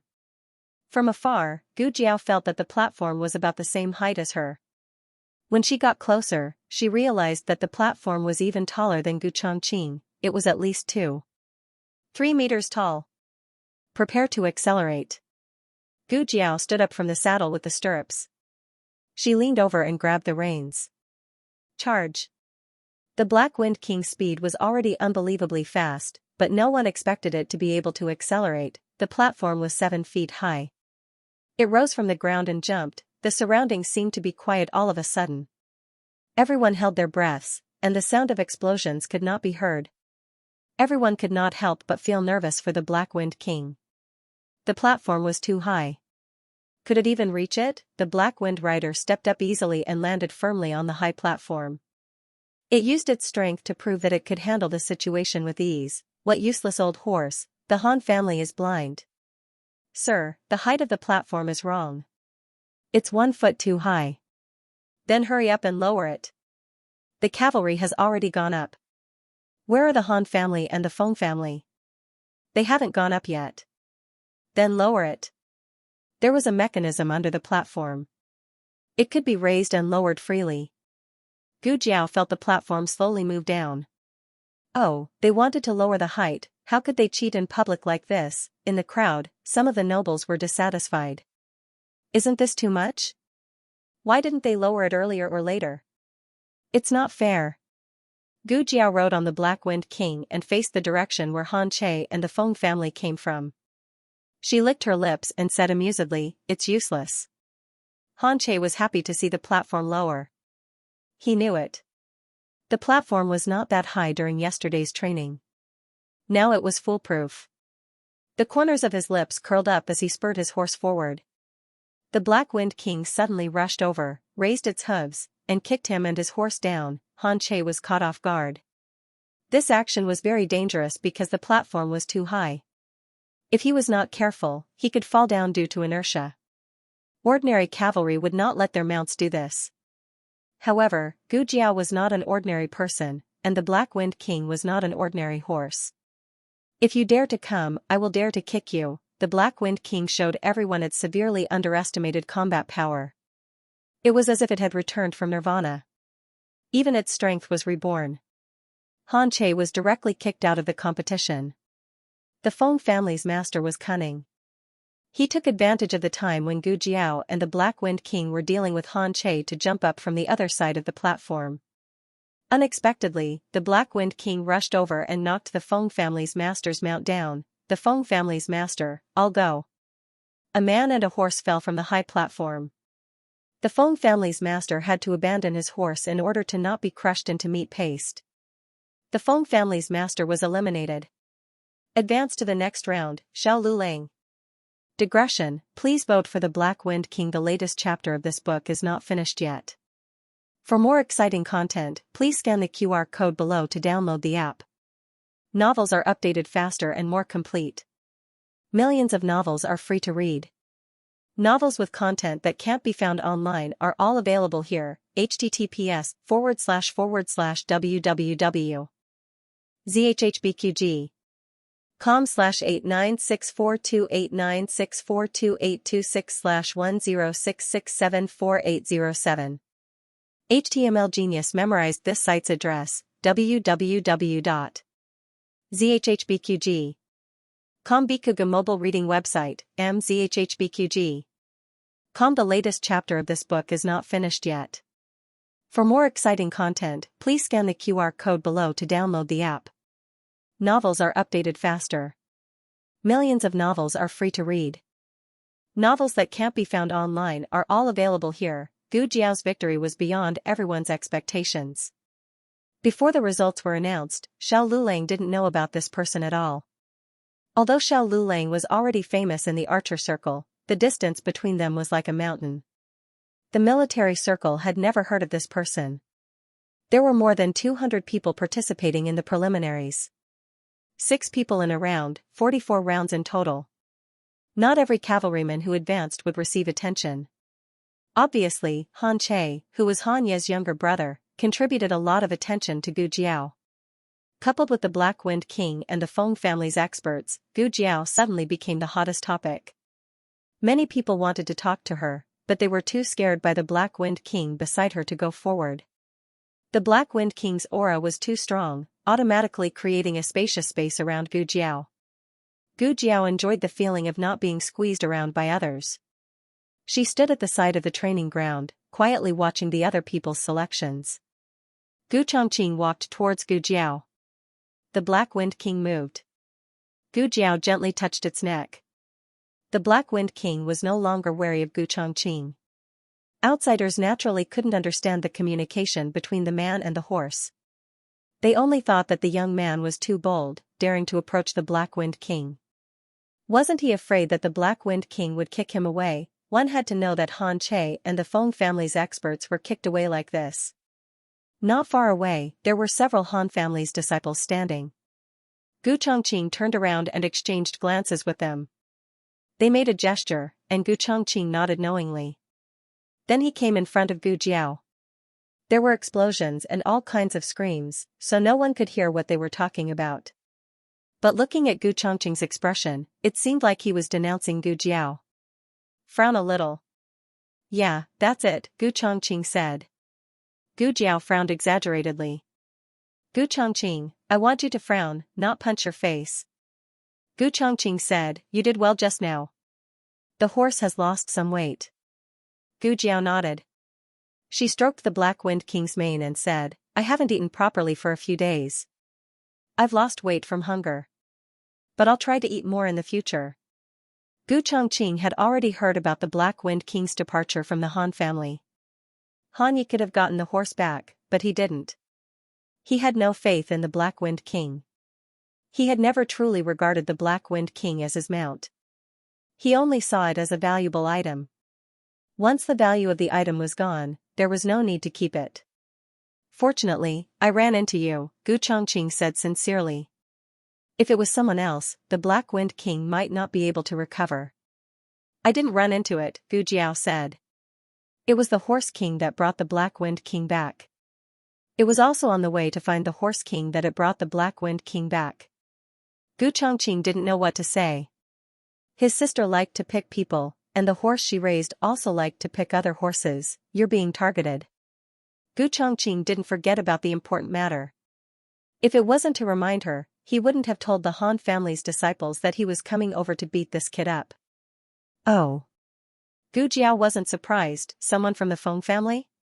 The Feng family's third brother was killed by her in the forest. Not only that, but also the Dong family, Du family, Chen family, and Yang family. Oh. Gu Jiao was even more surprised. These 4 people were all injured by her in the forest.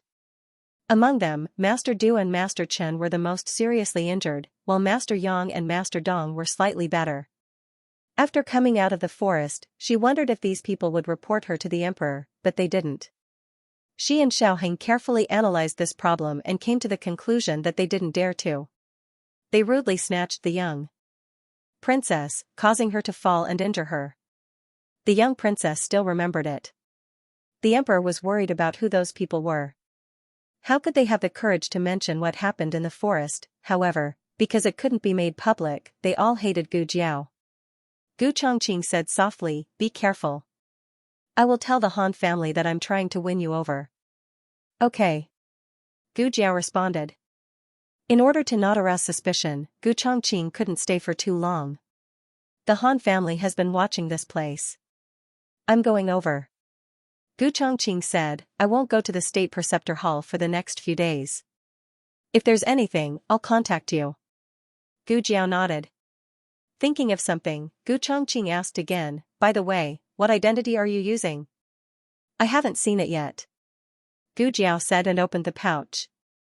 Just as she was about to take out the token, she heard a shout in front of her. Xiao Lulang.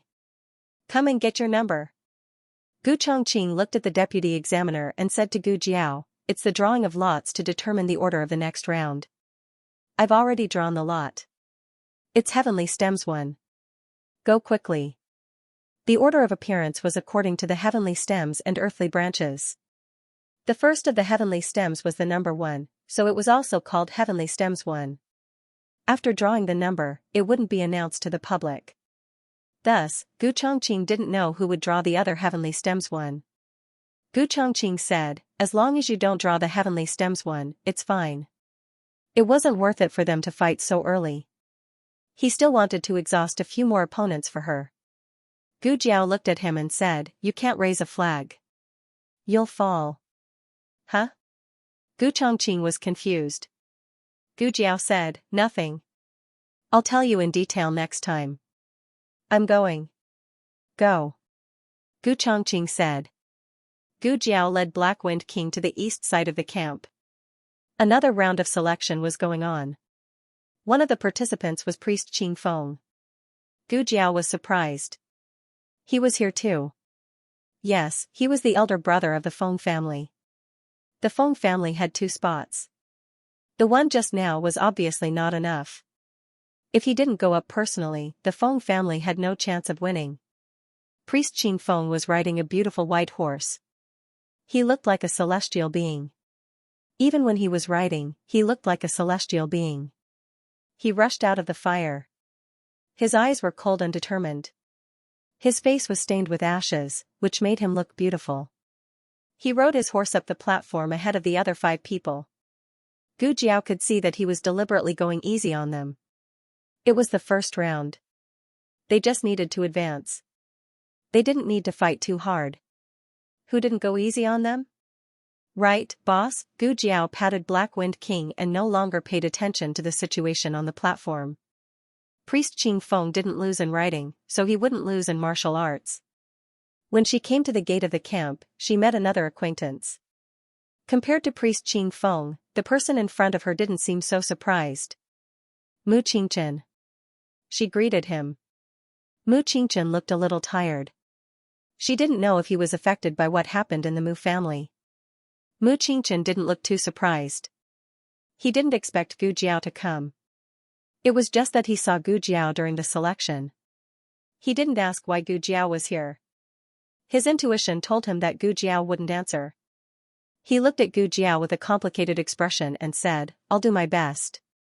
Gu Jiao said, "Me too." At this moment, a soldier came over and took Gu Jiao and Mu Qingchen's horses to the stable to feed them.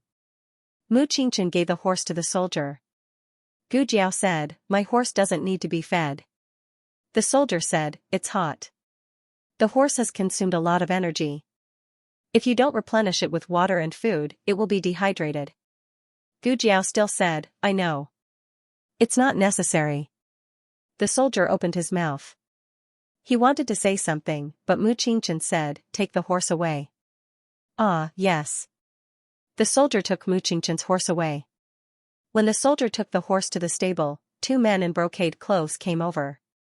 One of them had a white face and no beard, and the other had a goatee. The white man said, "Why didn't you bring it here?" The soldier reported, "Master Dong, the boy said his horse didn't need to be fed." "Oh, what did I say?" Master Dong sneered and looked at the man with a goatee. "Old Yang, do you believe me now? That boy is not a reckless man. He is scheming and vigilant. It's not easy to deal with him." Master Yang frowned and said, "Who on earth is that boy?" Master Dong said with a smile, "He is a student of the Tianqiong Academy from the Zhao Kingdom. He is Mu Qingchen's classmate. I suspect the masked man in white we took away that day is Mu Qingchen." Master Yang said suspiciously, "Why did Mu Qingchen do that? Isn't he the grandson of Master Mu? Why didn't he help the Mu family?"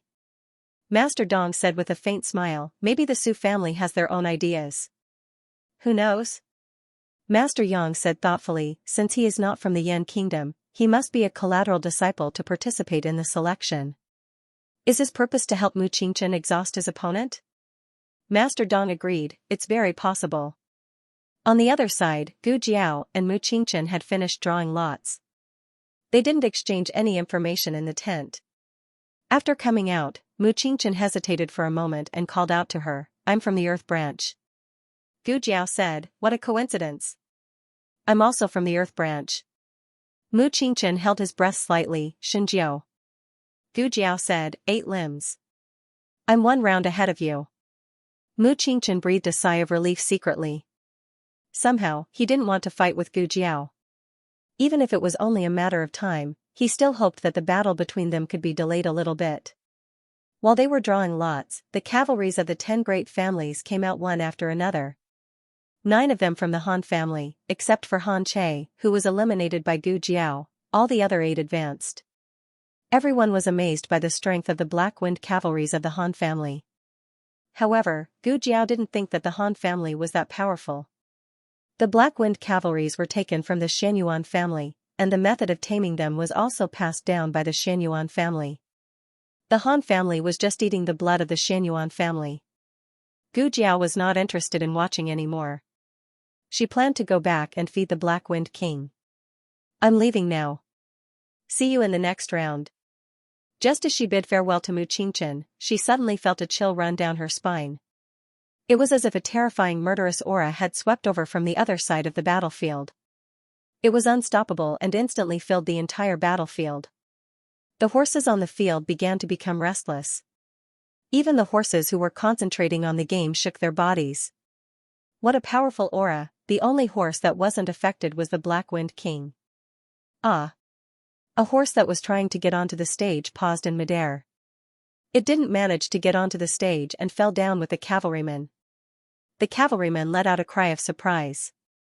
Gu Jiao and Mu Qingchen looked at the powerful aura at the same time. They saw a silver-haired man riding a chestnut-colored horse over. He was walking elegantly and calmly, but he had the domineering aura of a king. The silver-haired man was very young. He looked to be in his late 20s. As for the horse, Gu Jiao couldn't tell its exact age, but she could tell that it was a young and vigorous horse. Mu Qingchen's expression became serious. It's the Han family's new Black-Wind King. He's 6 years old this year. The one riding on the horse is 5th Master Han, the son of Old Master Han. He has been studying how to tame the Han family's Black-Wind cavalries. Gu Jiao looked at Mu Qingchen. Your Black-Wind cavalries? Mu Qingchen looked at her and said, 5th Master Han once said that the Black-Wind cavalries tamed by the Xianxia family weren't the most powerful horses in the world. He would use his own methods to tame even more powerful Black-Wind cavalries. His new Black-Wind King is the result of his taming. Oh. Gu Jiao rubbed her chin and carefully observed the man and horse not far away. Mu Qingchen said earnestly, I know that your Black-Wind King is very powerful, but I'm afraid it's no match for that horse. 5th Master Han's new Black-Wind King was not only younger, but also more agile. Its explosive power, endurance, speed, and strength were all impeccable. Mu Qingchen paused and said, also, it has a name. Gu Jiao asked, what's its name? Mu Qingchen opened his mouth and said, Black Demon Horse. The Black Demon Horse entered the field. It was in the middle of the track, but the horses on both sides of the track were already too scared to move before the gongs and drums had even sounded. Although the other two horses could force themselves to charge forward, they frequently made mistakes and were eliminated before they could even cross the flaming bridge. 5th Master Han advanced without any suspense. Mu Qingchen looked at the invincible Black Demon Horse on the high platform and frowned slightly. Your Black-Wind King took a total of 17 breaths to reach the high platform, but 5th Han's Black Demon Horse only took 12 breaths. At such a short distance, the Black Demon Horse was 5 breaths faster than the Black-Wind King. This was like a 110m hurdle where the first runner was 5 seconds ahead of the second runner. Mu Qingchen said, I know your Black-Wind King isn't using its full strength, and neither is 5th Master Han's Black Demon Horse. 5th Master Han's martial arts are very powerful. You have no chance of winning. If you meet them next time, I hope you can choose, fight, Gu Jiao said. Mu Qingchen frowned. Didn't she say the opposite? Gu Jiao mounted her horse and gripped the reins tightly. She looked at 5th Master Han, who was riding his Black Demon Horse, from afar. 5th Master Han's eyes were full of contempt. Gu Jiao felt the provocation from the Black Demon Horse, and she also felt the powerful battle intent from the Black-Wind King. She straightened her back, and her eyes were resolute. I want to fight. Black-Wind King, I also want to fight. The latest chapter of this book is not finished yet. For more exciting content, please scan the QR code below to download the app. Novels are updated at a faster rate.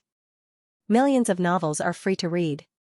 Novels with content that can't be found online are all available here. https://www.zhhbqg com/89642896428226/1066594000.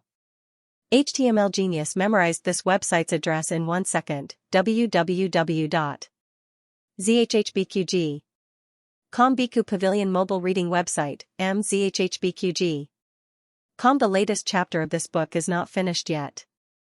For more exciting content, please scan the QR code below to download the app. Novels are updated faster. Millions of novels are free to read. There are all kinds of novels that can't be found on the internet. There can't be 2 kings in a country. There can only be one Black-Wind King. The same goes for the commander. This is their joint battle. There is no way out. Gu Jiao refreshed Mu Qingchen's understanding again and again, making him feel as if he saw a new life. There were many brave people in the world, but there had never been such a person who was fearless enough to fight against the heavens, against fate, and against all the impossibilities in the world. He had never thought of running away. He always faced the difficulties head-on, even if he had to die. Mu Qingchen looked at the young man beside him. His chest was filled with a long-lost emotion. It was as if he was suddenly pulled back to his young and frivolous age. His blood was boiling rapidly. Everything around him didn't change. But when Mu Qingjun looked at the fierce competition on the battlefield again, he suddenly felt that everything was different. The confrontation between Gu Jiao and 5th Master Han ended with 5th Master Han being announced as the winner. Gu Jiao could stay here until the sky turned dark. If he had the ability, he could always occupy the high platform and not let anyone else choose. The young man looked at him frivolously. 5th Master Han looked away disdainfully and jumped off the high platform on his new Black-Wind King. The Su family came to call Mu Qingchen. Mu Qingchen and Gu Jiao said goodbye. Mu Qingchen still had something to deal with, so he went to another part of the camp. Gu Jiao rode Black-Wind King out slowly. Wherever she went, the horses retreated. No one dared to approach. But when she passed by the training ground of the cavalry matrix, Gu Jiao was stopped by several people. They were also riding their own horses. Gu Jiao glanced at them. The goateed Master Yang, the white-faced Master Dong, and the other 3 young people she had only seen in pictures. They were the children of the Feng family, the Du family, and the Chen family. You are the one who killed my father. A bad-tempered young man looked at Gu Jiao coldly. He was about to explode. Gu Jiao rubbed his chin. This was the Feng family's brat. He was ranked 4th in the Feng family and was known as 4th Young Master Feng. He looked quite similar to Feng Laosan. Even his violent temper was exactly the same. His stupidity when being used by others was also exactly the same. Did they tell you? Gu Jiao pointed at Patriarch Dong and Patriarch Yang. It was obvious that these 2 old things were not easy to deal with. Back in the forest, one of them had only made a feint, while the other had waited until his companion was about to die before making a move. 4th Young Master Feng gritted his teeth. You don't need to know who said it. Let me ask you. Did you kill my father? No. Gu Jiao denied it without hesitation and pointed at Patriarch Dong and Patriarch Yang. They were the ones who killed him. Patriarch Dong and Patriarch Yang were stunned. There was actually such a shameless person in this world. Could this brat's ability to invert right and wrong be any stronger? The Dong family's patriarch was furious. Don't slander me. It was obviously you who killed him. Lord Chen, Lord Du, and Shi were present. Little nephew Feng, if you don't believe me, you can ask them. Gu Jiao spread her hands. I was just defending myself, but the people who really killed him were you. You urged him to make a move, but you didn't help him. He and I are enemies, so it's understandable for us to fight. You are friends, but one of you hid and didn't make a move, while the other only made a feint. Didn't you want to borrow my hand to get rid of Feng Laosan? Patriarch Dong and Patriarch Yang choked at the same time. You. 4th Young Master Feng's expression changed. He tightened the reins in his hand and looked at the 2 patriarchs beside him. He gritted his teeth and said, Is that so? Uncle Dong, Uncle Yang. Of course not. Who does your father think he is that we need to scheme against him? We didn't make a move because we wanted to let your father consume this brat's strength first. What's going on? Gu Jiao looked at them calmly. If there's nothing else, I'll leave first. Patriarch Yang clenched his fists. You brat. 4th Young Master Feng said coldly, Uncle Yang, let's talk about this clearly. Patriarch Yang and Patriarch Dong were furious. They came here to incite 4th Young Master Feng to deal with Xiao Lulang. Why was 4th Young Master Feng being incited by Xiao Lulang? He was really brainless, just like his father. Young Master Chen urged his horse to stop Gu Jiao. Did we say that we'll let you go? You still haven't settled the score with our Chen and Du families. As soon as he finished speaking, Black-Wind King raised his front hooves and stomped on their horses. The 2 horses were scared out of their wits, and Patriarch Chen and Patriarch Du both fell from their horses. They stabilized themselves with their lightness skills, but their horses were nowhere to be seen. Black-Wind King took a step forward, and the 2 of them stepped aside. Gu Jiao looked down at the 2 of them. Thanks for letting me win. With that, 1 person and 1 horse valiantly left, only the 5 of them were left behind. Gu Jiao left the barracks, and Yiqing was not there. Where is he? Over here. In a carriage not far away, someone waved at her. 2nd Master Jing? Gu Jiao tilted her head strangely and urged her horse over. Why are you here? The House of Duke didn't participate in the selection this time. 2nd Master Jing said, I'm here to pick you up. Are you looking for Yi Qing? I told him to go back first, and I'll send you back to the master's hall later. Gu Jiao said, I don't need you to send me back, I can go back myself. But, why are you here to pick me up? Second Master Jing snorted, isn't it because of my eldest brother? He wanted to come himself, but it'll be bad if he gets hurt here, so I said I'll come for him. Gu Jiao asked, is there something you need from me, Duke? You. Second Master Jing was confused by Gu Jiao's reaction. He crossed his arms and looked at her from the window. Shouldn't you go and see my eldest brother? Huh? This time it was Gu Jiao's turn to be confused. Second Master Jing said, you used my eldest brother's identity to participate in the selection, what do you think? The House of Duke. Young Master? Gu Jiao opened her pouch and took out the token. She flipped it over to take a look, and there really was a Jing character engraved on it. Second Master Jing took in Gu Jiao's confused face, and he asked, don't tell me you only found out now? Yes. Gu Jiao nodded in a daze. Second Master Jing, Gu Jiao kept the token and asked Second Master Jing, why did the state preceptor look for the House of Duke Anhua? Isn't your relationship not good? Second Master Jing sighed, it's not good, so my eldest brother wanted to reject him at first, but when he heard that it was you, he agreed. I don't know what's so good about you that my eldest brother likes you so much. Gu Jiao said seriously, I'm very good. Second Master Jing, Gu Jiao used the identity of the House of Duke, so it was natural for her to meet the state preceptor. However, she really didn't expect that the state preceptor would choose the House of Duke. Second Master Jing looked at the majestic Black Wind King and asked doubtfully, eh? Isn't this the horse that was badly injured in the Xianyuan family? It's quite energetic. Gu Jiao said, it'll be more energetic in the future. Second Master Jing brought Gu Jiao to the courtyard where they were last time. Duke Anhua sat in a wheelchair under the corridor, quietly looking at the direction of the main door, as if he had been waiting for Gu Jiao to appear. His complexion was more rosy than last time, and he no longer looked sickly. He heard Second Master Jing say that his eldest brother's limbs were more agile, and he could write more words. Seeing Gu Jiao enter the courtyard, Duke Anhua's eyes brightened, and the hand on the wheelchair's armrest started to tremble slightly. Eldest brother, I brought her. Second Master Jing walked in from Gu Jiao's side, blocking in front of Gu Jiao. Duke Anhua's face darkened. Get out of the way, Gu Jiao also brought Black Wind King in. Black Wind King stopped being aggressive outside, and let the servants lead him to the stable to rest. Second Master Jing went to feed the horse. Gu Jiao came to the corridor, and there was already a chair in front of Duke Anhua. He used his eyes to signal Gu Jiao to sit down. Duke Anhua, your complexion is good recently. Gu Jiao sat down and looked at him. Every time Duke Anhua saw Gu Jiao, he would be able to recover better.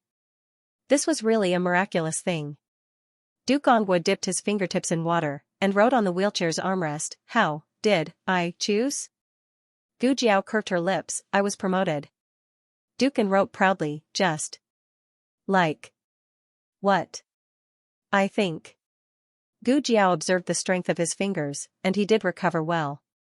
Gu Jiao looked at this very amiable face, and asked, why did you promise state preceptor? I have a lot of enemies. Duke Anhua wrote, I will protect you. A vegetable in a wheelchair actually threatened to protect a killer. A strange emotion flashed through Gu Jiao's heart. She didn't know what it was. It seemed to be a little hot, a little bitter, and a little painful. This kind of pain was not the same as the pain of being injured, so Gu Jiao didn't quite understand it. Duke Anhua continued to write, I have something to give you. Push me in. Gu Jiao pushed him into the study. In fact, he didn't say the study. But Gu Jiao's intuition told her that he was referring there. After entering the study, Duke Anhua stared straight at a blue and white porcelain vase on the bookshelf. Gu Jiao walked over, raised her hand, and put it on the vase. She turned it gently, and a secret door opened. Gu Jiao pushed Duke Anhua to the door. Duke An wrote on the armrest, east, west, just, inside, you, go, get, it. Oh. Gu Jiao agreed, and stepped into the secret room. What greeted her eyes was a set of red battle clothes and black armor. The materials of the battle clothes and armor were special, invulnerable to swords and spears, water and fire. Gu Jiao stared blankly at the red battle clothes and black armor in front of her, and didn't speak for a long time. Duke Onguo raised his slightly trembling finger, and wrote with difficulty, "This is the battle armor that Yinin's grandfather prepared for Yinin. Unfortunately, Yinin didn't have a chance to wear it, so I'm giving it to you now." The battle clothes and armor didn't discriminate between men and women, and could be worn as long as the size was suitable. Gu Jiao's fingertips lightly touched the ice-cold armor. Duke Onguo's strength was almost used up, and sweat appeared on his forehead. He continued to write, "Do you like it?" "I like it," Gu Jiao said. When second master Jing finished feeding the horses and came over, Gu Jiao had already changed into the battle clothes and armor, and was hugging a cold and austere helmet in her hands. "Second master."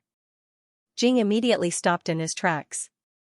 Of course, he knew that his eldest brother wanted to give her the armor, and he was against it at first.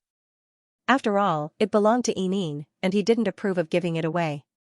If his eldest brother really wanted to give it away, he could just go out and buy a set of armor. But when he really saw Gu Jiao in the red battle clothes and armor, standing valiantly in front of him, second master Jing suddenly had an illusion. It was as if these things originally belonged to her. After being covered in dust for so many years, they finally had their owner, and she had also taken back her battle clothes and armor. Digression: Xiaxiang's monthly votes have already exceeded 5%. Big brothers, little cuties, Shuqing still needs 3 votes to reach 100%. Please give your support. The latest chapter of this book isn't finished yet. For more exciting content, please scan the QR code below to download the app. Novels are more complete and updated faster. Millions of novels are free to read. Novels with content that can't be found online are all available here. https://www.zhhbqg.com/896428964286/1066555127. HTML Genius memorized this website's address in 1 second. www.zhhbqg.com. Bikuga mobile reading website, mzhhbqg.com. The latest chapter of the book is not finished yet. For more exciting content, please scan the QR code below to download the app. Novels are updated faster. Millions of novels are free to read. Novels with content that can't be found online are all available here. Gu Jiao stayed for lunch with Duke and had a good appetite. Other than eating a little porridge like he usually did, he also ate a few mouthfuls of the food that Gu Jiao gave him. Gu Jiao gave him food to test his ability to chew. He had a hard time chewing. If it wasn't for Gu Jiao, he wouldn't have eaten it. "You have to eat like this for every meal in the future," Gu Jiao said. He couldn't just eat porridge. He had to train his mouth muscles. "My older brother won't." Before second master Jing could finish, he saw Duken's fingertip right a good on the armrest. Second master Jing, after lunch, Duken took Gu Jiao to visit the armory in the small courtyard. There were all kinds of weapons. Some of them belonged to his wife, Xianxia, and some were given to Jing Yinin by Xianxia. Every time Duken received a weapon from his father-in-law, he didn't know whether to laugh or cry. Yinin was a girl. Why did he give her these knives and guns? You don't understand. If this child follows me, she will definitely be a great general in the future. But Yinin is only 1 year old. Father-in-law, even if you want to train her, shouldn't you wait until she's older? Even Azi started practicing martial arts when she was 4. Xianxia, Duken's wife, was Xianxuanli's daughter. Every time this happened, Xianxuanli would hold the confused Yinin in his arms, as if he was afraid that someone would snatch her away. He snorted, "How can Azi compare to Yinin? Yinin is most like grandfather. Yinin wants to practice martial arts." Xianxuanli would come to steal the child every few days. Only when Duken woke up would Yinin not be in bed. Xianxuanli must have sneaked in and taken her away in the middle of the night. Older brother, older brother." Second master Jing waved his finger in front of Duken's eyes. Duken came back to his senses and glanced at Gu Jiao in embarrassment. Gu Jiao happened to be looking at him with a puzzled expression. A trace of apology flashed through his eyes. He dipped his finger in the water and wrote on the armrest, "I thought of something from the past." Second Master Jing said, "Xiao Lulang wants to ask you, can he choose any weapon here?" Dukan wrote boldly, "I'll give it all to you." Second Master Jing felt wronged. He had coveted his sister-in-law's bow for many years, but his eldest brother had never said anything about giving it to him. Gu Jiao took the weapons to the yard and tested them one by one. Dukan sat in a wheelchair in the corridor and looked at her without blinking, like a parent watching his child play with toys. His eyes were full of smiles. Second Master Jing came over and glanced at Gu Jiao, who was drawing her bow in the courtyard. He whispered, "Eldest brother, it's dangerous for her to go for the selection. Do you want to persuade her? It's not easy for you to find someone you like. If something goes wrong, you won't have anyone to accompany you in the future." Second Master Jing was not stupid. His eldest brother looked at Xiao Lulang as if he was looking at his own child. His eldest brother really wanted to be a father to this child. It was enough for him to experience the pain of losing a child once. Dukan knew what he was going to face and what he would have to bear in the future from the moment the imperial tutor came to find him. He liked this child very much. Of course, he hoped that she could always be by his side. But he couldn't cut off her wings just for his own peace of mind. If she wanted to fly, he would hold her and lift her above his head. He would let her fly further and wider into the sky. He would be frightened, but he would never stop her. Gu Jiao stayed in the yard until evening before she went home. She picked a bow, which was the one that Second Master Jing had coveted for many years. On the way back to the Imperial Tutor Hall, Second Master Jing looked at her like a resentful wife. Gu Jiao could enter the Imperial Tutor Hall just by showing her face. She led Black Wind King to the Qilin Hall. Halfway there, Yuhi seemed to be looking for her. When he saw her, his eyes lit up. "Young Master Xiao." He strode towards Gu Jiao. When he reached her, he suddenly remembered the indescribable scene that he saw in the Qilin Hall. He felt awkward and said with a fake smile, "Young Master Xiao, you're back." Gu Jiao was very magnanimous. Instead, it made Yuhi look like the one who was caught doing something bad. "You're looking for me?" Gu Jiao asked.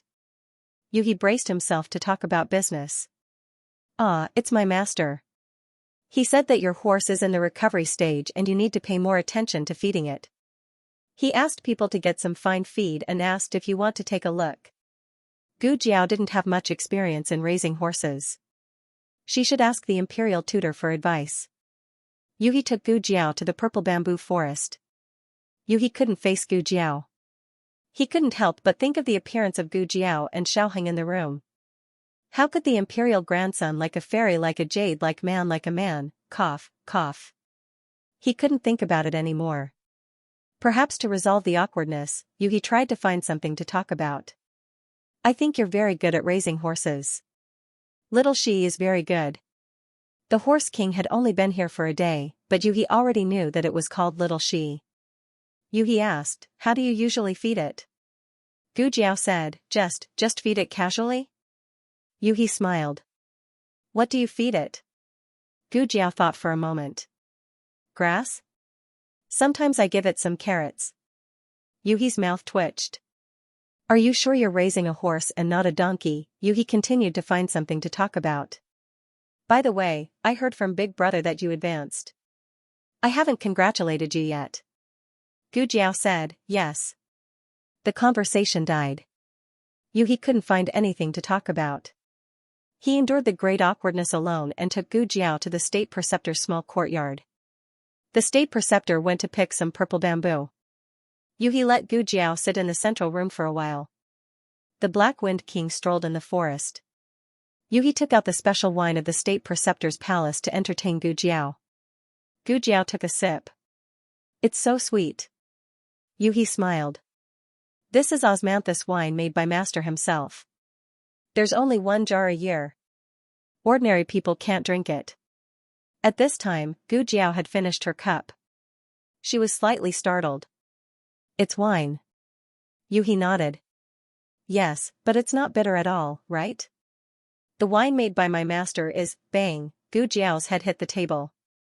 She was drunk. "Yuhi, young Master Xiao, young Master Xiao, young Master Xiao." Yuhi called for a long time, but Gu Jiao still didn't respond. Yuhi was confused. How can you be so good at drinking? Your martial arts are so good. Shouldn't you not be drunk after 1,000 cups and 10,000 cups? How can you be drunk after just 1 cup? It's over. How am I going to explain to Master when he comes back? The state preceptor chopped 2 bamboo sticks and came back. He saw Gu Jiao lying on the table, drunk and unconscious. Yuhi was like a child who had made a mistake. He stood up, lowered his head, and said in a panic, "I'm sorry, Master. I gave young Master Xiao some osmanthus wine." The state preceptor frowned. You gave her wine? Yuhi opened his mouth.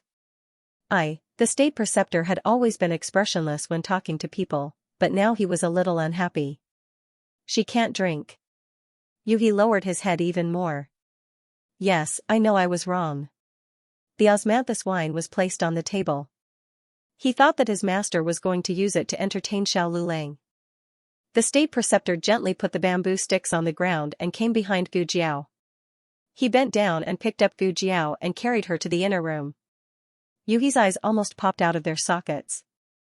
His master didn't even carry his eldest senior brother, but he actually carried Xiao Lulang, and even brought her into the inner room. The state preceptor put her on the bamboo bed and let the disciples of the purple bamboo forest boil some hangover soup. Yuhi had never seen the state preceptor like this before. At his master's level, he didn't show his emotions and wasn't disturbed by the mortal world. But just now, he saw emotions in his master's eyes. You can leave. The state preceptor said to Yuhi. Yes. Yuhi cupped his hands and left without looking sideways. Even after he left the courtyard, he was still puzzled. What was the relationship between this Xiao Lulang and his master? Why did his master repeatedly make exceptions for him? Gu Jiao's aftereffects were too strong. At first, Gu Jiao was just drunk and sleeping, but later on, she began to have wild dreams. She first dreamed that when she was 8 years old, she was brought back to the organization by a youth wearing military boots. The youth was 16 years old and was the organization's youngest godfather, as well as the most cold-blooded assassin. She was the first child he brought back, but he was the coldest and most unreasonable to her. He would always punish her. In the middle of the night, she would often be the only one running laps on the training field. He was like a cheetah hiding in the darkness, making her not dare to be lazy. She would always be exhausted and then be carried back by him like a sack. For the most dangerous mission, he would never call anyone else. Shadow, you come with me. She once suspected that he wanted to use the mission to kill her. She and her companions were taken hostage, but he didn't even look at her as he saved her companions and left. However, it was also at that time that the companions he cared about were killed and she, who didn't even get a glance from him, survived. At that moment, she seemed to understand something. Wake up. Drink some hangover soup before you sleep. The voice seemed to come from the water and entered Gu Jiao's mind. The scene in the dream was shattered. She opened her eyes in a daze and looked around. Before she could react, she closed her eyes and fell asleep again. She continued to dream. But it wasn't the dream just now. The weather was good and she came to a small courtyard full of lilies. There was a cluster of green bamboo in the corner of the courtyard. A gentle breeze blew and the bamboo leaves and lilies danced together. She recognized that this was the courtyard she had been to in the afternoon. Why did she come back? Where was the Duke? Just as this thought flashed through her mind, she saw the door to the upper room open and someone walk out. But it wasn't the Duke, but a pregnant woman. She was wearing a purple battle suit and silver armor. She held a longbow in her hand as if she was about to go to war. The young Dukan walked out and looked at her deeply. His eyes were slightly red. She smiled and said, "Take care of Enin. I'll be back soon." "But you didn't come back." This sentence suddenly flashed through Gu Jiao's mind. She looked at the woman's back as she walked out of the courtyard. "Don't go. You will die on the battlefield." Gu Jiao wanted to stop her. But she couldn't make a sound from her throat. She tried a few times. Suddenly, the little girl in the room stumbled out. Her tender voice cut through the air, "Mother." Gu Jiao's body shook and she opened her eyes. There was some sound in her ears. She didn't know if it came from herself or from the dream. "You're awake." The state preceptor sat on the chair in front of the bed and looked at her indifferently. "Do you want some hangover soup? Or not?" Gu Jiao looked around and found that this was an unfamiliar room. But when she looked out the door and saw the familiar central room, she knew that she was still in the small bamboo house in the purple bamboo forest. "No need, I'm awake." Gu Jiao sat up. Her head still hurt a bit. "What kind of wine did you make? It has such a strong aftertaste." "It's because your alcohol tolerance is too low." The state preceptor said, "Yi Qing can drink a jar and still be fine." Gu Jiao was clear about her alcohol tolerance. It was rare that she was silent and didn't refute. "Did you just have a dream?" the state preceptor asked. Mentioning this, Gu Jiao slightly frowned. These days, she had a lot of dreams and forgot when she woke up. But this time, she didn't know if it was because of the alcohol, but she remembered the second half. She didn't deny it. The state preceptor put the hangover soup on the bedside table. "What did you dream of that made you have such a big reaction?" Gu Jiao looked at him strangely. "My reaction, big?" The state preceptor looked at her. "If you don't remember, then forget it." Gu Jiao suddenly said, "I dreamed of the young Anhua Duke, as well as his wife and child." She had seen Xianxuanzi's portrait in the library, so it wasn't surprising that she would dream of her. As for the content of the dream, maybe she had heard too much about the Xianxuan family and imagined a separation. But that child, wait, there was no portrait of the Jing family's child in the library.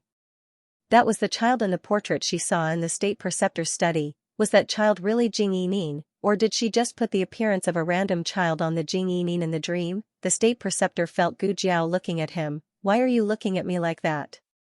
Gu Jiao asked, "Is the girl in the portrait in your study Jing Yining?" The state preceptor didn't seem too surprised. "You saw it all?" Did he admit it? The state preceptor nodded and sighed. "Yes, she's Jing Yining." Gu Jiao asked seriously, "What's your relationship with Jing Yining?" The state preceptor looked at Gu Jiao, and his expression suddenly became serious. "Do you really want to know?" Gu Jiao, "Yes." The state preceptor paused, and then said to Gu Jiao, "Well, when you win the selection and become the commander of the Black Wind Cavalry, I will tell you everything." The latest chapter of this book is not finished yet. For more exciting content, please scan the QR code below to download the app. The novel will be updated more quickly. Millions of novels will be read for free. You can find all the novels that you can't find on the internet here. https://www.zhhbqg.com/896428964286/1066402992. HTML Genius remembered the website address in 1 second. www.zhhbqg.com. Biku Pavilion Mobile Reading Website, mzhhbqg.com. The latest chapter of this book is not finished yet. Please scan the QR code below to download the app. The novel will be updated at a faster rate. Millions of novels will be read for free. All the novels that can't be found online will be available here. Gu Jiao slept for 4 hours after getting drunk, and the sky was already dark. The Qilin Hall was brightly lit. Xiaoheng had been reading books in the library for the whole day. He was so engrossed that he forgot to eat and sleep. Only now did he feel hungry. He didn't have a good appetite, so the kitchen made him delicious egg soup, a few special snacks from the state preceptor hall, and a plate of fresh fruits to appease his appetite. Xiaoheng sat down and was ready to eat.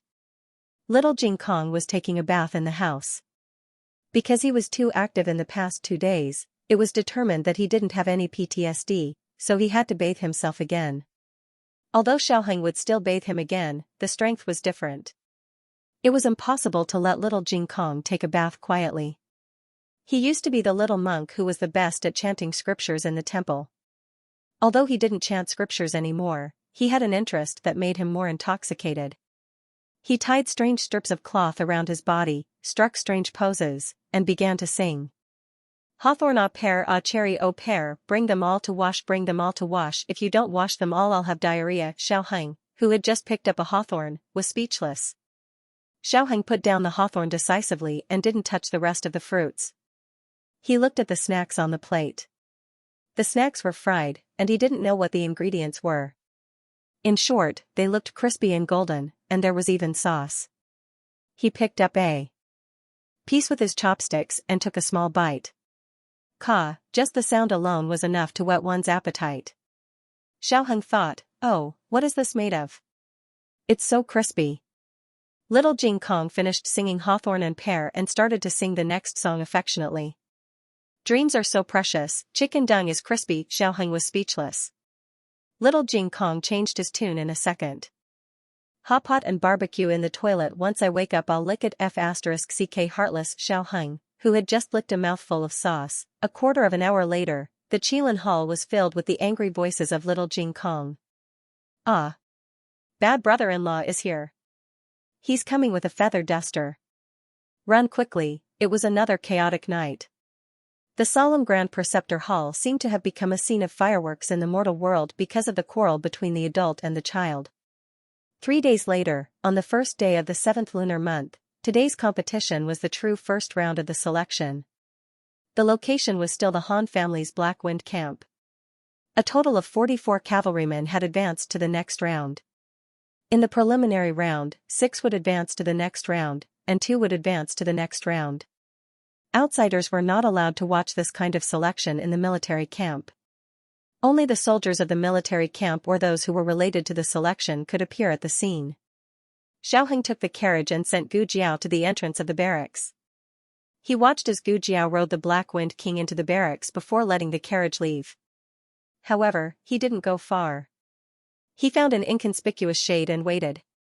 Not far away, another carriage was parked. Dukan and Second Master Jing sat in the carriage. The weather is so hot. I told you not to come, but you just had to come. Second Master Jing muttered. Dukan didn't say anything. The main thing was that he couldn't say anything even if he wanted to. He quietly waited here, waiting for Gu Jiao to come out, regardless of whether she succeeded or not. Gu Jiao didn't come early. Everyone else had arrived. A soldier came to her to take the number plate and hang it on the bulletin board. Can I go and take a look?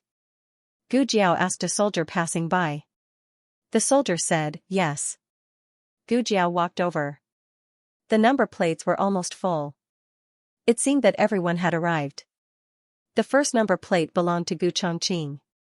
He used the name of Han Ziyu, a collateral descendant of the Han family. The other number plate belonged to Yang Wu, the younger brother of Yang family head.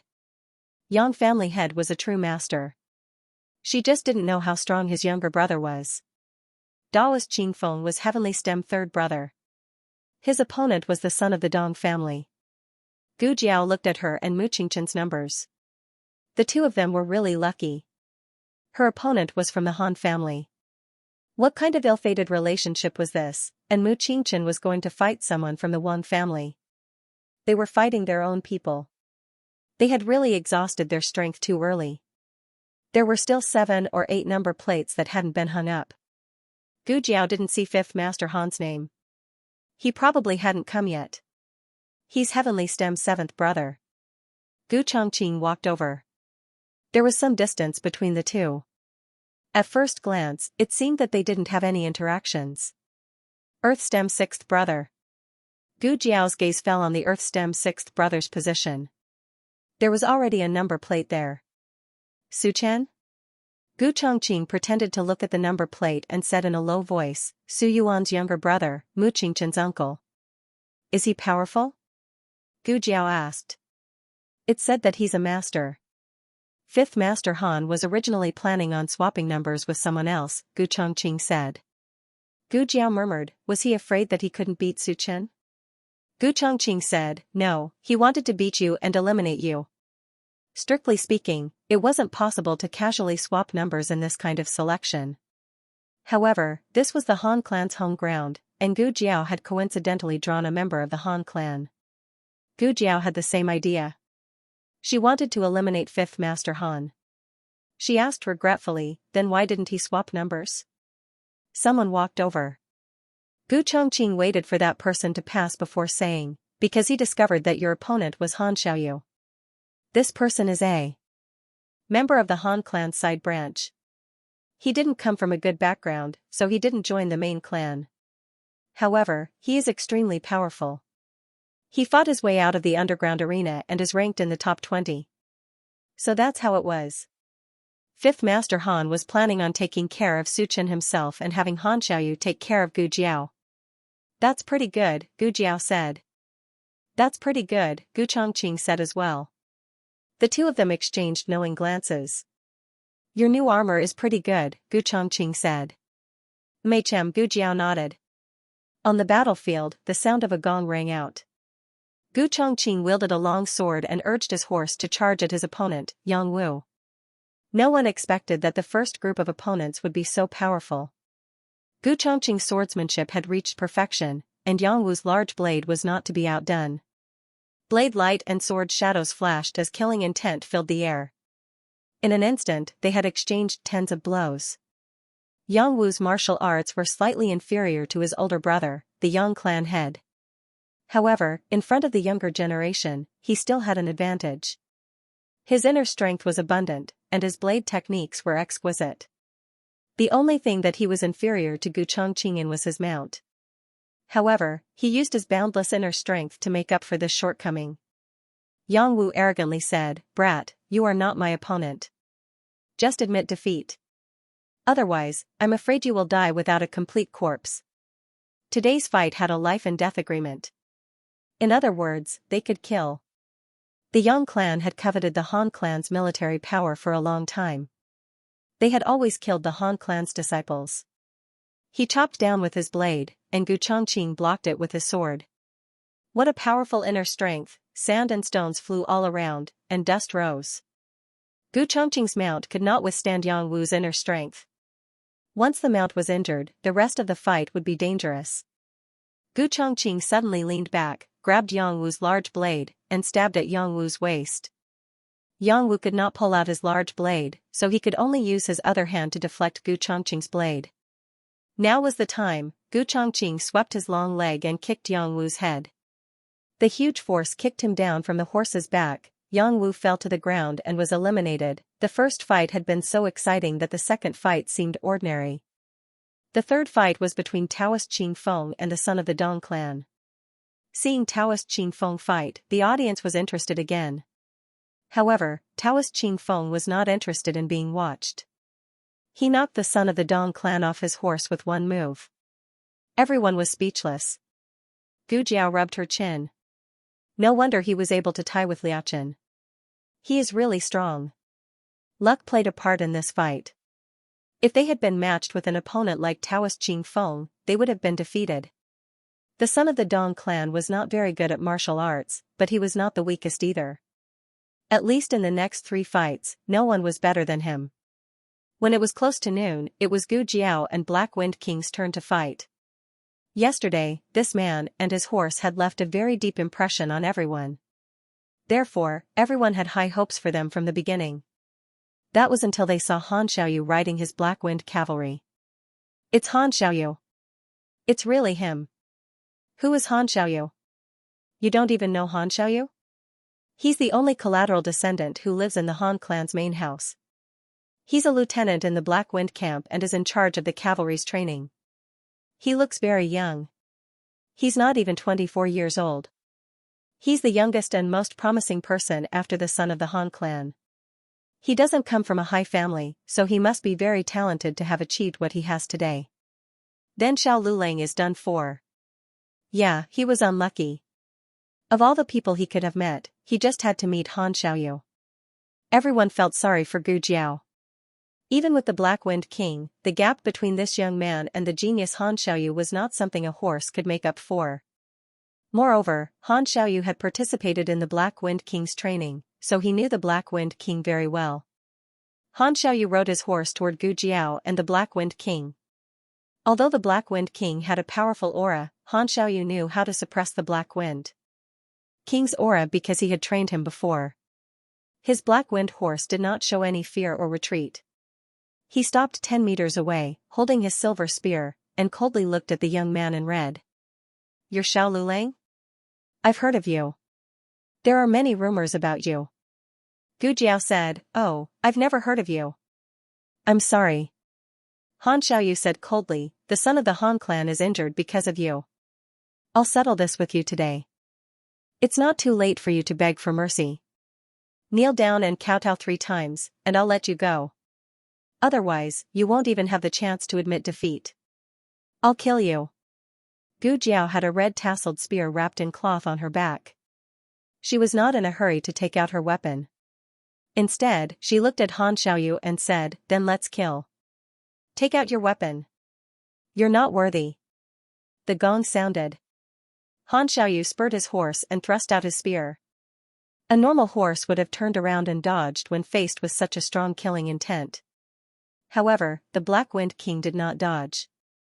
Gu Jiao pulled the reins and clamped her legs on the horse's belly, urging the Black Wind King to accelerate at full speed. The surrounding cavalrymen were in an uproar. Is he crazy? Is he sending the Black Wind King to its death? Han Xiaoyu is most proficient with the spear. With this spear, the Black Wind King's head will be pierced. Does he even know how to fight? This is a taboo. The Black Wind King had also been trained to evade in the past, but this time, it tried its best to restrain its muscle memory. It trusted Gu Jiao wholeheartedly. Gu Jiao told it to charge, so it charged forward bravely. It raised its speed to the extreme, so fast that it could only be seen as a blur. Han Xiaoyu frowned. Xiao Lulang purposely let the Black Wind King die in exchange for a chance to attack me at close range to win this round. Xiao Lulang wants to kill me. Han Xiaoyu's eyebrows twitched. He immediately switched from offense to defense. Gu Jiao's lips curled up. Boss, jump. She pulled the reins and the Black Wind King jumped high into the air. What kind of move was this? Han Xiaoyu was already prepared to defend, but the Black Wind King jumped over his head. Han Xiaoyu immediately changed his move. He raised his spear and thrust it at the Black Wind King's exposed belly. This spear had to pierce the Black Wind King's intestines, but to Han Xiaoyu's surprise, the young man on the horse suddenly fell down. His soft waist bent at an incredible angle, and he hung upside down from the saddle, using his chest to block the spear for the Black Wind King. Everyone sucked in a breath of cold air. Han Xiaoyu also sucked in a breath of cold air. It was not because of Gu Jiao's difficult move, but because his spear did not pierce the opponent's armor. How could this be? Gu Jiao had already tested it in the State Teacher Palace. Jing Yinin's armor could not even be pierced by Yi Qing's sword and qi. Gu Jiao enjoyed the shock in his eyes. In terms of martial arts, she, who had only recovered 40% of her strength, was not as good as Han Xiaoyu. But her equipment was strong. Come on, let's compete. Han Xiaoyu knew something was wrong and hurriedly pulled back, but it was already too late. Gu Jiao grabbed his spear, lowered her body, and pressed down on Han Xiaoyu's saddle to pry up the spear. I don't need to pry up the earth, but prying you is enough. Han Xiaoyu was directly sent flying. He simply did not understand how he flew out. He whistled in the air, and his mount dashed over to catch him, only to be kicked away by the Black Wind King in a domineering manner. Han Xiaoyu finally landed on the ground in a sorry state. Meanwhile, Gu Jiao let out a long sigh of relief and sat back down on the broad back of the Black Wind King's horse. Advance to the next round, Xiao Lulang. Digression, last day of the double event. If you have a monthly ticket, hurry up and vote. The latest chapter of this book is not finished yet. For more exciting content, please scan the QR code below to download the app. Novels are updated faster. Millions of novels are free to read. Novels that cannot be found on the internet are all here. https://www.zhhbqg.com/89642896428226/1066356330. HTML Genius memorized this site's address, www.zhhbqg.com. Bikuj mobile reading website, mzhhbqg.com. The latest chapter of this book is not finished yet. For more exciting content, please scan the QR code below to download the app. Novels are updated even faster. Millions of novels are free to read. Novels that can't be found online are all available here. Gu Jiao's match was after Taoist Qing Feng's. It was another match that left everyone dumbfounded. What was going on? How did Han Xiaoyu fly out? Did you see it clearly? Cavalry A asked Cavalry B. I didn't. Did you see it clearly? Cavalry B asked Cavalry C. Cavalry C, I didn't see it either. On a high platform behind the crowd, Han Lei and fifth grandfather Han silently looked at Xiao Lulang, who rode his horse to the edge of the battlefield. Fifth grandfather Han said, "Big brother, no wonder Yi was defeated by this kid so many times. He does have some tricks up his sleeve." Han Lei's expression was serious. "What happened to Han Xiaoyu just now? I didn't feel any fluctuation of internal energy from that kid. How did he send Han Xiaoyu flying? Which sex martial art did he use that move from?" Fifth grandfather Han's silver hair shone under the hot sun. His expression was as cold as his hair color. His gaze fell on the youth who was riding his horse. There were many disciples of aristocratic families on the battlefield. He looked ordinary, but he could be easily spotted in the crowd. "It's not martial arts. It's just a small trick," he said. Han Lei frowned. He didn't understand. "A small trick?" Fifth grandfather Han said, "Big brother, do you still remember the catapult?" Han Lei put his hands behind his back and nodded. "I remember. It's one of the war chariots used to attack cities. It's very destructive and can be used to attack city gates and walls. It can also be used to attack the soldiers guarding the city." Could it be that he just, fifth grandfather Han nodded. "That's right. He used Han Xiaoyu as a rock and pried him out. He understands the logic, but very few people can create such an environment and opportunity in close combat. From the moment he entered the battlefield, he started calculating the attack distance, the height of his jump, the angle of his waist, and even the speed of Han Xiaoyu's spear. He has a clear picture in his mind." Han Lei said, "I still don't understand." Fifth grandfather Han said, "Big brother, you don't need to understand. Big brother, you just need to know that this kid is a genius." Han Lei turned to look at fifth grandfather Han and smiled ambiguously. "You even know how to praise people?" Fifth grandfather Han continued, "But geniuses also need a bit of luck. If it wasn't for the armor he was wearing, he would have died under Han Xiaoyu's spear." Han Lei's gaze once again fell on the young man. The young man was dressed in red and was clad in bright clothes. His aura was as high as the heavens, and even the children of aristocratic families could not compare to him. Han Lei frowned. "I noticed it too. What kind of armor is that? How can it be so hard?" Fifth Master Han asked, "Big brother, do you still remember Xianyuan Li's armor?" "I'm talking about his best suit." Han Lei was reminded of a certain memory and frowned slightly before saying, "I remember. Back then, he relied on that armor to infiltrate the Jin nation's enemy camp alone and rescue the captured monarch. But after he was defeated and died, we didn't find that armor. He was wearing ordinary armor. You can't be thinking that Xiao Liulang's armor is the same as Xianyuan Li's, right? It doesn't look like it." Fifth Master Han said, "Maybe it was made of the same material, or maybe it was made by melting down Xianyuan Li's armor." Han Lei sighed. 15 years ago, if Xianyuan Li didn't change out of that armor, he might not have died so quickly. Fifth Master Han said calmly, "His life and death alone can't change the overall situation. The Xianyuan family's defeat is destined." Han Lei did not refute this point. "That's true. With the appearance of the Emperor's star, how could the monarch keep the Xianyuan family alive? It's a pity that the armor didn't fall into the hands of our Han family. Let's talk about the selection this time. Xiao Lulang is a tough one. You didn't meet him in the first round, but it might not be the case in the next round." Gu Jiao had already ridden to the spectator area. The Black Wind King's aura prevented people from entering, leaving him a comfortable space. Fifth Master Han looked at Gu Jiao and said, "He's not my match." Han Lei turned around and patted Fifth Master Han's shoulder with a smile. "Don't underestimate him. Fifth brother." Han Lei looked at Gu Jiao and said seriously, "Don't worry, big brother. I won't underestimate him. If I meet Xiao Lulang, even if I know he's not my match, I'll still do my best." Gu Jiao's next match was Mu Qingchen. His opponent was Wang Su's younger brother, Wang Yi. According to seniority, he had to call him uncle. Wang Yi smiled. "Don't be afraid of me just because I'm your elder." Mu Qingchen held his sword and cupped his hands. "I'll do my best.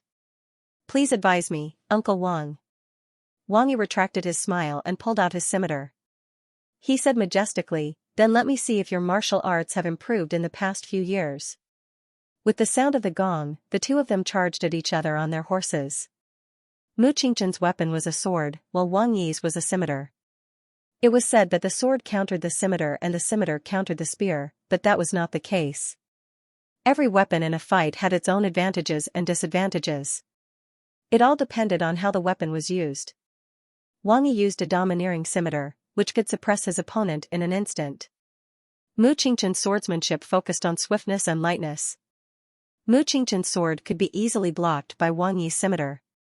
However, if Wang Yi's scimitar came down, Mu Qingchen might not be able to block it.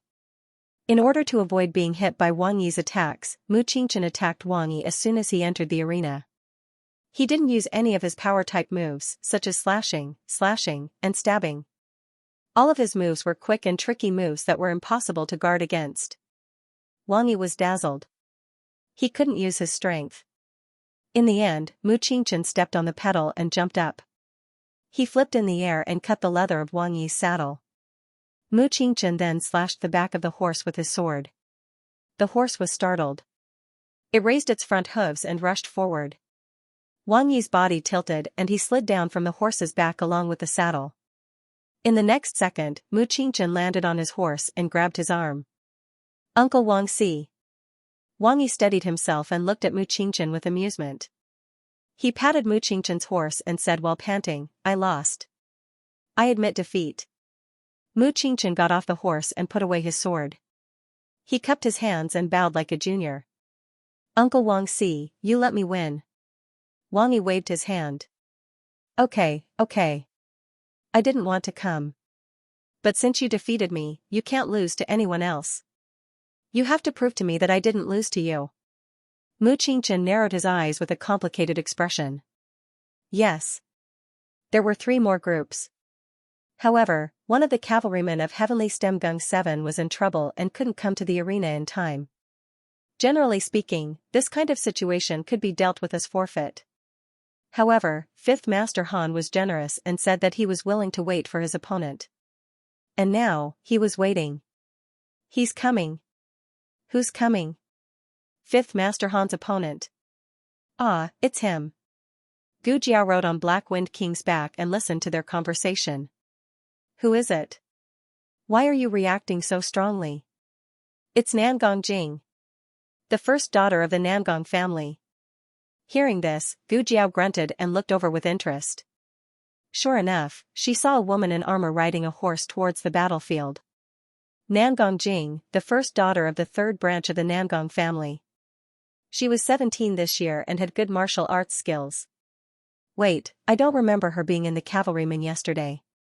Nangong Jing rode his horse to the platform where 5th Grandfather Han and Han Lei were. He looked up at the two and said, "My father has something to do and can't come. Can I fight in his place?" She couldn't fight according to the rules. Otherwise, what if everyone asked for help? 5th Grandfather Han looked at her condescendingly and said, "Okay." Nangong Jing said, "Please." 5th Master Han walked down the stage at a moderate pace. Gu Jiao touched her chin. She had always wondered why 5th Master Han's hair turned white at such a young age. 5th Master Han didn't ride his own black demon horse. Instead, he rode an ordinary Black Wind rider.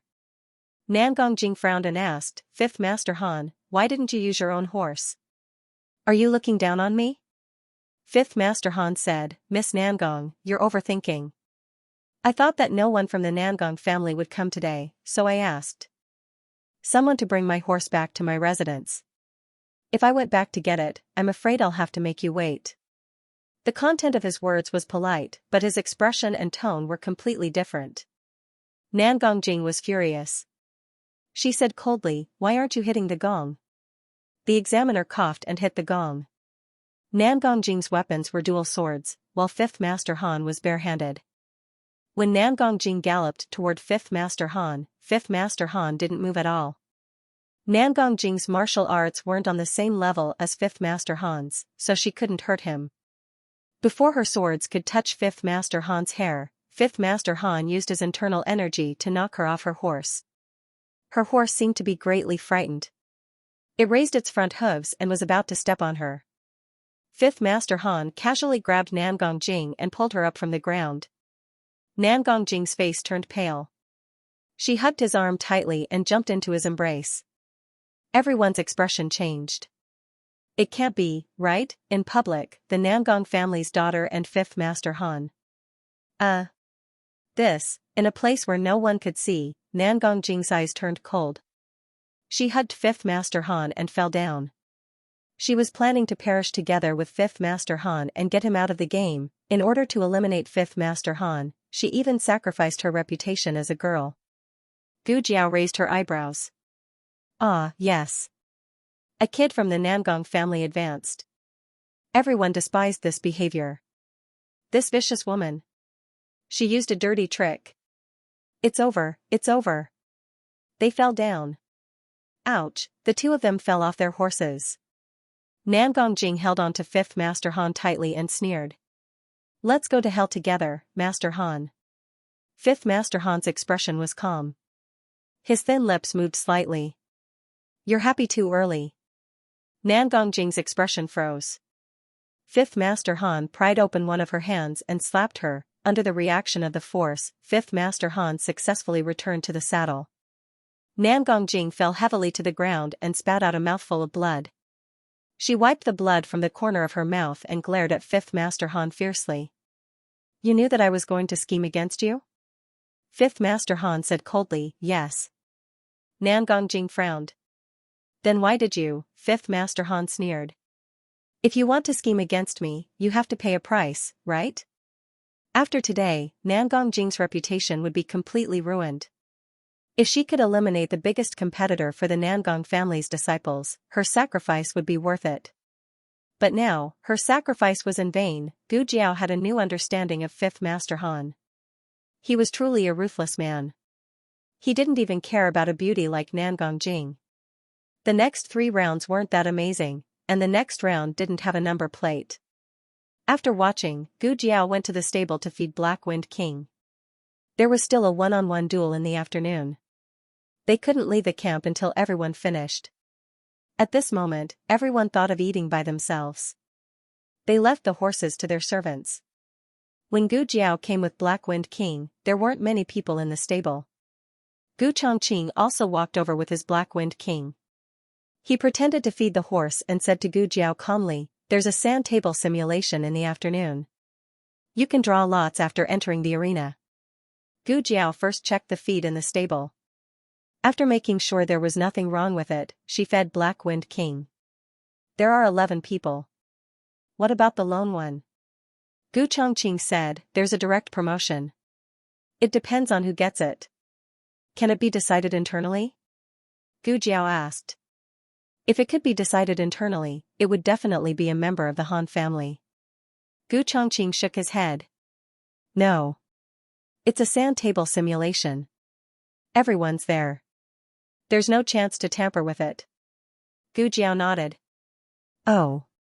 Gu Chongqing said, after the sand table simulation, there's only 1 round left. It's a 300-mile ride. The one in the afternoon is very important.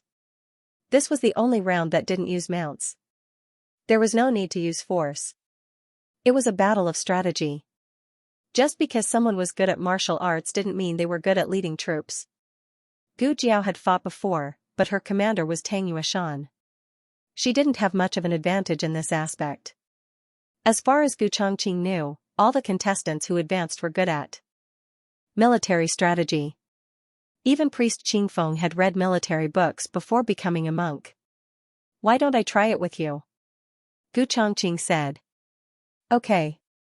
Gu Jiao agreed. Gu Chongqing broke off 2 branches and gave one to Gu Jiao. He drew a sketch on the ground. This is a well-fortified city. It's easy to defend and hard to attack. It has 20,000 soldiers, but the provisions in the city can only last for 3 days. The enemy has 80,000 soldiers. The enemy's counselor suggested that the enemy's commander should attack the city's granary at night and burn their provisions. This battle will collapse. Will you be the attacker or the defender? Wasn't this the Battle of Guandu? Yuan Shao led 80,000 soldiers to attack Cao Cao, who only had 20,000 soldiers. So you suggested burning Cao Cao's provisions. However, Yuan Shao didn't listen and locked Su Yu up. After that, Su Yu joined Cao Cao and helped Cao Cao defeat Yuan Shao's 80,000 soldiers with 20,000 soldiers. I'll be the defender, Gu Jiao said. She was familiar with this part. Gu Chongqing nodded. Okay. My counselor suggested that I burn your provisions. I took his suggestion and led 500 soldiers to burn your granary. Gu Jiao? Gu Jiao said without changing her expression, this doesn't count. Let's do it again. I'll be the attacker. I'll take the suggestion of burning your provisions. Gu Chongqing said, I've already set up a trap for your 500 elite soldiers. I'll pretend to be your soldiers and head to your camp at night to burn down your supply route. Gu Jiao, somewhere in the camp. Han Lei and fifth grandfather Han sat on the ground. There were sumptuous dishes on the table in front of them. Fifth grandfather Han didn't eat meat, so the table looked sumptuous but was actually full of vegetables. Han Lei said, military strategy is your strength. There shouldn't be any problems with the sand table deduction in the afternoon, right?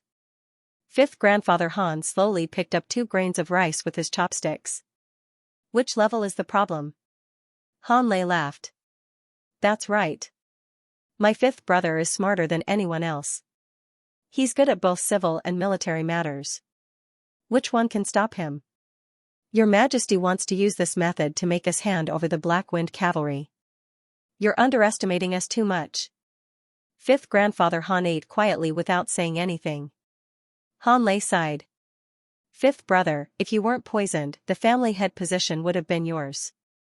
Fifth grandfather Han picked up a piece of vegetable and said, Big brother is the eldest son. Han Lei looked at him and said, Father wanted you to be the family head back then. Fifth grandfather Han said calmly, I'm not interested in the family head position. Han Lei smiled. That's true. You have your own interests. As he spoke, he thought of something and frowned. That Xiao Lulang is full of tricks. We can't let him enter the final round. Fifth grandfather Han looked at Han Lei coldly. Big brother, are you worried that my black demon horse won't be able to outrun the old Black Wind King? Han Lei smiled. That's not what I meant. Eat. Eat. Fifth grandfather Han ate half a mouthful of vegetable. If I face Xiao Lulang in the afternoon, I'll eliminate him. 2 hours passed. In the stable, Gu Jiao ate dried meat and snacks while listening to Gu Chongqing. Gu Chongqing was forced to teach Gu Jiao a lot of military strategy. He talked until his throat was smoking. Have you memorized everything? Gu Jiao's cheeks puffed up. Yes. Gu Chongqing wiped the sweat on his forehead. If you really remember, as long as you don't face Taoist priest Qing Feng and fifth grandfather Han, you should be able to handle it. Gu Jiao burped. Oh. Gu Chongqing said, all right, it's time. Let's go. Gu Jiao stood up. Gu Chongqing seized the time to test her learning. If there's a foggy day again, how should we fight? Gu Jiao asked, the empty fort strategy? Gu Chongqing's mouth twitched. The sand table deduction was held in a spacious tent, and the drawing of lots was also held here. From 1 to 5, there were 2 numbers. Only number 6 was single. Number 6, number 6, number 6, number 6. The young master of the Nangong family said number 6 100 times in his mind and drew a number. Number 1. He sighed in disappointment. Who's number 1? Oh, it's me, Taoist priest Qing Feng said politely. The young master of the Nangong family rolled his eyes and fainted on the spot.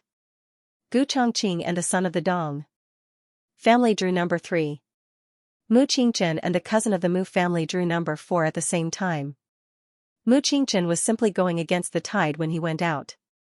He either fought against the Wang family or the Mu family. They were all on his side. Fifth grandfather Han drew number 1. Only Gu Jiao and the son of the Feng family hadn't drawn a number yet. The remaining 2 numbers in the box were number 1 and number 6. Everyone's eyes fell on the 2 of them. One of them would be extremely unlucky, and the other would be extremely lucky. The cavalryman on the side didn't know whether to be glad that they drew the number in advance and didn't have to fight against fifth grandfather Han, or angry that they didn't wait patiently until the end. Maybe they could directly advance. The son of the Feng family suddenly became a little nervous. You first, or me first? Whatever. I'm fine with either, Gu Jiao said. The son of the Feng family gritted his teeth. Then, I'll go first. Okay. Gu Jiao raised her hand and motioned for him to go first. The son of the Feng family reached out his hand to the box, but he suddenly retracted his hand when he approached the hole. Wait. Let's wait. Huh? Gu Jiao looked at him strangely. The son of the Feng family took a deep breath. You first. Okay. Gu Jiao reached out her hand. The son of the Feng family glared. Wait. I'll go first. Gu Jiao was a little annoyed. She punched him in the head and slammed him on the table. Are you going to draw or not? The son of the Feng family, who couldn't fight back, reached out his hand in grievance. He went into the hole in the box and took out a small wooden plate with a number engraved on it. There was only one wooden plate left in the box. Gu Jiao didn't need to take it. She directly asked the son of the Feng family, "What's your number?" Everyone's eyes fell on the small wooden plate that the son of the Feng family was holding tightly. The son of the Feng family closed his eyes. I don't dare to look. Give it to me, Gu Jiao said. The son of the Feng family, you're not allowed to change, Gu Jiao, then you see for yourself. The son of the Feng family, you see for me. I'll see for you. Fifth grandfather Han casually walked over and pinched the son of the Feng family's wooden plate with his slender fingertips. The son of the Feng family nervously opened his eyes and looked at him. Fifth grandfather Han gave him a look that told him to let go. He was so scared that he let go. Fifth grandfather Han held the wooden plate in his hand and looked at Gu Jiao with a smile. Xiao Lulang, what do you think of your luck? Gu Chongqing's eyes turned cold. Please don't be number one, my name is poisonous. My luck has always been bad.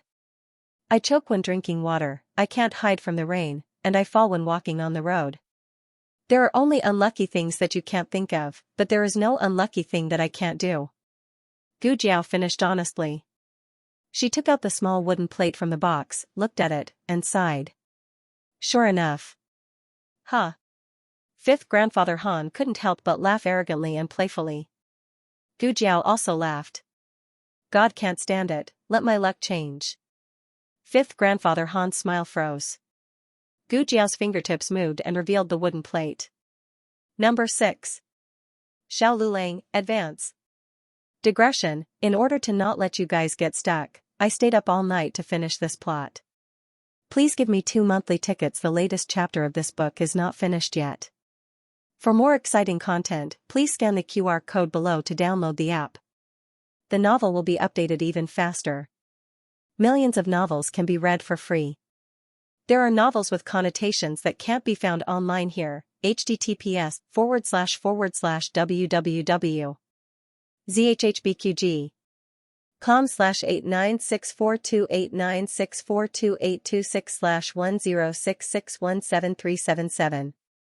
HTML Genius remembered the website address in 1 second. www.zhhbqg.com Bikuga mobile reading website, mzhhbqg.com. The latest chapter of this book is not finished yet. For more exciting content, please scan the QR code below to download the app. Novels are updated faster and more frequently. Millions of novels are free to read. Novels with content that can't be found online are all available here. Fifth grandfather Han clenched his fists and a murderous look flashed in his eyes. He actually didn't care if Xiao Lulang advanced or not. Even if he advanced, Xiao Lulang wouldn't be able to pass the last round. However, it didn't feel good to be fooled. This kid, called Xiao Lulang, was a very infuriating person. Outside the tent, Han Lei shook his head slightly at fifth grandfather Han and used his eyes to tell him not to be impulsive. This wasn't a place to fight. It wouldn't be good if he was disqualified.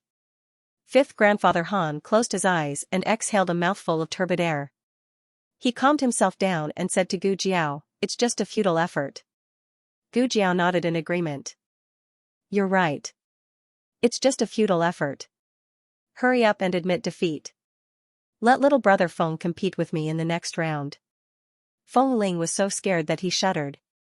In addition to the 11 selected candidates, there were also examiners from the imperial court and some cavalrymen who were disqualified but allowed to watch the competition. Everyone's eyes fell on Gu Jiao. This kid's face was damaged and he wasn't old, but he dared to use such an arrogant tone in front of fifth grandfather Han. Was he not afraid of death? Compared to the showy heir Han, this low-key fifth grandfather Han was the real killing god of the Han family. Old Master Han thought highly of him. If he hadn't been poisoned, even the position of the head of the family would have been his.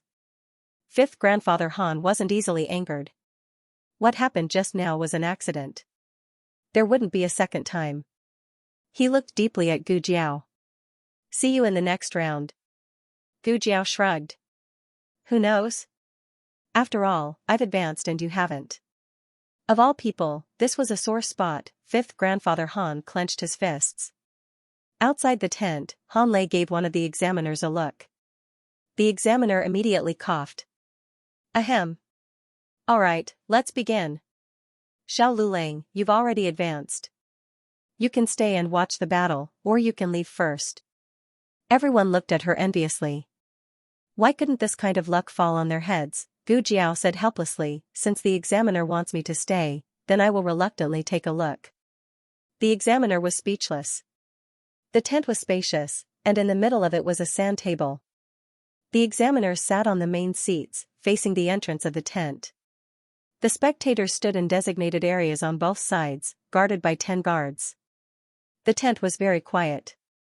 The first group was between the Feng family's legitimate son, Feng Ling, and fifth Han. Those who could advance to this round were all capable. Feng Ling's strength was not weak, and he often studied the art of war at home. However, he was not on the same level as fifth Master Han. Fifth grandfather Han won effortlessly. Feng Ling walked to the spectator area dejectedly. The scion beside him comforted him. All right, it's not like you lost to fifth Master Han. You can even brag about it later. Feng Ling sighed. That's true. However, he had let his family down. Next was Taoist Qing Feng and the legitimate son of the Nangong family, who was Nangong Jing's biological brother. How much confidence did Nangong Jing have in her brother to think that the Nangong family could advance to the next round as long as fifth Master Han was eliminated? See, the sand table deduction was hammered to death. Thank you for letting me win. Taoist Qing Feng cupped his hands. The legitimate son of the Nangong family was ashen as he was carried away by the guards in defeat. Gu Chongqing frowned slightly. In this round, he wanted to fight fifth Master Han and Taoist Qing Feng the most. These two were too powerful. He wanted to have a chance to eliminate a strong opponent for his sister. Unfortunately, his opponent was the legitimate son of the Dong family. Third round, Han Ziyu. The examiner announced the result. Gu Chongqing cupped his hands at the legitimate son of the Dong family. Thank you for letting me win. The legitimate son of the Dong family returned the gesture and accepted his defeat with dignity. In the fourth group, Mu Qingchen fought against his cousin. Mu Qingchen won. There was not much suspense in the first few groups, but the last group was a little surprising. One of them was a member of the Han family, and the other was a member of the humble class named Jun Shouhan. In the first 2 rounds, most people paid attention to the members of the top 10 aristocratic families. Jun Shouhan was so quiet that people ignored him. But in the end, he won again.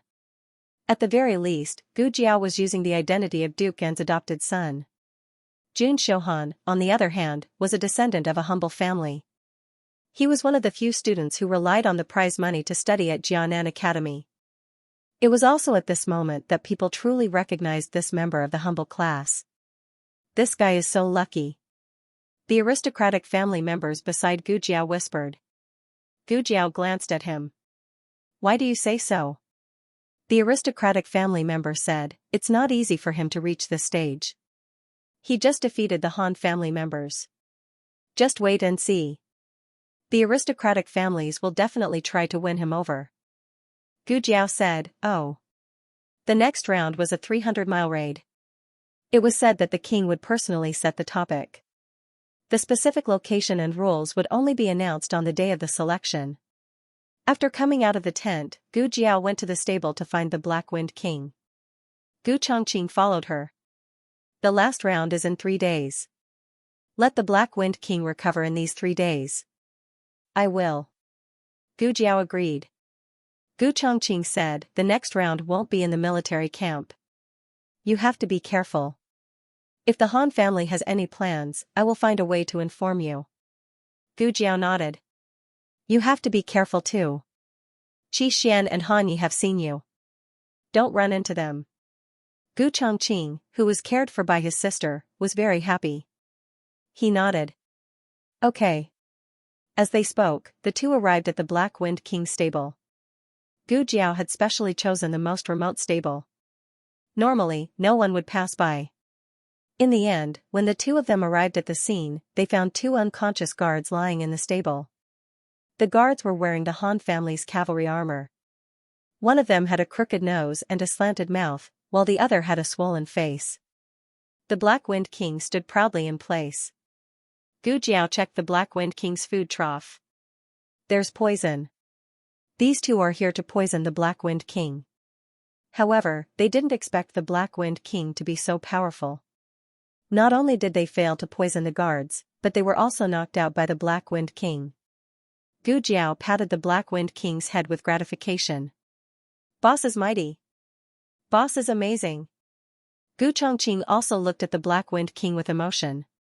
What a good horse. Gu Chongqing couldn't stay for long. After a few words, he went to meet up with the Han family members. Gu Jiao held the Black Wind King's hand and left the military camp.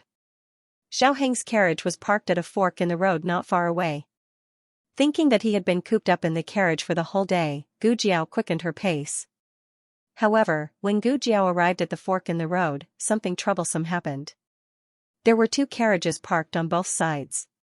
One belonged to Xiaoheng, and the other belonged to the Duke's estate. The curtains of the 2 carriages were lifted at the same time. Xiaoheng and Duken's faces were revealed. The two of them looked at Gu Jiao expectantly. They were waiting for Gu Jiao to get on the carriage. Gu Jiao was speechless. Gu Jiao braced herself and walked over. She stood in front of the 2 carriages. Second Master Jing stuck his head out of the window. Hey, Lu Ling, why don't you get on the carriage? Gu Jiao rolled her eyes and quickly introduced, this is Duken. This is Second Master Jing. This is, my friend. 4 pairs of eyes looked at each other at the same time. Duken's head couldn't turn. Second Master Jing widened his eyes with his fingers. He wanted to see his eldest brother's share as well. Gu Jiao calmly lifted her foot in the direction of Xiaoheng. A murderous aura burst out from Duken. Gu Jiao blinked and lifted her foot in the direction of Duken. Xiaoheng's murderous aura also spread out in an instant. Gu Jiao's little Jiao. It had nowhere to put it, so it could only stand on one leg. Second Master Jing got off the carriage and came to Xiaoheng's window. He looked at him carefully for a long time. Suddenly, he slapped his head. Brat. It's really you. What are you doing? Didn't you recognize the Duke's carriage? Didn't you know to come over and say hello? I was wondering who had been standing here all day. Xiaoheng, who was stunned by the slap, was speechless. Empress Xianyuan was Xianyuan Li's younger sister, while the Crown Princess and Xianyuan Zi were cousins. According to seniority, Xianyuan Zi was the eldest grandson's aunt, while Duken was the eldest grandson's uncle. Every time Shang Guanqing returned to the capital, he would stay in the small courtyard for a few days. After Duken became a vegetable, he also secretly went to visit him. Outsiders didn't know that Shang Guanqing had private dealings with the Duke's mansion, but Second Master Jing knew. From the slap that Second Master Jing gave, Shang Guanqing, his uncle, and Second Master Jing were very close. Second Master Jing saw that Xiaoheng didn't make a sound and said in disbelief, "What? It's only been a year. Don't you recognize me?" He couldn't ruin his image. Xiaoheng smiled. "I recognize you." Second Master Jing said unhappily, "Then why didn't you greet me?" "How would I know what Shang Guanqing called you? Duken is his uncle, you aren't." Second Master Jing said, "I thought you didn't even recognize your little uncle?" Wait, shouldn't I politely call you Uncle Jing? How did you become my little uncle? How could you be so close? Second Master Jing, who could even make Xianxia his brother-in-law, felt that making him his little uncle wasn't a problem at all. He didn't treat himself as an outsider at all. Thinking of something, Second Master Jing looked at Gu Jiao and then looked at Xiaoheng. He asked, "Oh right, just now Lu Lang said you were his friend. Do you know Lu Lang?" Yes, we know each other. My mother was seriously injured and it was Lu Lang who treated her. Now Lu Lang is staying in the Qilin Hall, so it's convenient for him to continue treating my mother." I see. Second Master Jing suddenly understood and didn't question the truth of the matter. Firstly, he had heard about the crown princess's injury. Secondly, he had seen Xiao Liulong's medical skills with his own eyes. "How's your mother's condition?" Second Master Jing asked. "The operation was very successful. She's out of danger. She's currently recuperating in the State Preceptor Hall," Xiaoheng said. Second Master Jing secretly sighed. That's good. Although the government announced that Shang Guanyan was out of danger, but when it was confirmed by Xiaoheng's mouth, his heart was completely at ease. "Your voice changed a little," Second Master Jing said. "It's better than before. Like I said, once a boy's voice changes, he won't have a goose voice anymore." Xiaoheng broke out in a cold sweat because of him. Xiaoheng smiled. "Little uncle is right. Let's go, let's talk in the carriage. Your uncle is also here." Second Master Jing pulled Xiaoheng into Duke Fu's carriage. Gu Jiao was also brought into the carriage. Xiaoheng secretly glanced at Gu Jiao. Gu Jiao glanced at Duke Fu and winked at him. Duke Fu's gaze fell on Xiaoheng's handsome face. Xiaoheng subconsciously touched the mole under his right eye. He smiled and greeted, "Uncle." Duke Fu's eyes moved. He dipped his fingertips in water and wrote on the armrest. "I want to eat fruit. You two go and pick some." "We too." Second Master Jing counted in the carriage. His eldest brother was in a wheelchair and Xiao Lulang was sick. No matter how he looked at it, these two referred to him as Xiao Lulang. It was rare for him to have a tacit understanding with his eldest brother. He said to Gu Jiao, "Lulang, I'll go over there to pick fruit." "Oh." Gu Jiao got up and glanced at Xiaoheng. Xiaoheng nodded slightly at her. Gu Jiao and Second Master Jing got out of the carriage. The High Duke had a panoramic view of the two of them. After the footsteps went away, Duke Fu wrote on the armrest. "You are not Shangguan Qing." Xiaoheng pinched his fingertips. Duke Fu continued to write. "Who are you to her?" It was she, not he. Xiaoheng didn't think that the #1 scholar of Xingdu, who was full of wisdom, would make a mistake. There was only one possibility. He knew that Gu Jiao was a girl. How did he know? Did he find out himself? Or did Gu Jiao tell him? Gu Jiao used the identity of Duke Fu's adopted son to participate in the selection of the Black Wind Cavalry's commander. It was the state preceptor who showed up, so Xiaoheng did not think much of it. But now it seemed that Duke Fu's understanding and concern for Gu Jiao was a little more than he had imagined. Duke Fu wrote again. "Who are you to her?" "The second she." Xiaoheng was completely sure that Gu Jiao's identity as a girl had been exposed to Duke Fu.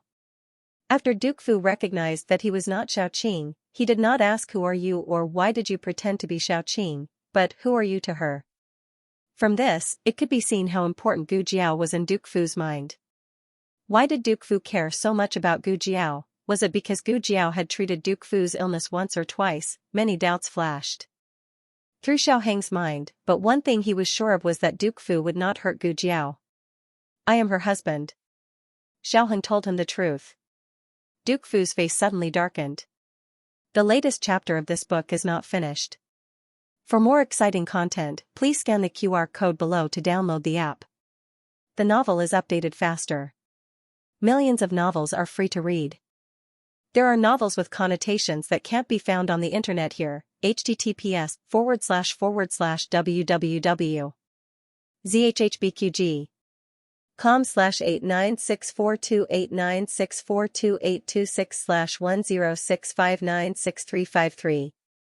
HTML Genius remembered this site's address in a second. www.zhhbqg.com ZHHBQG. Bikuga mobile reading website, MZHHBQG. The latest chapter of this book isn't finished yet. For more exciting content, please scan the QR code below to download the app. Novels are updated faster. Millions of novels are free to read.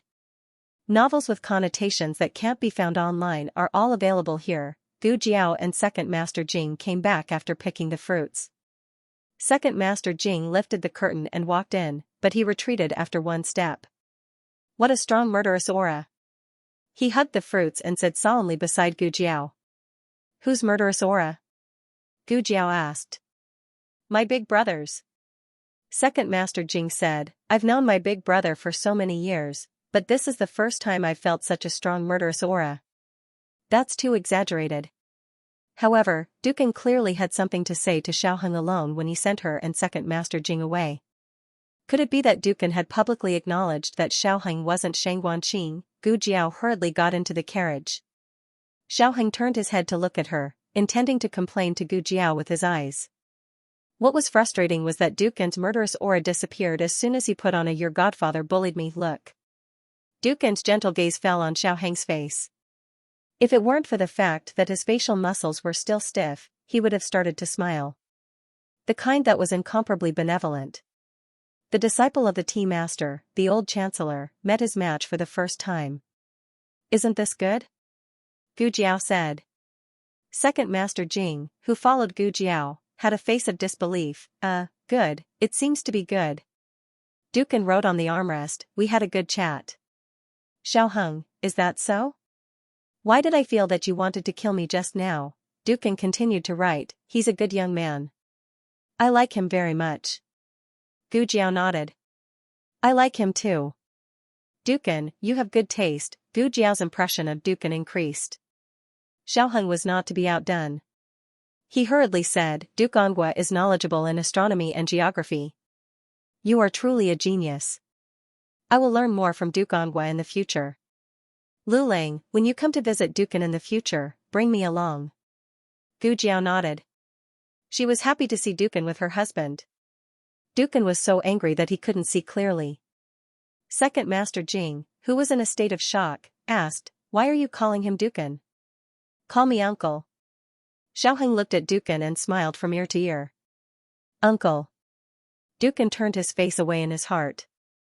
Humph, last night, Gu Jiao promised little Jing Kong that she would pick him up from school today. After sitting in Dukan's carriage for a while, she left with Xiaoheng. Eldest brother, let's go back too. Second Master Jing said. Dukan suddenly wrote on the armrest, I want to train. Eh? Second Master Jing's eyes widened. He thought he had seen wrongly. Eldest brother, what's wrong with you? The doctor told you to train so many times, but you refused. Why did you change your mind? Dukan, I want to stand up and beat that guy up. Gu Jiao and Xiaoheng sent Black Wind King back to the State Preceptor Hall first. Then, they took the carriage to Lingbo Academy. Xiaoheng said, Dukan knows that I'm not Shang Guanqing. It's okay. He won't say it out loud. Gu Jiao said. When there were no outsiders, Gu Jiao spoke in a female voice. Xiaoheng looked at Gu Jiao in confusion. You trust him that much? Yes. Gu Jiao admitted without hesitation. She trusted Dukan. She had this feeling from the first time she saw him. Otherwise, she wouldn't crawl into a stranger's bed. Xiaoheng opened his mouth and said, he also knows that you're a girl. Gu Jiao touched her chin. He really knows. Xiaoheng was stunned. You know that he knows? Gu Jiao thought for a moment. I just guessed. When I first came to Chengdu, I accidentally entered the Duke's mansion. At that time, Dukan was unconscious. I thought he was unconscious, so I used my original voice when I spoke. Later, he was assassinated and injured. When I treated his wounds, I found that he seemed to be conscious. Anyway, he couldn't open his eyes, so I didn't bother to disguise myself as a teenager. He treats you so well because you saved him? Xiaoheng seemed to have found a reason for Dukan's favoritism to Gu Jiao. Gu Jiao shook her head. I don't know. Later, I went to the Duke's mansion openly several times. My voice was different.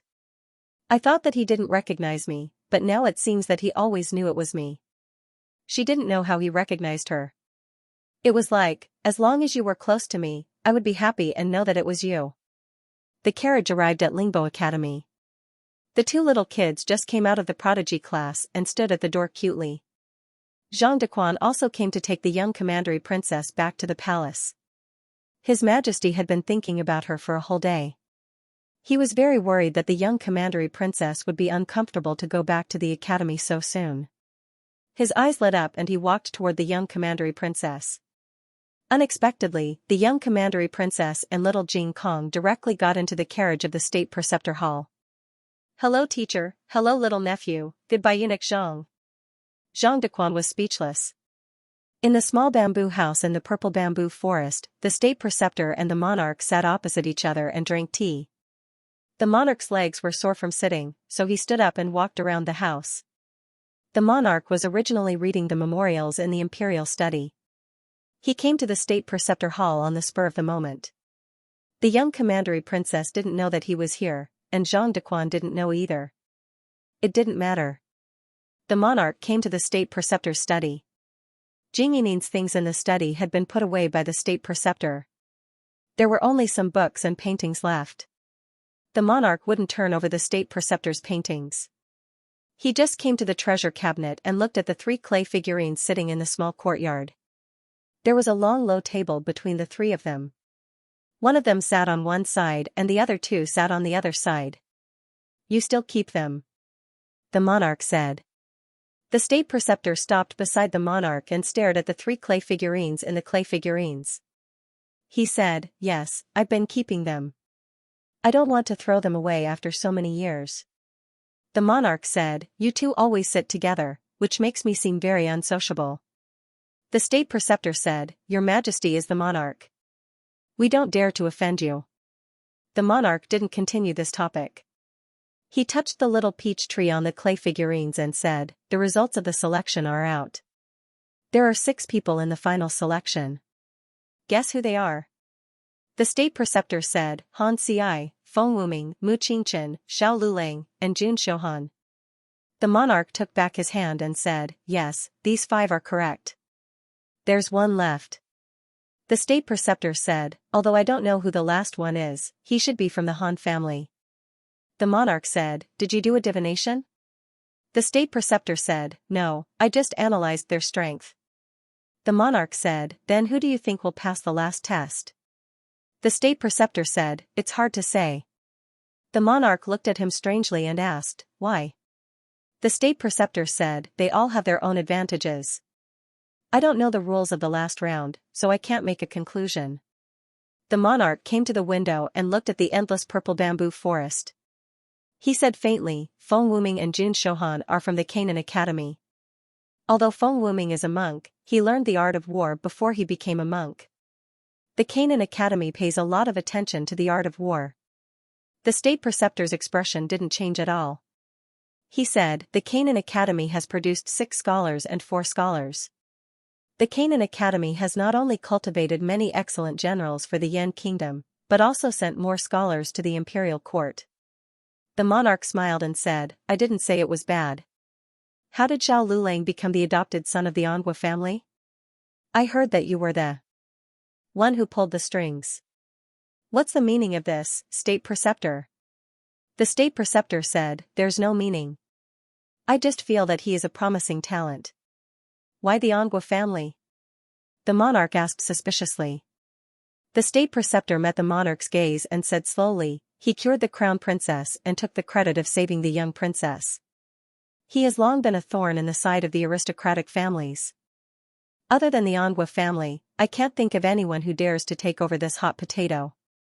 The monarch looked away and continued to admire the purple bamboo forest. "How is the Anhua family?" The state preceptor said lightly, "Not good. He can't speak and can't move his legs. He will be like this for the rest of his life." "Your Majesty, you don't have to worry about him." The monarch snorted coldly. "Humph, it's just the Anhua family.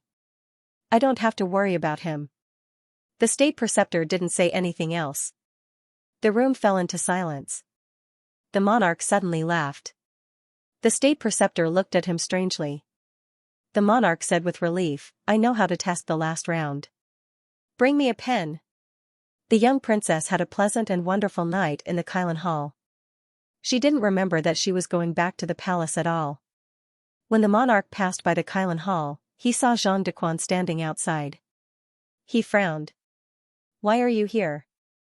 Didn't I ask you to pick up the young princess? Jean de Quan pointed at the entrance of the Kylan hall. The two little people were squatting on the ground and piling up sand. The monarch was speechless. The monarch grabbed the young princess and put her on the carriage. Didn't I ask you to stay in the palace? Why are you running around again? The young princess pointed. I am here to look for Uncle Your Majesty. If I don't come to catch you, you can play with that boy until dawn. Do you believe it? The young princess blinked guiltily and leaned toward the monarch. She praised him against her conscience. Uncle, you are very handsome today. The monarch snorted. The young princess continued to pester him, using her invincible cute killer move. Uncle, I like you the most. The monarch snorted. The person who liked Uncle the most was suddenly attracted by the bamboo tubes in the monarch's hand. Eh? What is this? Even the bamboo tubes are better looking than Uncle. The monarch was speechless. The little girl's eyes were wide open. Her mouth was also wide open. She was almost drooling. She remembered the bamboo tube rice that she had eaten tonight. Her teacher had personally made it with dates and red beans. It was fragrant and sticky.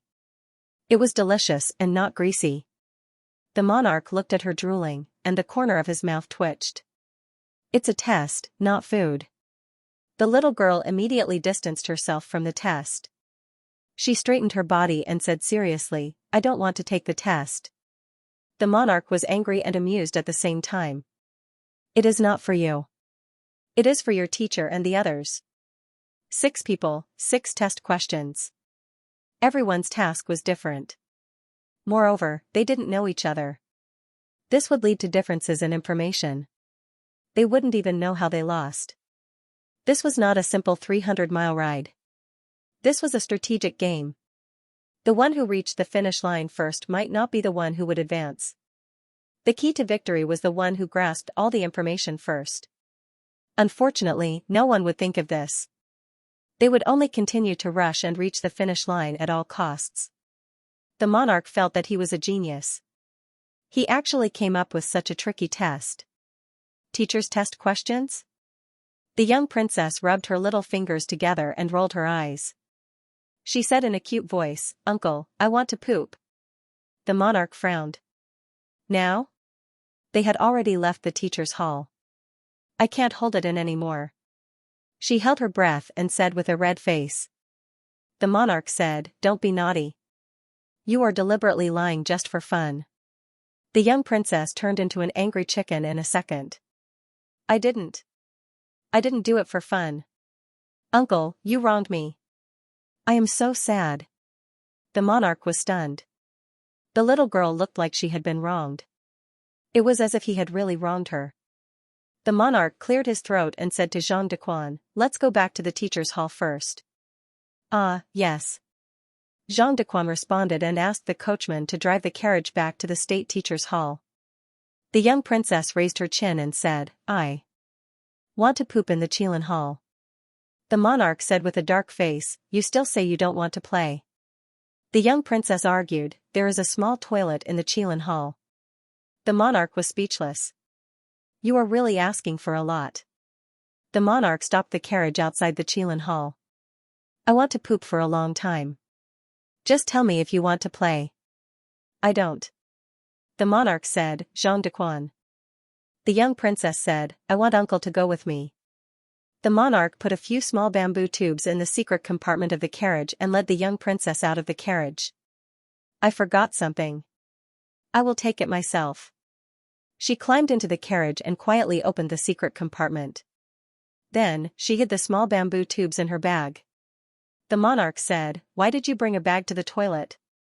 The young princess said, I have something to give to Jing Kong. You just want to play. The monarch led her into the Chilan hall. Do you think I can't see through you? The toilet in the Qilin hall was clean and tidy. It was not an ordinary toilet. The young princess came to the door and reached out a small hand to the monarch, gesturing for him to stop. Okay, I will go in myself. Uncle, wait for me here. The monarch didn't know whether to laugh or cry. The young princess entered the toilet and locked the door. Then, she stepped on a small stool and climbed onto the windowsill. She called out softly, Xiaojiu, Xiaojiu. Xiaojiu flapped her wings and flew over. The young princess poured out the 6 questions on the table.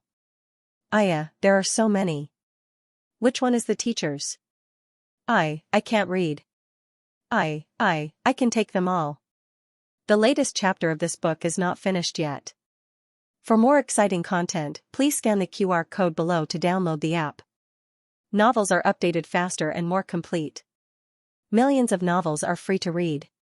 All the novels that can't be found online are here. https://www.zhhbqg.com/89642896428226/106591647.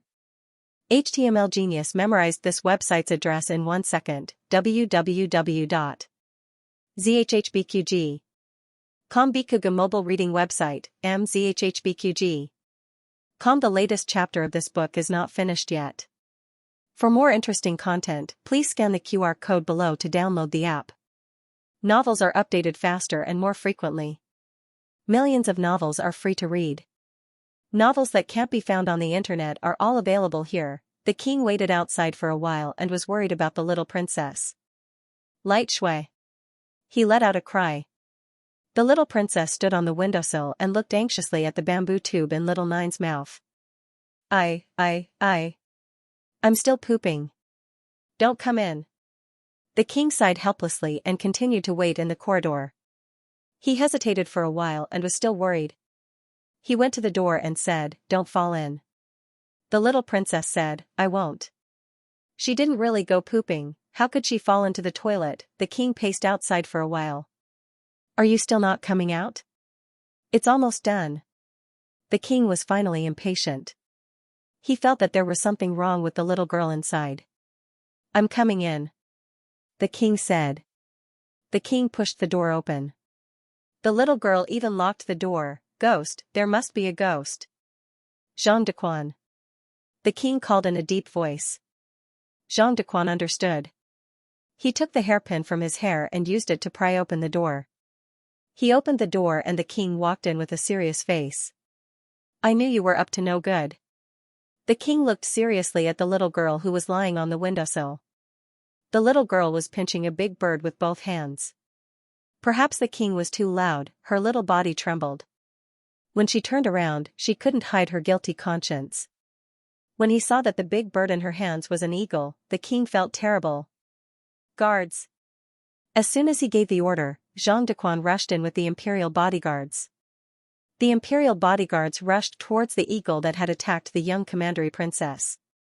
The little princess was so scared that she let go. Little Nine flapped its wings and flew away. The young princess pursed her lips and cried, "Wah wah. It was not easy for me to catch Xiaojiu. You scared Xiaojiu away. I want Xiaojiu.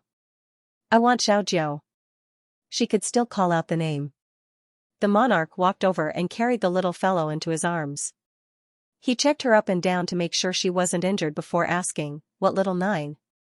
"It's that bird just now. It's called Little Nine." "So you're not here to poop, you're here to catch a bird?" The young princess let out 2 dry howls and lowered her head to check her fingers. In the king's eyes, this meant that he had guessed right. The little guy was here to catch birds. The king was furious. "That's an eagle. It can hurt people. Aren't you afraid of being bitten by it?" The Canton princess said in a low voice, "Little Nine doesn't bite. Look at her mouth." Ever since she started school, she had become more eloquent. "Whose bird?" the monarch asked. The young princess pursed her lips and said, "He's from Jing Kong." "Uncle, why does he have a bird and I don't?" "I'm so sad." "You'll only be sad if you have a bird. You're a little girl," the king face-bombed. What the hell was going on? The monarch was so angry that he was confused. He took a deep breath and felt that he was going to explode at any time. Go back to the palace. If she didn't go back to the palace, he was afraid that he would spank her little butt. The young princess drooped her little head. Oh. The young princess was taken away by the king. When she returned to the carriage, she suddenly said, "Uncle, I want to hide inside. You can look for me." Children were really fickle. No. The king mercilessly refused. The young princess hugged the king's thigh and acted like a spoiled child. I want. Uncle is looking for light shui. Find please, it's useless to beg. I only need a dozen times. The king gritted his teeth. Uncle is the best. Light shui loves you. The young royal princess quietly climbed into the carriage, closed the curtain, and put the small bamboo tubes back into the hidden compartment. Qilin Hall. Xiaoheng and Gu Jiao went to the purple bamboo forest to chop bamboo. When little Nine came back with the bamboo tubes, only Shang Wanyan and little Jing Kong were left in the room. Shang Wanyan knew that the bamboo tubes belonged to the king when she saw them. She couldn't move by herself, so she asked little Jing Kong to ask what was going on. It's the teacher's test. The young princess said, Is the teacher here? Show it to the teacher. Don't let my uncle find out. Gu Jiao was not here, so she couldn't read it. But little Jing Kong had a good memory and quickly memorized the content of the test. Little Jing Kong was a strict child. Not only did he write down each note from memory, but he also asked Yu-He for 6 bamboo tubes to put the notes in. Then, he restored the details to perfection. The difference was that the monarch's bamboo tube was the smallest one, while the one Yu-He found for him was the largest one. So, when Gu Jiao and Xiaoheng came back from chopping bamboo, they saw 6 extra large bamboo tubes on the table. It was quite exaggerated. What's the matter? Xiaoheng asked. Light Shui said that it was Jiao Jiao's test. Little Jing Kong patted his small chest. I memorized it. I wrote it down. The two exchanged a look. Test? Was it what they thought? The two took the test to the room next door. Xiaoheng closed the door and sat down at the table with Gu Jiao. 6 bamboo tubes, 6 people who advanced. Open them. He looked at the bamboo tubes on the table and said. Okay. Gu Jiao picked up a bamboo tube, poured out the note inside, and read, Enter the Songshan mountain range, raid the enemy's camp near the Bus spring, seize the secret letter, and send it to the first fire beacon camp. Hand it to the left deputy general of the garrison. It sounds like your final selection mission. Xiaoheng paused, but why are there 6 bamboo tubes? Gu Jiao opened the second tube. You are a Turkic spy. This is the real secret letter from the Turkic army. Quickly take the only secret letter to the first fire beacon camp and hand it to the right deputy general of the rebel army. What do you mean? Gu Jiao asked. Xiaoheng said, the secret letter that was plundered from the enemy's camp was a fake one. If he didn't see this bamboo tube, he probably wouldn't know that he took a fake secret letter. In that case, even if he reached the end, the mission would be a failure. Gu Jiao frowned. What a thief. In that case, this mission of escorting the real secret letter is more advantageous. We don't have to fight the enemy, and we don't have to worry about taking a fake secret letter. Xiaoheng felt that things weren't that simple. Let's take a look at the third one first. Gu Jiao opened the third tube. This time, the situation changed. Enter the Pine Mountain Range and ambush the enemy's camp near Huangshupo. Steal the secret letter and deliver it to the second fire beacon camp. Personally hand it to the left deputy general of the rebel army. Gu Jiao opened the fourth tube. You are a Turkic spy. This is the real secret letter from the Turkic army. Quickly take the only secret letter to the second fire beacon camp and personally hand it to the right deputy general of the rebel army. Oh, is this a dungeon run with an NPC at a different location? What? Xiaoheng didn't understand the last 2 words. Gu Jiao explained, it's just that the location and characters are different. The format of the mission is the same as the first group. One person will go to the enemy's camp to steal the fake one, and the other will escort the real one. Let's take a look at the last 2 too. Xiaoheng said. He guessed that it was a different story. As expected, the last two targets were the third fire beacon camp. The ambush location was the Purple Grass Lake in the Pine Mountain Range. Gu Jiao concluded, there are a total of 3 groups in this competition. Each group has a cavalry and a spy. But how are we going to determine the winner? For example, Gu Chongqing, 5th Master Han, the 3 of us all picked the spy and safely delivered the secret letter to the rebel army. Then, who among us will be the one to advance? Xiaoheng shook his head thoughtfully. It's impossible for us to complete the mission at the same time. We can only fail at the same time. Gu Jiao was surprised. What do you mean? Xiaoheng opened the note. If you look at the spy carefully. Quickly bring the only secret letter. This only one is the key to the entire mission. You clearly have 3 spies, so why do you say there is only one letter? Gu Jiao thought for a moment. Because the destinations are different? For example, there is only one secret letter to the first fire beacon camp. Then there is no need to emphasize this only one. Xiaoheng boldly analyzed, I think this only one refers to destroying the secret letters of the other 2 spies and turning your secret letter into the only one. As he spoke, he opened another piece of paper that belonged to the cavalryman. And the cavalryman's mission has the word they. Since the secret letter from the enemy camp is fake, they should be referring to the 3 spies. Gu Jiao understood what he meant, so, the cavalry's mission is to snatch the 3 secret letters, and the spy's mission is to destroy the secret letter in the other people's hands. In this way, there will be a fierce battle between the 6 of them. Xiaoheng sighed, 3 to snatch and 3 to destroy. How is it just a fierce battle? It's a battle to the death. Gu Jiao thought of a possibility. She frowned and asked, what if they all fail? For example, the secret letters are all destroyed. Xiaoheng's expression became serious, then the winner will be the king. The king didn't want anyone to win from the beginning. He first used the power of the 10 aristocratic families to get everyone to agree to the proposal of selecting the commander of the Black Wind Cavalry. Then, he used the rules of the selection to eliminate all the cavalry. In this way, he could say in a dignified manner, it's not that I don't want to give you a chance, it's that you don't have the ability. Then, I can only temporarily take back the Black Wind Cavalry. Gu Jiao said, just like how he took back the military power of the Mu family. The king of the Yan kingdom's thoughts were deeper than the sea. Xiaoheng said, this time, it's not only a battle with the aristocratic families, but also a battle with the king of the Yan kingdom. Fortunately, we know the exam question and have a big advantage. Gu Jiao said seriously, I won't let him have his way. She would not let the aristocratic families have their way either. She must take back the Black Wind Cavalry of the Xianyuan family. The 3-day deadline arrived as promised. Gu Jiao and the other 5 went to the cavalry camp of the Han family early in the morning. This round, the Ministry of War, Ministry of Rights, Honglu Temple, and Rearguard Commandery worked together to invigilate the exam. The invigilator from the Rearguard Commandery was Wang Su.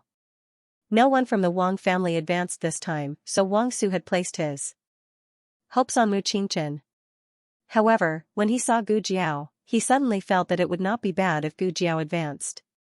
The 2 did not communicate at all and pretended not to know each other even if they saw each other. After the group gathered, they went to the entrance of the Mount Song mountain range. The Minister of War announced the rules of this round of the exam. Generally speaking, the sparring was to stop at a certain point and not harm one's life. Those who violated the rules would have their results revoked and would be punished according to the law. Then, they entered the small bamboo hut one by one to draw lots. On the surface, they were drawing lots, but in fact, they were drawing lots for the exam. Wang Su and the minister of Honglu Temple sat in the small bamboo hut. It was a relatively closed space, so no one except the cavalry and the 2 invigilators knew about the task on the paper. Gu Jiao was the last to enter the small bamboo hut. After she came out, the Minister of War sounded the gong. The 5 of them rode into the mountain range and soon separated from each other. Gu Jiao was the only one who walked at a leisurely pace. It looked more like she was riding a donkey than a horse. The invigilators were anxious for her. Why don't you go? Are you reluctant to part with us or what? It wasn't that Gu Jiao was reluctant to part with them. Gu Jiao waited until the others were far enough away before spurring her horse to chase after Gu Chongqing. Gu Chongqing had been waiting for her for a long time. Seeing her come over, He urged his horse over and said, "They've all left. It's very safe here." "What did you draw?" Gu Jiao asked. Gu Chongqing handed his paper to her. Gu Jiao looked at it and said, "Oh, you drew the cavalry from the 1st Fire Beacon Battalion." "I'm a spy from the 1st Fire Beacon Battalion." Gu Chongqing smiled. "It's nice that we're from the same battalion. It was fate that brought him and his sister together." Gu Jiao, "Oh, as long as you're happy." Gu Chongqing didn't care that he was a cavalry and his sister was a spy. Anyway, he could betray them at any time for his sister. Gu Chongqing said in a good mood, "I saw that everyone was going in different directions, so I guessed that their destinations might be different. But I didn't expect that even their identities would be different." Gu Jiao told Gu Chongqing the analysis of the 6 bamboo tubes. Gu Chongqing seemed to wake up from a dream. "I thought that we could get the secret letter by raiding the enemy's camp." Gu Jiao waved her hand. "That's a fake secret letter. It's useless even if we get it. The real secret letter is in the hands of the 3 of us spies. They're still in the dark. Let's rob them." Gu Chongqing looked at his sister dotingly. "Okay." Gu Jiao asked, "Where did the 4 of them go?" Gu Chongqing said, "Taoist Qing Feng and Mu Qingchen went to the east. 5th Master Han and Jun Shouhan went to the southeast. Who should we chase first?" The latest chapter of this book is not finished yet. For more exciting content, please scan the QR code below to download the app. The novel is more complete and updated faster.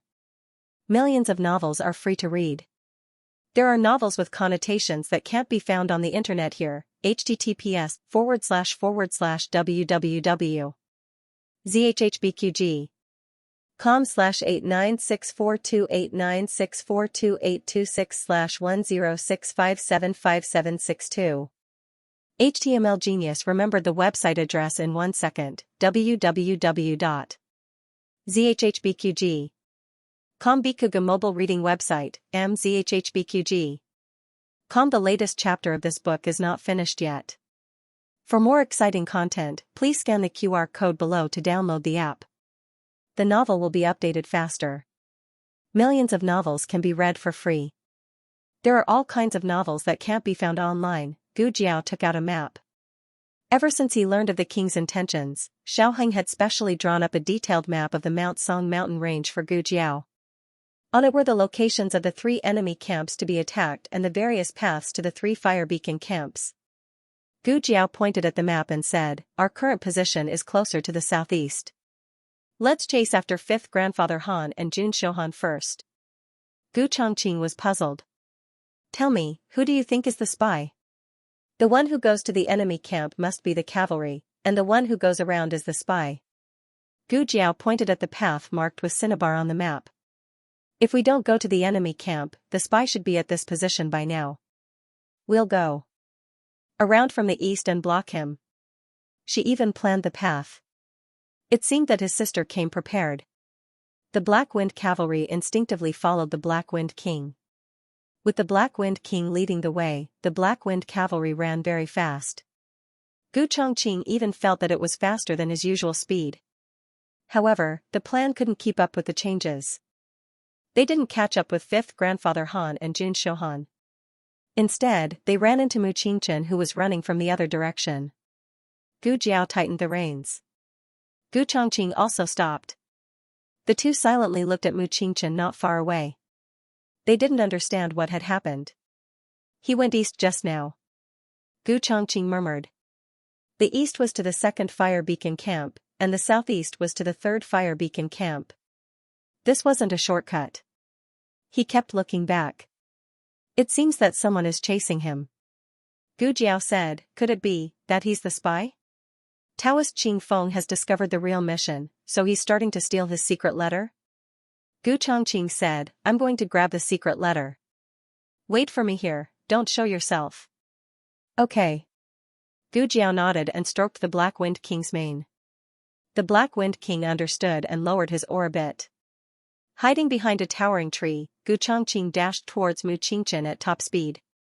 Mu Qingchen was caught off guard. He instinctively drew his sword and slashed. The sword chi he slashed out carried a biting cold wind, sweeping up all the fallen leaves in the forest, forming a huge whirlpool, which swallowed Gu Chongqing from head to toe. Gu Jiao raised an eyebrow. He did not expect Mu Qingchen to have such a trump card. Back then, when he was fighting against the direct descendants of the 5 great clans in the forest, he had held back. When he fought against the Wang family, he did not use his full strength. Gu Chongqing was a veteran of the battlefield, so he naturally would not underestimate his opponent. The moment Mu Qingchen attacked, he had already drawn the sword at his waist and slashed out a terrifying sword chi to meet Mu Qingchen's attack.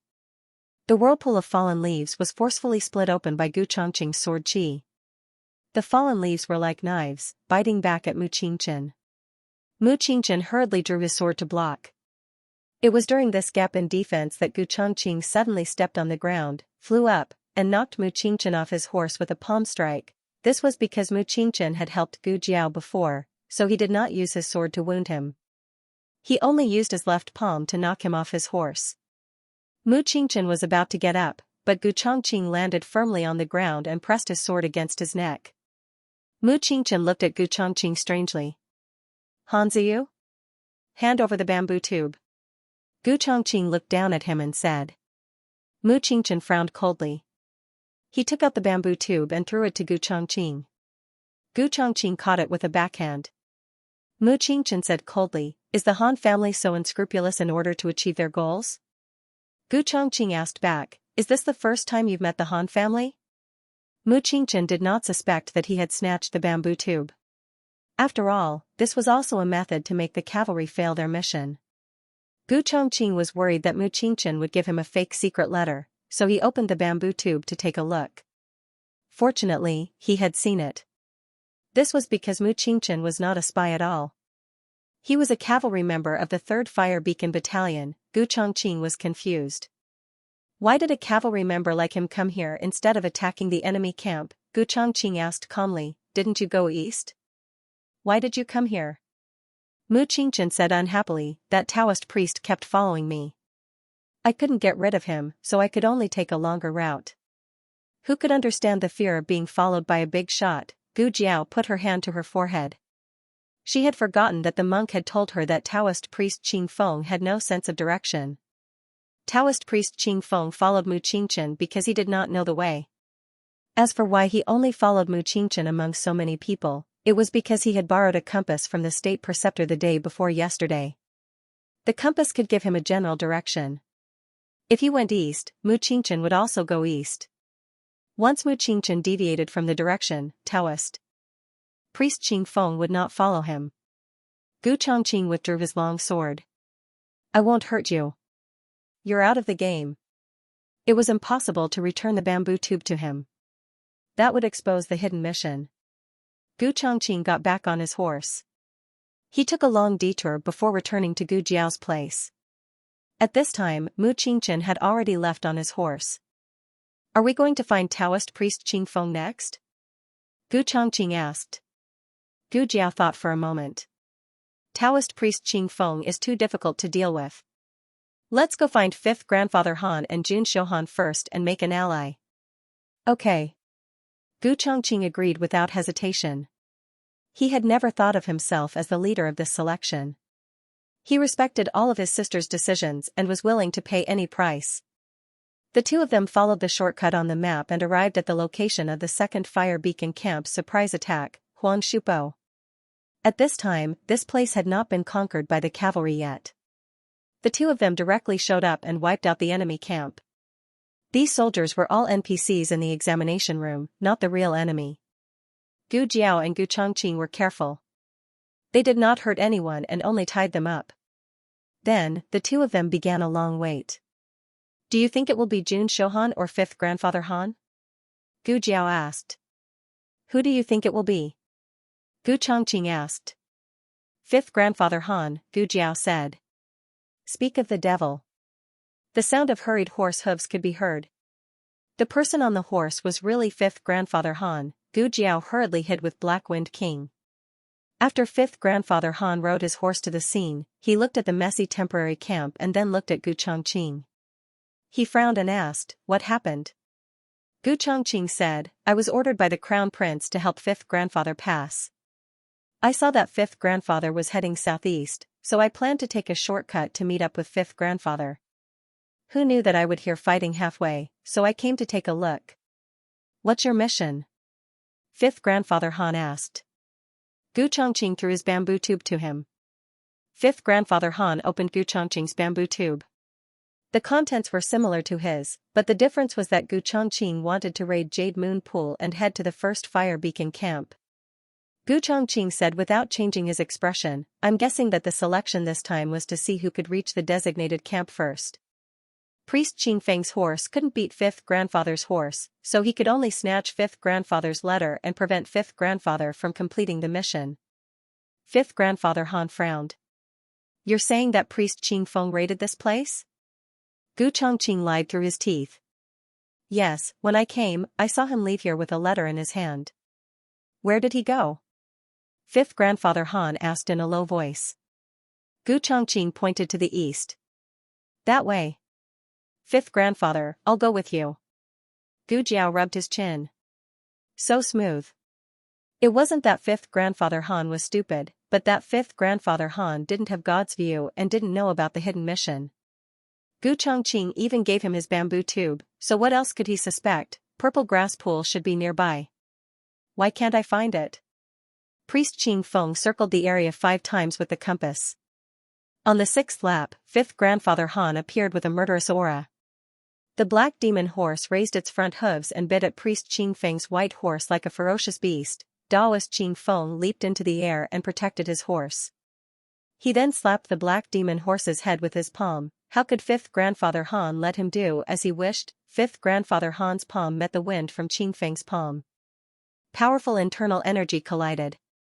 If fifth grandfather Han wasn't riding the black demon horse, he would have suffered internal injuries from the shockwaves. He couldn't exhaust the black demon horse too early. He still had to rely on it for the 300-mile raid later. Fifth grandfather Han got off his horse. Fifth grandfather Han's silver hair was like the moon, and his cold eyes shone. Hand over the letter. Otherwise, I'll make sure you don't walk out of here alive. Priest Qing Feng was a spy, so he did have a secret letter in his hands. He thought fifth grandfather Han wanted to steal his secret letter. He said, come and get it if you can. In fifth grandfather Han's ears, Priest Qing Feng was admitting that he had stolen Huang Shupo's secret letter. He attacked Priest Qing Feng with a killer move. Neither of them used any weapons, but their barehanded fight turned the forest into a smoke-filled battlefield. Gu Jiao and Gu Chongqing followed behind. The two of them rode on their horses and watched the fight between Priest Qing Feng and fifth grandfather Han from afar. The two of them fought fiercely, and it was hard to tell who had the upper hand. The birds in the forest were so scared that they fluttered their wings and flew away. The ferocious beasts also let out fearful roars and fled in all directions.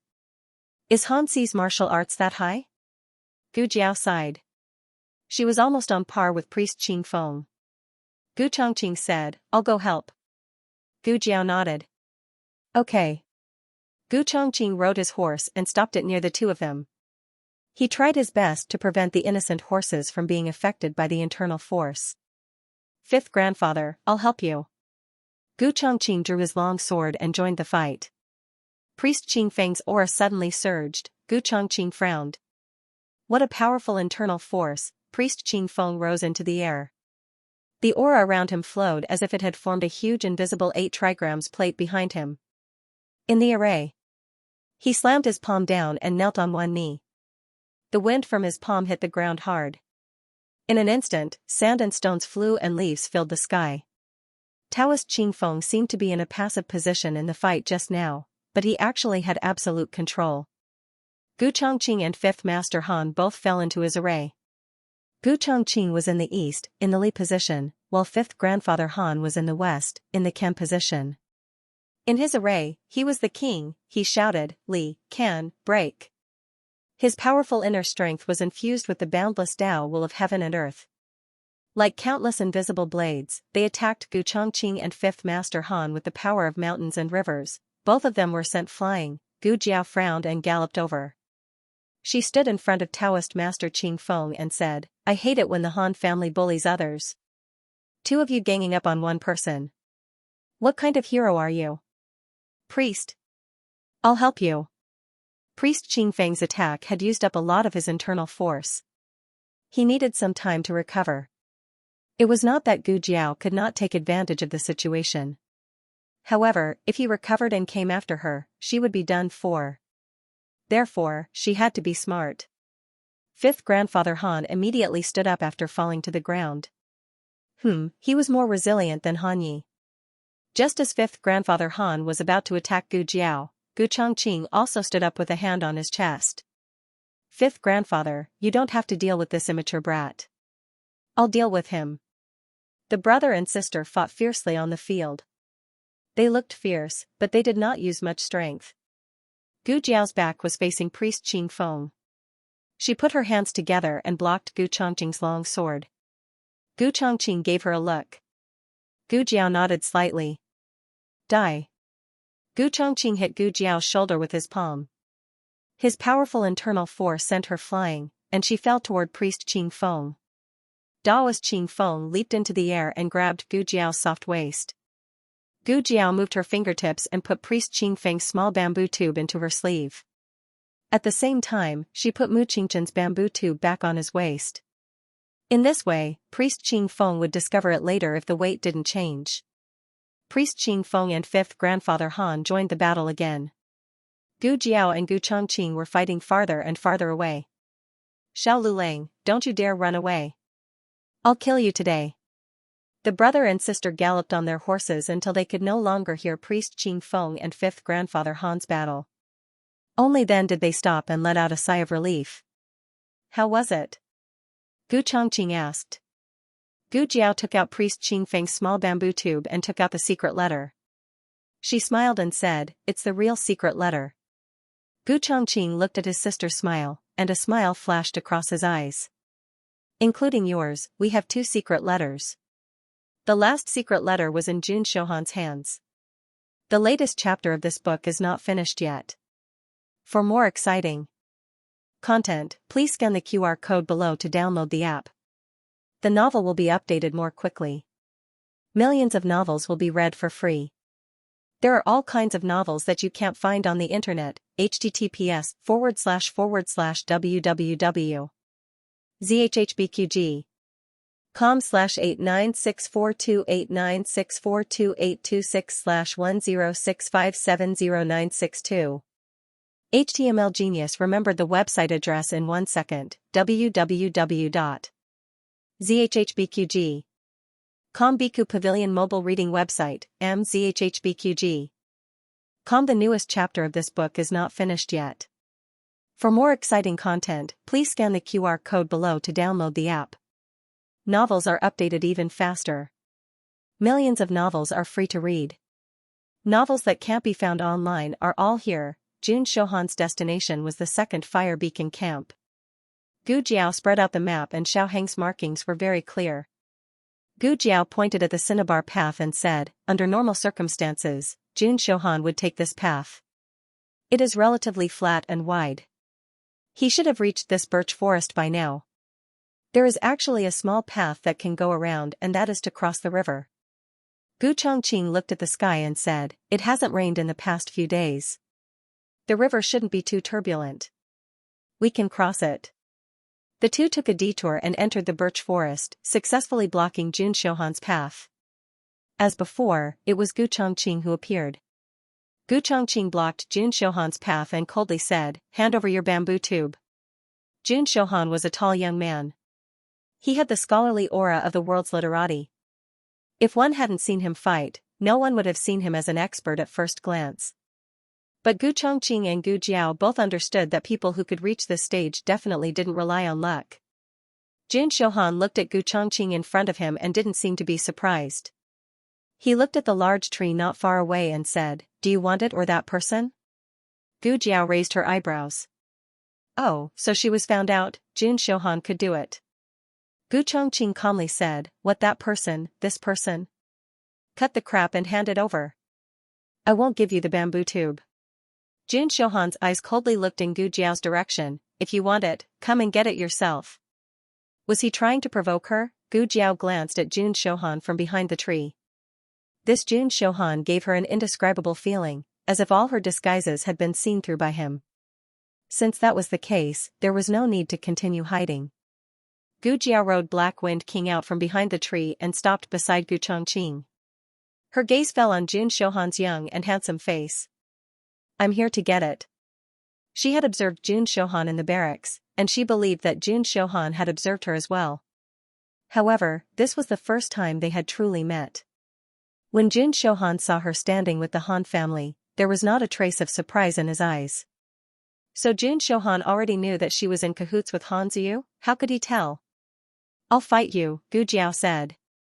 I won't fight you, Jun Shohan said. Gu Jiao tilted her head and looked at Jun Shohan. Jun Shohan took off the bamboo tube from his waist and threw it to Gu Jiao. Gu Jiao? Gu Jiao took the bamboo tube and checked the note inside. It was a secret letter. Jun Shohan did not use a fake one to deceive her. Gu Jiao was completely confused. Even Gu Chongqing was extremely confused.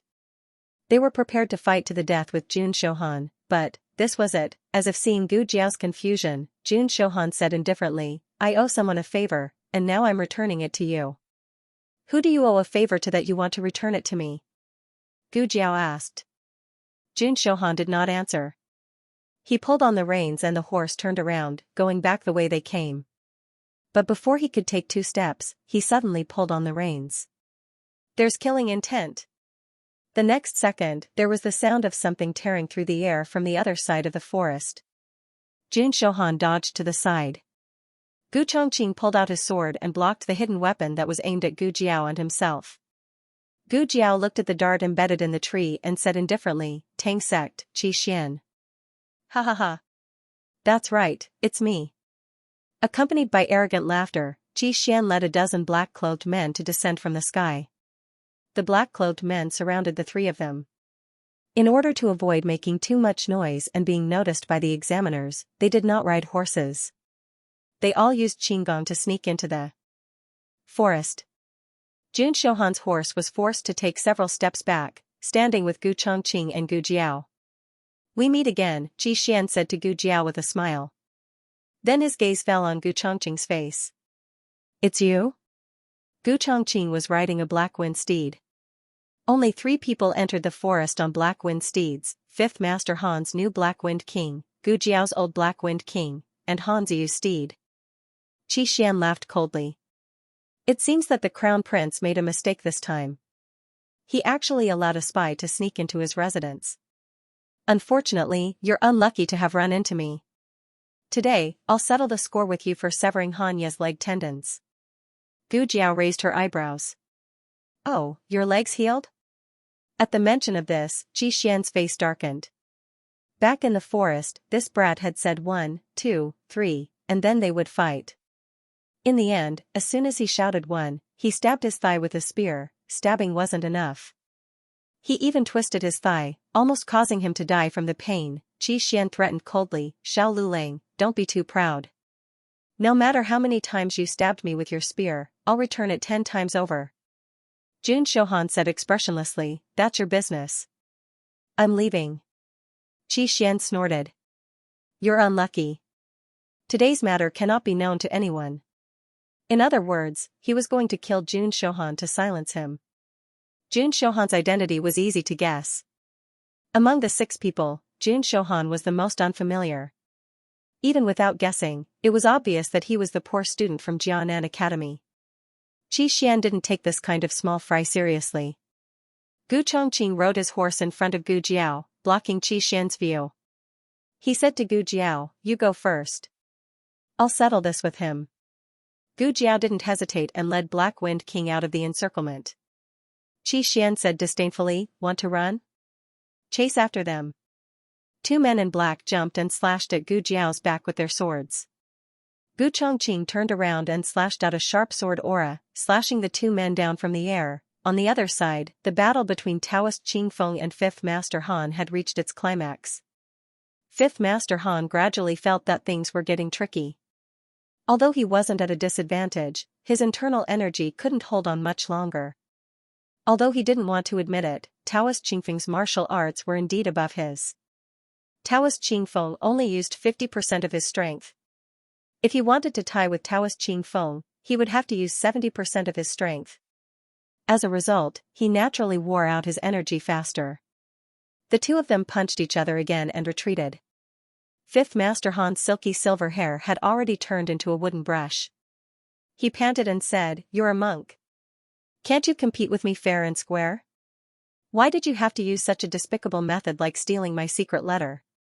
Taoist Qingfeng said strangely, "Stealing your secret letter? I didn't." Fifth Master Han said coldly, "You're still lying. Someone saw it." Taoist Qingfeng was naturally stunned. "Mu Qingchen? I've only seen him before you." Fifth Master Han was stunned. If someone else said this, he would think that they were lying, but Taoist Qingfeng, he frowned. "You didn't go to Huangshupo just now?" "No," Taoist Qingfeng said. Fifth Master Han said, "You didn't steal my secret letter either?" Taoist Qingfeng said, "My secret letter is mine." Fifth Master Han was stunned again. "Yours?" "Yes." Taoist Qingfeng nodded and took the bamboo tube from his waist. The moment he took it, he sensed that something was wrong. He had made a mark on his bamboo tube, but this one was unmarked. "What's wrong?" "My bamboo tube has been replaced." Fifth Master Han walked over to him suspiciously. Taoist Qingfeng opened the bamboo tube. The note inside had already been taken away by Gu Jiao. It was empty. Fifth Master Han pondered for a moment and reached out to Taoist Qingfeng. "Give me the bamboo tube. I have a way." Taoist Qingfeng gave it to him without hesitation.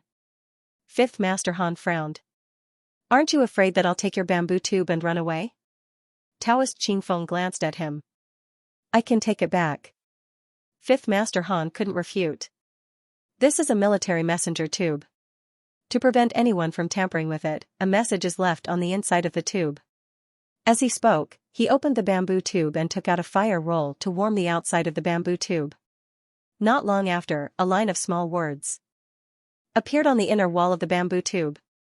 "Enter the Pine Mountain Range and ambush the enemy camp near the Purple Grass Pond. Seize the secret letter and deliver it to the 3rd Fire Beacon camp. Personally hand it over to the left Deputy General of the garrison." Fifth Master Han wasn't too surprised. He guessed that they were going to deliver the secret letter to different Fire Beacon camps. "This should be Mu Qingchen's," said Fifth Master Han.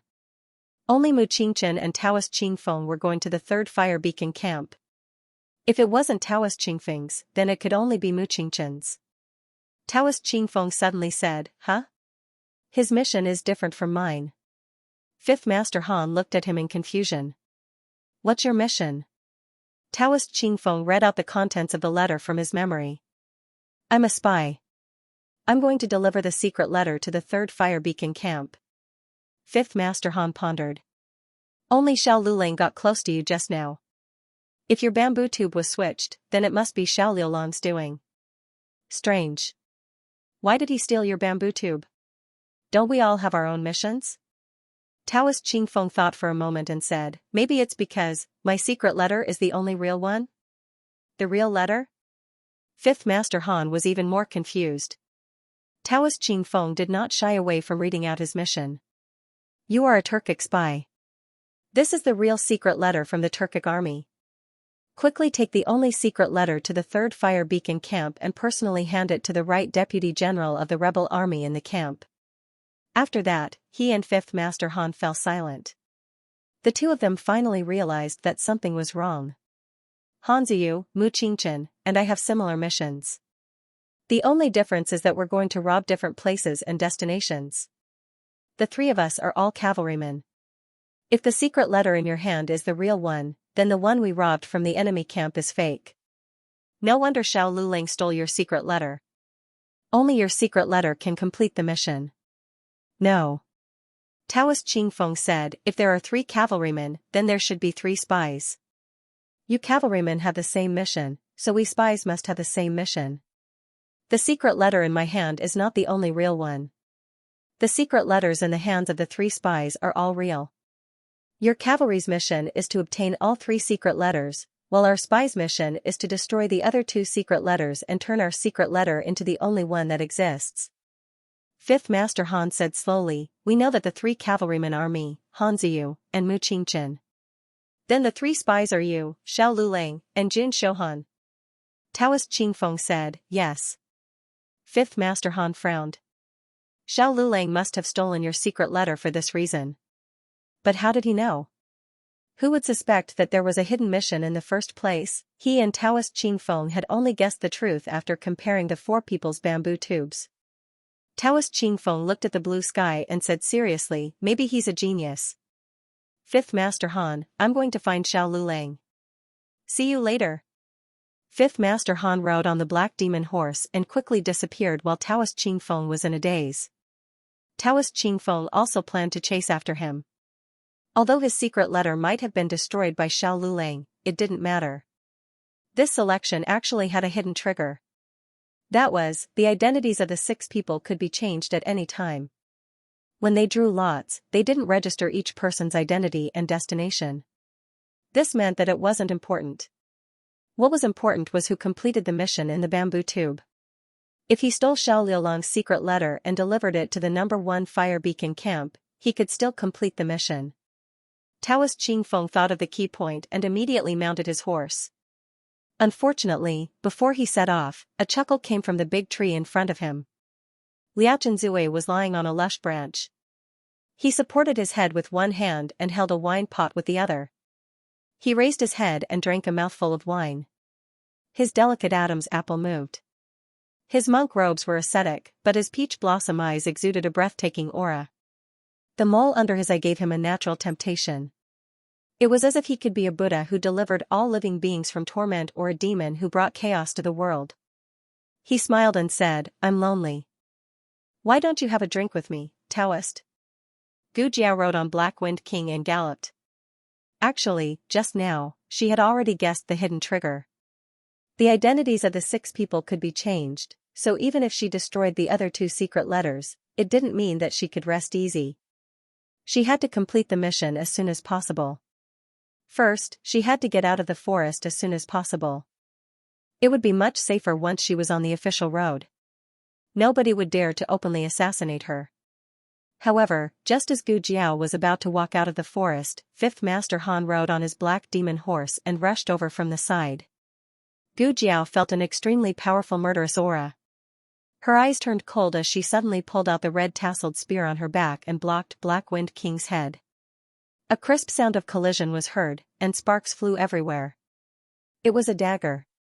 If Gu Jiao had reacted a little slower, Black Wind King's head would have been pierced by the dagger. To catch bandits, first catch the ringleader. To shoot a person, first shoot the horse. As expected of the Han family's fierce general, Gu Jiao hung the red tasseled spear on the saddle's special slot and grabbed the big bow on her back. She took out 3 arrows from the quiver and mercilessly shot them at Fifth Master Han. Fifth Master Han cut all the arrows with his sword. At the same time, his horse completely blocked in front of Gu Jiao and Black Wind King. Xiao Lulang, hand over your secret letter. Fifth Master Han's reply was another round of arrows from Gu Jiao. Fifth Master Han didn't expect Gu Jiao to be so ruthless and decisive. She didn't waste any words and just attacked. Fifth Master Han was shocked by the killing intent in the youth's eyes. He narrowed his eyes and swung out a sharp sword aura, instantly shattering Gu Jiao's arrows into pieces. Gu Jiao raised her hand and pulled off the cloak on her body. The youth was wearing red battle clothes and black iron armor. She jumped down from the horse's back. Fifth Master Han felt the youth's powerful aura, but in the next second, he was shocked by the braided red tasseled spear in the youth's hand. Where did this weapon come from? It was so eye-catching. Although it was eye-catching, the strength of the spear shocked Fifth Master Han once again. Fifth Master Han's black demon horse trembled. Fifth Master Han frowned and blocked Gu Jiao's red tasseled spear with his sword. Then, he jumped off his horse and slashed at Gu Jiao with his sword. Gu Jiao blocked the sword, and both her arms were slightly numb. No wonder she could fight Taoist priest Qingfeng for so long. It wasn't that Taoist priest Qingfeng went easy on her, but this guy was really strong. Fifth Master Han said coldly, Xiao Lulang, you're no match for me. According to today's rules, I can't kill you, but I have 100 ways to torture you. So, you'd better hand over the secret letter obediently, or else you'll suffer. Fifth Master Han was already very difficult to deal with. If Taoist priest Qing Feng came, she had no chance of winning. She had to end this quickly. Gu Jiao didn't hesitate anymore. She looked coldly at Fifth Master Han. Under his confused gaze, she took off the safety talisman on her neck. Boss, catch. She threw the safety talisman to Black Wind King. Black Wind King caught it with his mouth. What's this kid doing? Fifth Master Han looked at Gu Jiao strangely. Gu Jiao's fingertip lightly scratched the sharp edge of the red tasseled spear, and a string of bright red blood flowed out. She wiped the droplet of blood on her lips. In the next second, her aura suddenly surged. Fifth Master Han's expression changed. This is, Gu Jiao pulled out the red tasseled spear, took a step forward, and jumped up. With a flip in the air, the spear in her hand was like a dragon, and it fiercely slashed at Fifth Master Han. Fifth Master Han's black iron sword was split in half on the spot. She knelt on one knee, one hand on the ground, and the other hand holding the red tasseled spear behind her back. Her eyes were bloodshot.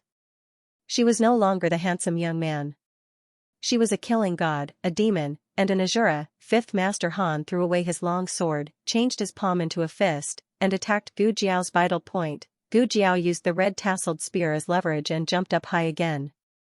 Her right knee was aimed at Fifth Master Han's chin. Fifth Master Han was sent flying. He fell heavily on the ground and spat out a mouthful of blood. 3 moves. The young man defeated him, in just 3 moves, but Fifth Master Han wouldn't admit defeat so easily. If he couldn't beat the young man, then he would kill his horse. Fifth Master Han shot a hidden weapon in his sleeve at Black Wind King. Almost at the same time, Fifth Master Han shot a second hidden weapon at Gu Jiao. She could only protect one between herself and Black Wind King. Gu Jiao didn't hesitate to protect Black Wind King. The hidden weapon flashed past Gu Jiao's temple. The hidden weapon didn't hurt Gu Jiao, but the poisonous powder on it entered Gu Jiao's eyes. Gu Jiao couldn't see. Ha ha ha. Ha ha ha ha. Fifth Master Han spat out blood as he laughed crazily on the ground. Xiao Lulang, so what if you defeated me? You were still poisoned by the Tang sect. You can't see, you can't even walk out of this forest. How are you going to go to the Fire Beacon camp? The angry Black Wind King stood in front of Gu Jiao. Gu Jiao was on the verge of losing control, but thanks to the pain in her eyes, she regained a bit of her consciousness. Boss, give me the safety talisman. She reached out her hand. Black Wind King placed the safety talisman in Gu Jiao's palm. Gu Jiao put the safety talisman back around her neck. Her eyes hurt. They were also afraid of light. She couldn't open her eyes. Master's wife should be able to cure this poison. She felt Black Wind King's killing intent, but now wasn't the time for revenge. Black Wind King had to conserve his strength. Boss. She called out to Black Wind King. She closed her eyes and gently comforted Black Wind King's emotions, trying to calm herself down. Black Wind King knelt down considerately, allowing Gu Jiao to ride easily. Gu Jiao touched the saddle and sat on it. Black Wind King stood up. Gu Jiao untied the headband on her head and covered her eyes with the headband with both hands. Fifth Master Han was so injured that he couldn't move, but when he saw Gu Jiao like this, he couldn't help but mock. What? You still want to deliver the secret letter in this state? Can you see the road? Gu Jiao held the reins and straightened her back. I can't see, but boss can. Fifth Master Han sneered. Boss? You mean this old Black Wind King? I admit that it's an excellent warhorse, but it's a pity that it has never been to the Fire Beacon camp in the Han family's 15 years. It doesn't need to go, Gu Jiao said. It was born in the Fire Beacon camp. In the first Fire Beacon camp, Xianyuan Li's temporary courtyard, it lived there until it was a year old before it was taken back to the Xianyuan family's mansion. Gu Jiao bent down and gently stroked Black Wind King's mane. Can you remember, boss? You must remember, just like how you remember your master. The Black Wind cavalry didn't belong to the Han family. This dangerous 300 miles was not the road to pass the level, but the road to bring the Black Wind cavalry home. The Black Wind cavalry had been waiting for this day for a long time. Bring the Black Wind cavalry home, boss. Fifth Master Han sneered. Xiao Lulang, don't waste your time. You won't be able to walk out of this forest. Before he could finish speaking, he saw the Black Wind cavalry let out a long howl towards the sky. It suddenly raised its front hooves, and like an arrow leaving a bow, it rushed towards the northeast with Gu Jiao. That direction was the first fire beacon camp. Fifth Master Han was so angry that he wanted to vomit blood. Xiao Lulang. It's useless. Your horse is already old. It can't run 300 miles. It has to rest every 30 miles. Taoist Qing Feng will catch up to you. The Han family will also catch up to you. Lightning flashed and thunder roared. Torrential rain poured down like a pillar. Black Wind King galloped through the hail like rain. It had already galloped for 100 miles without stopping. It wanted to bring the Black Wind cavalry home, and it also wanted to bring Gu Jiao home. Digression, the Black Wind cavalry babies are going home in the next chapter. Oh, please give me a monthly ticket. The latest chapter of this book is not finished yet. For more exciting content, please scan the QR code below to download the app. Novels are updated faster and more complete. Millions of novels are free to read. Novels that can't be found online are all available here. https://www.zhhbqg.com/89642896428226/1065555041. HTML Genius memorized this website's address, www.zhhbqg.com. Bikuga mobile reading website, mzhhbqg.com. The latest chapter of this book is not finished yet. For more exciting content, please scan the QR code below to download the app. Novels are updated even faster. Millions of novels are free to read. Novels that can't be found online are all available here. Fifth Master. Fifth Master. The Han family's men of sacrifice found Fifth Master Han, who had almost lost his body temperature from the rain. Although it was summer, the Songshan mountain range was very high and the temperature was lower than other places. With the terrible storm, the heavily injured Fifth Master Han almost lost his life.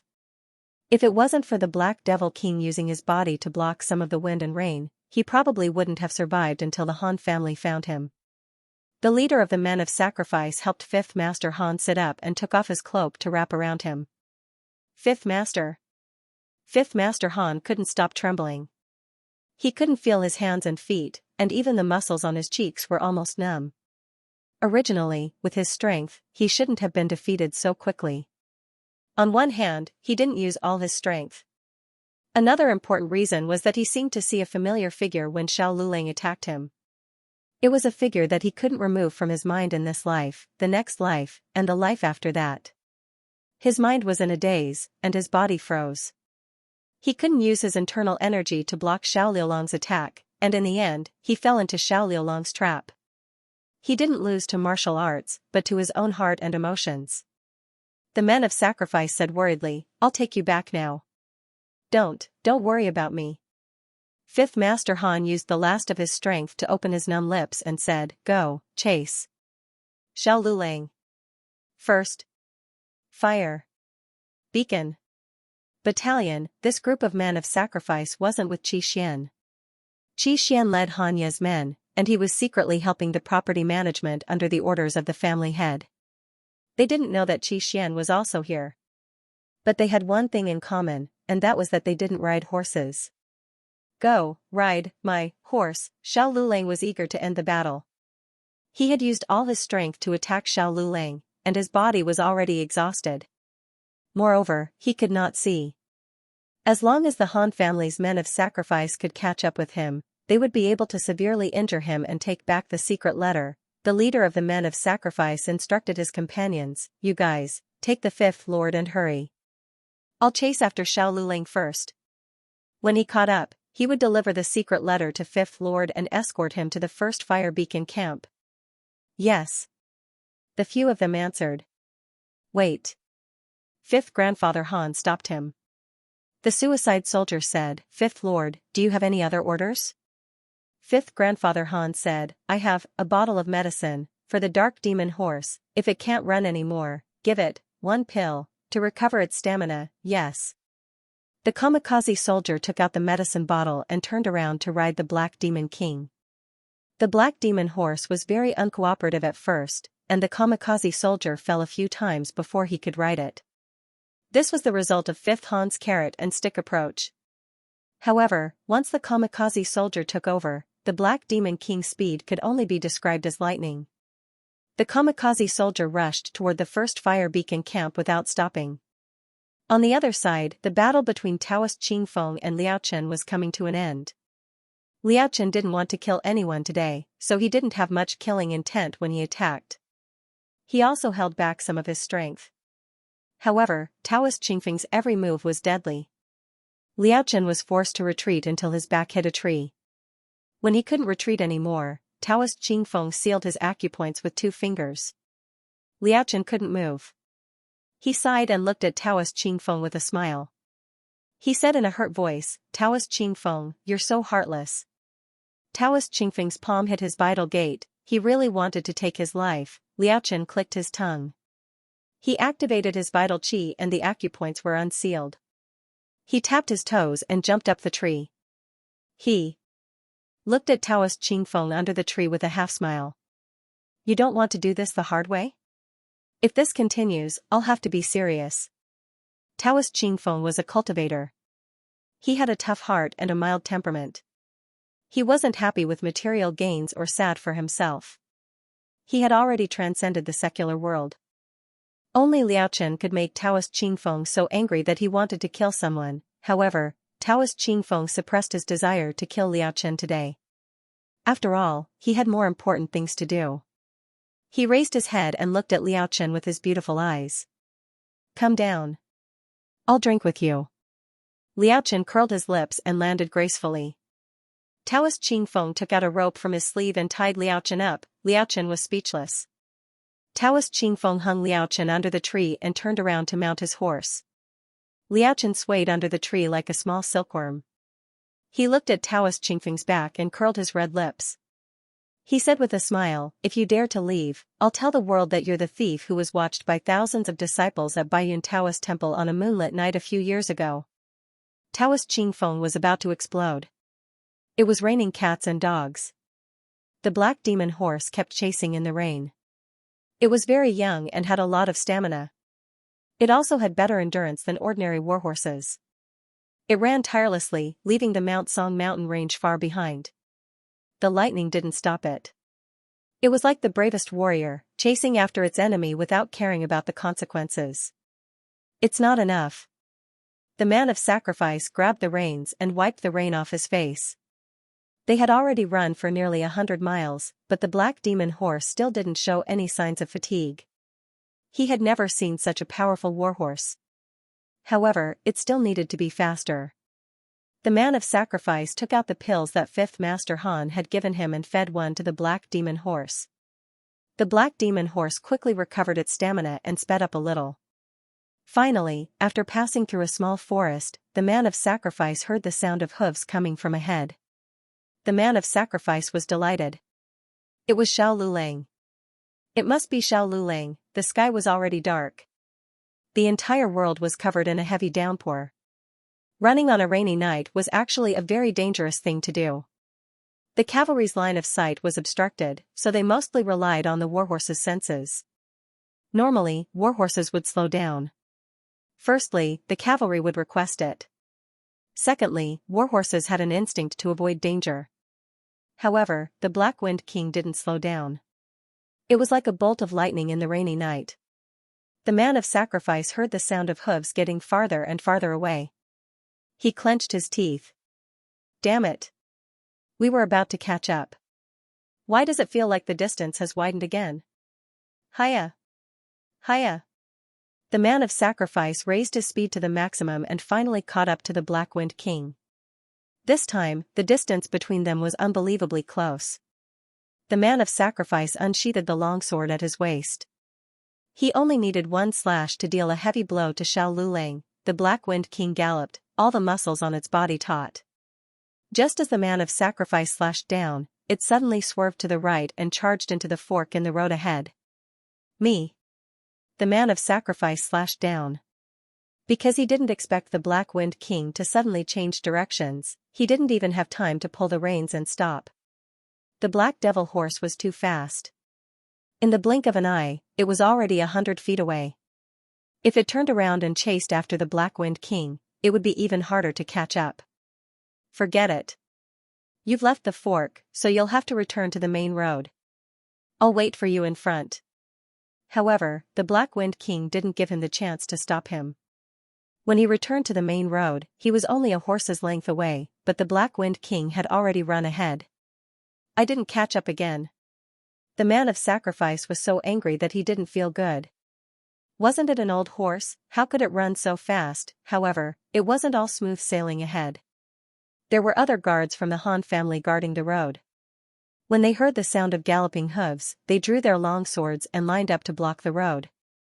They were ready for battle. The Black Wind King didn't hesitate at all. As if it was breaking through mountains and rivers, it broke through the blockade of the Han family guards. 2 of the Han family guards were sent flying. It was too fast. It was too strong. This wasn't the Black Wind King they knew. The Black Wind King wasn't this strong. One of the bodyguards looked in the direction where the man and the horse had left and shouted, "Cut the rope for me." The cable bridge was in front. The guard guarding the bridge on the other side pulled out his sword and cut the ropes at the end of the bridge. The wooden bridge broke, and the broken parts hit the cliff with a loud noise. There was a distance of 10 feet between the 2 cliffs. No horse could cross it. However, the guards were surprised to find that the Black Wind King didn't slow down. What is it trying to do? It can't be trying to cross it, right? It's courting death. Are the soldiers stupid? Why aren't they stopping it? Hey! A guard shouted at Gu Jiao's back. Your horse is going to jump off the cliff. Stop it before it's too late. They couldn't let Gu Jiao jump. They hadn't gotten the secret letter from Gu Jiao yet. If Gu Jiao fell off the cliff, 5th Master Han wouldn't be able to complete his mission. Stop. You'll die. They sincerely wanted to stop Gu Jiao from falling off the cliff and dying. Gu Jiao couldn't see, but she could still sense.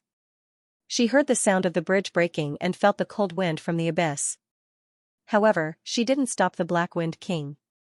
The Black Wind King accelerated. She wiped the blood from the corner of her mouth and grabbed the reins. She clamped the horse's abdomen and stood in the stirrups. The Black Wind King's muscles tensed as it leaped. Almost at the same time, the Black Demon Horse and the Loyalists arrived. The bridge is broken. The bridge is broken. Don't go, the Han family guard shouted. The Loyalists pulled on the reins and stopped the carriage with the Black Demon Horse at the edge of the cliff. They were able to stop the carriage because of the Loyalists and the Black Demon Horse's instinct to avoid danger. The Black Demon Horse retreated a few steps. This was a distance that even the Black Demon Horse couldn't cross.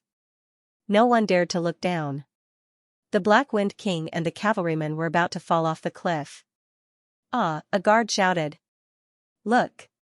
It crossed the cliff, it surpassed its instincts and overcame its fear of the cliff.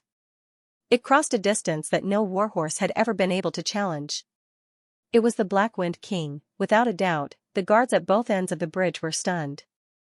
For a moment, they didn't even know how to react.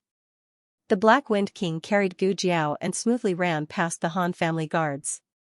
Ah! They ran away, a guard who had been sent flying said while clutching his aching chest. However, no one dared to chase after him. The youth's unreserved trust and the Black Wind King's unwavering struggle showed them the most precious thing on the battlefield. They didn't know what kind of spirit this was, but they felt their hearts being sprinkled with hot blood. They didn't want to chase. At least, not now. 5th Master Han was right. The 3 moves that Gu Jiao used to defeat him had cost her almost all of her strength. She had never used such an overdraft fighting style in any battle before. But even so, she couldn't kill Han Ci. Han Ci was too strong. Blood flowed up her throat and spilled out from the corner of her mouth. At first, she could still swallow it, but later, she didn't even have the strength to suppress the sweet taste in her throat. Blood flowed all over the Black Wind King's back. She persevered with her willpower. The Black Wind King's situation wasn't much better. A normal horse would have to rest after running at full speed for 20 to 30 kilometers, but cavalry could only travel 70 to 80 kilometers a day. If they forced their way through, they could travel over 100 kilometers, but they still had to rest. Only when the horse ran to its death would it travel over 100 kilometers day and night. 200 kilometers. 250 kilometers. 260 kilometers. The Black Wind King approached his limit again and again. He was so tired that he wanted to collapse, but he gritted his teeth and persevered. At dawn, the rain stopped. The first rays of dawn pierced through the thin clouds in the east, passing over the peaks of the mountains and shining on the empty and quiet camp. Every day, the soldiers were awakened by the beating of the war drums. But today, they were awakened by the sound of hurried horse hooves. They thought it was an enemy attack, but when they came to the entrance of the camp, they saw a black warhorse and a blindfolded youth. A man and a horse came over with the momentum of a magnificent army. The entire mountain and river shook. Gu Jiao successfully handed the bamboo tube to the left deputy general of the garrison. The deputy general looked at the blindfolded youth and couldn't help but wave his hand at the youth. The youth didn't respond. The deputy general of the garrison was stunned. He couldn't see. Then how did he run 300 kilometers to get here? The left deputy general was about to ask Gu Jiao what happened to his eyes when he saw the man and the horse collapse to the ground. The left deputy general was shocked. Men. Call the medical officer. Is it early today? The latest chapter of this book is not finished yet. For more exciting content, please scan the QR code below to download the app. Novels are updated faster and more complete. Millions of novels are free to read. Novels that can't be found online are all available here. https://www.zhhbqg. com/896428964286/10653524. HTML Genius memorized this site's address, www.zhhbqg.com. Biku Pavilion mobile reading website, mzhhbqg.com. The latest chapter of this book is not finished yet. Please scan the QR code below to download the app. The novel will be updated more quickly. Millions of novels will be read for free.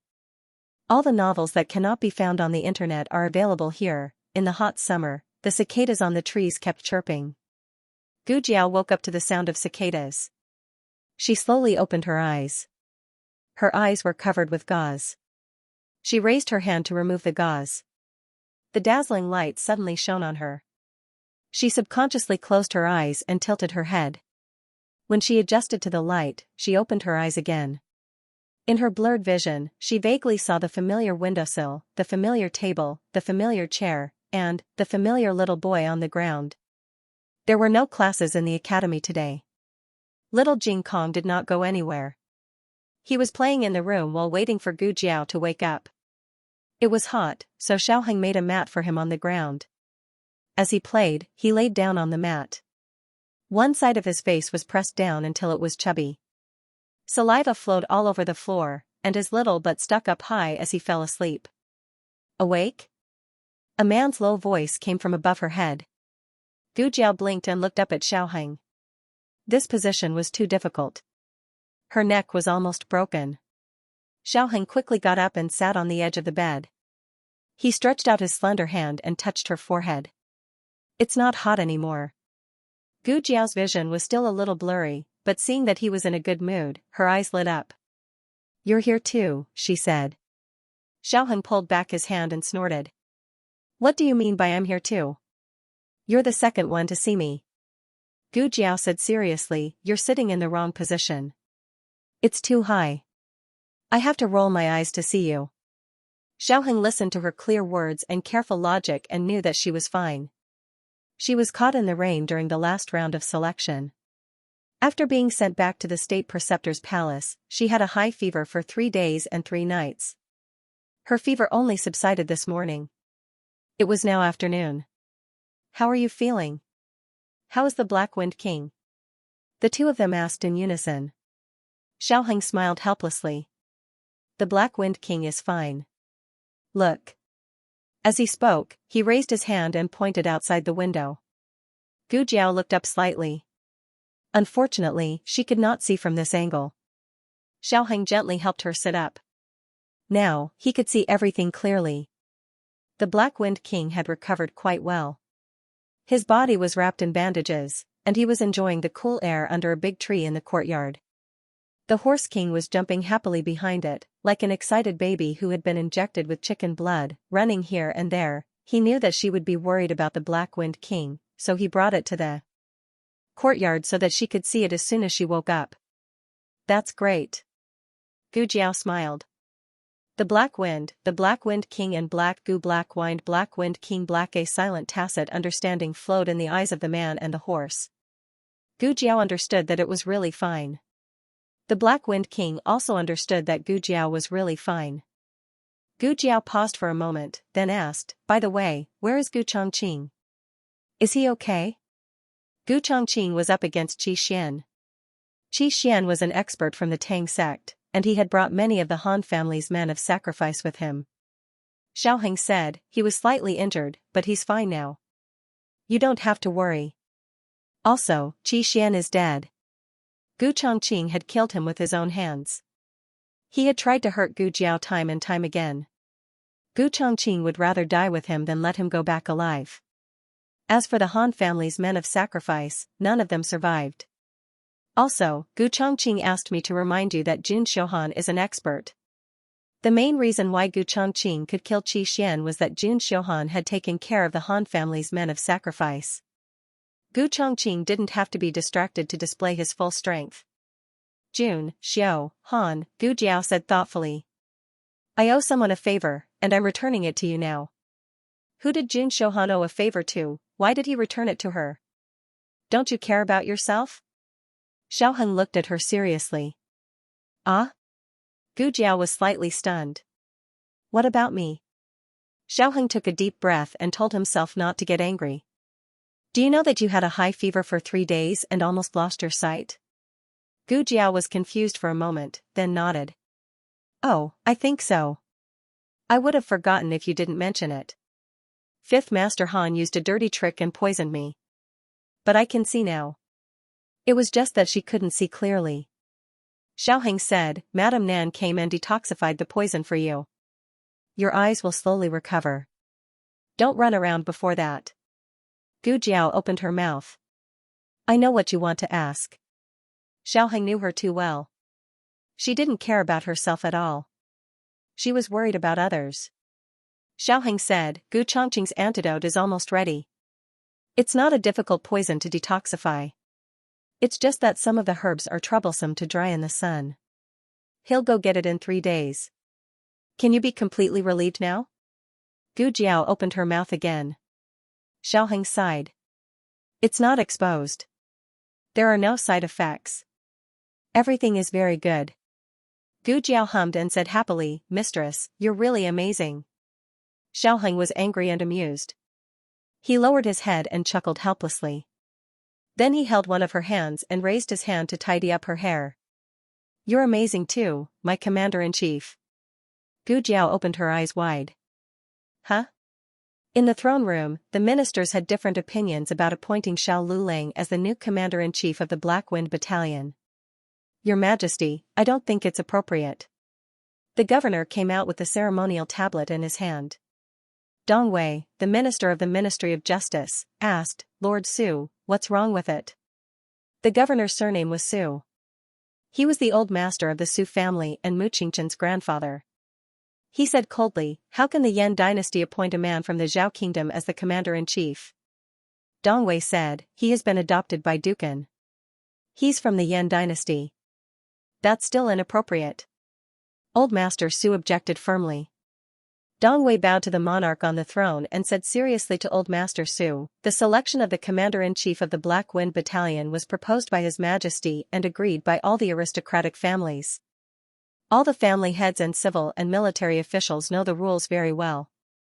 They didn't object earlier or later, and only objected after the selection. Is it because Lord Su can't afford to lose?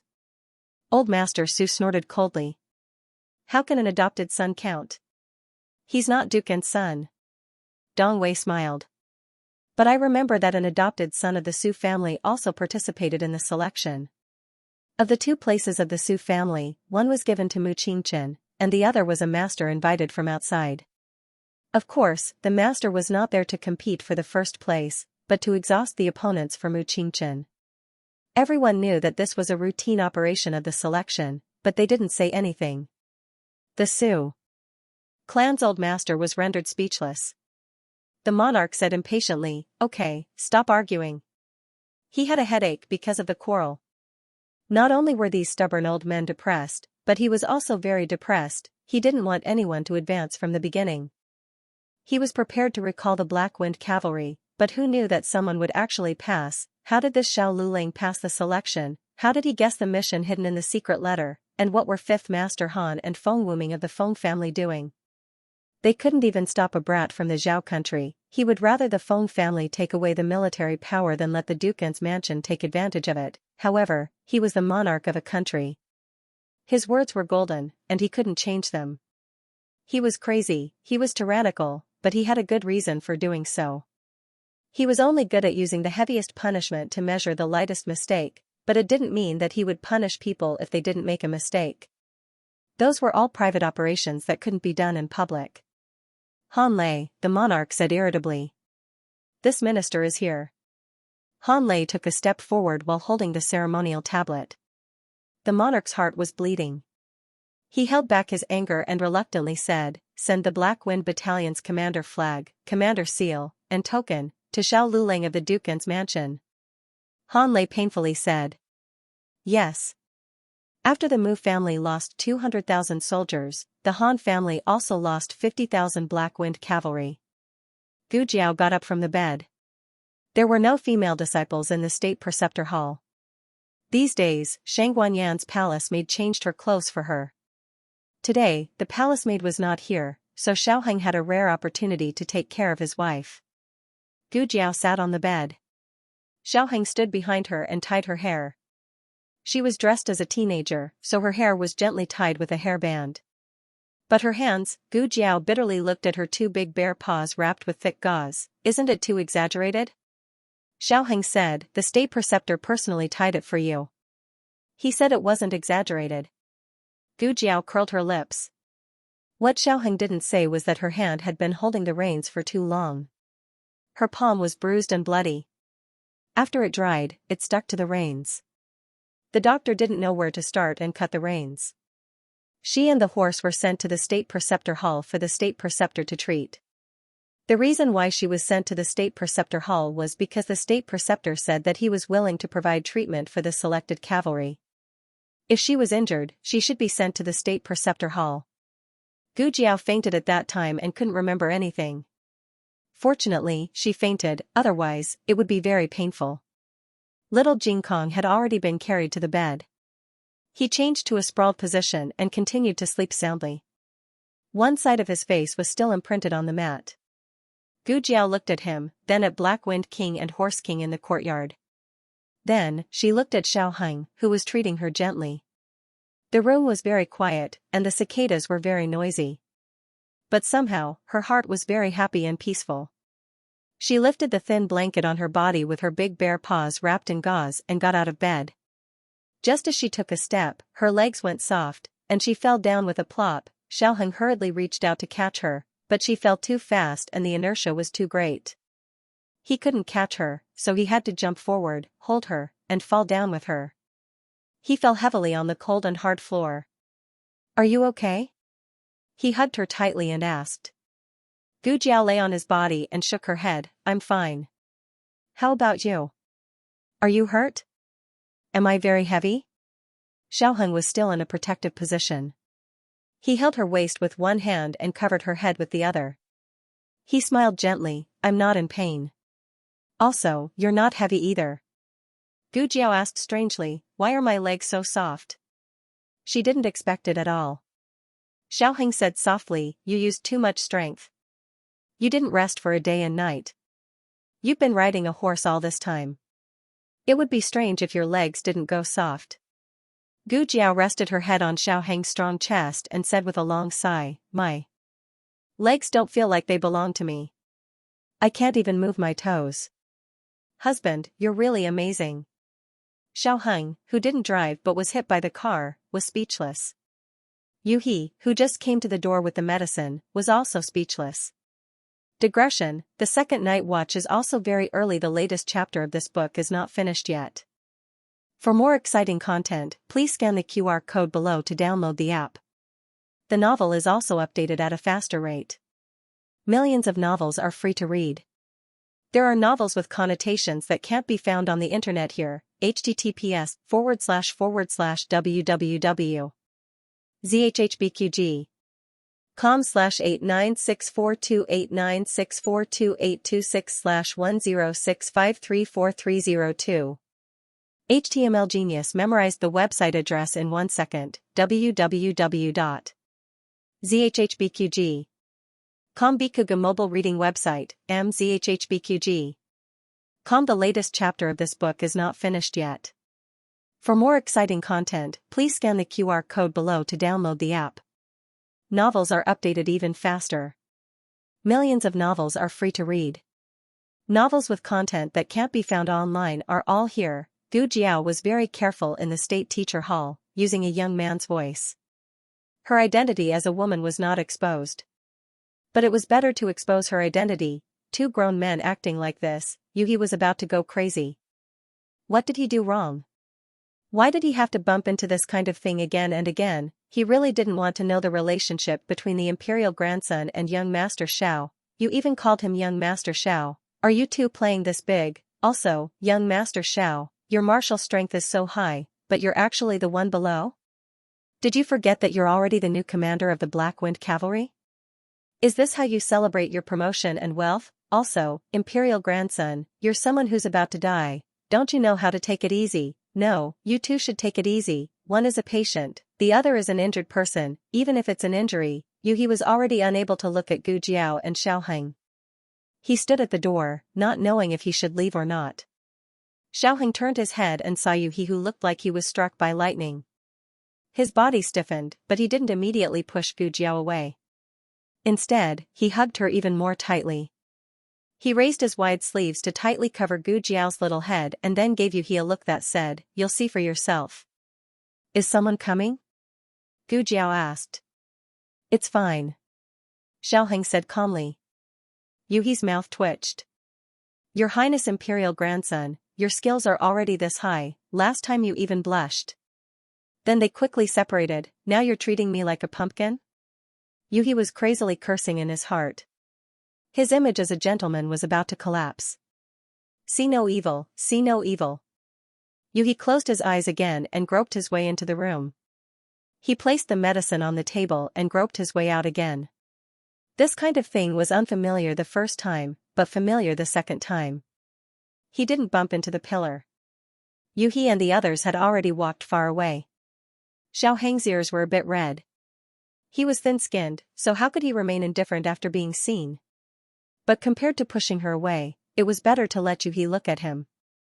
Thinking of her words just now, Xiaoheng was both angry and amused. "Why are you so naughty?" Gu Jiao was addicted to acting. She showed an exaggerated expression and said, "Men, you should put out the fire you started." Xiaoheng, Gu Jiao had a small notebook, and she wrote down one stroke after another. Xiaoheng didn't have a notebook, but he remembered everything. Every word she said had to be fulfilled. She even had to calculate the interest, the kind where interest would compound. Gu Jiao did not know that her husband had turned into a big bad wolf, thinking that one day he would eat her up. After drinking the medicine, Gu Jiao felt much more energetic. Her legs were not as sore as before, and she was able to walk a few steps. Xiaoheng felt sorry for her and brought a wheelchair over for her. "Sit on this," Xiaoheng said. Gu Jiao thought for a moment and sat on it. It was her first time sitting on it, so it was strange. "Where are you going?" "I'll push." Before he could finish his words, Xiaoheng saw someone using a big bare paw wrapped in gauze to push the wheelchair and race down the corridor. Xiaoheng, Gu Jiao raced all the way to the courtyard. The courtyard was full of grass, so it was not easy for the wheelchair to move. The Horse King ran over and looked at Gu Jiao curiously. "Push me over," Gu Jiao said to the Horse King. The Horse King went behind Gu Jiao, put its head on the back of the wheelchair, and pushed Gu Jiao in front of the Black Wind King. Gu Jiao looked up and stretched out her hand. Boss. The Black Wind King raised one of his hooves. One person and one horse friend shook hands. Hooves. Both the Black Wind King and Gu Jiao needed to rest. The Black Wind King obediently stayed in the courtyard, but Gu Jiao was not so obedient. She used the reins to tie the Horse King. She didn't have a sled dog, but she had a wheelchair horse. The Horse King pulled Gu Jiao and ran around the State Teacher Palace. Half an hour later, the State Teacher Palace's wheelchair was broken. One person and one horse sat on the garden path. Next to them was the broken wheelchair, and one of the wheels was missing. One person and one horse were covered in grass, but their expressions were the same, innocent. When Yiqing rushed over with the new wheelchair, seeing the mess, he wanted to say something. Gu Jiao complained first. The quality of your State Teacher Palace's wheelchair is not good, it needs to be improved in the future. Yiqing heard from you that young Master Xiao woke up, so he came over for his master to see how he was recovering, and whether there were any side effects. But then he saw someone crazily racing around the State Teacher Palace. He couldn't even stop him. Then he heard a loud noise. Yiqing helped Gu Jiao back to the new wheelchair. Gu Jiao looked at the Horse King. The Horse King suddenly became energetic. Yiqing's eyelids fiercely twitched. Young Master Xiao, you need to rest more, you can't walk around. Gu Jiao, oh.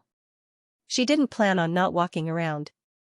At this time, the Black Wind King slowly walked over and took the Horse King away. The Horse King didn't want to leave, but the 2.5-year-old Horse King couldn't beat the Black Wind King. With one of the two troublemakers finally gone, Yiqing was secretly relieved. Speaking of which, he didn't know young Master Xiao was so naughty before. Sure enough, people can't stay idle.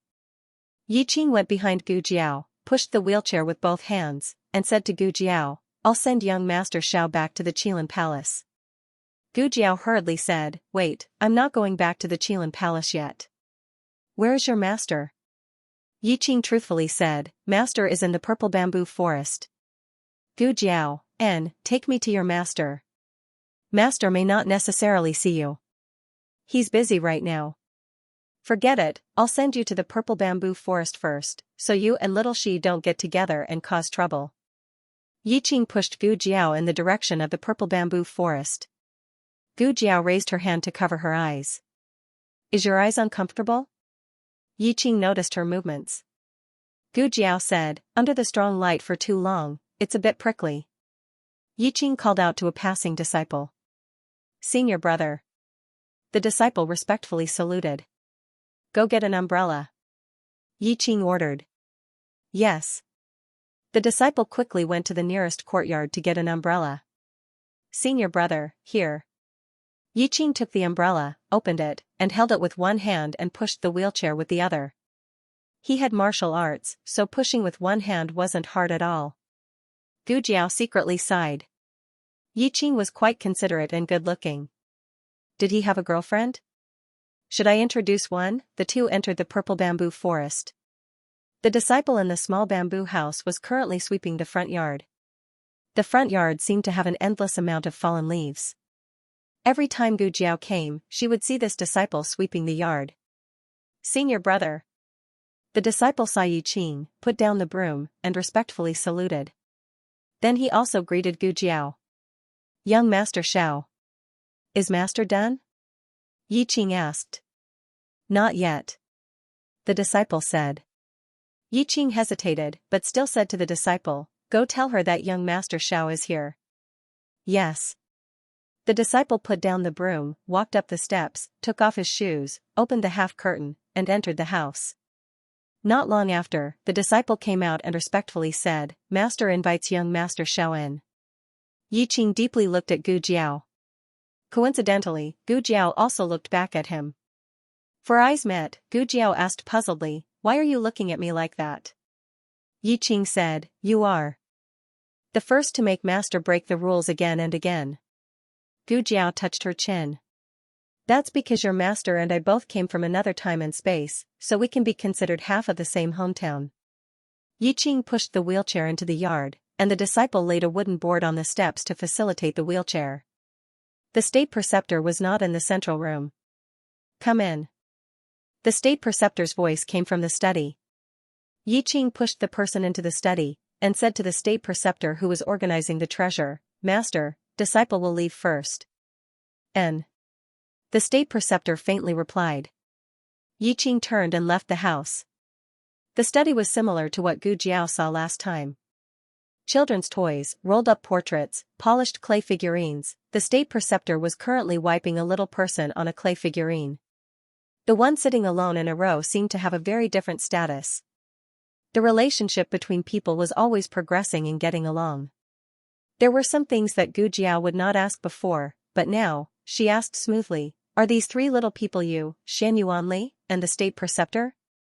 "No." The state preceptor said. "Huh?" Gu Jiao looked at him in surprise. The state preceptor stopped wiping the clay figurine and said, "There is no state preceptor." "Oh, then there are you and Xianxia." Gu Jiao looked at the little clay figurine and said, "I am very curious, who is the person who can sit with you and Xianxia? It seems that his status is very different." "A very important person, a teacher and a friend," the state preceptor said.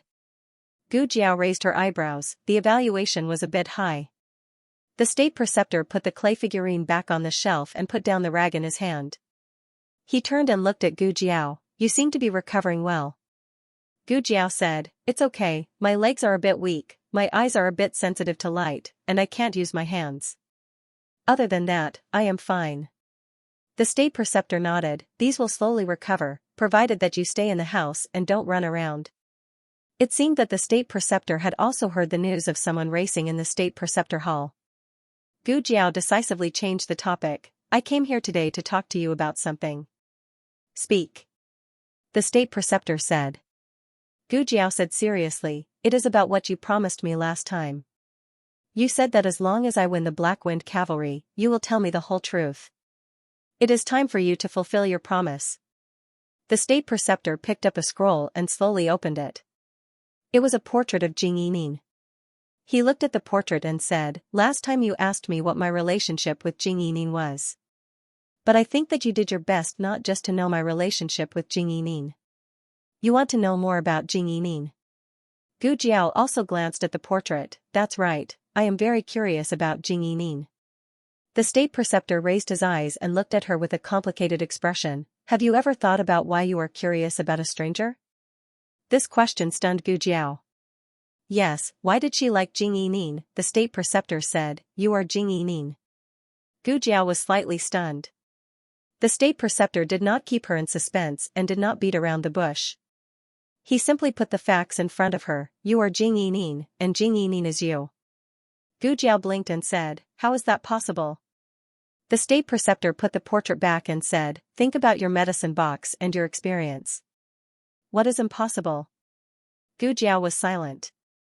The medicine box did have the ability to tear time and space. As for whether she was Jing Yining or herself in her previous life, there was no doubt about the answer. She got the medicine box during a mission in her previous life.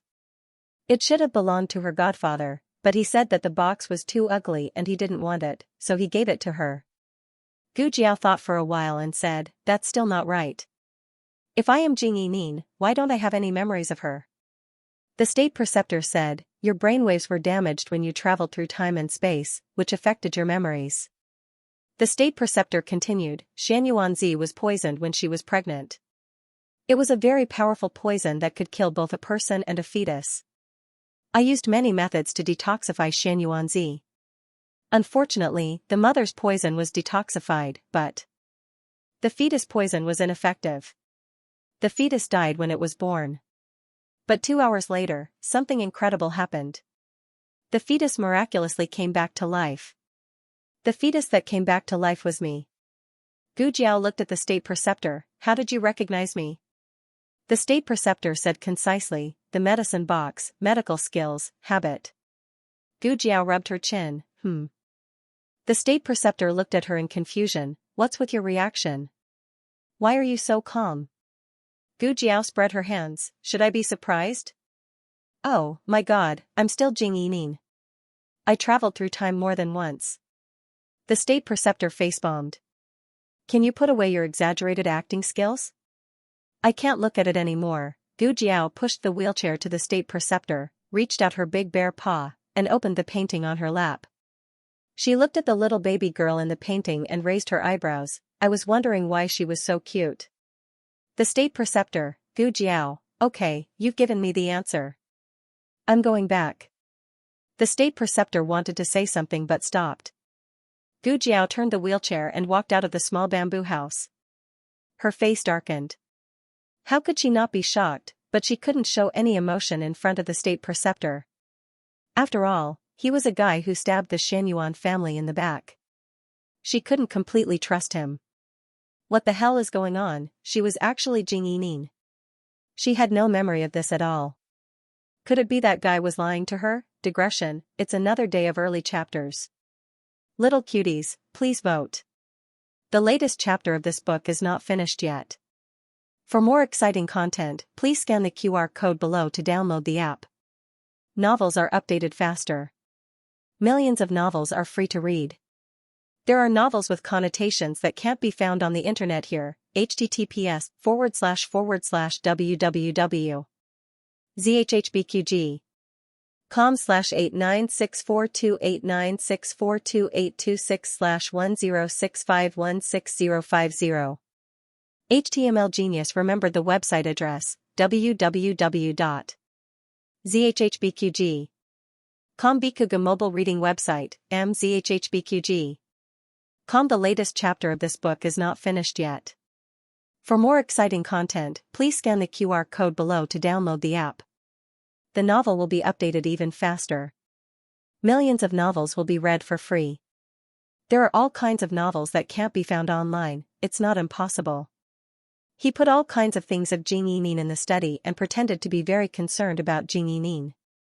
Then, he tricked her by telling her that she was Jing Yining. He used this to win her over and make her work for the state preceptor hall. This guess is very reasonable. Moreover, that guy was obviously holding back. He still had things he didn't say. Whether she was Jing Yining or not, she would verify it herself. She didn't have to believe him just because he said it.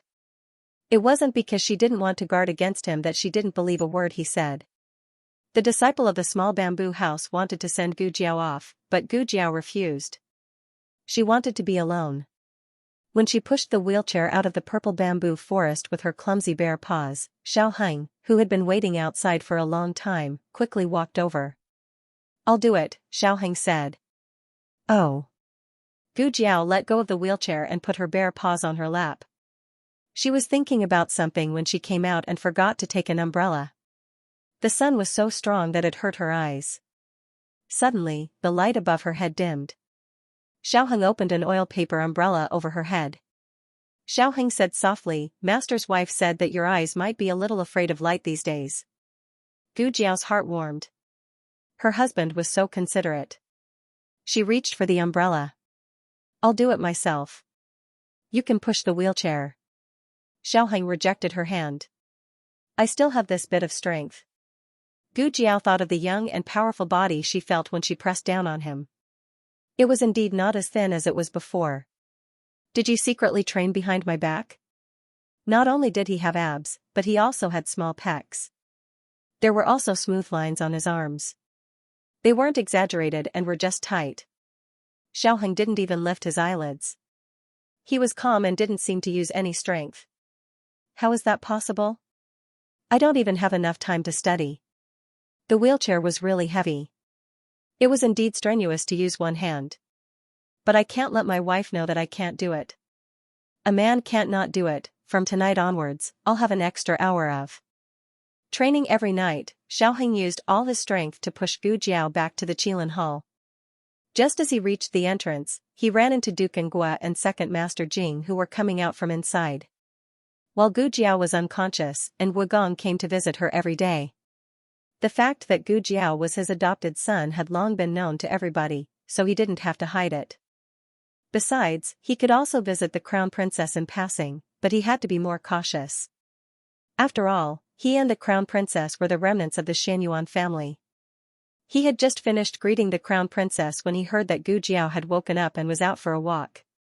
He couldn't wait to come over and look for her. His luck was pretty good. Second Master Jing said in astonishment, "You guys are back? My big brother is just about to look for Lu Ling." "Eh? Lu Ling, why are you in a wheelchair?" Gu Jiao said. Xiaoheng was afraid that she would say something vicious again, so he hurriedly said, "Lu Ling just woke up. His body is still very weak. In addition, the weather is so hot. It's easy to get heatstroke if you walk too much." "That's true." Second Master Jing accepted this explanation. Dukengua's anxious gaze fell on Gu Jiao.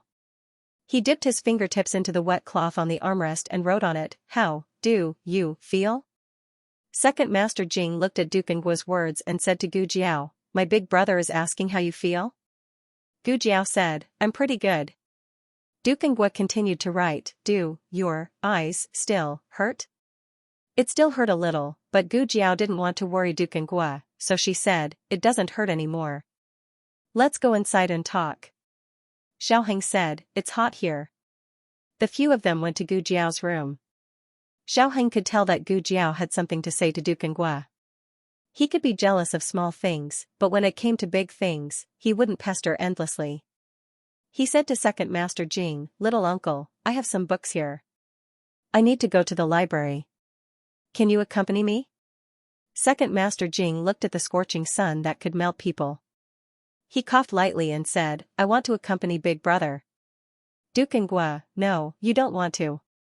In the end, Second Master Jing was dragged away by Xiaoheng. Xiaoheng really borrowed a lot of books from the library. It was enough for Second Master Jing to carry them several times. "Why do I have to carry them?" Second Master Jing looked at Xiaoheng, who was empty-handed with a face full of resentment. Xiaoheng sighed, I'm a sickly person. I don't even have the strength to truss a chicken. How can I be as mighty and majestic as little uncle? Not to mention moving a few books, you can even move a mountain if you ask you to." Second Master Jing, "You're quite realistic." Xiaoheng, after Xiaoheng and Second Master Jing left, only Gu Jiao and Dukengua were left in the room. Originally, little Jing Kong was there, but before Xiaoheng went to find Gu Jiao, he took the sleeping little guy to Sheng Guanyan's place. The afternoon wind didn't have a trace of coolness. The entire Qilin Hall was like a big steamer under the scorching sun. Ice cubes in the room didn't help. But magically, the two's hearts were very calm. This was a very comfortable way to get along. In order to facilitate the two's communication, Gu Jiao's wheelchair was next to Dukengua's right side. She could clearly see what Dukengua wrote. Dukengua dipped his fingertips in water and wrote, "You seem to have something to say to me." Gu Jiao didn't deny it. She just decided to investigate Jing Yining's matter, and Dukengua came to her. She shouldn't miss this opportunity. She turned her head to look at Dukengua's handsome side face and asked, "Can you tell me about Jing Yining?" Dukengua couldn't move his body, but he could blink his eyes. Gu Jiao saw his eyelashes tremble slightly. He should be a little surprised. But even if he was surprised, he didn't ask Gu Jiao, "Why did you suddenly ask about Yining?" He trusted Gu Jiao without reservation. He was willing to satisfy all her curiosity and didn't question whether she had other purposes. He wrote, "What do you want to know about Yining?" A father's longing for his child was infinite. If it was about Yining, he could talk about it for 3 days and 3 nights without any details. "Yes, where should I start to understand, first?" "IQ. Is Yining smart?" Gu Jiao asked. "Of course." Dukengua wrote while showing an incomparably proud look, "Yining is the smartest child in the world." "Nonsense." Second Master Jing's head suddenly grew out of the window.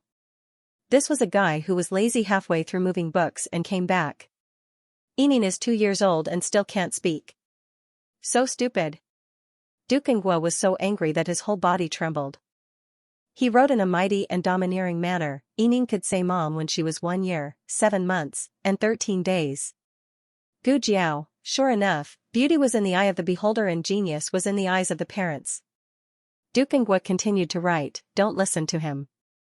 Yining is very smart. It's just that she learned it late. After she learned it, she could recite a lot of poems." No child her age could recite more than her.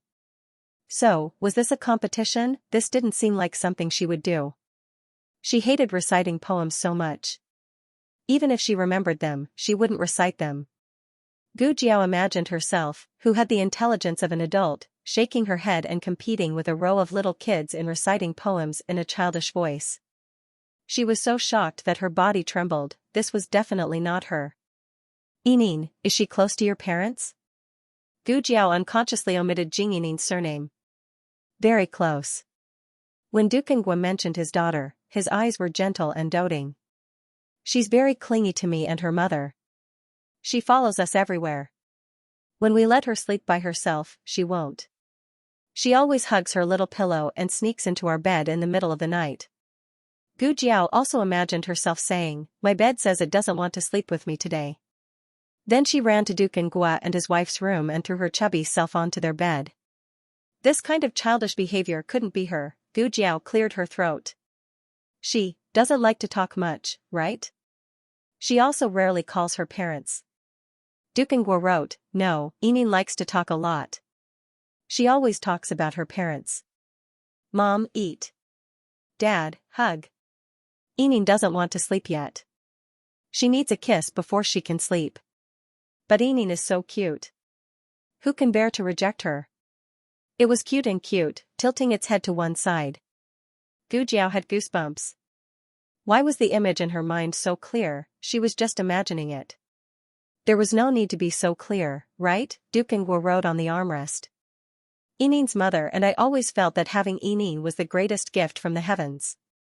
Gu Jiao looked at the words on the armrest and suddenly fell silent. Being loved by Dukengwa and Xianxia while growing up must be a very happy thing. Surnamed Gu. Take your daughter away. I don't want to see her again. Mom, I don't want you anymore. Don't call me Mom anymore. Mom. I'll be good. I won't cry. I won't eat. Open the door. Mom, I'm so cold. It's so dark here. I'm scared. Mom, this was her childhood. This was a night that would never be redeemed. Digression, remember to vote for the monthly ticket. The latest chapter of this book is not finished yet. For more exciting content, please scan the QR code below to download the app. Novels are updated even faster. Millions of novels are free to read.